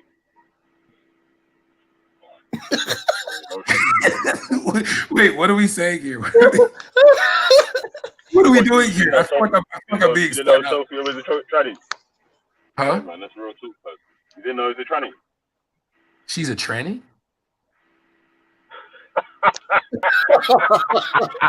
Yeah. I mean, like, I don't know. Oh man, they got you, man. Bad. Is that what- They didn't tell you. No, I mean, They like, didn't tell you. Nah, bro. Ruin them and the arms out. Hey, does that change anything for you, though, bro? Huh? Does it change anything for you? No. Wait, what was supposed to change? Brad, you're a bit fishy, you know, cause You trying to do Oh, mate. Everybody. I'm gonna stop talking because I don't know. I feel like you guys are leading me into something, and it's just I gonna. just said, does it change anything for you? And you said no. You know, I wasn't like. What do you mean? Like I wasn't trying to like get at her or anything like that. In other words, they want to Ain't know no whether you her. agree to the fact that she's a tranny or not. That's what they're trying to. Just be fucking real. Why do you not beat around the bush, fam? Exactly. That's a man. Just get You're straight talking to to the a point. man. They want to know whether you've got a problem with transgenders. Wait, That's hold on. basically what the question right. is. First of all, you've pissed off your wife. Yeah, you've made her jealous now because of you speaking about all these other. Fancy black men. Whoa. That's real black power, beat.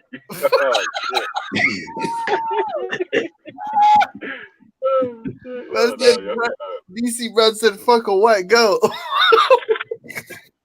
I'm gonna try it's a black man. I want a black man. Oh shit, balls. Oh man. All right, man. Obviously, everyone gets. You know yourself. It's everyone and everyone can get it, man. You know what I'm saying? Yeah. Even I can get wrong. Yeah, no, I'm not thinking at all. Gotta be careful on these streets, B. Shit, you're in America, the home of the Chinese country. You should know them, fam. I mean, technically it's Thailand, but yeah, go second. Yeah. But I mean, the black Chinese, man. Huh? There's one better freaky brothers in America. There's one better black Chinese. What are you saying? Things the gay capital of the world, isn't it? Atlanta. No, it's like the black gay capital of the world. The Hey, gay. wait, Samaroo lives in Atlanta. You better be careful, cuz. You get me? Who's in Atlanta? Samaroo. True man. True. Hey, hey, bruv, have you not seen that movie yet? Guardians of the Galaxy, the Marvel film. Yeah. See that little tree? I am Groot. or some shit. Yeah. Yeah, that's Samaroon. Yo, that looks exactly like Samaroon. Who's Samaroon? A tree-faced man. Never seen. His skin looks like mahogany or like bark, like tree bark. He's got a face. He's got a face like he's got a face like the tiki mask in Crash. Just let that joke die out, man. That was horrible. Just let it die out. Okay. Can I try again? Yeah, the tumbleweeds all blowing and shit. Are you guys gonna let me fucking try again? Then you're just. What kind of fucking? Okay, cool. Crash Bandicoot tiki mask. No, nothing. No, like you're right. Things back to PS2. DC. Ricky, I'm gonna tell you something. Let me tell you something. You see that Sammy Lewis? It was a thing what happened in the park about 2 years ago, yeah? It was dark. It was getting dark. We had this joker called Modine, Charlie Chirper. Yeah, I was going to talk about it. That wasn't in the dark. That was in the light. Don't try. That was in the light, innit? That was in the light. Yeah, I was going to say, there was no dark encounters of Modine and Sophia. That's broad daylight. Modine's a faggot. And then he fucking badgered her and fucking harassed her and fucking... You know what I'm saying? Modine's a biting man, fam. Man, move for me, man. Yeah. For real? And you know what? Really, for real? Or just... For real. No joke. There's no slander. No. I'm talking about Modine. Modine's No, yeah, for real. Modine tried to trap Sophia. No, yeah, for real. And No, I apparently, mean it. I'm saying is and Chuck Woodward. When we try to move to fucking Trinity after you know that it's a man, then exactly. You're great, I don't care, bro. My honest opinion, you know what I'm saying? Like, Yeah, but I see now he always try to hug everybody. Like, come on, chill out. Listen. Don't get twisted out here, yeah? Don't get twisted though, yeah? There's many brothers that think fucking Sophia Lewis's DMs. You get me? So, yeah, man. Well, I heard, and I don't know how much. I don't know, but I heard that text messages were being exchanged. Who? Between Sophia and Modine, but I don't know Sophia. I'm just this is what I've been hearing. Yeah? Hey, listen, yeah, that video is one of the few videos of you know when he was all telling her about the prophet or the angel that story. That video I've actually showed that people that don't know about Speaker's Corner. I've shown that is one of the funniest videos in Speaker's Corner. I can't even front that. He's a proper comedian, that guy. Hey, none of the gang fucks with Sophia Lewis now. We keep that. I don't know why they're coming on this panel. I don't know why this drag queen always comes onto these panels. Go back to Real and Maggie. Yeah? Go back to Modine. Fuck's sake. What are you trying to fit in? Fuck's sake, man. Shit. You know what? Yeah. Differently, yeah. If Sophia Lewis clicks the link, yeah, then Sophia Lewis can join the panel and have Sophia Lewis's say in it. Yeah, so everyone and anyone can come around there and come and jump on the panel.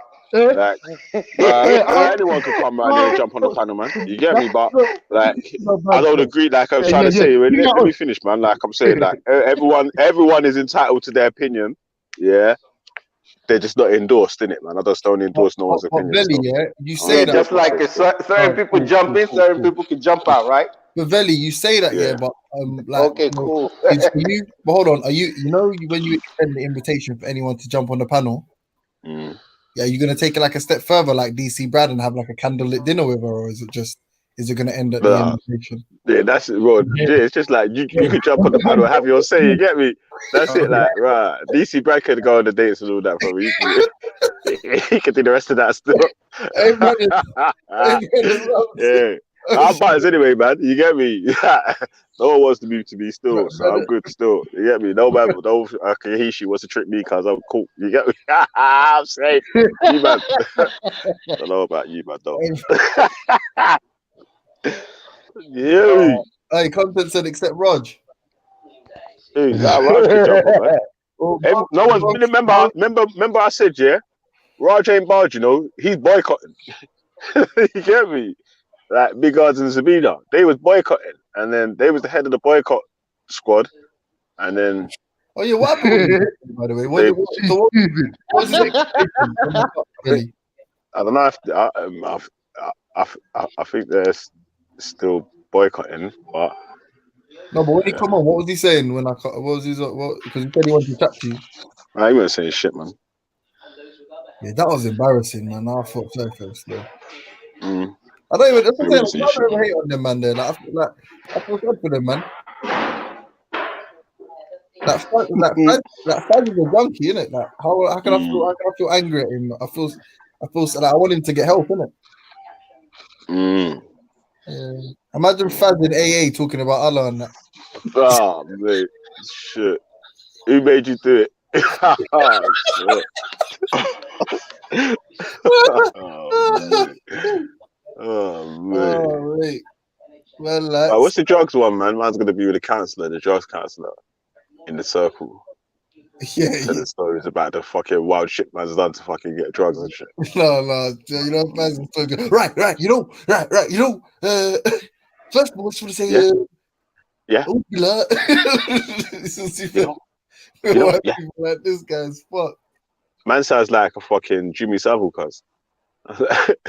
Yo, Sir Faz. He's like Sir Savile. Sir Faz Select. Did you do my one today for Isa? That pussy. You know what? You know he's a fraggle, yeah? How could he be like, I was like, he weren't answering the question. I was like, oh, so it's just like 12 imams, like brute fact, yeah? It's a brute fact. He's like, see, talking about disrespect, you're disrespecting my religion now. Like, bruv, you're exactly like these, man. But the only difference in you is you're by yourself in this thing. If you had a guy like, you're one man up. What you and your strap and you're fucking the club. You be telling me, wait, come online, yeah? You know what, yeah? Man needs to get. I'll tell you what, yeah. What would be the illest picture? That shit is popping right now, though. You know what? Yeah, listen, yeah. What would be the illest picture? Yeah. Is you know the Martin Luther? No. You know the Malcolm X picture, yeah, where he's got the AK and he's at the window. Yeah, if it's the same picture but with Issa holding the strap, that would be fucking sick. That would be a sick picture, cuz. Issa, you need to get that done, G. Trust, that would be a classic. Yo, what? He's fucked. You see today, before I was on the call, he's fucked. He's my guy, and I like Issa, yeah, but he's fucked now. I'm gonna finish. Watch how I finish that guy. Watch. I'm gonna get analyzed Dunya. I'm gonna get a scene of a dominatrix, yeah. I'm gonna put his face on the victim, whoever the victim is, yeah, or the person getting whipped, yeah. I'm gonna put Jada's face on the dominatrix. I'm gonna have the dominatrix saying, "You're not a Muslim," like on repeat, and then have him like screaming and that. I'm gonna try find another clip of him saying, "Say that again, say that again." And Jada being like, "You're not a Muslim, you're not a Muslim, you're not a Muslim." Whipping that motherfucker, watch. That's gonna have a iller clip. Yo, but real talks though, somebody might snatch his niqab because we don't have no mask over here. There's no mask anywhere now, so. Yeah, but why is someone gonna snatch off man's breathy niqab, man? They gonna take it home and watch it. Yeah, I went on a 12-hour flight over to fucking America and shit. You get me? That's what's popping right now. Breathy niqab in that. Yeah, I got my fucking. The niqab is popping right now. Mask on. Mask off, you get me? Mask off. You know he's a dumb guy. Bro. When Jada and all them people in Britain First and that, you know when they're always talking about beating up Muslim women and snatching hijabs off women's heads and that. Ross. Yeah. He's gonna be the first. He's gonna be the first one they target. I'm gonna catch him at Speaker's Corner and drag that shit off his head, bro. Try to drag it off his face and that. Mad thing. Yeah, but you know what? Yeah, it's funny. Yeah, every time I see Issa outside the Speaker's Corner without the thing on, yeah, it's like Ross. I'm just so used to seeing you with that shit on. You might as well just put it on, fam. Is he different without his mask? No, it's the same. He's the same. Like Clark. He's like Clark Kent. You know what I'm saying? He looks like Clark Kent without the fucking thing on. You hear me? And then when he puts it on, it's mad, isn't it? Because usually, Clark Kent puts on extra clothes, innit? Yeah, but still, he might be Kent Clark. You know what I mean? Kent Clark, the reverse one. Yeah. Say somebody. Big up Easton as well. Yeah. He needs, like, that's what I'm trying to say. He gets too tense about these rap, like these things, yeah, because he don't take. You know what it is about. That's a good advice to any kids out there. You will get so stressed out in life if you don't accept L's when they come. If you try to fight through every like mistake you've made and you never admit you're wrong, so kids, yeah, say no to James. Say no to Shearism. Go on. Hey James, check this, yeah. Man. So I was on Dan's panel with Khan and a couple other people the other day, yeah. And I was like trying to explain something to him, you know, like again about them just taking the small L's to get the big W, yeah, like just accepting this, you know, because enough times on these hangouts thing, yeah, we're gonna get into a half-hour, 2-hour argument about because it's spelt with a TH. No, it's spelt with a PH. No, it's spelt with a TH. So it's like, bro, just quickly take the L on that and move on to the next point. Yeah, I thought mine was just moving funny still, cause yeah. He's just moving crazy, cause I was like, right. Yeah, can't. I don't like. He's emotional, fam. Like, but you're too emotional, cause like, man can't even explain nothing to you without getting to the end of what man's trying to explain to you, with you cutting in to tell me what I'm trying to tell you, that how wrong it is. And I'm like, how can you know that it's wrong? I ain't even fucking finished telling you what I said. That's it, yeah, like, bro, it's exactly what, yeah. You know what it is, yeah, as well? I feel like this is like what Ultra's talking about, like righteousness or whatever, honesty and all that shit. Like, bro, at the end of the day, yeah, like, we're not, well, I mean, some people ain't, but you ain't really got much in being wrong or right in these situations. You're either going to learn something or you're going to teach someone what, you show someone that they're making a mistake, for example. Do you get what I mean? So like all this like reluctance to accept on, like, you know, Issa said all the time, oh, it's so simple. How can you not get it?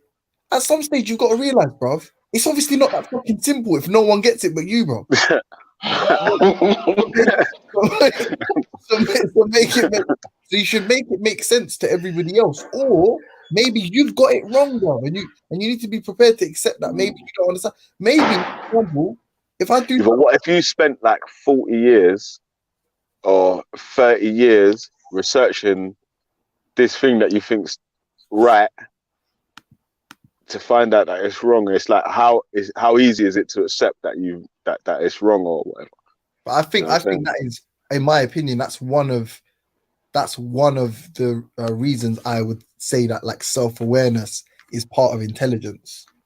Because it's all well and good being able to solve a math test or count cards, or, you know what I'm saying, see some kind of geometrical pattern that no one else sees. Yeah. But the reality is, a part of intelligence, the sort of the con man element, if you will, yeah, that kind of that manipulative intelligence, that is self-awareness and being able to see how you're being perceived and be empathetic and see the world from other people's point of views. So there is so many, like someone else was saying, you know, like I handed James Jones his first L. If you're fucking smart, I'll take millions of L's. but because man does this year, fucking Jedi done it when he first come Speaker's Corner, was then if man makes a mistake or if man gets something wrong, okay, I'm wrong, and then moves on to the next point instead of trying to argue for hours on the same point on why I am fucking wrong and why I ain't wrong. It's like, I'll just quickly take the small L to get the fucking big L to make your actual full point in what you're saying matter. Ego tripping. Some man are dumb, innit, bro. But you know what pisses me off, though? When they don't notice you're doing that. Like in a conversation, you take 3 micro L's, they think they're like winning. So like, you know, there's a broad point. There's like a question, for example, can you be fair and honest person all the time? And there'll be like one little micro little analogy.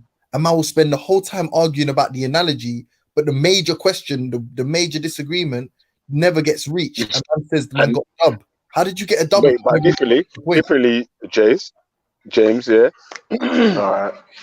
What? Even when you actually do get to the end of that small point that man's arguing, yeah, a man's gonna agree with the point that man's was right on the actual next question at the end. Do you know what I'm saying? That it's like, bro. But yeah, it's dumb. oh no, you know what? Ego testosterone. You know when they don't get there and still call it some kind of a win or a loss or proved you wrong. It's like, bruv, like if the major premise is X, yeah, and Y comes off the top of my head, and I concede Y, you didn't win anything because the major point, the thing that we both like understand that we're arguing about, that's the only like the real contest, yeah. But the little analogy, it's like I could have even explained it wrong, and that's the reason why it takes so long to argue over it. If you know what I mean, it's like for people, I see when man's effort is there, like, and then you're like, I forget, fine, I'll give you that point. Let's move on. They're like, no, we have to explain this point. It's like because you don't know what you're dealing with the larger point, and you've tasted blood on this little insignificant point, and you just want to batter man with it. Oh, see, I got you, like it's bare dumb, bro. Bare dumb, bro. Everybody want to win. It's a game. Everybody want to win. It's me. I think still. But yeah, man. See. Yo, yeah. I reckon all the most honest people have really said that you can't be fair and honest, bro. Only one dirty pagan, unholy liar has tried to say that you can be fair and honest. Who's that? All the time. Is this one dirty, unholy pagan spirit liar? You get me? And debunked yourself about 10 times in the fucking process. That pagan Kappa infidel, yeah. Trust me, 5-star careful. You know what I mean? Man said, "What is social distancing and self-isolation?" It's kind of obvious, not? Boy. Much. Yeah, this is getting all of it mad still, isn't it? These lot. Yeah, man. Listen, yeah, all the beef, yeah. Wait, hold on. Before you go off here, I'm saying any beefs or any other beefs or whatever that are going to be had here, we need to save them for Friday when we're going to let our hair down, and then yeah, you get me, and make Friday worth for Friday, innit? Like you can save up all that fucking energy, you get me, and then on Friday you can say it with your chest, B. You get me? No. Bro. Big up. But but Brad. Yes. Don't get sidetracked again, yeah, bro. Yeah. Sidetracked for what?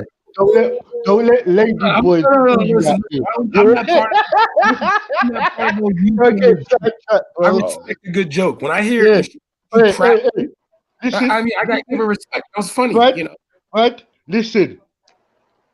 Right? Listen. Don't get caught up over here. Yeah? That's what I'm trying to do. Don't let somebody's writing skills, yeah, or ladyboy's feminine voice sidetrack you, bro. Yeah? Not over here. Yeah? Don't. Wounded. Yeah? Or you invite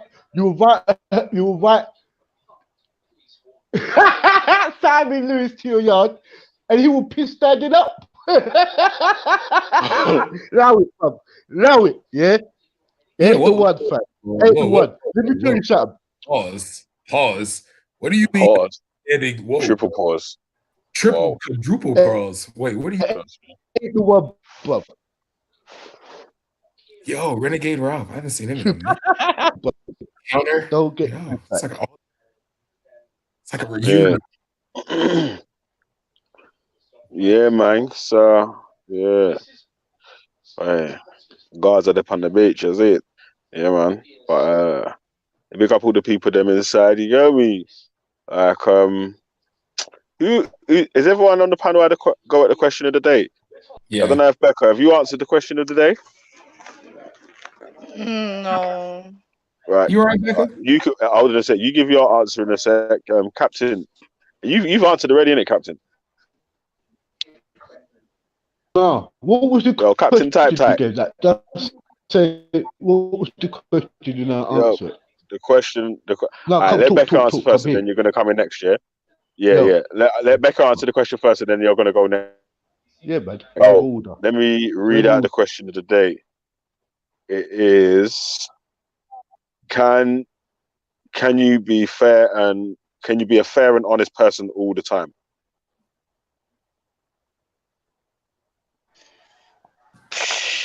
Right. I think it all depends on what the situation is, to be honest. So I'd probably no. It all depends on the Yeah, but situation. hey, if you said depends on the situation, that means that's not all the time, is it? Yeah, exactly. So yeah, I think Yeah. it depends on the situation, because But unfortunately, we're all humans and we're gonna hold certain biases. So yeah, but that's what I'm saying. The question is, can you be a fair and honest person all the time? Not like I don't some of think the you time can or in be all certain the time. situations. Yeah, I don't think you can be all the time. No. No. So, Captain, answer the my question G. of the day, G. Right, basically, even you was trying to be even you was being right all the time, other people perceive you wrong, innit, fam? Like even you try your best to keep things positive. It's one perspective, fam. Like you get where I'm coming from, but in normal terms, it's not, bruv. Hey, Malik, It's one a sec, different yeah. yeah. Carry on. No, I was just saying, innit? Basically, what everybody else was saying is a bit. Even you try to do good every day, you believe you do right. In other people's eyes, you could be doing fucking something wrong. But you know what I'm saying? To your own God. Hi, Captain Rambo. Do you still have like your speech impediment that you have? You know, like the speech impediment that you have, like you're gonna. Sophia, Someone here. Sophia. Go ahead. Do me a favor, yeah. Do me a favor, yeah. Yo. Oh, mate, you nuts, yeah. Hey, do you know what? Yeah, fuck it, man. You're not gonna do it, man, because I'm gonna jump off for a bit still. Anyway. Fuck it. I need to do something still. He said, "Fuck a Friday, innit? Let's get cracking." Yeah, fuck it, man. Just get cracking today. You know, I don't mind doing, talking to Captain Rambo, but he's gonna have to speak slowly because his speech impediment. Actually, I find it hard to understand him. No. This is too early. No, I'm being serious. You gotta start out slow. Take your time. Jesus. Just pronounce your words slowly. Like the thing is that you can actually have speech therapy on the NHS, so he has absolutely zero excuses. Oh God, Captain. Rambo, you did ask me this though. To be fair, you did ask. The first thing I want. And it's like, you know, now he's quiet. And this is exactly what I mean. Like all of these, like gang types. Right now, you did all this is that what they do. No, Rambo, come on, G. Come on, G. Captain, speak, bro. Speak. You said you were a Black Panther. I have 8 Black Panthers in my family. Okay. I'm talking those who were killed with Fred Hampton. You better speak up right now. Or I'm gonna just start calling. No, he's just silent. I don't know what's happened to him. All right, his new nickname is Rambo. That's his nickname. I see what you did there. I saw that. Yeah. Yeah, Rambo, what? Okay. Rambo. Well, this is a new. Yeah, that is just so interesting. Oh my God. Yeah, I mean, we literally changed it to Benny Cow just for. Yeah, Rambo, please speak up. Yeah. Come on, Rambo. Fights off, guys. Yeah, you know, he was begging for me to come on, like, oh, come on. And he's been doing it for weeks in the comments. What the hell? And what was he saying, Malik? Good night, certain people. I'm not doing this. Yeah, but you could talk shit when I'm in the comments. I don't discriminate, but good night, everyone. Oh my God, like, do you know what? These lot call me a man, and it's true. I am like more man than most of these little shits on here. Rambo. How like they don't talk now that I'm on here. Fucking the disabled fish, Rambo, has ran. So has Malik. Yo, I'm gonna say this, yeah, because people in the chat, you have to respect, yeah, someone. You lot are talking hella shit. Yeah, man, back their thing, and everyone that was talking shit's cut. Just for the record, I wasn't. Hi. No, I know. It's just like the people that constantly do it. Like I know Rambo's one. I know Malik, and there's like a few others. Wait, hold on. Yeah, this is fun. You're atheist. I'd say like agnostic, kind of atheist. All right, so everyone in the chat, that's another win for G Block because there's an atheist that run up in there and a couple theists. Yeah, that's another dub. I don't know how else. I don't know how else to look at that, but yeah. Yo, wait. Time out. I think Black Van Man just stole something from me. Is that Black Van Man that did that? Okay, because I just said Rambo. He's. How are you, Sophia? It's been a while since I last spoke to you. Hi, Preston. Yeah, I know. I don't really come on here like a lot of other people. Not on now. Except Captain Rambo. Okay.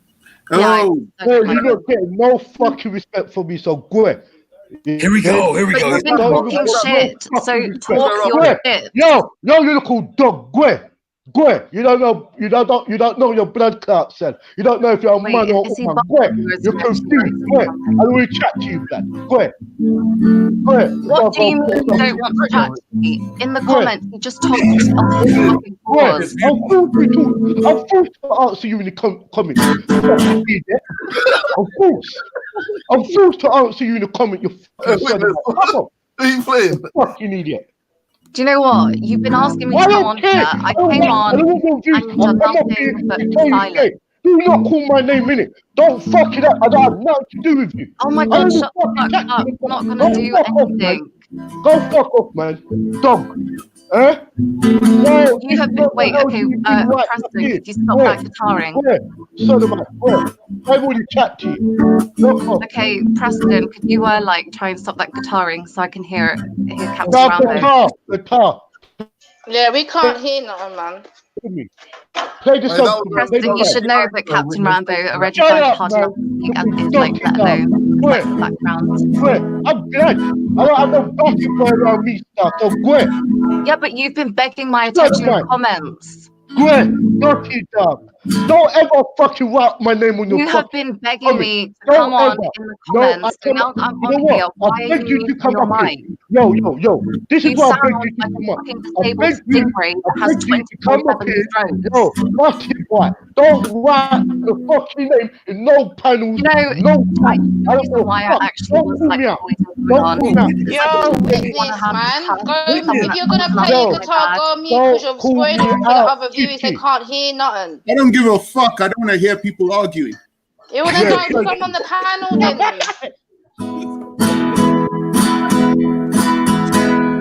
This is a legend. All right. Man, one evening, you gotta come back. Kind of one evening. Just letting you know. Now we can be civilized again. So, hey, witness, can I just say thank you because that was actually really nice. Was that actually great? Yeah? Yep. Yeah, you got some skills. I'm going to stop all you fucking boys out there defending fucking faggots. Come off and don't chat to me, you little sodomite fuck. Is that how England become? All these people in the panels defending butter boys and them shit there. All you people in the chat defending sodomites. Is that how you lot become? You little fucks. Come on, man. What?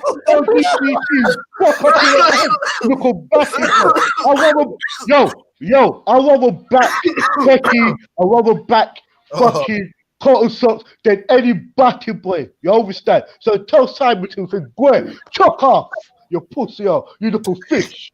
Captain, Come please. on. Oh my Captain, God! Wait, please the relax. irony of him. Wait. Can we like acknowledge the irony of him calling me a fish? That is No, that. you're a fish. You're a fish. That's what we say. You're a sound fish. like a You're fucking swimming single at fish everything. having a You stroke. swimming in everything. You 24/7 swim. strokes. You swim in everything. Shut You're the a fuck fish up. boy. You're old enough to be You're a my fish dad. boy. Where? Dirty. Yo, your dad should be But in like disappointed some in type you. of home somewhere, What? someone to Yo, look after hey, you. if I was Seriously. your dad, I'd be disappointed in you. Abandon you, look a sodomite. Fuck off, man. Oh, you can't do Fucking, shit. hey, Do you know? fuck I've off, seen man. you in the Look a park, fucking boy. and like you Oh, walk I've seen around you like in the park. granddad in Yo, your damn t-shirt, and that you no, watch you know what I do on I've seen you anything. in the park. I've seen you in the park. And I've showed Yeah, I've I've seen you, seen you've you seen me in the too. And park. guess what? You Shut up, haven't man. anything to Fucking me. So idiot. shut the fuck up. Who wants to talk to a sodomite? Are you fucking up? You clearly Who want wants to talk to me and because you've stand been up with a begging my sodomite? attention in the comments for weeks. You Where? Look absolute a idiot. fucking boy. Where? Go and Dotty. suck off I their always thigh like wanted you to, I usually always do. wanted to And tell I you. respect I always and wanted the to rest tell of you. your Stop gang swimming. members. No, Do you have a all I job, wanted to Rambo? tell you is stop swimming in Do you have a in job? fucking water. What's Do your I, job, Rambo? do I have a job? To stay Yeah, far what's your from 9 to batty 5? boys. That's my job. Oh, To so stay like the far from answer's batty boys no. like you. So the answer's no. Dirty blood You on down. Universal Where? Credit, Captain Where? Rambo? No batty boy can't chat to me. Yo, sodomite, where? I am chatting to you, Where? and you're not going to do anything Yo, about it, you you got idiot. fuck out, you little batty boy. I'll Where? shut the fuck up. Where? You know, Wait, it's very funny Fire that you for you. Fire for you. Fire for you. Fire for you. oh my god, you couldn't even Fire fuck for you. what? Fuck you, Captain boy. Rambo, there's Fuck something you, wrong with boy. you. I saw that video of Fuck you you, getting like boy. absolutely destroyed by Fuck you, that. boy. You. Fuck you, boy. I would have thought Fuck that you you, would have boy. been after that video. Sodomite, fuck you, boy. You I'll look fuck nice your with those government. dollars on in that I'll picture. fuck you, little pussy cat government. You little batty boy. Oh, No, oh, your batty man is a boy. can anyone else understand him? Can like we have a translator here? Because I do want to Boy, reply. batty boy. Yeah, play the guitar, my friend. Oh, batty boy. You're cold though. I mean, like you're fucking cold. Yeah, I like your rhythm, you know. Yeah, But I hey, ain't gonna what? fake it. I'm like Big, listening to it right now. yo, Yeah, big up I'm all socks, actually big up everybody. nice I'm to say, good. but Yo, obviously shut up, you sodomite. Rambo, just like constantly Is that talking. when Rambo? Rambo. Yeah. Yeah, that's a good exit tune. Man. Good. Yo, that was good, bro. I literally thought I was expecting him to carry his own, but you know, sad. You're cold, witness. You're cold. Yeah, bro. man, witness, you're good, bro. Hey, don't stop now.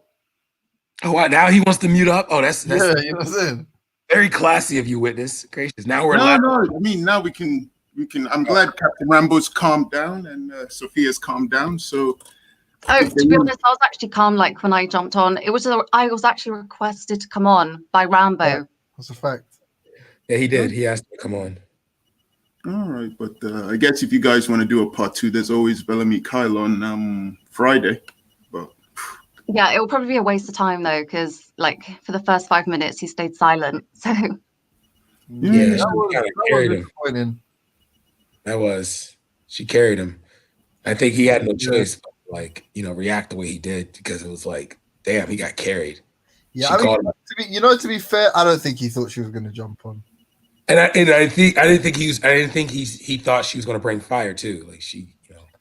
Nah, I think once she entered the panel, I think he knew what time it was. So he went silent. No, but when she said the speech therapy shit, I was like, oh no. We're going there first. You gotta start out with like, oh, you dickhead, oh, you bitch. You know, like that kind of shit. You don't go right for the jugular off rip. No, Like that's what y'all do in the UK. Y'all don't warm it up. Y'all don't like, you know, hey, your mama this. Y'all just go right for the personal. Damn.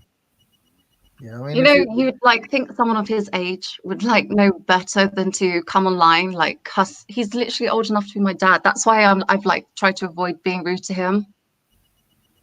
But like today was just like, it's ridiculous. It's been like 3 weeks now that he's been trying to get my attention. Then in the comments, he told me to get on all fours. Oh no. So like, You're lying. I mean, you're lying. I'm not lying. Go in the comments and scroll up. Oh, God. It's a weirdo. It's a weirdo thing. This comment trolling stuff, isn't it? Like, It is, man. It is. Man. But yeah, Sophia, you might as well have a crack at the question of the day. Yeah. Okay, what's the question of the day? Can you be honest and fair person? All the time. 100% of the time. I don't think so. No, you Because personally. sometimes if you're too brutally honest, then, well, actually, I don't know. Some people might see it as being unjust or unfair, but I'm the type of person I just prefer for someone to be honest with me. Mm. So I think it depends on like the person Okay. and like who you're talking to. Wow. Yeah, that was quick. That was, yeah, 3 months. Yeah, I know. Like, wait. What about you, Witness? You ain't had a crack, have you? Yeah, Witness. Can you be honest and fair? No, I don't think. Well, I think it's all subjective. Being honest and fair. What one person thinks is honest might be dishonest to another person. So I think you can do the best. The Abrahamics try to follow their religion. Other people try to follow their moral compass, but it's all subjective. So it's that's the confusing thing. It's subjective. What we Hey, yo, think you know, is it true Pulea Kuti's part of our clan? yeah, he's from yeah. Wow, lit. Thank you. Brad, Yeah. I'm no disrespect, yeah. If I can remember correctly, did you? How did you know you're Nigerian again? Oh, okay. So it started out with the DNA test, and then I had like records and genealogy done. I was lucky because the plantation my father was from was very organized, and they were like the wife was like Your some dad? Huh? You mean your grandfather? I said my dad's family. Oh, sorry. I was gonna say what the fuck. Yeah, sorry, go on. Yeah. But yeah. Sorry. I thought you said your father. I was like, how old are you? Sorry, go on. But no. That's how I was able to figure it out. And then, like, well, see, the thing is though, there's a guy named Rick Kittles here in DC, he's of African ancestry. And he like had this conference and he was just like giving them out at this because he had an investors meeting. My mom and dad went and they got their test done for free. So my dad, because at the time I thought the Yoruba was just like, okay, one people, Yoruba, but I didn't realize they were broken up to different subgroups or kingdoms amongst themselves. So, that's the hard part that came in, but then we were able to find, it was like KIND period, and then it just said Egba. So that's how I was able to learn. And then, because it was literally a whole line of people that came out of one area.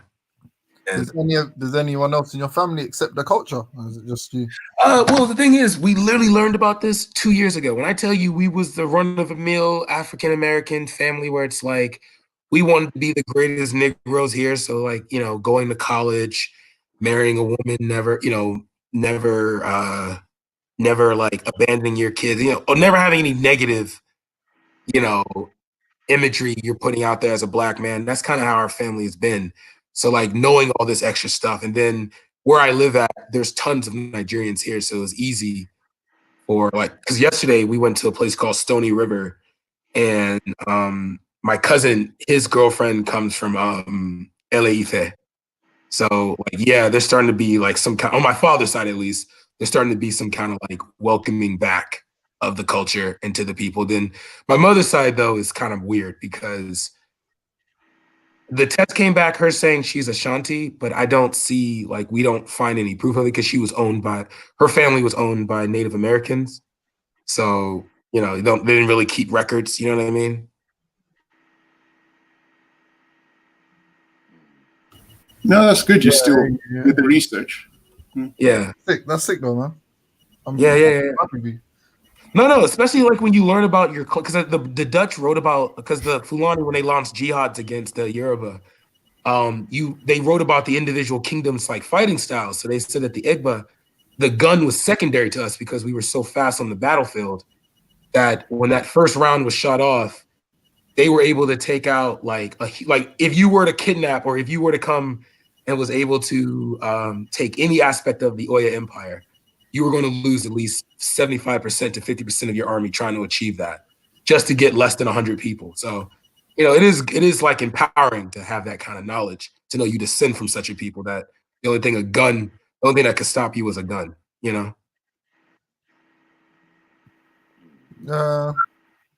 Yeah. No, I'm saying in a personal. It's just good that you have a culture that doesn't have so much negative shit attached to it, innit? Yeah, it feels good. That's what I would hope for all Black or African American people, that they find a culture that's separate from all the negative stereotypes. Yeah. But then, having said all of that, round 2, ding ding. Oh yeah. Oh crap. Yeah. I'm sorry. You know, I think like I might have done some black magic to his mic, because like for some reason, as soon as I came on, his mic's like playing up. Is Rambo speaking? Because I can't hear him. Rambo, you talking? Maybe. Jump out and jump in. Captain Rambo, I think your mic might be muted because we can't hear you. No, actually, he's not muted, but I think that I don't know, his connection is not. I can picture him just yelling in his house right now, like, "Oh, you dickhead!" I can just see him yelling right now. I can't wait till he gets his sound back. This is going to be funny. Hey, what do y'all say? Peak, right? Is that like exciting? Like, you know, like yeah, right, Captain. If you can hear, refresh your. Here it is. Here he is. No, hey, Captain, refresh your browser. So, close that page and then like try start it up again if you're on a phone, or refresh the browser if you're on a laptop. Or if you're on a phone, copy and paste the link and then open it up in a browser and get off the.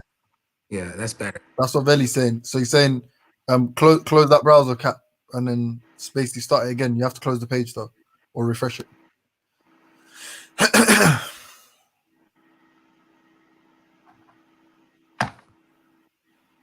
Witness, you got that guitar on deck, yeah? You ready? Which one, the acoustic or the electric? The electric was cold. When you came through the electric, that was fire. No. Oh, I don't. While we're waiting, can you just hit us up with something? No, it has to be in the moment. The passion, the energy has to be. Sorry. Also, content said, if you can you finish all your sentences with a little riff?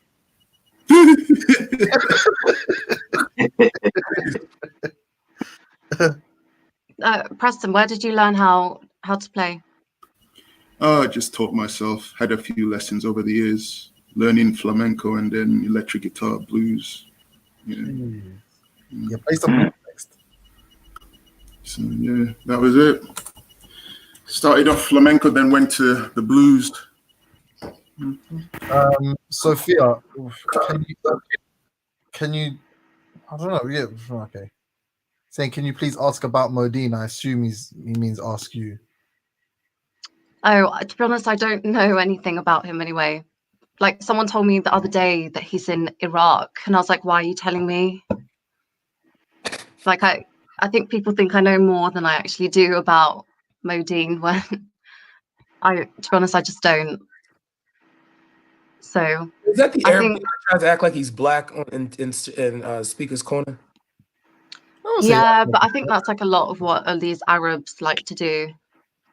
Yeah, I don't really like that. I don't really like how they like to. Oh, Yo, mic check. Can you hear me? Yeah. I'm in a bad area, so I might have to come back in another 10 minutes or something. Let me get to my house. That's like so typical. Yeah. Captain Rambo, are you gonna like stop finally being a bitch and actually like hear what you have to say? Yes, we can fucking hear you. We can't understand you though. Yo, shut up, man. Yeah, you little fucking you so disgusted. We can hear you, but we can't understand you. Listen, I'm talking, innit? So shut up. I'm talking, innit? I'm talking in it. Let me tell you something. Don't undermine me, you know. You need to fix you need to go through your whole trend. You need to go through your whole. I'm not undermining you. I genuinely want to understand what you're saying so that I can reply. Something. Let me tell you something. Why the fuck you stop talking then, bitch? You talk. Fuck's sake. No, you're the only bitch on here. You was the one that stayed silent for the first 5 fucking minutes. What are you answering for? What are you answering for? Yo, Sodomite, what are you answering for? Let man chat. Where the fuck you... The reason why I fucking brought you up here, because for weeks you like to write. So I said, come up here. You mean right? Okay. Let me tell you something. Long as you in your position, I don't mind about my speech, you know. But your whole fucking biosystem's all fucked up. So I don't give a fuck about my voice. What? My what system? Sorry. You know what, Sophie Lewis? Say nothing. I'll buck you up, and we will deal with it off this because I like. Are you gonna buck me? What? To do this. So can someone translate buck? You know what? Say nothing. Buck it, boy. Say nothing. We deal with you. Does anyone know if buck is urban slang for fuck? Because Captain Rambo, I'm really not into you like that, honestly. Like, I know you're a bit creepy, and you told me to get on all fours earlier, but I really don't want to fuck you. Say nothing. Yo, say nothing. I say some little gal if come tear you up, you know. Yeah? To shut your mouth. Oh my God, send your gal, damn. I'm not fucking scared. Send my little real girls to come and spin you tomboys up, man. So you know, Captain Rambo, like slow speaking, fucking 50-year-old pensioners, which is not my type. Listen, I don't care. Yo, Bratty boy, I don't give a fuck about you. You understand? Wait, but you just told me that you wanted to fuck me. I let cotton socks fuck you up. Yeah? I let cotton socks fuck you up. Oh my God, like I'm not gonna cuss cotton socks. Obviously, James on here, you go crazy. But to be honest, like, you jump up balls and saying that I have hard balls when her forehead looks quite hard to me. So if you want to bring do what you have to do. I'm not scared of you or like gang or any other dirty fucking hood rats from You only say that because you're in the park. You only say that in the park. Yo, listen. You only say that. See, speakers call it. That's where you lot hang around, and that's where you feel safe when the police is around. Shut up, man. Yeah, typical white pussy. Yo. So shut your mouth. Yeah. Why do you white people always come out? Don't you have a white grandfather? I don't want to chat to you no more. Yo, I don't want to chat to you no more. I sent my grandsons to fucking deal with you. I sent my God, send your grandsons then. Hopefully they can actually speak a bit better than you to understand them. This is a waste of time. You know what? It's a waste of time that you asked for. You literally asked me to come on here to talk to you. You're a fucking bitch. That's why you have to run. You know, at least you can actually run with your legs because you can't fucking run your mouth.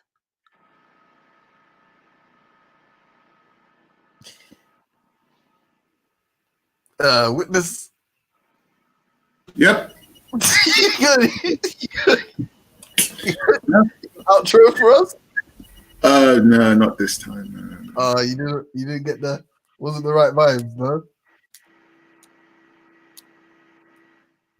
Well, that was You know, I'm sure Captain Rambo is like a transsexual because he is a fucking bitch. Seriously.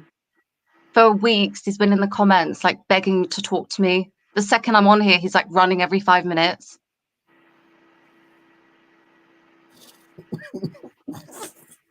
I don't want to judge still. I'm gonna. Hey Brad, can you judge that encounter? Can you judge that? Who are the winners and the losers of the night, bro? Okay. Well, to be fair and honest, I forgot to say. So, like, if we were to rank this in points, Captain Rambo gets like 15 because he called out the challenge. Okay. So, Sophie gets 20 for coming on. Yeah. You know? And then Sophie starts out the match with such fire, and then the captain comes back and really just, you know, he instead of engaging, he more is trying to be more dismissive. So I don't know if it's more of a fight as it was, you know. You know, I don't mind having like the verbal warfare type of stuff on here, but like at least like speak up. And that's like what I've noticed about a lot of these people that talk in the comments. Like they will type so much and same with Malik. He's like another person that like has a lot to say. and then like when I want it, he just comes off. Yeah, that was disappointing, man. Malik, you let yourself down, man.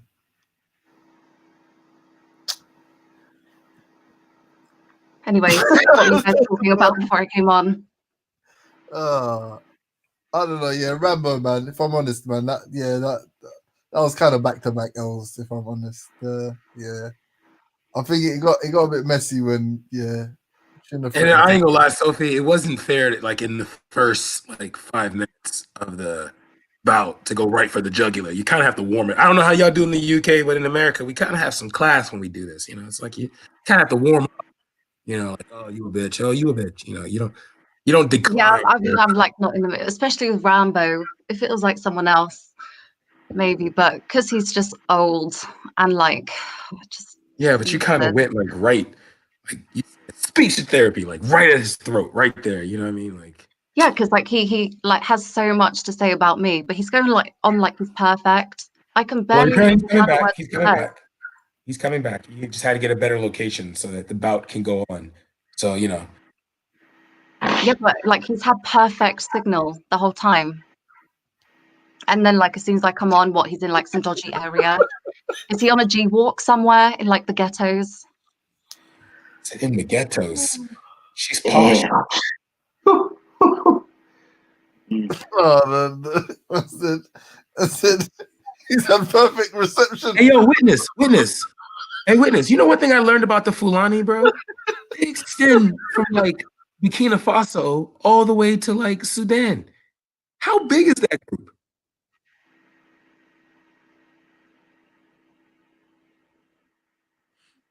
Mm-hmm. They're a very large group, the Fulani. Yeah. They go through about 3, 4, 5 countries even now, so they're a very huge group. One of the biggest groups in Africa. Yeah, true. Hey, witness, they're calling me white in the chat. Yeah. Yeah, and apparently you're a police officer. I don't like. Is that like a new thing that people are saying? I mean, even I've been accused of that. So. To be honest, though, I remember I heard on Raspik's show. I can't remember exactly what it was, but it was like you reporting something. It was like you left a recording on, and Raj. Oh Raj yeah. Mic off. Turn your mic off. You turn your mic. Yeah, I know what you're talking. Yeah, but to be honest, that's not what people think it is, and people have asked me about that recording. I've just been like, mind your own business. I'm not gonna tell you because it's no one's business. But it's certainly not like I'm certainly not a police officer. So yeah, I just let people say what they want to say.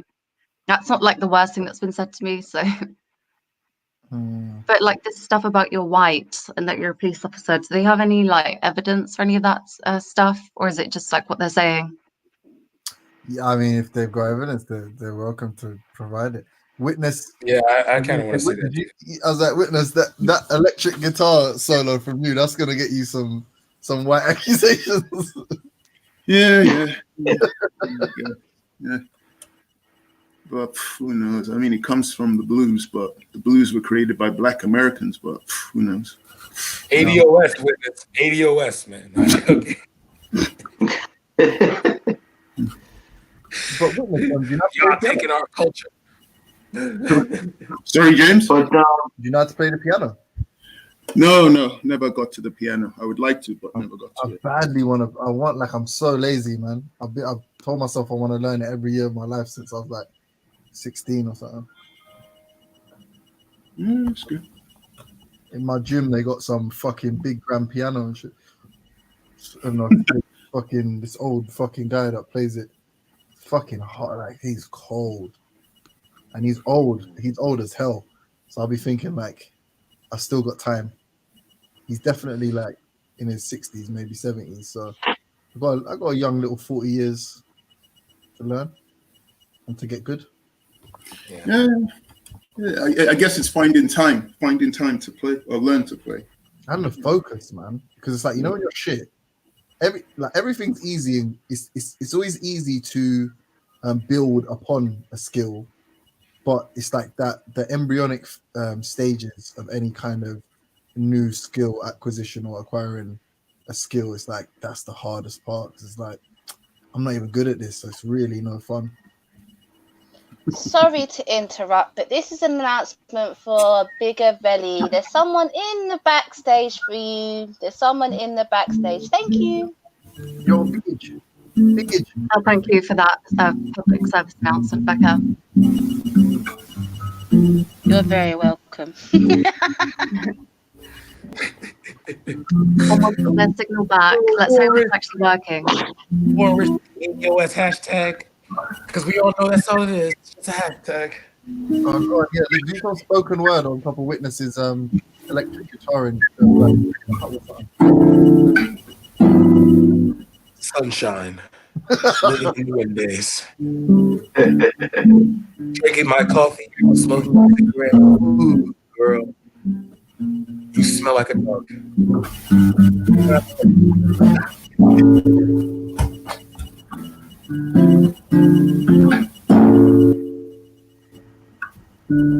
Hey, God.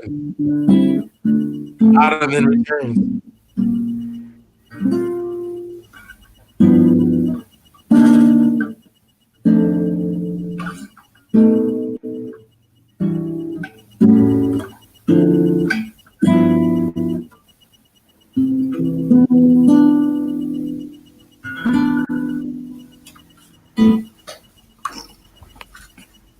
What's happened? Everyone's chilling. Oh, Captain Rambo's still in backstage.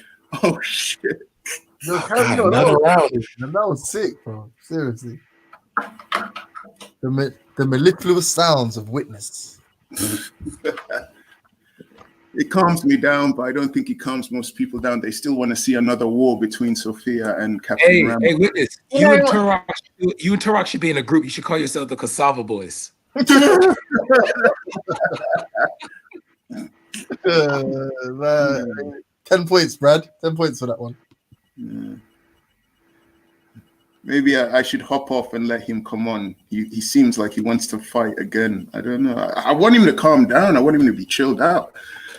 Learn some stuff from Captain Rambo, but he's in a really bad mood today. So. This is like the most fun he's had in so long. Being like fucking 59, arguing with a bloody transsexual online. Seriously. That's like so fun for him. Oh, Chichi. Yo, sodomite. Sorry, what the fuck are you talking? What are you talking? Sorry, 52. With your white privilege fucking English language, don't come off with all of that shit with me.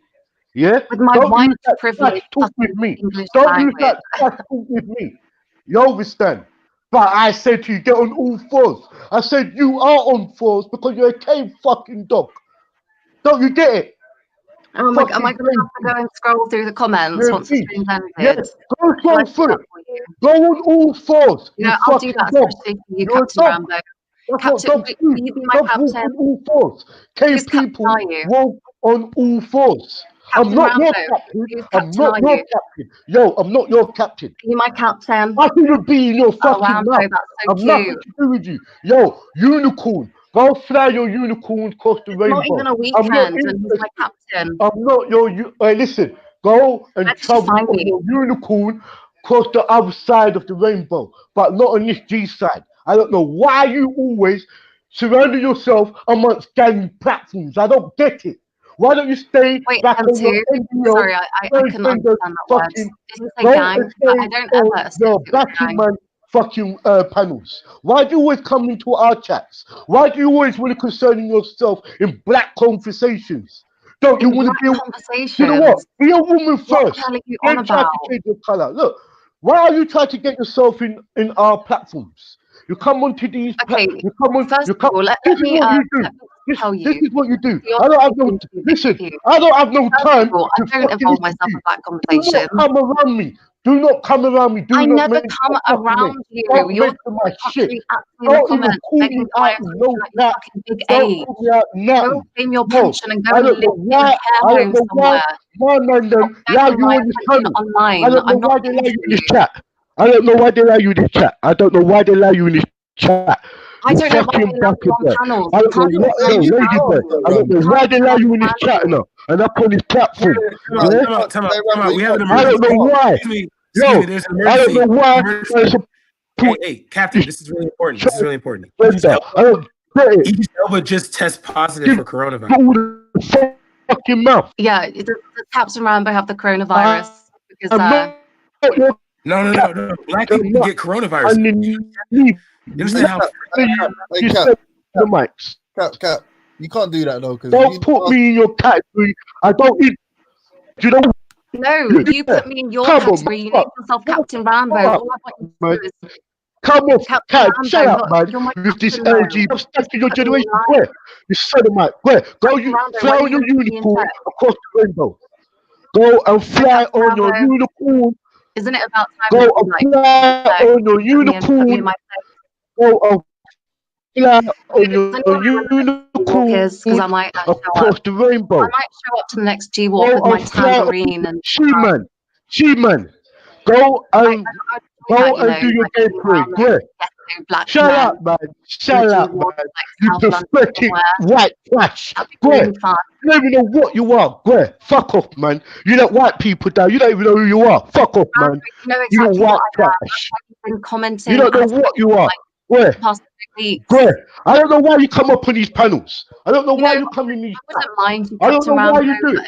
I don't know why you do it. I don't know why you do it. You transformer. You know what it is? Asked me to come on the panel. That's why I'm on here. You thick fucking disabled stingray. You sound like a fish that's having 24/7 strokes. Shut the fuck up. Fuck your mum and dad. Where's your mum and dad? Where's your mum and dad? Where do you fucking live? Where do you fucking live? Where's your mum and dad? Where's your mum and dad? Where's your mum and dad? Huh? Where's your mum and dad? Yeah, you freak. Where's your mum and dad? You freak. Yeah, your mum and dad should fucking look after you a bit more. Your mum and dad should look after you a bit more. My dad does something called work, so he's not available. That's why you never saw his son turning into a woman. That's why your dad never watched you turning into a woman. Go ahead, man. You freak. Yeah, but you love me. You've been acting me for ages. Stop acting like you like you. Do you know what? I'm very racist, you know. I'm very racist. I don't know how you could be my friend. Anyway, I don't know how you could be my friend. We're not friends. I don't have captains as my friend. So shut up, man. And you're a batting boy on top. Your captain's friend. You can never have nothing around me. You can never have nothing around me. You can have nothing around me. It's my youngest who allow you around them. So I don't care. I will never talk to you in the park. I don't have nothing in common. What can I talk to you about? You don't talk to me in the park. What can I talk to you about? Are you the same freaks you teach your little children about their sexuality? Shut up, man. Your LGBT is fucked. Yeah. When you actually grow up. And most of you fascists are batty boys anyway. Most of you racists are all. No, you look really nice. Fuck off, man. Denim. Is that you got like a denim jacket on? Shut up. I bet the NHS is paying for your transformation, no? The NHS, I pay my tax to pay for your fucking shit. For your gay shit. Shut up, man. Shut up, man. Shut up, man. Shut up, man. Shut up, man. Shut up, man. Shut up. Shut up, man. Piss standing up. Shut up, man. You can't even produce milk. You can't even have children, bro. Oh my God. Shut up, man. You're a man. You should be ashamed of yourself. You should be ashamed of yourself. You never got enough loving from your mum and dad. Yeah? Your white privileged parents never gave you no schooling. Never gave you enough love. You little fucking abomination. You're abomination to the white race. You're abomination to the white race. You're abomination to the human race. Oh, you're a bag. Yeah? You're abomination. Can't produce milk. You're a freak. You're a dyke. Shut up, man. Now he wants my milk. Sorry, but shut up, man. You're not gonna get my milk. Shut up, man. Shut up. Hey, do you know what? Do you know what? I'm laughing. Shut up, man. Shut up, man. Shut up, you dyke. Shut up, you fucking drag queen. Shut up, you fucking pantomime. Shut up, you fucking pantomime. You're a soap opera. You're a soap opera. You're a pantomime. Shut up, man. Fucking white chick. Shut up, man. Oh, you're a tranny. You're a white chick. Shut up, man. You tranny. You tranny. Where? Fucking dog. Come off. Go back up in your cave, man. You fucking tranny. Come Okay, on. you're the one that's fucking barking. I can't even understand you. Shut the fuck up. Go back to your cave. Shut the fuck up. Fuck off, you little son of man. Don't talk like a man. You're a man. Simon, talk like a man. Oh, You're you a love my fucking man. voice. You love Talk how like I a man. talk. Talk like a Does it make man. you tickle? Yo, Does it like talk tickle like you? a man. Talk like a man. Don't Oh talk my to me god, like a he's in bitch. captain mode now. He's Don't telling me talk what to like a do. man. What else should You I do? little So I fucking should talk like a bastard man. boy. What else should I do, Captain You Rambo? fucking batty boy. Come off. Yeah, What you else should shouldn't I be do? here. No, I love it when you put me Shut up, when man. you like put me in line and You tell know me what why? to You're do. recording this. Is there You're anything else? recording this to take to your police dad, innit? You're Is recording there this anything else to I take should to your do? police dad. You I little need to son of talk mine. like a man, Where? get on all Where? fours, You look a love my batty milk. spy. No, Where? this You is look a turning into infiltrator. Where? shades Where? of black since Where? I'm half black. Where? Where? Batty Shades of boy. black. Where? No, that's Go not so back fun. onto you and Maggie show, you look a batty boy. Where? Go back on your fake and real show, you batty boy. You're a Do you have anything pantomime. else to say, or is You're a that like that pantomime. You're nothing about a joke, you son of man. overnight? Son of man, come on. Let's make it more Son of interesting. man, come on. Be Anything else? batty man. Son of man, come on. Man, I climb pan man. No, it Son looks of like man, come on. this is gonna be Son boring. of man, come on. In the 69. Son of man, come on. Simon, he my climb. Son of man, come on. Simon, he my climb. Son of man, come on. Simon, he my batty boy. Son of man, come on. Pure gunshot. Son of man, come on. Pure like fire. One back, yo. Yo, son of man, come on. Pure Simon. Simon, come on. Pure Simon. Son of man, come on. Pure batty man. Son of man, come on. Yo, guys, I would say. Yo. Son of man, come on. Pure Simon Lewis. Son of man, come on. Pure Simon Lewis. Son of man, come on. Fire upon Simon. Son of man, come on. Son of man, come on. Would you not like Fire to, and brimstone. would you not Yo, like, James, how you talking now, bro? no, I'm just asking, would you not like a period where you don't interrupt each other, where like one of you No, you know it is. You know it is. There's no debate, there's no battle, boy. Son of man, come on. Fire upon Simon. Son of man, come on. Fire upon Simon. Burn up the Transformer, you fucking Decepticon. Burn up the Transformer, damn Decepticon. Burn up the Unicorn. Burn up the Unicorn. Burn up the, yo, don't let me start, yo. I'm finding bars. Yo, son of man, come on. You're a Decepticon. Hey, I just want to thank everybody for coming out. The fight was good. I think. Yeah, man. Really fun. Yeah, man.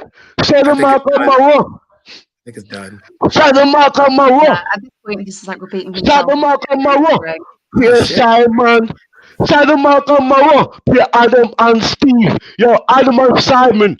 Yeah. Pierre Adam and Steve. Yo. Hey, yeah. Yo. So, do you know what, James? I'm gonna back off now, yeah, and come off because I ain't gonna listen to Simon. Wherever this son of man you're gonna run down like a me not bitch. interested. You're No gonna run like matter a what you bitch. say, I'm Oh, Captain Rambo, you're gonna run like a bitch. not kid boy. Big up, James. Yeah. Okay, Big now up. take his like said we I had did. to Big up say. yourself. Let Yeah, big up, Rambo big up, run like a bitch that he Big is, up and then Eric. I correct him being Don't back here, boy. take over Don't a Decepticon. fish. Don't Transformer. Thing over Don't and over. Decepticon. Don't Unicorn. Burn them all. Burn them. Fire fear. Fire fear.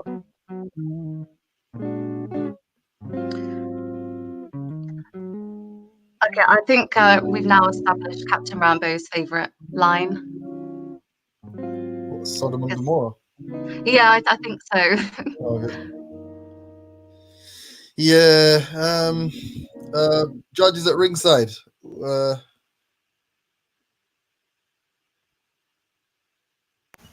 Oh, it's over. Yeah. We're just getting scores from the judges now. Witness, where you at with it? Where am I at? I don't know, man. I wasn't listening, if I'm honest. No, well, to be honest, so there's no point. If it's Captain Rambo speaking, like, you might as well just zone out because it's quite hard to understand him anyway. I think he has a problem pronouncing almost every letter in the alphabet except his T's and O's, I think.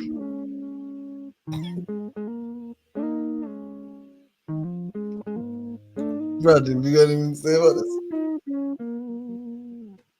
No, I'm not saying a damn thing. I'm not saying shit. Yeah, I ain't saying shit, bro. Why does she have to say it? But why does she have to say that so calmly? Like, I have to be honest. The delivery is cold.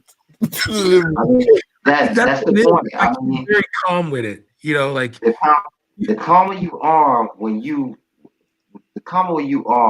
on fire and you roasting somebody. Yeah. Man, that sounds mean, man. Do you know what? It's because I'm not even angry at Captain Rambo. I just see him as a joke. Like, the guy's actually, I think he's like my dad's age. And so it's kind of hard to take someone like that seriously. Oh, man. She don't even Especially when they're online arguing with a fucking transsexual. Like, oh my gosh, that is... And you could tell, like, it's like the most exciting thing in his life as well, because like he's so excited and screaming.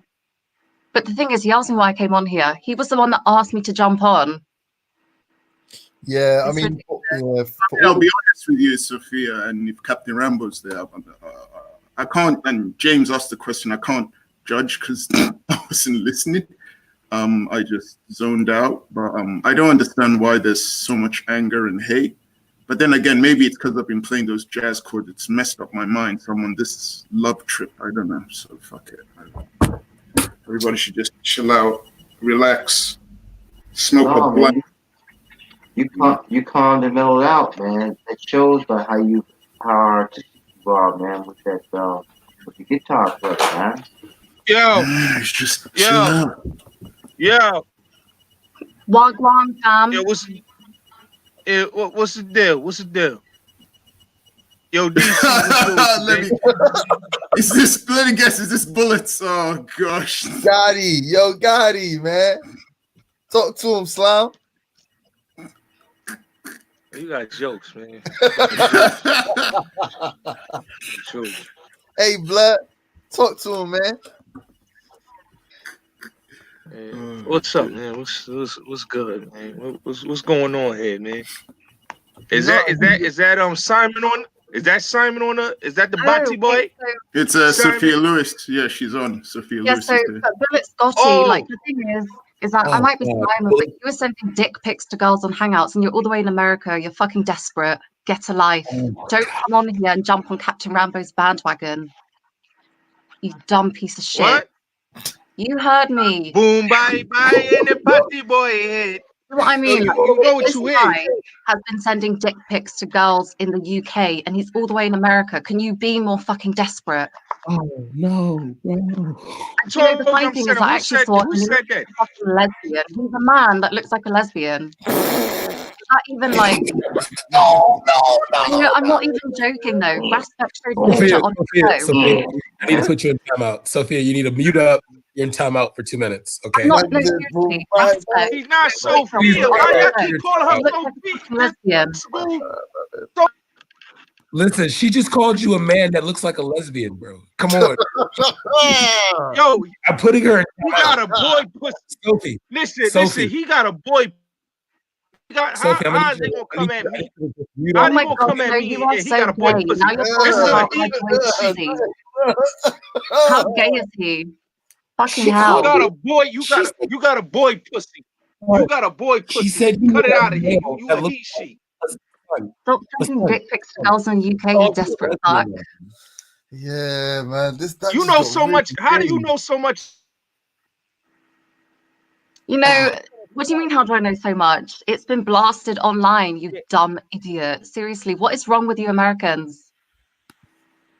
You're like, oh my God, how did y'all know? It's online.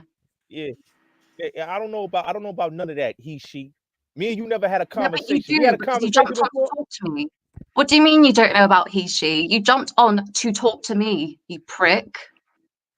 I'm a prick. I The never had prick a that you sent conversation. to all those girls on Hangouts. Listen, prick. Hey, Brad. You see this? Hey, I Brad. never had a conversation with the he, she. But the he Yo. she know who Okay, the well, you're fuck I having am. one now, and it seems like you're Only enjoying time it I- because you're begging One for my second, guys. attention. Only Why did you time want I to saw talk to this me? he she, only time I saw this he she is when Sia Live used to have you in her groups. Okay, that's the only time I saw you. So how do you know Well, you so much remembered me. about? That's a good sign. At least you remembered me. Thank you.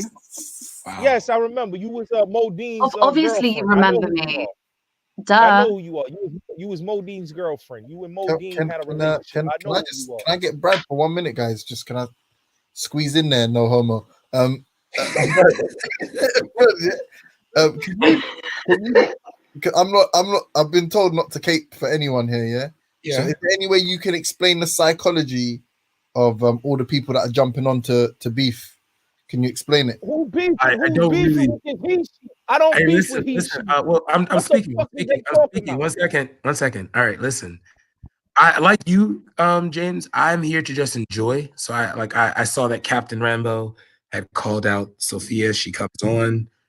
Then Oh, he because Captain Rambo ran like a bitch. This dumbass American jumped on to like. A fucking Sophia. His name You is jumped fucking on to talk to me. You fucking desperate fuck.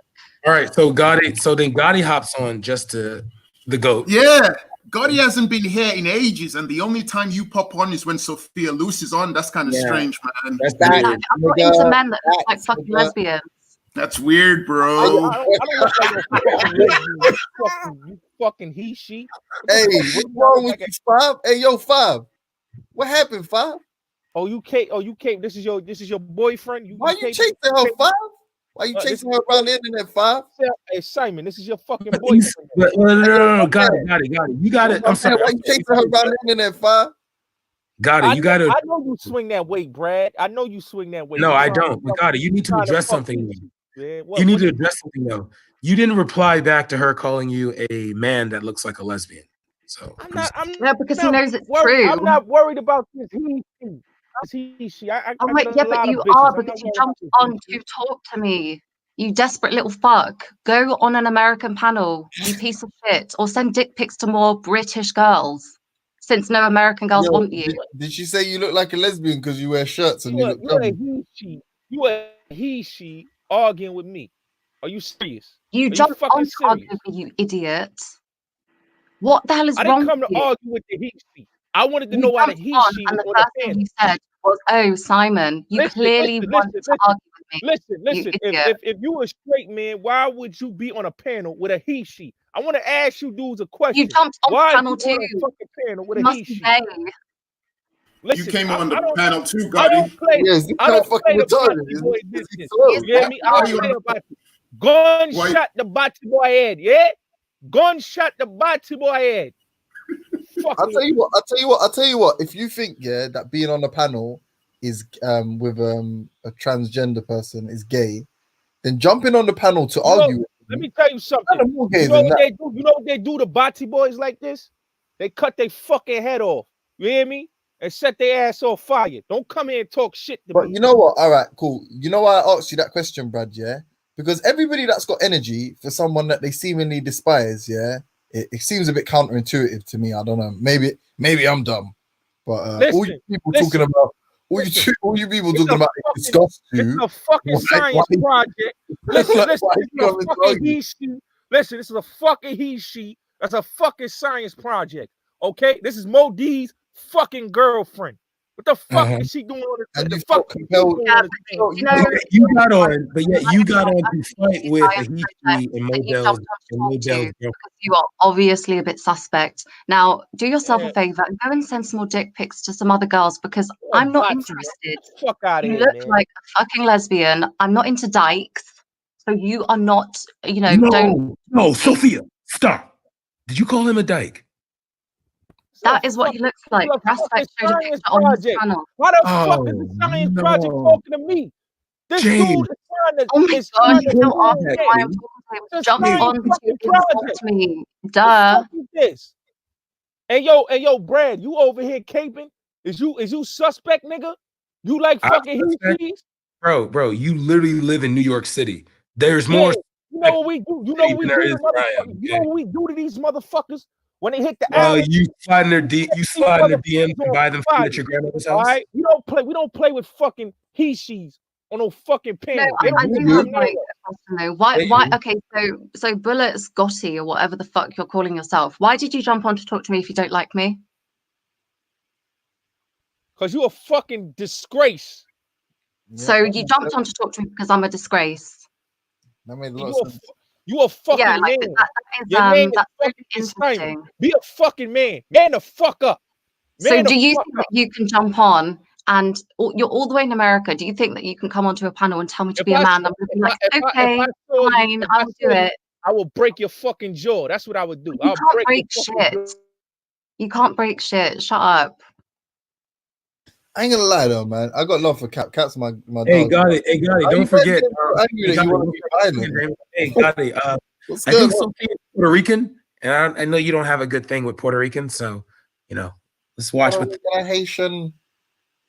Yeah, I think she has Puerto Rican in her, and I know that last time Puerto Ricans were able to pat those pockets. Shut the fuck up. You over here, you want to get dick down by a fucking tranny. Shut the fuck up. Wow. Wait, but you brought it to that though. I never said that. But yeah, Why are all these people so obsessed with my dick? That is so fucking gay, honestly. Like you're all talking about my dick.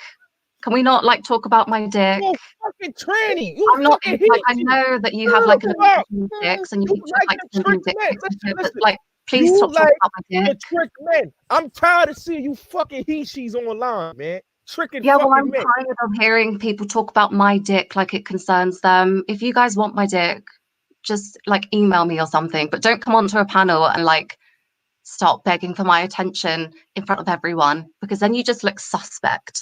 And we don't want that, do we? Project. You We don't want that, do we, Bullet Scotty? Because you like your reputation as You is don't quite fucking bad. know me. You don't fucking know me, but you know my fucking name. How the fuck you know my fucking name if you don't fucking know me, huh? Huh? You saying my fucking name. Me and you never had a fucking conversation. I don't fuck with he/she's. So get the fuck out of my face with that bullshit. You clearly fuck with he/she's. So you're on a panel trying to talk to me. Yeah, why are you here if you don't fuck with he/she's? I don't get it. I am. Hold on. Hey, Belly, can you let? Hold on, one second. Gotti. Hey, Belly, can you let Becca in? I think she's got some flames for your man over here. You know. Oh no, witness, motherfucker, witness, man.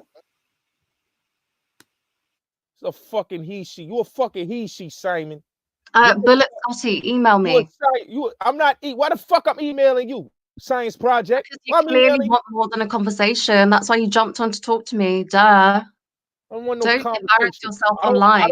I don't want conversation. Don't embarrass yourself online. You know, as I said, your reputation is already fucked from what you've been sending girls on Hangouts. You don't like you for it anymore. I don't know what you're talking about. I don't know. You don't know what I'm talking about. Maybe Becca can help you. Becca, do you have fam, like you can't chat no shit to Sophia when you roll with stacking fucking Mackin that's admitted that fucks trannies, bro. Yo, I forgot about Stacking Mackin. Yo, that's Gotti's best friend, Stacking Mackin, the Italian. Thank you.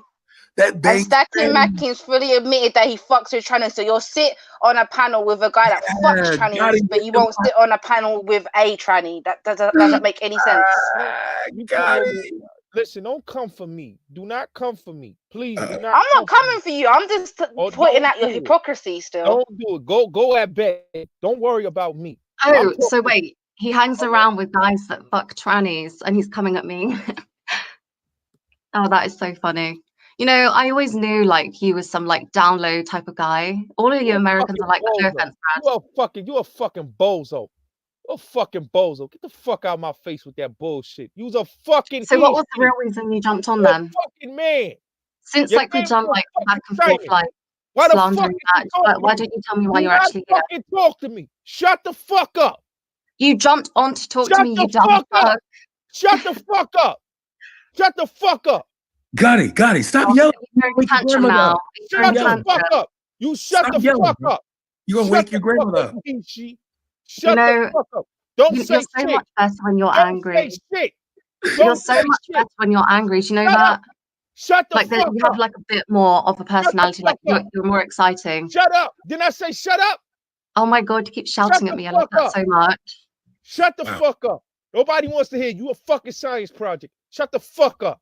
Oh my God, science project. That's Shut like the the fuck first time up. you use that now. Shut the fuck up. I'll break your fucking jaw. Shut the What fuck type up. of science project am I? Does it have a Shut the name? fuck up. Shut the fuck up. 'Cause you would know, wouldn't you? Shut up. I'm not Shut the up. first science project that you've Shut up. encountered. Shut up. I don't think. Shut up. Considering Becca just like Shut up. baited you out Shut for up, hanging around with bozo. guys that fuck Shut the trannies. fuck up. You's a bozo. Shut the fuck up. You's a bozo. Hey, I want to Shut just up. make it clear that Bullets guys does not represent the African American. Go run the Modine. Modine is He's the not. one that likes He's to not. get He's the not fuck down 80 by you. Shut the fuck up.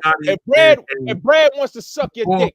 Go let him suck your dick. Why do you keep Okay? bringing up her penis though? You bring Shut it up. You's a fucking homo, Brad. You like fucking he-she's. I just found you out, motherfucker. Oh, you just found me out. But yet your best friend does, and you didn't All send right?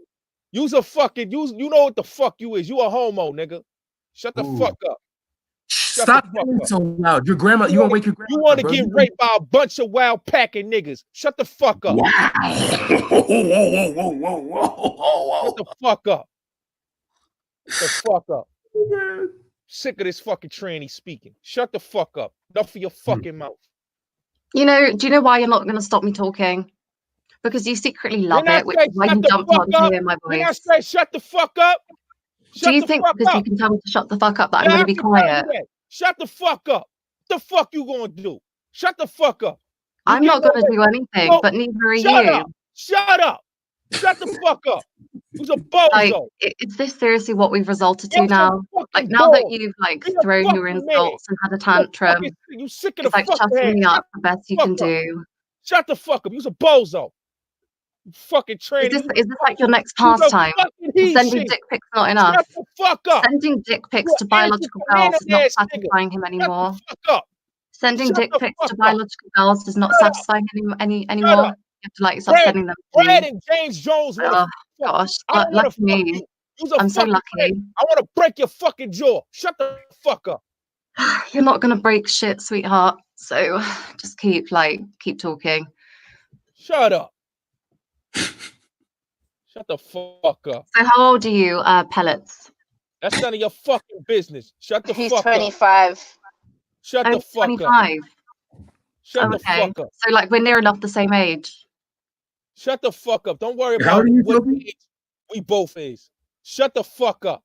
So you the same age as Bullets? I'm a No, fucking man. I'm 22. I'm not Oh. 25. Alright? I'm a fucking grown ass man. Still I living don't with your fuck grandmother. around. I don't fuck around and look like a fucking sissy. You're a fucking sissy. But you're I'm you're, not the sissy that you came to man talk looks like a to. sister in his grandma's house though. You're a fucking sissy. Yeah, You're a one that you disgrace came to your to talk fucking to. mother. You're a disgrace to your fucking mother and pops. Shut the fuck up. To my What mother do and you who? Pops? Shut the Yeah. fuck up. What's a what? Oh, does he mean dad? Hey, you shut the fuck Okay. up, Brad. You want this motherfucker to dick you the fuck down. So shut So the fuck so up, Why are Pellets, you you faggot. bringing it to do that you have though? anything You else to say? You's a fucking faggot. You's a faggot. Shut the fuck up. you could tell James you Jones a faggot too. Both of y'all is fucking faggot. Shut the fuck up. Both of y'all want to get fucked by some dick piping niggas. Shut the fuck up. I knew both of y'all is fucking faggots. Why do you talk about dick so much? Stop talking about dick, you Cause fucking you's a gay ass faggot. American. Shut Like up. who? Why did Shut you up, come on you here he talking she. about dick? You's a fucking he she. Shut the fuck up. Yes, I'm a he she, and you're not gonna get my dick. So stop talking about dick. Why the fuck Fucking would I hell. want that? Do I look like a faggot to you? Do I look Yes, like you James do. Jones? You Do actually I look do. like Fred? Shut the fuck up. You You're a actually homo. do. Sorry. Shut the fuck up. Shut the You know, fuck up. sending dick pics to biological females is no longer satisfying. Pellets. He now has to Shut send them the to fuck up. transsexuals. Shut the fuck up. Shut the fuck up. I don't want your dick I don't know. pics. I don't know why the fuck Thanks Belly for the got you on offer. this fucking panel. Thanks for You the don't offer, fuck, you don't Pellets. fuck But with this I'm Bati boy fine. business. Any real yard man to tell you, we don't fuck with Bati boy business. Real talk. You's a Bati boy. Wait, Gotti, but didn't you like porn bomb everybody with gay porn though? I don't porn bomb nobody with no fucking gay porn. That fucking lying on me. That's Okay. Gregory. That's Gregory Jackson that did that. Are you snitching too? That's Wow. Gregory Jackson that did that. Not fucking me. So shut your blood clot mouth. I can't take him Oh, he's seriously. now like talking patois. That's how you know he's in his feelings, when he has to start talking patois. You're bomber clot bottom boy. Do you know what? That is actually kind of sexy, not gonna lie. Wow. Yo, somebody said yard man. Yard man. It's so funny hearing men like throw tantrums on the internet. Who win? Who lost? Like, who won this one? I think Bullets got it. Shut the fuck up, man. You was a faggot, bro. Got it. When you get a mortgage, then you can actually insult me. But as you live in You's your a grandmother's homo. You's a homo. You like fucking trannies on the low. I already knew you was a homo, nigga. Your best friend. Fuck out. And you're the only one who's bringing up fucking trannies, though. No one else but you. Nigga, you wait when I tell the niggas over on my channel that you like fucking trannies, nigga. And then they'll bring up Stack and Mackin, who also is your homie. That's another thing. Like, you got to bring up Stack and Mackin too. Don't bring nobody name up that ain't here to defend itself. I'm talking to you, bitch. Why the fuck you on here with this fucking tranny? I was on here before the young lady got on, so I don't know what you're talking about. Why the fuck is you calling him a young lady? It's a fucking he, she. I got a cousin like this motherfucker. I call him Carlton. I don't call him by no motherfucking girl. Oh, so now we know why he's like obsessed with transsexuals. I think he has a transsexual cousin. Oh, it's all coming out now. It was a fucking time, Simon. Oh, it's not even 8 o'clock, and like you're letting us know. It's not even 8. It's only 7:30. You fucking homo. It's only 7:30. Relax. We got all night. Listen, any motherfucker And you're in that got America, homo, so any motherfucker that got a he, she on a panel with them, they is fucking homos. Straight like that. you do realize that you're on here too. All right? So I don't fuck with you. I'm you going do at fuck your with me, which is why fucking you're head. on here. I'm going at your fucking head. Fuck you. You ain't gonna do shit. You're like every other like You're a retarded. boy. You know, if you think calling me like these stupid names is gonna upset me, You can't even then go you back. obviously You can't even go back to where your family come from, because you know they'll cut your fucking head off. I go to Grenada quite often actually. Yeah. But And what they thank do you. to Nazi boys like you in Grenada? It's actually really nice. You should come sometime. Tell me shit about coming no time. You a fucking disgrace. Yeah, you know, you should come. It will be fun. You're a fucking disgrace. Shut the fuck up. All right, well, just let me know when you're ready to come because I'm currently doing something. Whoa. Shut the fuck up. You a bozo. I'm James, how do you weigh this, bro? Like, Somebody all weigh this this. small talk now is getting really boring. Not You're gonna a lie, black it's boy. like never ending. Fucking bozo. And Buddha, you come over here to save your boyfriend? Huh? Your boy pussy? You come over there and say, because I knew you a faggot. I know you a faggot, Buddha. So you come over there to save your boy pussy. So, all y'all niggas is faggots. So, Gotti, I'm detecting a lot of like latent homosexuality coming from you, man. You seem to be overly aggressive. What's going on? Like, No, you a fucking faggot, You need nigga. a therapy, You a fucking lesson faggot. or- I'm homophobic, nigga. I'm homophobic. You're homophobic. How many I'm times have you requested me to suck your dick? How many times? You like Yeah. sucking dick, faggot. No, That's I what you absolutely do not. No, you do. no. That's what you It's do. quite interesting That's how why you come over here to aggressive you are defend. You towards. come over here to defend your fucking Sophia. girlfriend. Your It's boy a very telling attribute of you, man. I haven't seen you like this. Why are you so triggered? You a faggot, nigga. What You happened? a faggot, nigga. Did You a you try and Oh, chat basically, up? Did you try yeah, and he chat jumped up? on to like, talk to me, and because Yeah, obviously well, I don't like him, so now he's just upset, throwing a tantrum. no, I think it's deeper than that. I think maybe Bullets maybe tried to chat up a tranny in the past and maybe got scorned, and now he's just really aggressive and really burnt and hurt by that. Oh, I see. I don't know Yeah. what's happened to you, man. What type of I mean, grown it ass kind of, there's a picture going on here, man. You know, you got the gay porn addiction, the what's that thing called now? The interracial gay porn. Yeah, we all know you're a lover of that, and I don't play no fucking gay porn. I just told you, Gregory Jackson, your home. Listen. I keep telling you. You know when you porn bombing, we could see the reflection of your face in the phone. Yeah, That's how much of a lie you. At least, what's her name? Sophia. At least Sophia's like gay and loud and proud and all the rest of it. You're just in the closet, man. You need to get out of that fucking closet and admit to yourself and the rest of the world you're a faggot. You're 100% homosexual gay dude. I'm not come out with it, man. Like the way we saw the way when them Haitianos, hermanos were robbing you and touching your pockets and all that. You had a big old smile in your face, man. You was like, yeah, move to the left a bit, move to the left. I've got a pocket down there as well. You're a faggot, man. You need to admit to yourself, man. Come on. We're here to help. This is a support fucking. This is turning into a support session for you. I'll break your. Tell us about your homosexuality. What? You gonna slap me with your handbag? What'd you say? What? I'm gonna break your fucking jaw, pussy. You ain't gonna do shit. I'll put you in the corner. Shut the fuck up. Anyway, big up James. Big up. Where's Witness? Where did he go? Big up everyone else. I think he left. Yeah, so that was fun. You know, American backup dancers.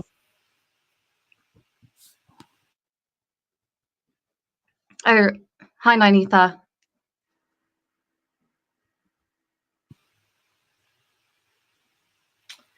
Yes. Well, this is the first case.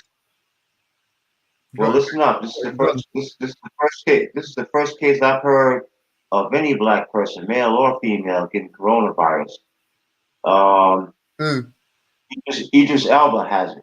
No, Donovan Mitchell bin had it. Rudy Gobert had it like a week ago. Okay, well, this is the third brother to get it then. No, just see it. No. I'm just seeing here on Facebook. There's reports in Africa. There's been reports in Africa. Have there been? Well, I've heard that, but I never heard. I didn't hear any confirmation. The one in Egypt was French, and the ones in South Africa were Italian and French. But it's not like fucking some like scientific or genetic. It's fucking because the world doesn't care about black people. So obviously it's not really going to shock all people if you're like, oh, this black person got it. No one's going to care. But you know, when they show you Tom Hanks, it's like Forrest Gump. What? You know, that could be me, kind of shit. Yeah. Well, anyway, Idris Elba has just confirmed that he has it. That he just contracted it. He ratted on Avon anyway. At the end of the day, that's how you got to look at it. So, come what may, innit? What is that? I'm just saying because I've heard so many black people, you know, talk about our melanin, this, that, and the other, and maybe they were joking and just being facetious. But I think that there are quite a few black folk who believe it too. That because they're known, they're scared, they're immune to coronavirus. I'm sure there's a crowd that's also just being, just being facetious, No, but when I was young, I remember having a hilarious argument with one of my friends, and it ended. Actually, I can't even say that. Hold on, let me rephrase that. Let me start again.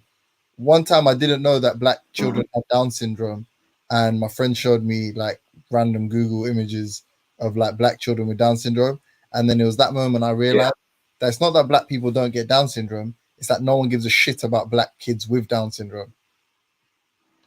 Yeah, that's a terrible thing because you know what though? But see the thing, you know what though? But see now, I'll put it this way: in the U.S. of A., black folks, we hide a lot of shit from ourselves. We pretend that in the hood, in all the hoods, with all the baby mama and baby daddy drama, and all this shit here, with kids growing up being street corner gangsters and all this type of shit, and killing each other up. You mean to tell me there's no mental illness there? You mean to tell me that none of these people are psychotic? Okay, I mean, come on, you don't do shit at insane levels and tell me that these people are normal, man. No. Let me try and jump in there, Eric. Let me try to jump in there. So I don't know if you guys have seen in Japan, there's a mutation of this variant virus, and it leads to meningitis. You guys seen that? James, you seen that? You mean the strain from the coronavirus that leads to meningitis? Hey, we're good. He's good. He's good. Idris Elba he said he got diagnosed with it, but he has no symptoms. So maybe you can get it, but black people won't be.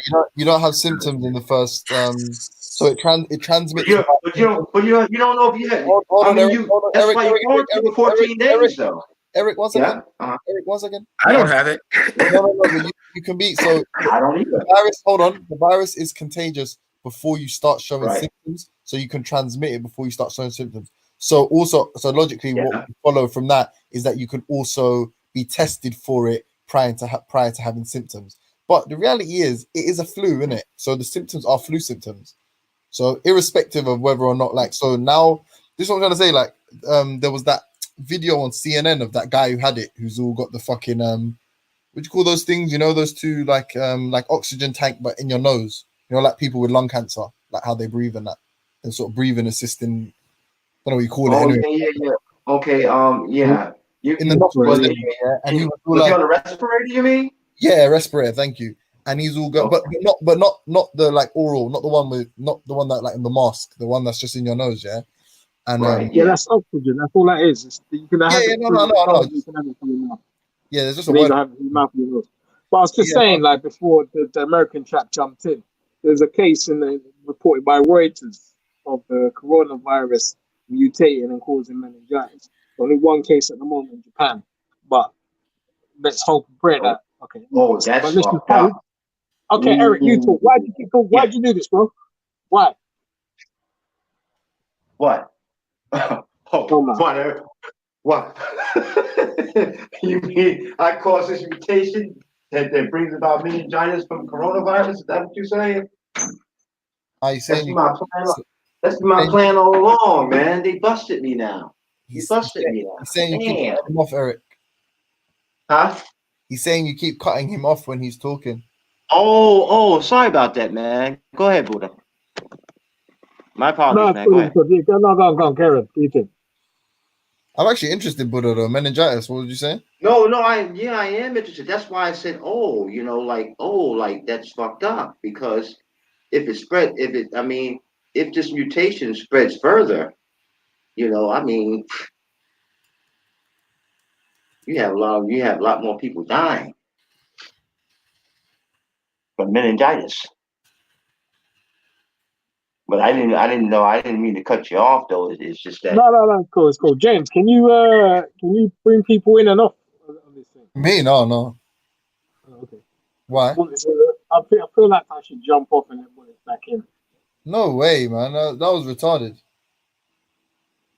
Like, I ain't gonna lie, Captain Rambo's was much better. It wasn't a better performance, but it was a better back and forth.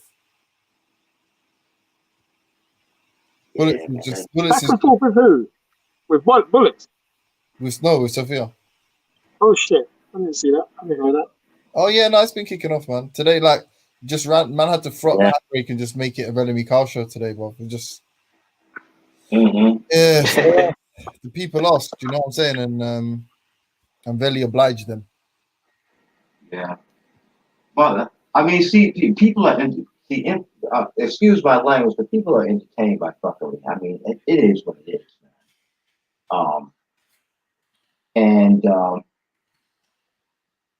And of course, it happens a lot online. You know, it is what it is. People are entertained by it, and so they ask for it. But I just think that it's I don't know. I mean, yeah, it may be humorous the first few minutes and whatnot, but then, after that, it gets old. It gets old for me. I'll put it that way.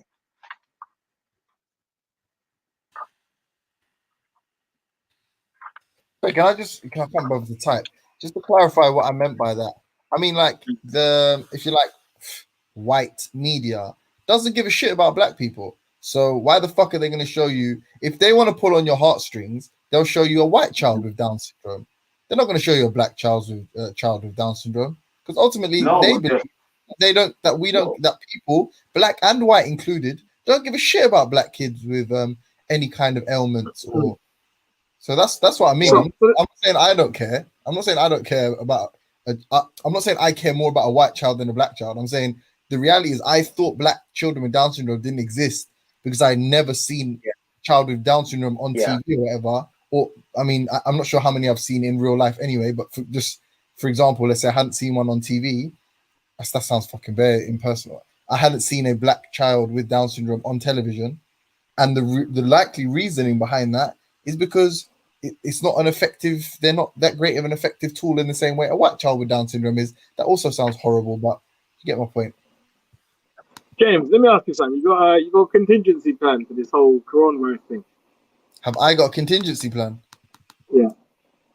Yeah, a couple rifles, pistols. I'm gonna go head over to the courthouse, to the Crown Court, and if I get it, it's all over for everybody. You know, I'm playing. What's my contingency plan? How?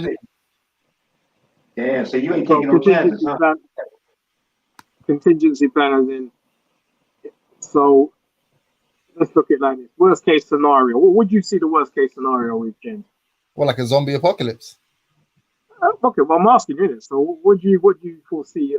I don't see a worst case scenario at all. I see it mutating. I see it mutated. I see them catching up with the speed and the rate of mutation, so that at some stage, whether I may die in the process, but there'll be a point where there's an understanding of the disease, and then what will follow is vaccines, prevention, so on and so forth, or it peters out. But those are the two eventualities. Okay, but you're not taking for the ignorance of society. So when I say worst case scenario, I look at it like this: people and their ignorance will just do stupid shit. So you know how they're fighting over toilet paper at the moment. Yeah. What do you think they're gonna do when the baby milk runs out, or the nappies run out, or the food runs out? You understand? That's when shit will get peaked. That's when Okay, you'll so see you mad mean like shit going. rioting and stuff like that. That's what you mean. Yeah. So, okay, so when you say what's my that- contingency plan, like what do you mean? yeah, what's your contingency? Look at this now. So imagine they're telling people to isolate. Okay. So the isolation for 14 days or 15 days, I believe. It is. Oh, All right, you mean cool. if they like put the All military right, cool. on the streets and So stuff? imagine this. All of these people that are isolated are at home. So they're at home watching TV on the computer. If it's cold, they're going to have the heating on. That's a drain on the power system. Yeah? That's a drain on the national grid. The national grid goes down, and there's no electricity. And the people are too sick, or they're isolated as well to go and fix the substations and all the rest of it. Can you imagine the fuckery? Can you imagine you need internet, you need electricity for internet. Internet goes down. You need electricity to charge your phone. Yeah. Phone goes down. Hold on. So I think it's better if you. So now you've painted what is a masterpiece. Yeah, it's a really detailed picture. What's your contingency plan? I don't really want to say on here, but let's just say I'm just gonna leave the vicinity. I won't be in the vicinity. Okay. Well, you got like a bomb shelter or something. What do they call that? Like an underground. No. There's okay, did I tell you I used to live in a van? Did I tell you that? No. Yeah, I lived in a van for 2 years. Are you Irish? Sorry, that's a bad joke. There you go. Yeah. Damn. Irish So traveler, huh? So I was more or less a prepper. Is it? Yeah, for 2 years, and I was surrounded by some like-minded people. So you got like 1,000 cans of beans or something in your house? You know, that's the problem. Those things are not helpful. There's no point in stacking food like that because it's inevitably going to run out. You need to have the basic skills of fishing, hunting. You understand? You can't do those things. People are shitting themselves if the water runs out. Fuck me, we live in England, man. You know how much it rains in this blood clot place? You get me? People are worried about water. Do you remember that movie with Kevin Costner, Waterworld, where he has that weird little device that looks like a what the fuck you call them? Like sand. You know, you put like is it sandglass? Is sandglass the time thing? Hourglass. Hourglass. Hourglass, motherfucker. Yeah. Where he has that little hourglass looking device and he pisses in it and he turns it into drinking water. That is well, you can. So there's two You types can of actually do that. well, not really, because if it's you can desalinate water, but that's a different way of doing it. But you know, like if you're getting water from the river, the sand filters it, but you have to go through not just sand, you have to go through certain other amounts of other stuff. But still, there's also parasites. You can do it with steam in it though, innit? Like even dirty water. I remember seeing that on. That is the best way. That's the best way to distill the water. Yeah. So if you know how to do that, you're good. Because you can get any kind of water, distill it, and you've got. Yeah, I think I can do that still. water to drink. But again, with that, again, because when you're distilling water, you're removing a lot of the minerals and stuff out of it. So you need to supplement with salt and stuff like that. You're trying to stop you're just trying to stop any kind of infection or bacteria. So arguably, irrespective, it's still the best way to go about it, isn't it? Yeah, definitely. But even like rainwater, you can collect rainwater and boil it up and drink that and all the rest of it. But yeah, but people worried about fucking toilet paper. I feel sorry for them. What was your motivation though, man? I'm interested now. My motivation for what? For that 2-year period. You know what it was? I traveled like most of the world, didn't it? And the only thing I didn't do was Europe. So my idea was to travel around Europe instead of like hiring hotels and all the rest of it. Just converted the van into a camper. Traveled around. But I never got to do that for certain reasons. One reason or another. You're cutting out, but I can't even hear you. I said, yeah, so it's to travel around Europe. I never got around to actually doing Europe, but I've done England. So. Yeah, that's sick though, man. I mean, sorry, let me rephrase that. It's sick that you did that, but I don't think I would ever. Yeah, I don't think I'm that way inclined. I think I'm a lastminute.com type of guy. So prepping is definitely not for me. I would definitely encourage every person to do it. It's a very enlightening journey. Trust me. I used to live next to not next to. I used to live near a depot, yeah, a police depot. So it wasn't a police station. It was like where, like TSG vans. You say that right before you even finish, yeah. In 2011 when the riots were kicking off. Yeah. That's exactly where I went and parked. It was the safest fucking place because that's where they kept the police cars with the machine guns. Yeah. It's like what you were saying, a depot. It's a depot that they keep the dogs and the police car with machine guns. Yeah. X5s and all the red, yes, yellow, the state ones and all that. Yeah, I used to like obviously wherever when I drive or when I walk, whatever, and I used to I always used to think like zombie apocalypse time. I'm patterned because I'm running. Obviously, I got the big the territorial support vans, yeah, and they got those like fucking hell, I don't know what the fuck you call them, shutters, grills, the bars over the fucking windows or whatever. And I was like, yeah, zombie apocalypse. I'm going there, and then going other places, getting other things I need. But like that was if that was as far as much prepping as I've ever done, I guess. Just having that in the back of my mind. To be honest with you, that'd be a bad move because they'd probably shoot you first, didn't it? You know what I'm saying? No, but the assumption is like, like 28 days later, like I am the last man alive. Yeah, that's Hollywood, bro. Come on. Hollywood, yeah, man. But even in, what I feel like, if it was a real zombie apocalypse, I feel like I'd end up killing a human first. Before what? For a zombie. Okay, you're talking like legit zombie apocalypse, yeah? Yeah, like legit zombie apocalypse. Like I'm running, there's a zombie running, and there's a human next to me that's slower than me, and I trip them up. Zombies are euphemism for left wingers in America.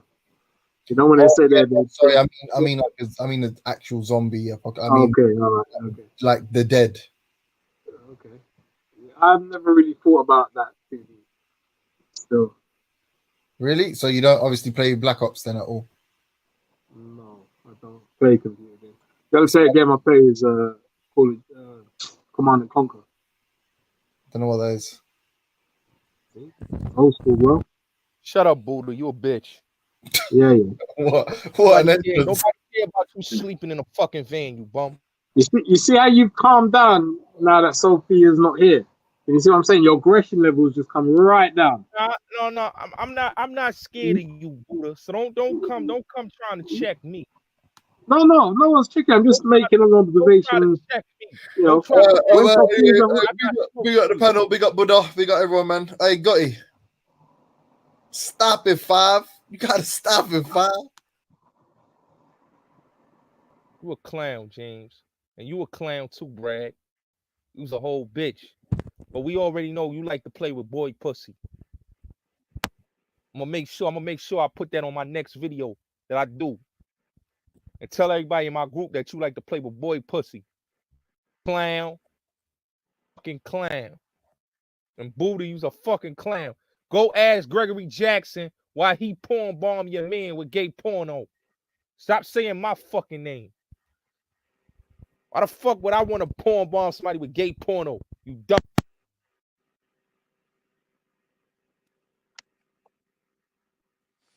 I think his grandma turned off his phone service. I'll punch you in your face, Brad. Don't play with me. God, I know you won't.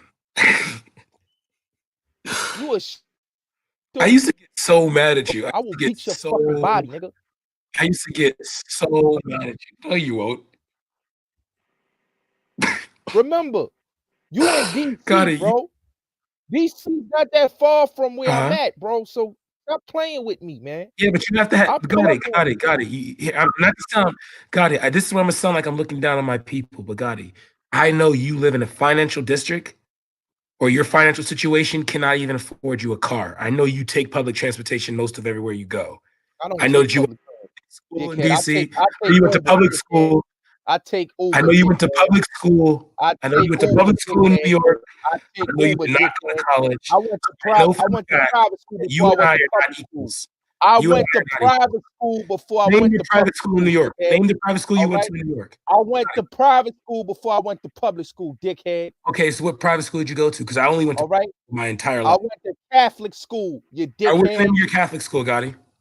All right? That's none of your goddamn business. Why should I be giving my personal life? You trying to dox me, you bitch ass nigga? What you trying to do? I will fuck you up. Saint utter. I will fuck you up. You's a pussy. You went to Saint EBT? You's a pussy, bro. Saint Public Assistance? Never went to that. Oh, okay. So can never went to that. Because I've never had this in my life. I don't know what public assistance is, my nigga. Got it. You got me fucked up. Got it. I can tell by your camera quality. Got it. I can tell by your camera. You got me fucked up. That you got me fucked up. You got me fucked up. Never that. Hey, got it. Never that. I learned that. My grandmother was a school teacher. Yeah, she was a school teacher in New York, right? My mom's worked in corporate America, pussy. I don't know what you. My papa owned juice bars, nigga. So watch your fucking mouth. You do know that teachers don't make that much, so I don't understand why you think. What the fuck are you talking about, man? Teachers don't make a lot of money. My grandmother lived in a $50,000, a $500,000 condo. What the fuck? Okay, so a $500,000 condo in New York City. Of course, you don't even know real estate rates. God, you right? Proper education. So shut the fuck up. Shut the fuck up, Brad. God, you do know. God, you do know it is cheaper to live in New Jersey. Broke motherfuckers you fuck with, nigga. How am I broke? Yeah, you live in your grandmother's house. Over here, we have money, motherfucker. Stop talking. Your grandmother's Social Security does not count as money.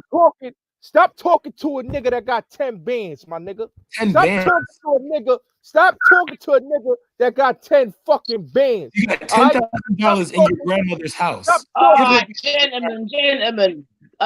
Brad and Bullets, bless up yourselves, yeah, bless up yourselves.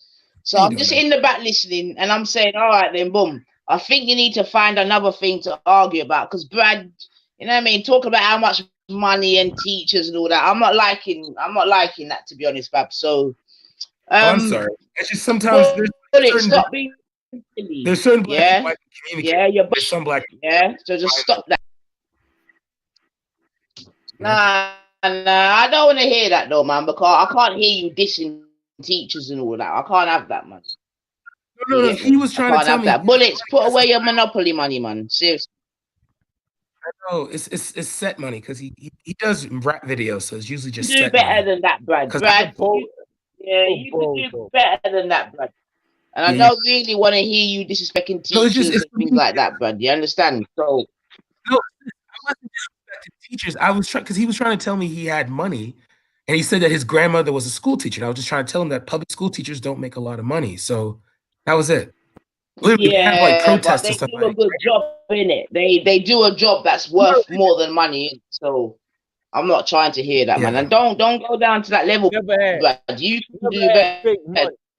Never. This is real 10 bands. 10 bands. Why do you baby. live with your grandmother with $10,000? 10 bands. Why do you live 10 with your bands. grandmother with $10,000 though? 10 bands. Bullets, And who got bullets. some What money does in that the do, house? man? Come on, bullets. Do better than that, man. Yeah, you live with your grandmother with bricks. That makes no sense. Like I We have said, to Brad raise trying to come. vibrations, Brad brothers. trying to You come for understand? Yeah, we have to raise the vibrations, man. This flashing money thing is dead, bullets. Seriously, it's dead, man. It's dead. It's like Because bullets, you do know that what you're holding is dead, innit? It's not worth nothing, bullets. So what would be more impressive is if you took that cash and turned it into an asset. Then I know you're serious. All you're holding is IOUs, bullets. Sis, when you told him What are assets, you you going got to use that money to do, bullets? That's the more interesting thing. Gotti, do you know how to flip money other than buying a QP and selling $10 grams to little kids? Oh yeah. You trying to put motherfuckers on blast, huh? You trying to No, put I'm asking, motherfuckers is on that what blast? you is that all you? I don't sell drugs no more. Okay. Oh, okay. I told you I'm a retired drug dealer. I don't sell You sell drugs. those Flintstone snacks. I feel. I'm a legitimate businessman and a content creator. Let's get this clear. But what is your Yeah. business though? It seems All right. like you just hop on and make. We got record labels. We got a clothing brand. We got a clothing brand. We got You got a everything. clothing brand. We So got let me everything. ask you, so you make yearly, you would say, what would you say your annual gross income is? Like, I'm not talking about that online. What you trying to no. Just simply all you have to do is just throw a range out there. Like, I'm making. I'm not here to stunt. I'm not here to stunt on nobody. Like I said, man, we making paper, baby. Here, I can tell you my range. I can tell you my range. I'm between 180 to Rich 225. Porter, you a bitch. Suck a dick, Rich Porter. You a pussy. Ooh. You heard? You pussy. You pussy. You a fake gangster. You a fake gangster. You ain't from no Gotti, Brooklyn. how can you be a real gangster? How can you be a real gangster and live with your grandmother? Listen, man. Don't worry about that, my nigga. No, I'm just saying. Don't worry You have about $10,000. Don't worry about Easily that. go to New Jersey. You know why I'm with my grandmother, man? Because I'm protecting them from motherfucking bitch ass niggas that'll take advantage of them. These young motherfuckers that see elderly people that got a lot of money. So I'm running my grandparents' day-to-day fucking business. You hear me? Oh, so that's your grandparents' money in your hands. That's not their money, pussy. That's not their money. I got my own money, nigga. I got my own money. This is in my hands, nigga. Who fucking hands it is? 10 fucking bands. No, but got it. You're in your grandmother's room. You're in your grandmother's house. Bands. Get your weight up, nigga. Get your fucking weight up. You heard? Wait. That's not $10,000. 10 fucking bands, nigga. What you Count think it. this is? Count 100 This of is them. There should be 100. nigga. There should This be is money, $100 nigga. bills. Let me see You it. ain't never 100. seen this type of money in your life, my nigga. This is nothing to us, man. Come on, It's Gotti. nothing to us. You know what I mean? We done made $50,000 on the street, 100,000 on the street. We done made more of this on the street. Okay. Say nothing. All right. So why are you living with your grandmother? Why not move her out the hood? She not in the hood. What are you talking about? She live in Jersey, not in the Oh, hood. you live in Jersey. Oh, I thought you lived in New York. Oh, I thought you lived in Brooklyn. You live in Jersey. We own buildings in Brooklyn. Let's get this clear. We own So buildings. you own housing You own housing in Brooklyn and things like this. We own housing. Yes, we own real estate in Brooklyn. You hear me? Real estate. So why are you All right? living with your grandmother then? Black entrepreneurs. You hear me? Black No, entrepreneurs. I can agree. I'm all for it. Black entrepreneurs. entrepreneurs, nigga. You know, Get I your get money. it. Yeah. I'm glad the hood is actually doing something. I'm proud of you. Good job. But the question I have is, if you own multiple houses, why do you choose to live with your grandmother? Like I said, man, they old and they need somebody to be with them because these elderly people. All right. So when you motherfuckers talk about, oh, he live with his, I'm there because I'm protecting them from the motherfucker. To be honest, I respect that. I respect that. And really and truly, that was the way in which we used to live in it. You get me? So, you know what I mean? I know man trying to get on to him. I mean, bullets, because you're doing a lot right now that you don't need to be doing in it. You understand me? However, Brad, I definitely, you know what I mean? In terms of man or people living with their parents or grandparents or whatever, you know what I mean? Like, I think his reasoning is cool still. I'm not gonna lie. No, I get that. But usually if he's dropping $50,000 in the streets, he has multiple real estate.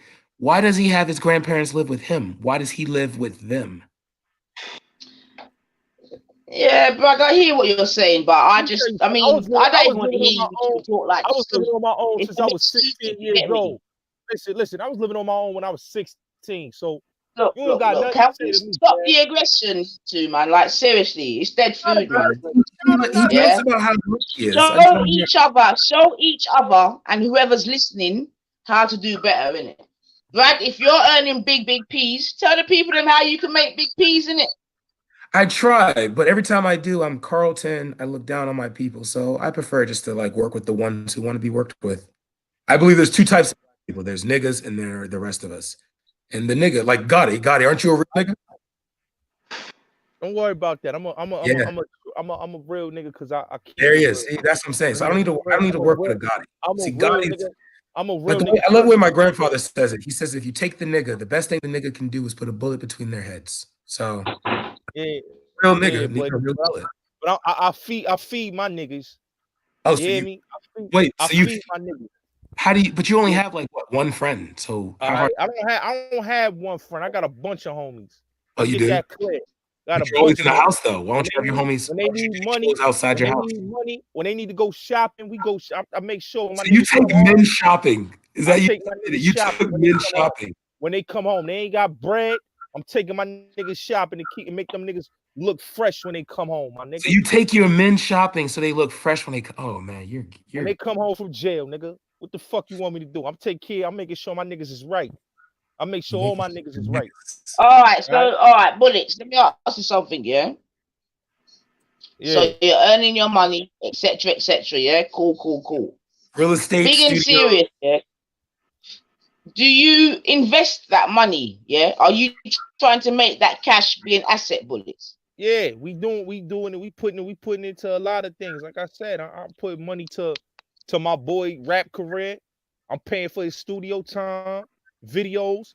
We putting money out here. We making sure. All right, but hold on, those aren't investments, though. You just spending wait, money. Brad, wait, man, wait. All right, but are you putting it into any assets, bullets? Yeah.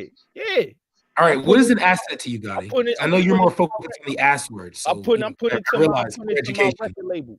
That means I'm resourced. I'm starting my own label. My motherfuckers gonna get right. We gonna get rich. We gonna spread it all out. It's about spreading it out.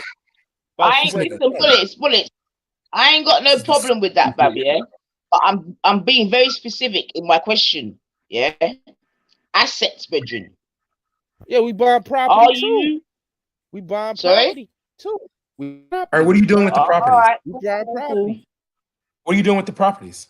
We flipping it. What you think we doing? We put people up in there and we flipping it. That's what we do. Are you leasing it to these people or are you just selling it to them? We renting it, man.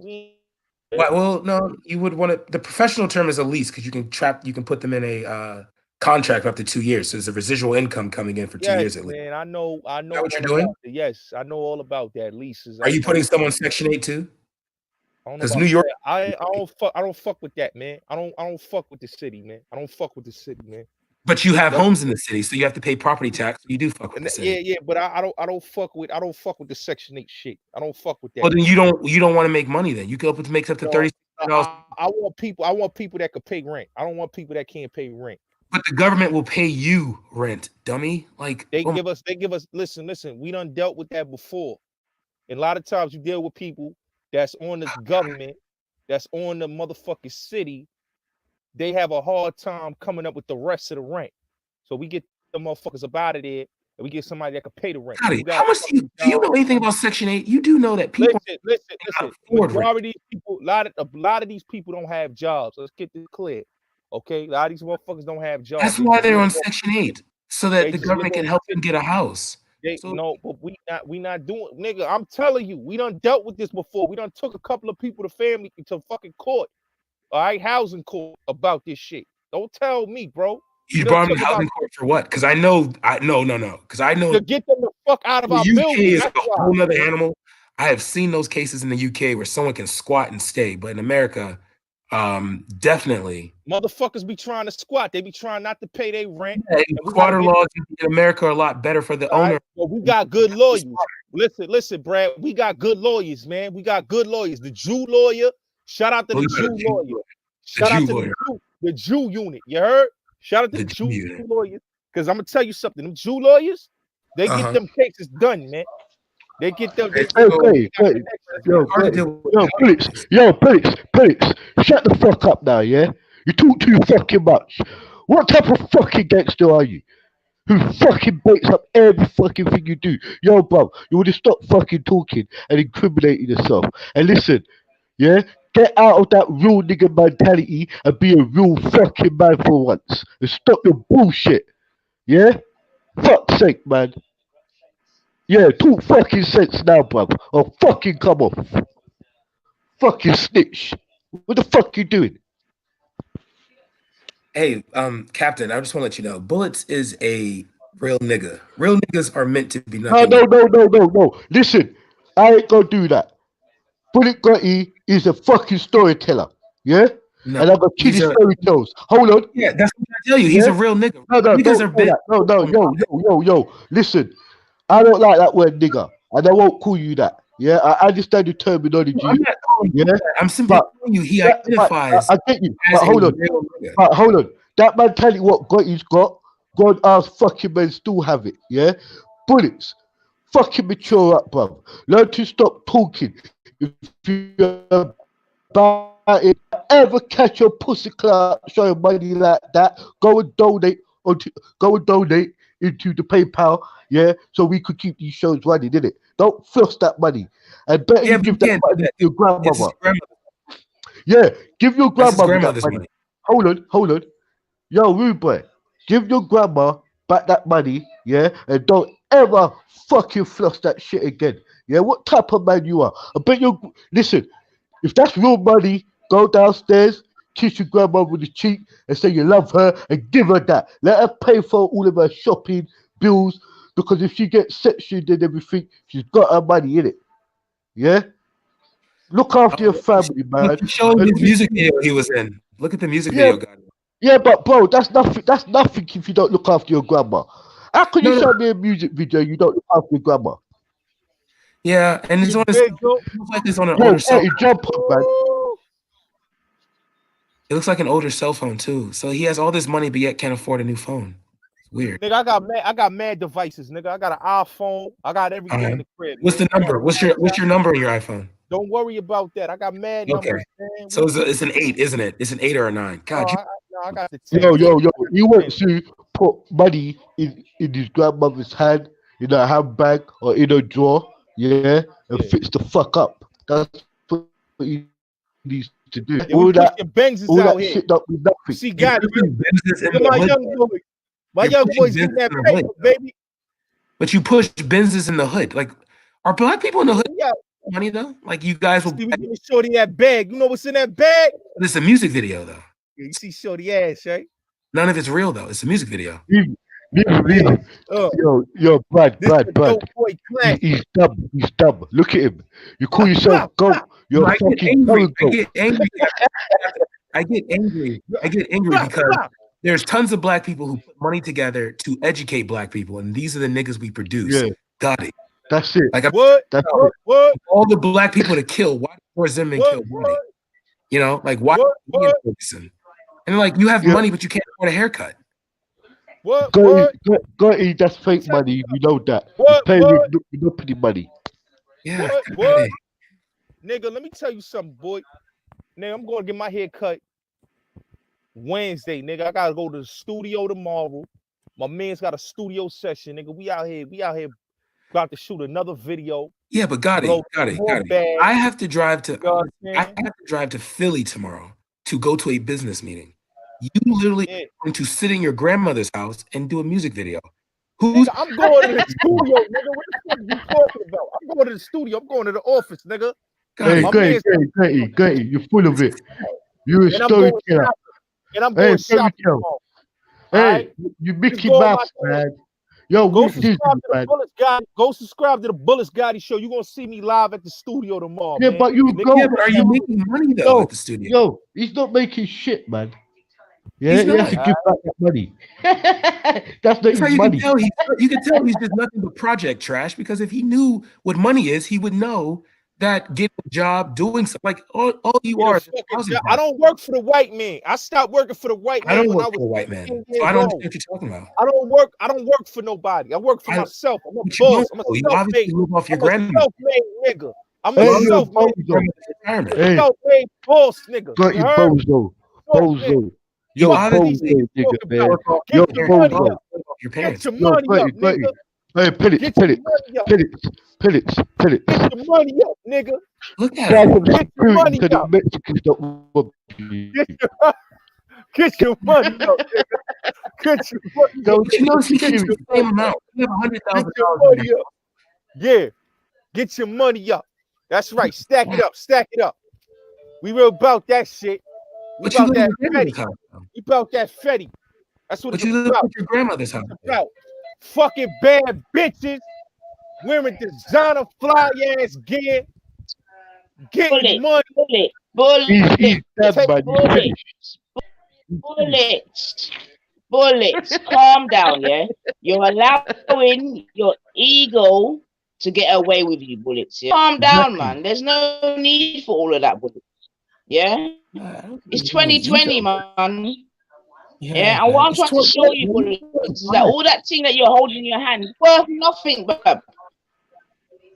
Yeah, nothing. You must have known how in the end, Bullets, and gone holding paper. It's not about paper, bub. You need to convert that into an asset. Studio time is not an asset, bub. Yeah, Bullets is full of shit. He needs to take him back to college, yeah, and study. Yeah, but see if you can reason. See if you can reason with you, man. Yeah, but you lot, come on, man. It's mean. You know, Hey, all listen, of you Brad, lot. Brad wants the life we live. He wants to live back up. No, got it. Yo, you lot, you're just making man them Brad, stupid, man. Your Yeah, kids and it's want to be like depressing, me, man. Brad. I'm cool. Who's making I'm them cool as you, stupid? Brad. I'm cool as you. Your children want to be like me, Brad. No, I don't think my kids want to live with their Your grandparents. kids want to be like me. I don't think they want to live with their grandparents. So, no. You know what? You dad- lot do your little dick measuring contest. Do your thing, man. Bullets, do your thing, man. You lot, you don't listen, man. You need to listen. Call me LL. Oh, okay, bub. All right, Bullets. All right, bub. That's what I'm saying, God. You're wasting your energy on I something. love so you now, beneath- Anita. Yeah, he's literally beneath you. Like, come on now. Listen, let me say this. Trash is nothing. The kids want to be me, man. That's what it is. Who wants to live with their grandmother at 25? They want to be me. You know, I'm wants what's to live with cool. I'm what's cool, my nigga. You was not cool. You was lame, bro. I'm what's cool, bro. So it's lame to have your own business and education. Business. What business, nigga? I just told you. Got it. We got real You don't estate. have a business. Got it. You don't. We got real Because if you had real estate, got- no. Because if you had real estate, you would have done what anybody else done in New York. Like my cousins who live in, my cousins who live upstate. So I don't know, like what you're talking about. Nigga, didn't I just tell you we own properties, my nigga? What the fuck is you talking about, bro? God, you don't own properties. You Everything don't. my grandparents own is mine. No, it's let's not. get clear. It's Let's their get this grandparents. clear. I'm a business partner. You're living off your grandparents. I'm a business partner. You're living off your grand. How can you be a business partner to something you don't own? All right. Yeah. I went to listen. I go to the lawyer's office. I go to everywhere to get the business done, my nigga. So you're their Get paid. assistant. You're just their assistant. That's it. You live off your grandparents and you're their assistant. This is pitiful. This is pitiful. Like, here's this hood trash talking to me as if we're equals. You live off your grandparents. I contribute to mine. So we're not the same.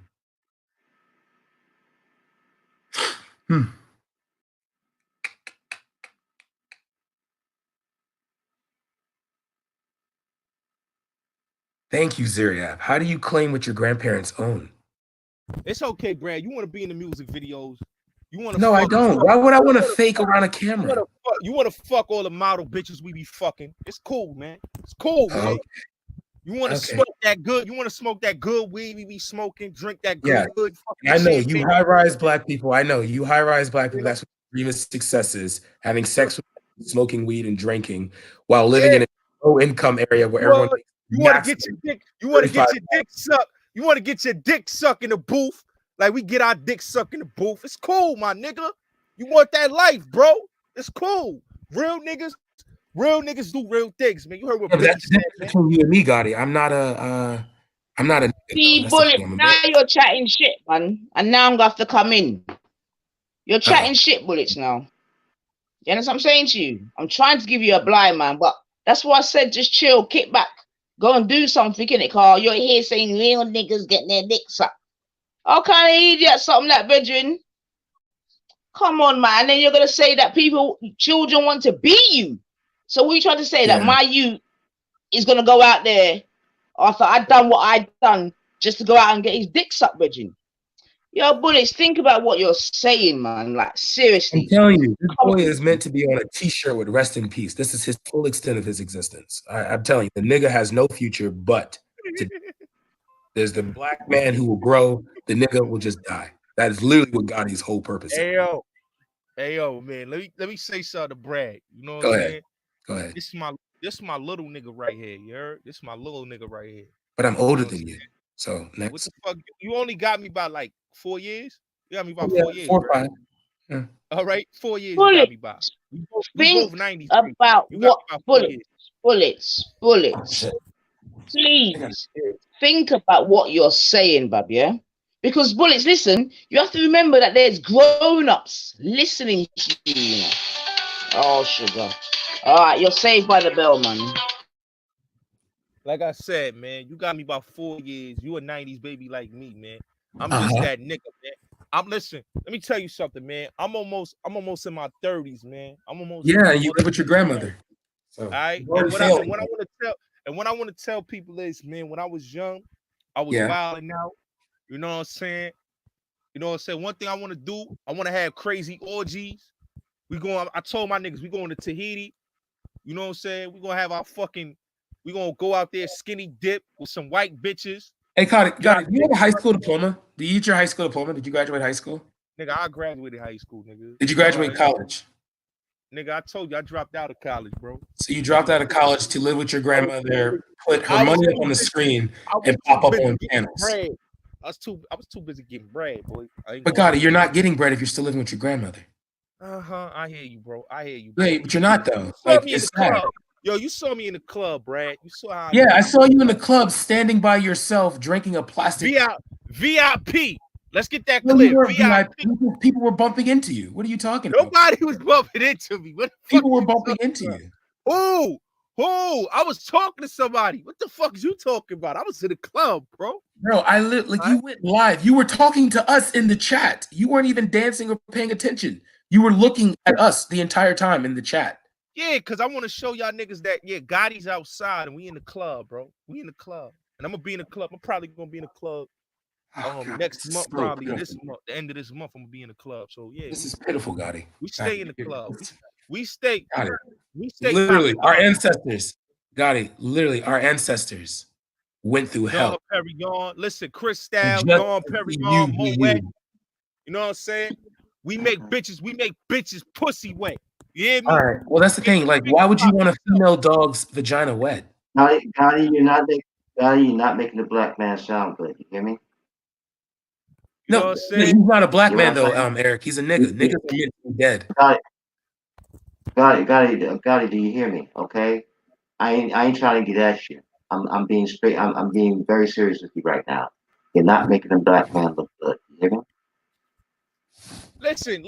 And when you, I'm not and when you say on young that boy, pro-black shit. I'm not on when that you pro-black no, shit. I'm on that it's get not. money It's not shit. about. It's not. No. I'm on that get money. It's not being about. It's not about being pro-black. The only reason why I said black man is because we're all black men talking right now.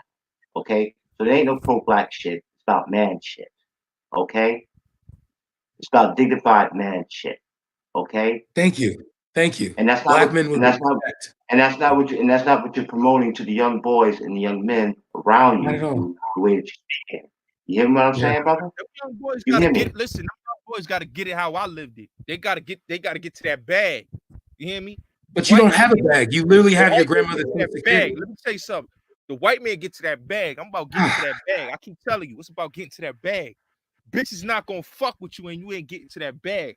But God, you want You know what? You know what? Hey, you go to jail. Okay, You ever go to jail, bro? Gotti, you want to talk about white man getting to that bag? Okay, let's talk about La Cosa Nostra, how they got to that bag. Uh-oh. You understand me?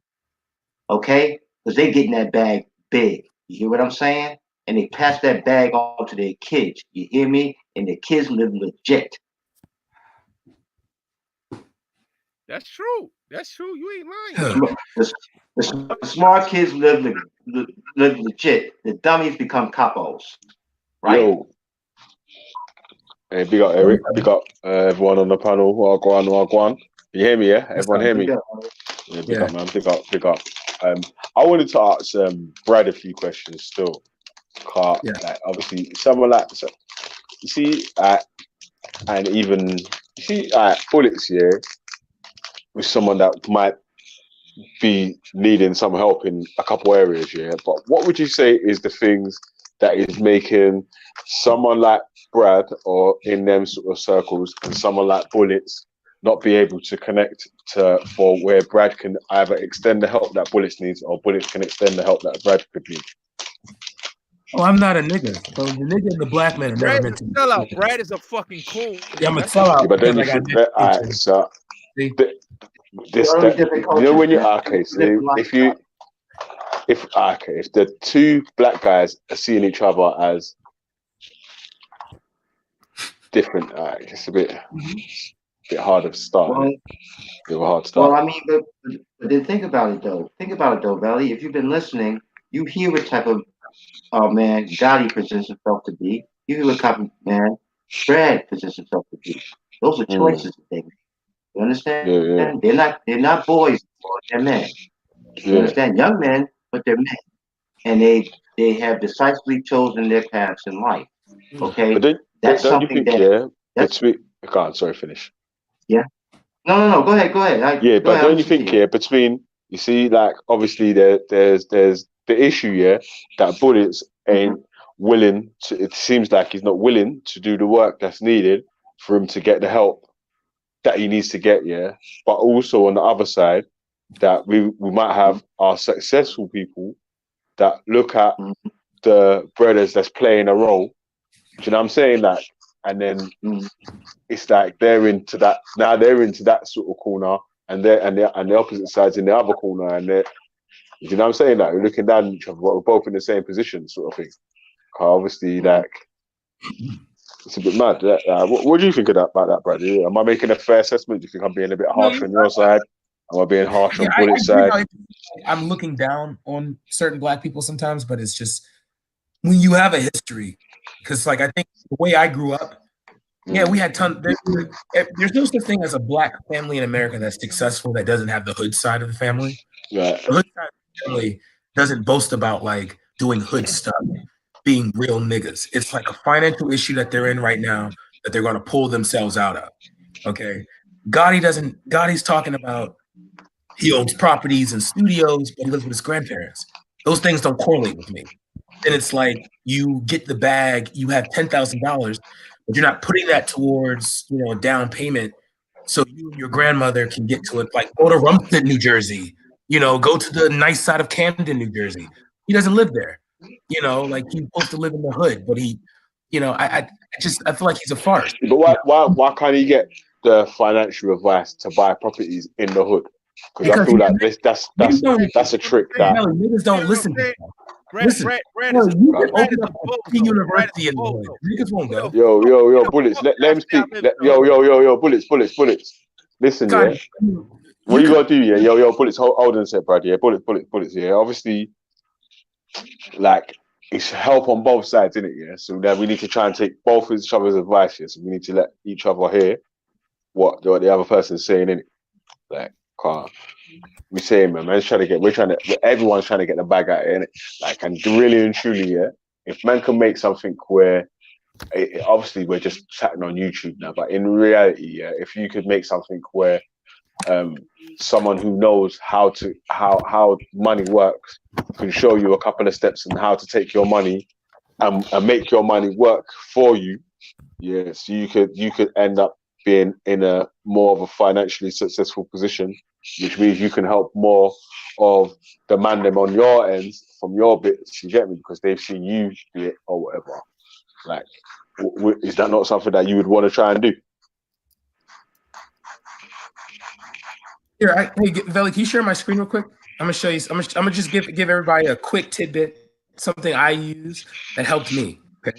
Okay. When you're ready, yeah, add it on. Yeah, I got it. Present it, yeah.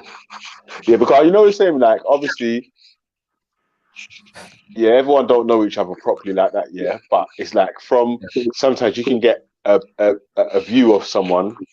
Yeah, so say I've listened to a couple of chats between you and Gotti before. Like, I don't know what your personal experience is with dons like Gotti before, innit? But it seems like, wow, man's a little bit harsh on them.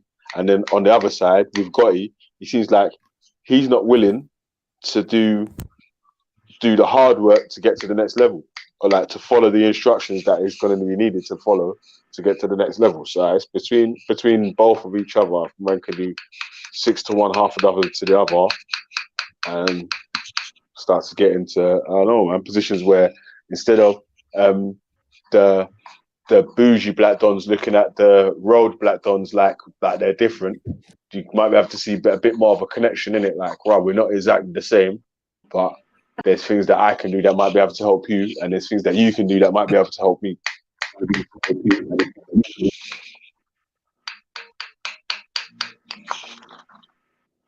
So, was you gonna play? You playing the video, yeah? Yeah, no. I'm about to show everyone how they can literally buy a business franchise. That's what I'm showing on the screen right now. All right. So Gotti has $10,000. Bands sitting in his house. You could buy a decent Amazon business that's starting to pop off for like $6,000 or something like that. You can buy, and the thing I was trying to show people right now is you can buy a turnkey business. That means a business that's actively working already. Someone that's got a success, because that's what there's other people that will build little businesses up to flip the business, and then there's other people that will buy working businesses. So again, like you're saying, that's a whole different niche that a man that's on road with cash won't have heard about, but still understands what it is though, because if you're getting cash in certain ways and whatnot, you get me, you might be getting a bag in a certain way and blah blah blah, and then it don't last forever, innit? Do you know what I'm saying? Like, but if you might be able to get something that might be able to last for a bit longer, and you can elevate yourself within it, and you can step out of the roadside and into the, you know what I'm saying, that because then that's one more stress off your head. Yeah, if you're on the roads, like really on the roads, working on the roads, there's every day you got a chance of getting fucking caught in it. So if that's one less stress on your head that you can't get caught for while you're still turning money over, then that can only free up the stress. I did. Let me just finish, buddy. It can only free up the the space in your head. See, like you're thinking of other businesses to get into now. That might be able to free up that sort of space in a roadman's head. You get me? Yeah, that's what I'm Yeah, trying to say. carry on. Make your point now, bro. Yeah, okay, so these businesses, you can literally buy a business or buy a franchise. A franchise is usually one of your chain stores, your McDonald's, your 7-Elevens, KFC, and stuff like that. But you can literally buy an active business right now. And these are just estimates. The asking price is $6 million. The gross revenue they're saying is going to be $13 million. Oh wait, actually, let me show you some more problem. This is my thing.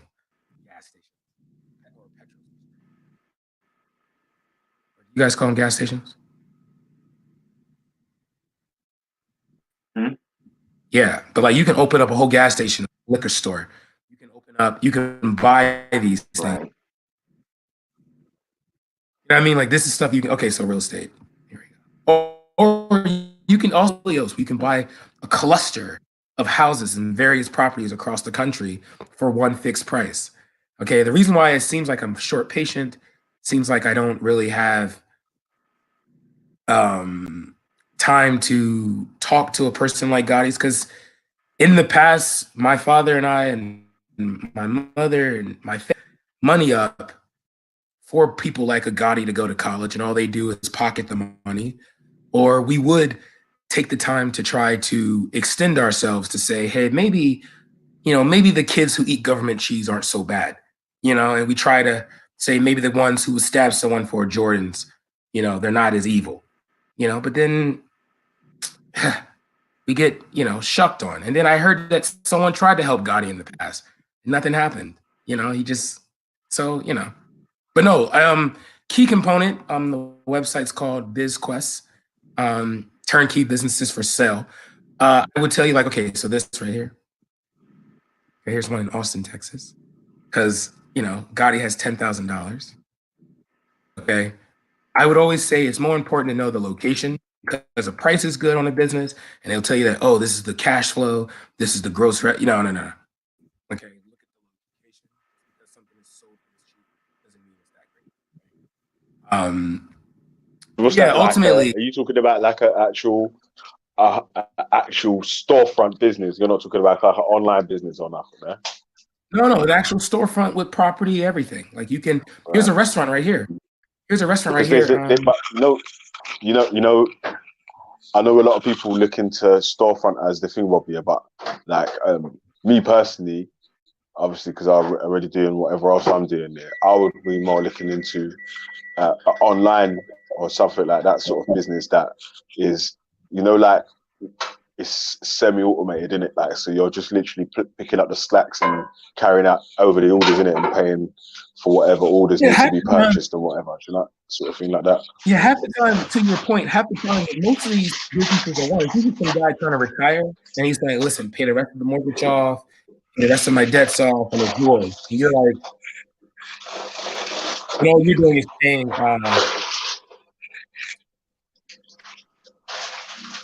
Sorry.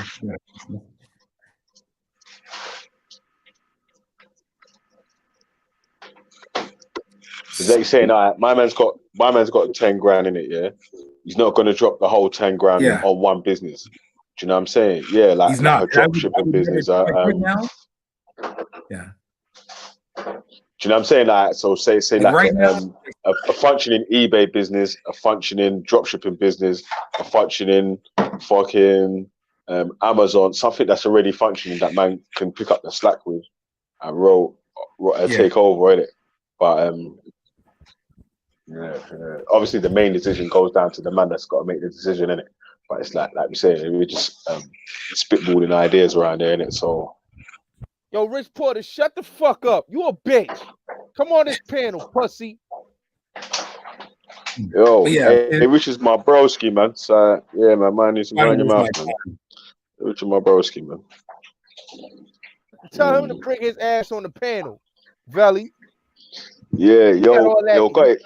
You know what you need to do, yeah? You need to chill out a bit though, man. Like you're saying, right now, you're getting free help, bruv. Hey yo, Valley, you need to come on the channel, man. Come work with the Bullets Gotti network, man. You know we need journalists and panelists, man. We need you to do. You see, this is why I don't waste my time, Valley, because like as I tried, his only thing. Yeah, but you know, like, all right, although my man might be messing about right now or whatever, it might not be actual, and like we're talking two bullets here, it might not be bullets that does what we're talking about or whatnot. You know what I'm saying?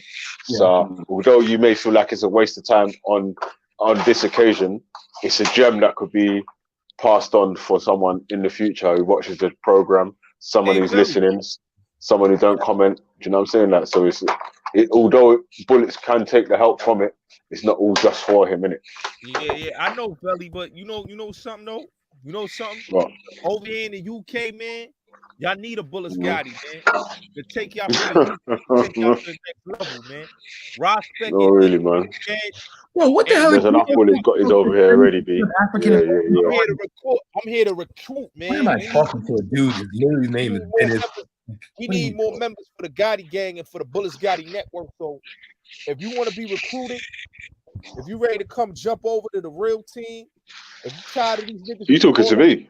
If y'all tired, Wait, you trying to recruit me? Yeah, I'm trying to find you a fucking job, you joker. What are you talking about? You're trying to recruit me. How am I trying to find you a job? You're trying to give me a job. Hold on, bro. These fake ass rappers that want to be activists. That's all in the video. That got roster caps. Hey, Bullets, man, you need to relax, man. You ain't Suge Knight, man. Chill out, man. I don't know what's wrong with this. Better come fuck with Bullets Gotti and the Bullets Gotti network, man, because we popping right Yeah, now. you're funny, man. You're funny, man. Still, anyway, but yo, Brad, what's the other you know, there's I can't remember what it's called, man. Flipper. I think it's called Flipper. Yeah, check out that website called Flipper. Have you heard of that before? Houses? You know, They sell apps. Home, man. You a drifter. They sell. Yo, bro, I'm gonna put you in the back in a sec. You know, if you're not gonna be serious. But yeah, they sell fucking apps and online stores and online businesses, innit? Yeah, wow, I didn't know. All shit like that, you know. You can create apps, you know. You can create gangster apps, you know, bruv. People have created apps, yeah. Fucking youngers have created apps. 18 and 16-year-olds have created apps that have made them millions of pounds, bro. Yeah. So if you know what you're doing on this technical side, bruv, serious, man. You get me? Yeah, but you guys have to realize you're talking to one black man. There's three black men on this panel, one black woman, and a nigga. Four of us can have a conversation. Listen, I'm not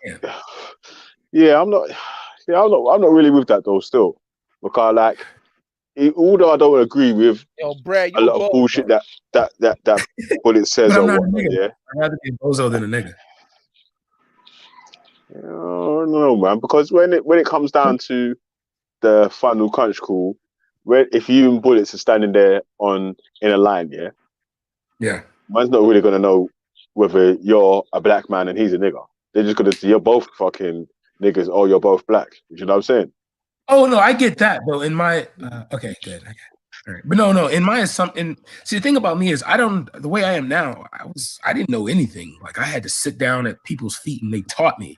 Okay. Right. I learned. I did not like wake up like, okay, I'm a brilliant black man. No, I I'm tired of you, Brad. Where's my lady goddess at? I'm tired of you. Is she at the gym? Shut up, man. Bruv. But no, like, I had to learn this. So it's like if who I am looks down, if who I am, and because I grew up around successful black people, I didn't grow up in a white neighborhood. I didn't grow up near white people. I grew up near all black people. My private school was literally all black.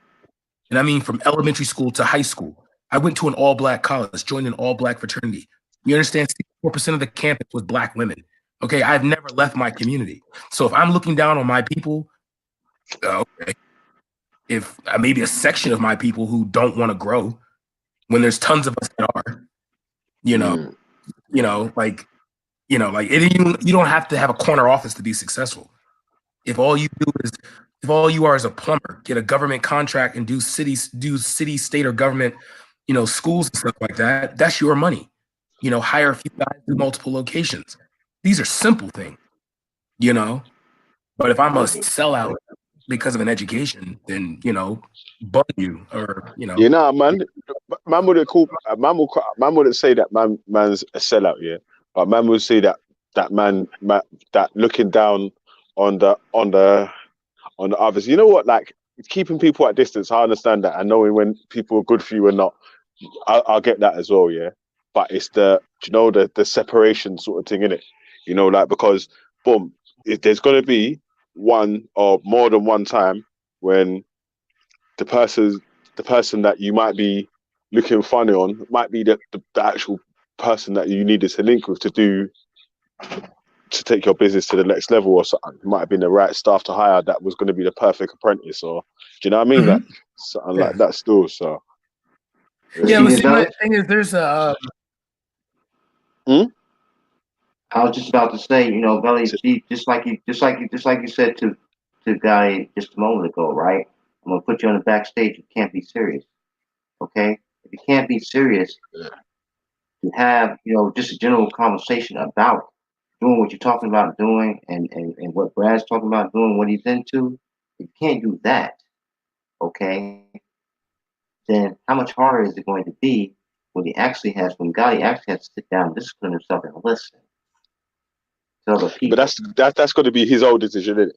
When he gets to that position, then obviously it's only, you know what I'm saying? Like, I don't know, man.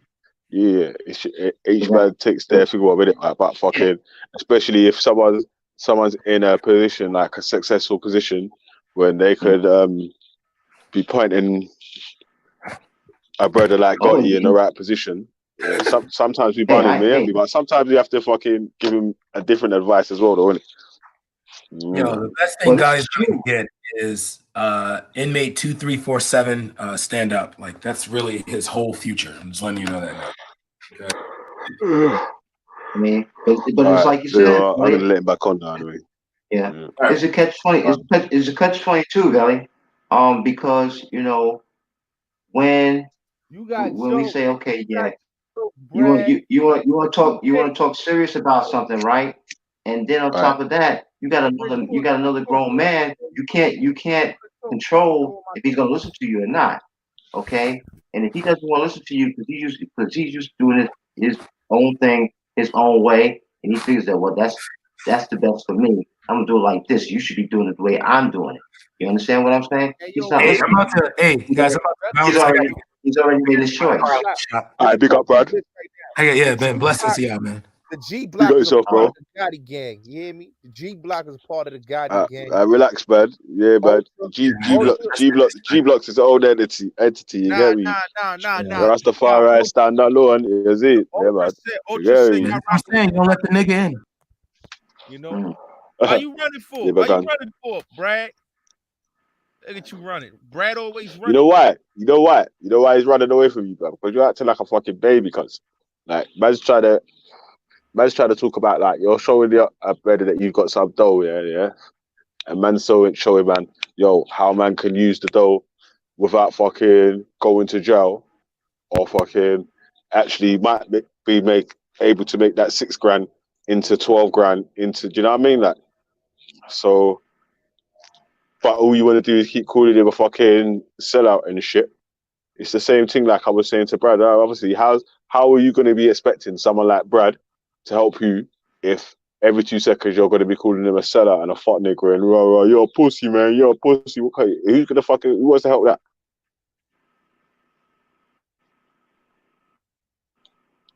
Yo, you there? See, you mute at the wrong times, man. You get me? You got. So, God, what was you saying? Brad is a hater, bro. He's a hater.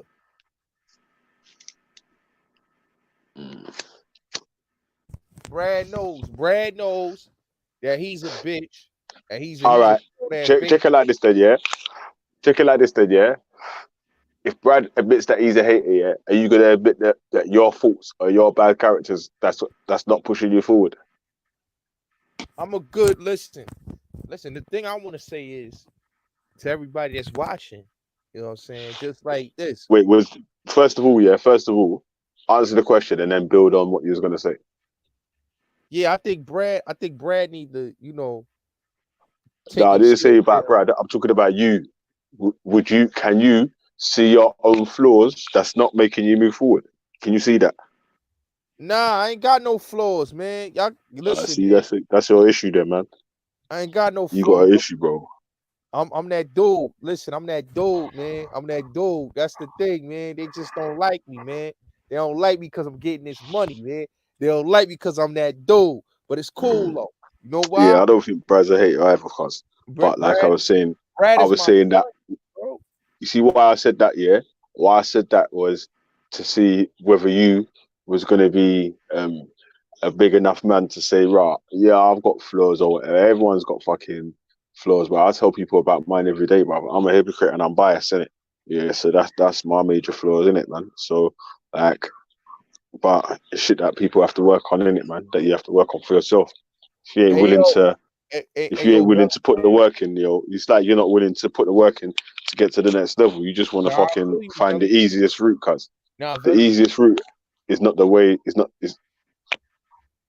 Hey, Yeah, yo, really. Velly, man. You my brother, man. I bangs with you, Velly. But I'm gonna say this, man.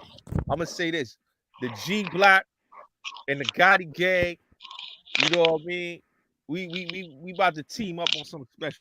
Shout out to Ultra, man. Because Ultra came to my show the other day and I said I was coming over here to sneak over here to the G Block to get some of you haters mad in the UK that don't like me because y'all want to mess with the Lions Den. But the Lions Den is over. You heard? It's all about that Bullets Gotti network. Stop playing. Stop playing. Y'all better jump on it, man. This train is speeding. Eric, you know what time it is, man. You better come on the Gotti gang board, man. Stop playing. Yeah, but bro, that's what I'm trying to say, cuz it's like you're got a gang spectrum, bro. It's not high cuts. You get me?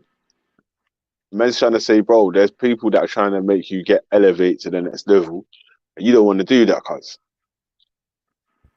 Now we gonna Like, what? elevate. Listen, we gonna elevate, Velly. We gonna elevate. You know what we gonna do? We gonna get some of these haters. We gonna get some of these haters out the room. We gonna get some of these people that got exposed. You know what I'm saying?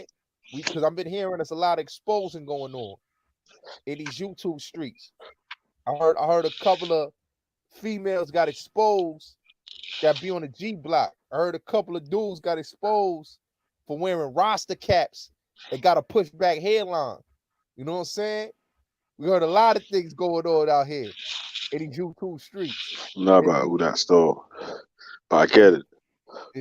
You're not gonna go. You're gonna go to McDonald's Happy Meal mode, bruv. When man them are in the fine dining eating restaurant cuts, like, yeah. Hey, yo, they said I can't come to the UK though. That's what I Who said? heard. They told me I gotta check in. That's what You got flying ban, yeah? Yeah, that's what they You said said. that respect, yeah? Yeah, the fake I'm gonna roster. give you a flying ban, yeah? Yeah, he said I can't come to the UK, but I told him I beg to differ. I'm gonna be in the UK, pulling up, right to Speaker's Corner. I'm gonna do 10 times better than what See Alive did. You're gonna see me in the middle of the Speaker's Corner. So pull up when I come through.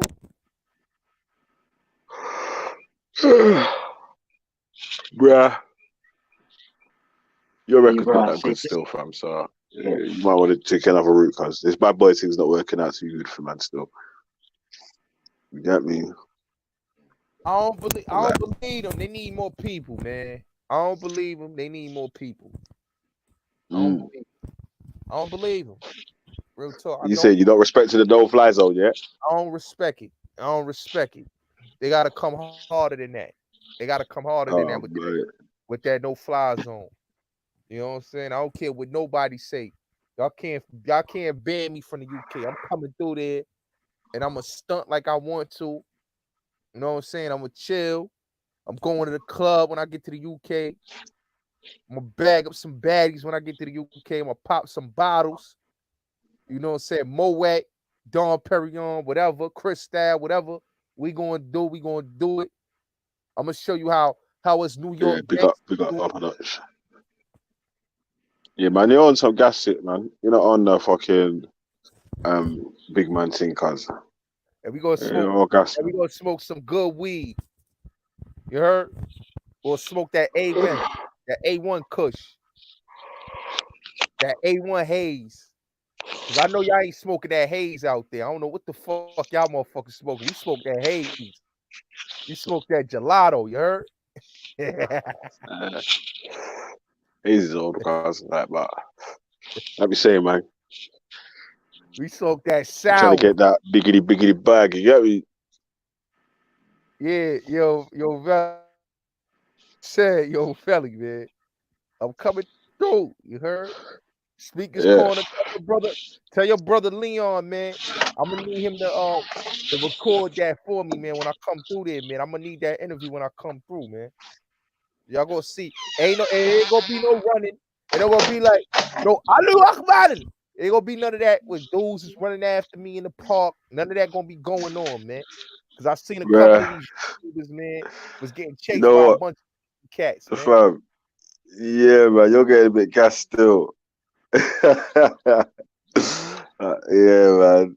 You gotta do what you gotta do, son. Yeah. But boy, it's mad still. Yeah, you gotta be careful still, man.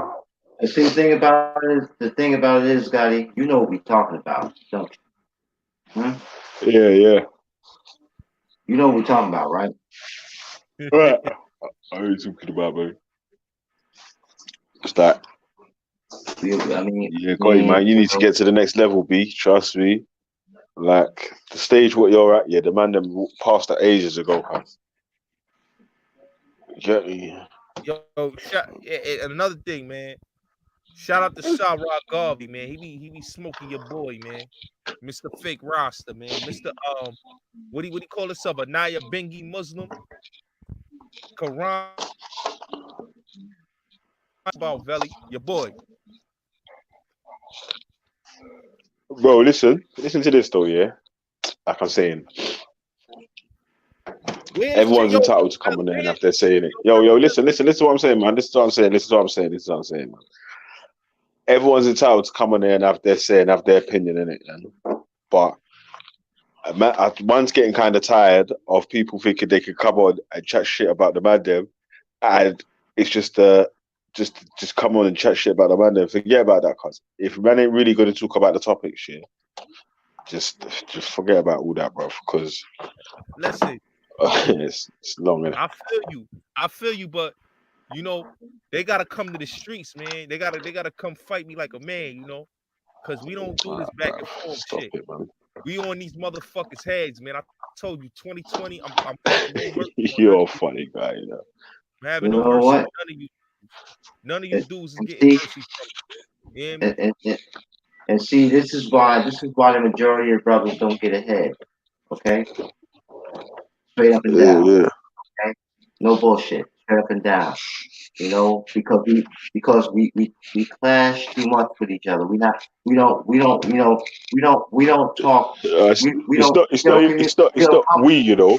It's certain men are not trying to get me. Certain men, everyone's in different paths, in it, man.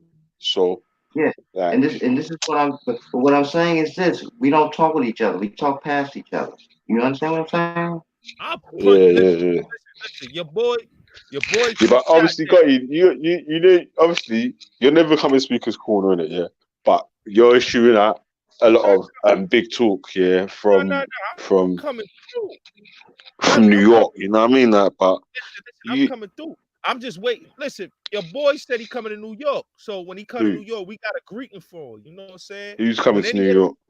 When any of the men now come to New York. You know what I mean? My soldiers is ready to meet them, man. They want to greet them, you heard? You're funny, man. No fly zone for him in New York. Who? They already know what it is. Who's got a no fly zone in New York? You're crazy, me. I put the no fly zone out. Real talk. You're crazy, man. Like, can't come to the 10. I don't know if you know that like obviously you must know some people in London. Like the same way the man them know people in New York or whatever, innit? Like, so it's all this no fly zone talk. Nah, gas still, fam. Veli, who y'all got in New York? I know not Sarnetta, cause he ran down on Sarnetta last weekend. He wasn't on 125th Street, so I hope not him. because we running Who down who on him. We about to get you ran up Sonetta. on Sonetta? Yeah, we ran. No, I didn't run up on him. My OG. Sonetta is a big man, man. He's like a old don in it, man. Trying to get Sonetta into the wars and all that, man. But like you're talking, all this. You're just gassed, man. You just need to just put the gas down, man. And We yeah, run it down on anybody. We run it down on anybody. We don't care who you is, man. It's real talk. When I say no fly zone, I mean no fly zone, man. That's real talk. See how much goons will come greet a motherfucker. I got goons. Real talk. We got goons over here. I come to UK. I ain't worried. It ain't gonna be no Joel Santana, no J.R. Writer type of shit. Cause we know Joel's is pussy. We know JR's pussy. Ain't none of that going on. Shout out to my nigga. That was gonna be mad, yeah. If I see bullets in speakers cooler getting patted, it's gonna be mad, bro. You just allow the gas man, put the back away from the gas man. Yeah. You're too gas, man. You're too gas, my Like I said, man, your boy don't want that smoke, man. And I'm hearing his cheerleaders is running off the internet, man. I'm hearing Finest Wine got exposed on Speaker's Corner. You know what I'm saying? Shout out to the people that's exposing people out here. Bro, it's dumb anyway because Finest Wine ain't been exposed for nothing here because everyone who knew Finest Wine already knew what the picture was. It's only people that didn't know who she looks like might have a clue what she looks like now. So that's not really exposed. Like, it's because the video was there from before. So it's not like someone's found her and she was hiding from anyone. You get me? So it's exposed. I don't know, man. Like, bro, like what are you saying? You want to trace girls and see how much they get exposed? Yeah, you're not really. I heard Spice got. That's not serious, bro. I heard the nasty bitch Spice got exposed. They ran her the fuck off for the internet with them nasty titties. They ran her. Bro, what I'm to you, man? You're like angry with girls, like. Why are you so angry with women? They about to run Queen J off of the internet, man. We heard the phone conversation, man. That's why I told you, man. Bullets got to be up in the game. We stop listening to a lot of shit. People be sending me shit, man. And I don't. Bro, you got to think that, cuz, do you know how sad it sounds though that you're really bothered by, or you're disinterested in someone supposedly being exposed on, do you know what I'm saying, like on the internet? It's like it's not that big still. And even the exposure thing that we're talking about, listen, your boy did it to himself. Exposure, man. Listen, bro. Your boy did it to himself, bro. He did it to himself. He fucked up. He fucked up with a lot of people, man. So, no, because that's true though, because like really and truly, yeah, today your boy Stacking Mackin kind of got exposed, didn't it, man? Like when Becca come on, she was talking about this brother likes to beat trannies and all that. Plus, he's the one that you sent him to gay porn bomb fucking Raspberry's channel. Like, so that sort of works out, innit, man? Because right, imagine. Stacking Mac and not here to defend himself. Y'all need to stop dragging that man name. He not here to defend himself, y'all. Stop dragging my boy name. So is that? But it weren't. It was you that told me that Stacking Mackin sent the fucking that you sent Stacking Mackin to do Gregory, that. I said your boy Gregory did that. You sent Gregory to do it, yeah. Jackson. That's what you did. You sent Gregory, yeah. You sent big man Gregory to porn bomb Respect's channel, yeah. Get out of here, man. What is your crazy guy? Gregory did porn bomb Prospect channel. Why Bullets got to lie about Gregory doing that? Why Gregory not here to defend himself? Because Gregory's doing what he does, isn't it, man? He's married with his wife. Him and Fatima do their thing, innit, man? Like that's not what I heard. Again, they're fully grown, innit, man? Yo, Gregory wants some Bro, you're OG. inner, you know. This is mad still. See, now you know why. This is why Brad ran away from you, you know. Because you see all this poison you're talking about, cuz. It's like, fam, you just want to be involved in fucking poison all the time, cuz. Like, and tell your man Rich Porter to shut his mouth, man. Tell your man Rich Porter to shut his mouth, because he ain't nobody scared of Rich Porter. He's scared to come. I asked the man to come on my panel, but he always in chats popping shit. Stop popping shit in chat, and man will fuck up and come on the channel, man. yeah, but Rich Porter don't really do the panel thing, man. You know what I mean? Rich does the thing where we'll chat to you in real life, innit, man? That's what Rich does. Rich does, man. Rich ain't on shit. Rich ain't on shit. Believe that. I don't know about that still, but I know that you don't really catch Rich online on the panels or that much. You might catch him in a Marcus Garvey panel online still, but really and truly, you don't really catch him online though still. Like but though, Rich, if you wanted to jump on here though, cause you know that this is you got a spot to jump on here from. So yeah, where Bugs at? Jump on and talk to this guy. Where that sucker Bugs at? Bugs is hiding too. Bro, you need to chill out a bit, man, because it's like you just come for sensationalism. I just want to come. I'm coming over here to see where these bozos at, man. Cause Gotti back, man. I don't want no smoke, man. That's what I thought. Y'all don't want no smoke, but if you want some smoke, I'm going live at 5:50. I'm going live on my YouTube channel. Come over and get some smoke. Come over and get some smoke. All you suckers, call out mandatory. Bruv, chill out, man. Y'all want beef? Y'all don't want no beef. This is what YouTube does to young men. You get me? You need to get off YouTube and get into the real world. This calling out so and so from across the water to chat shit is long. Nah, man, they chatting shit, bro. Yo, P, your camera's on, you know, G. You want your camera on? No, that dude is a pussy. I'm gonna add you now, yeah? But your camera's on, innit? Press the camera button if you want it off still. Like I was saying, man, I'm about to get up out of here, man. P, you dropped off, you know. That nigga's a bitch. He don't want no smoke. I thought he was a real gangster. Rich is on his job, man. Rich is on job, bro. I don't know about all this real gangster and so and so. But Rich does his stuff, innit? I see him now.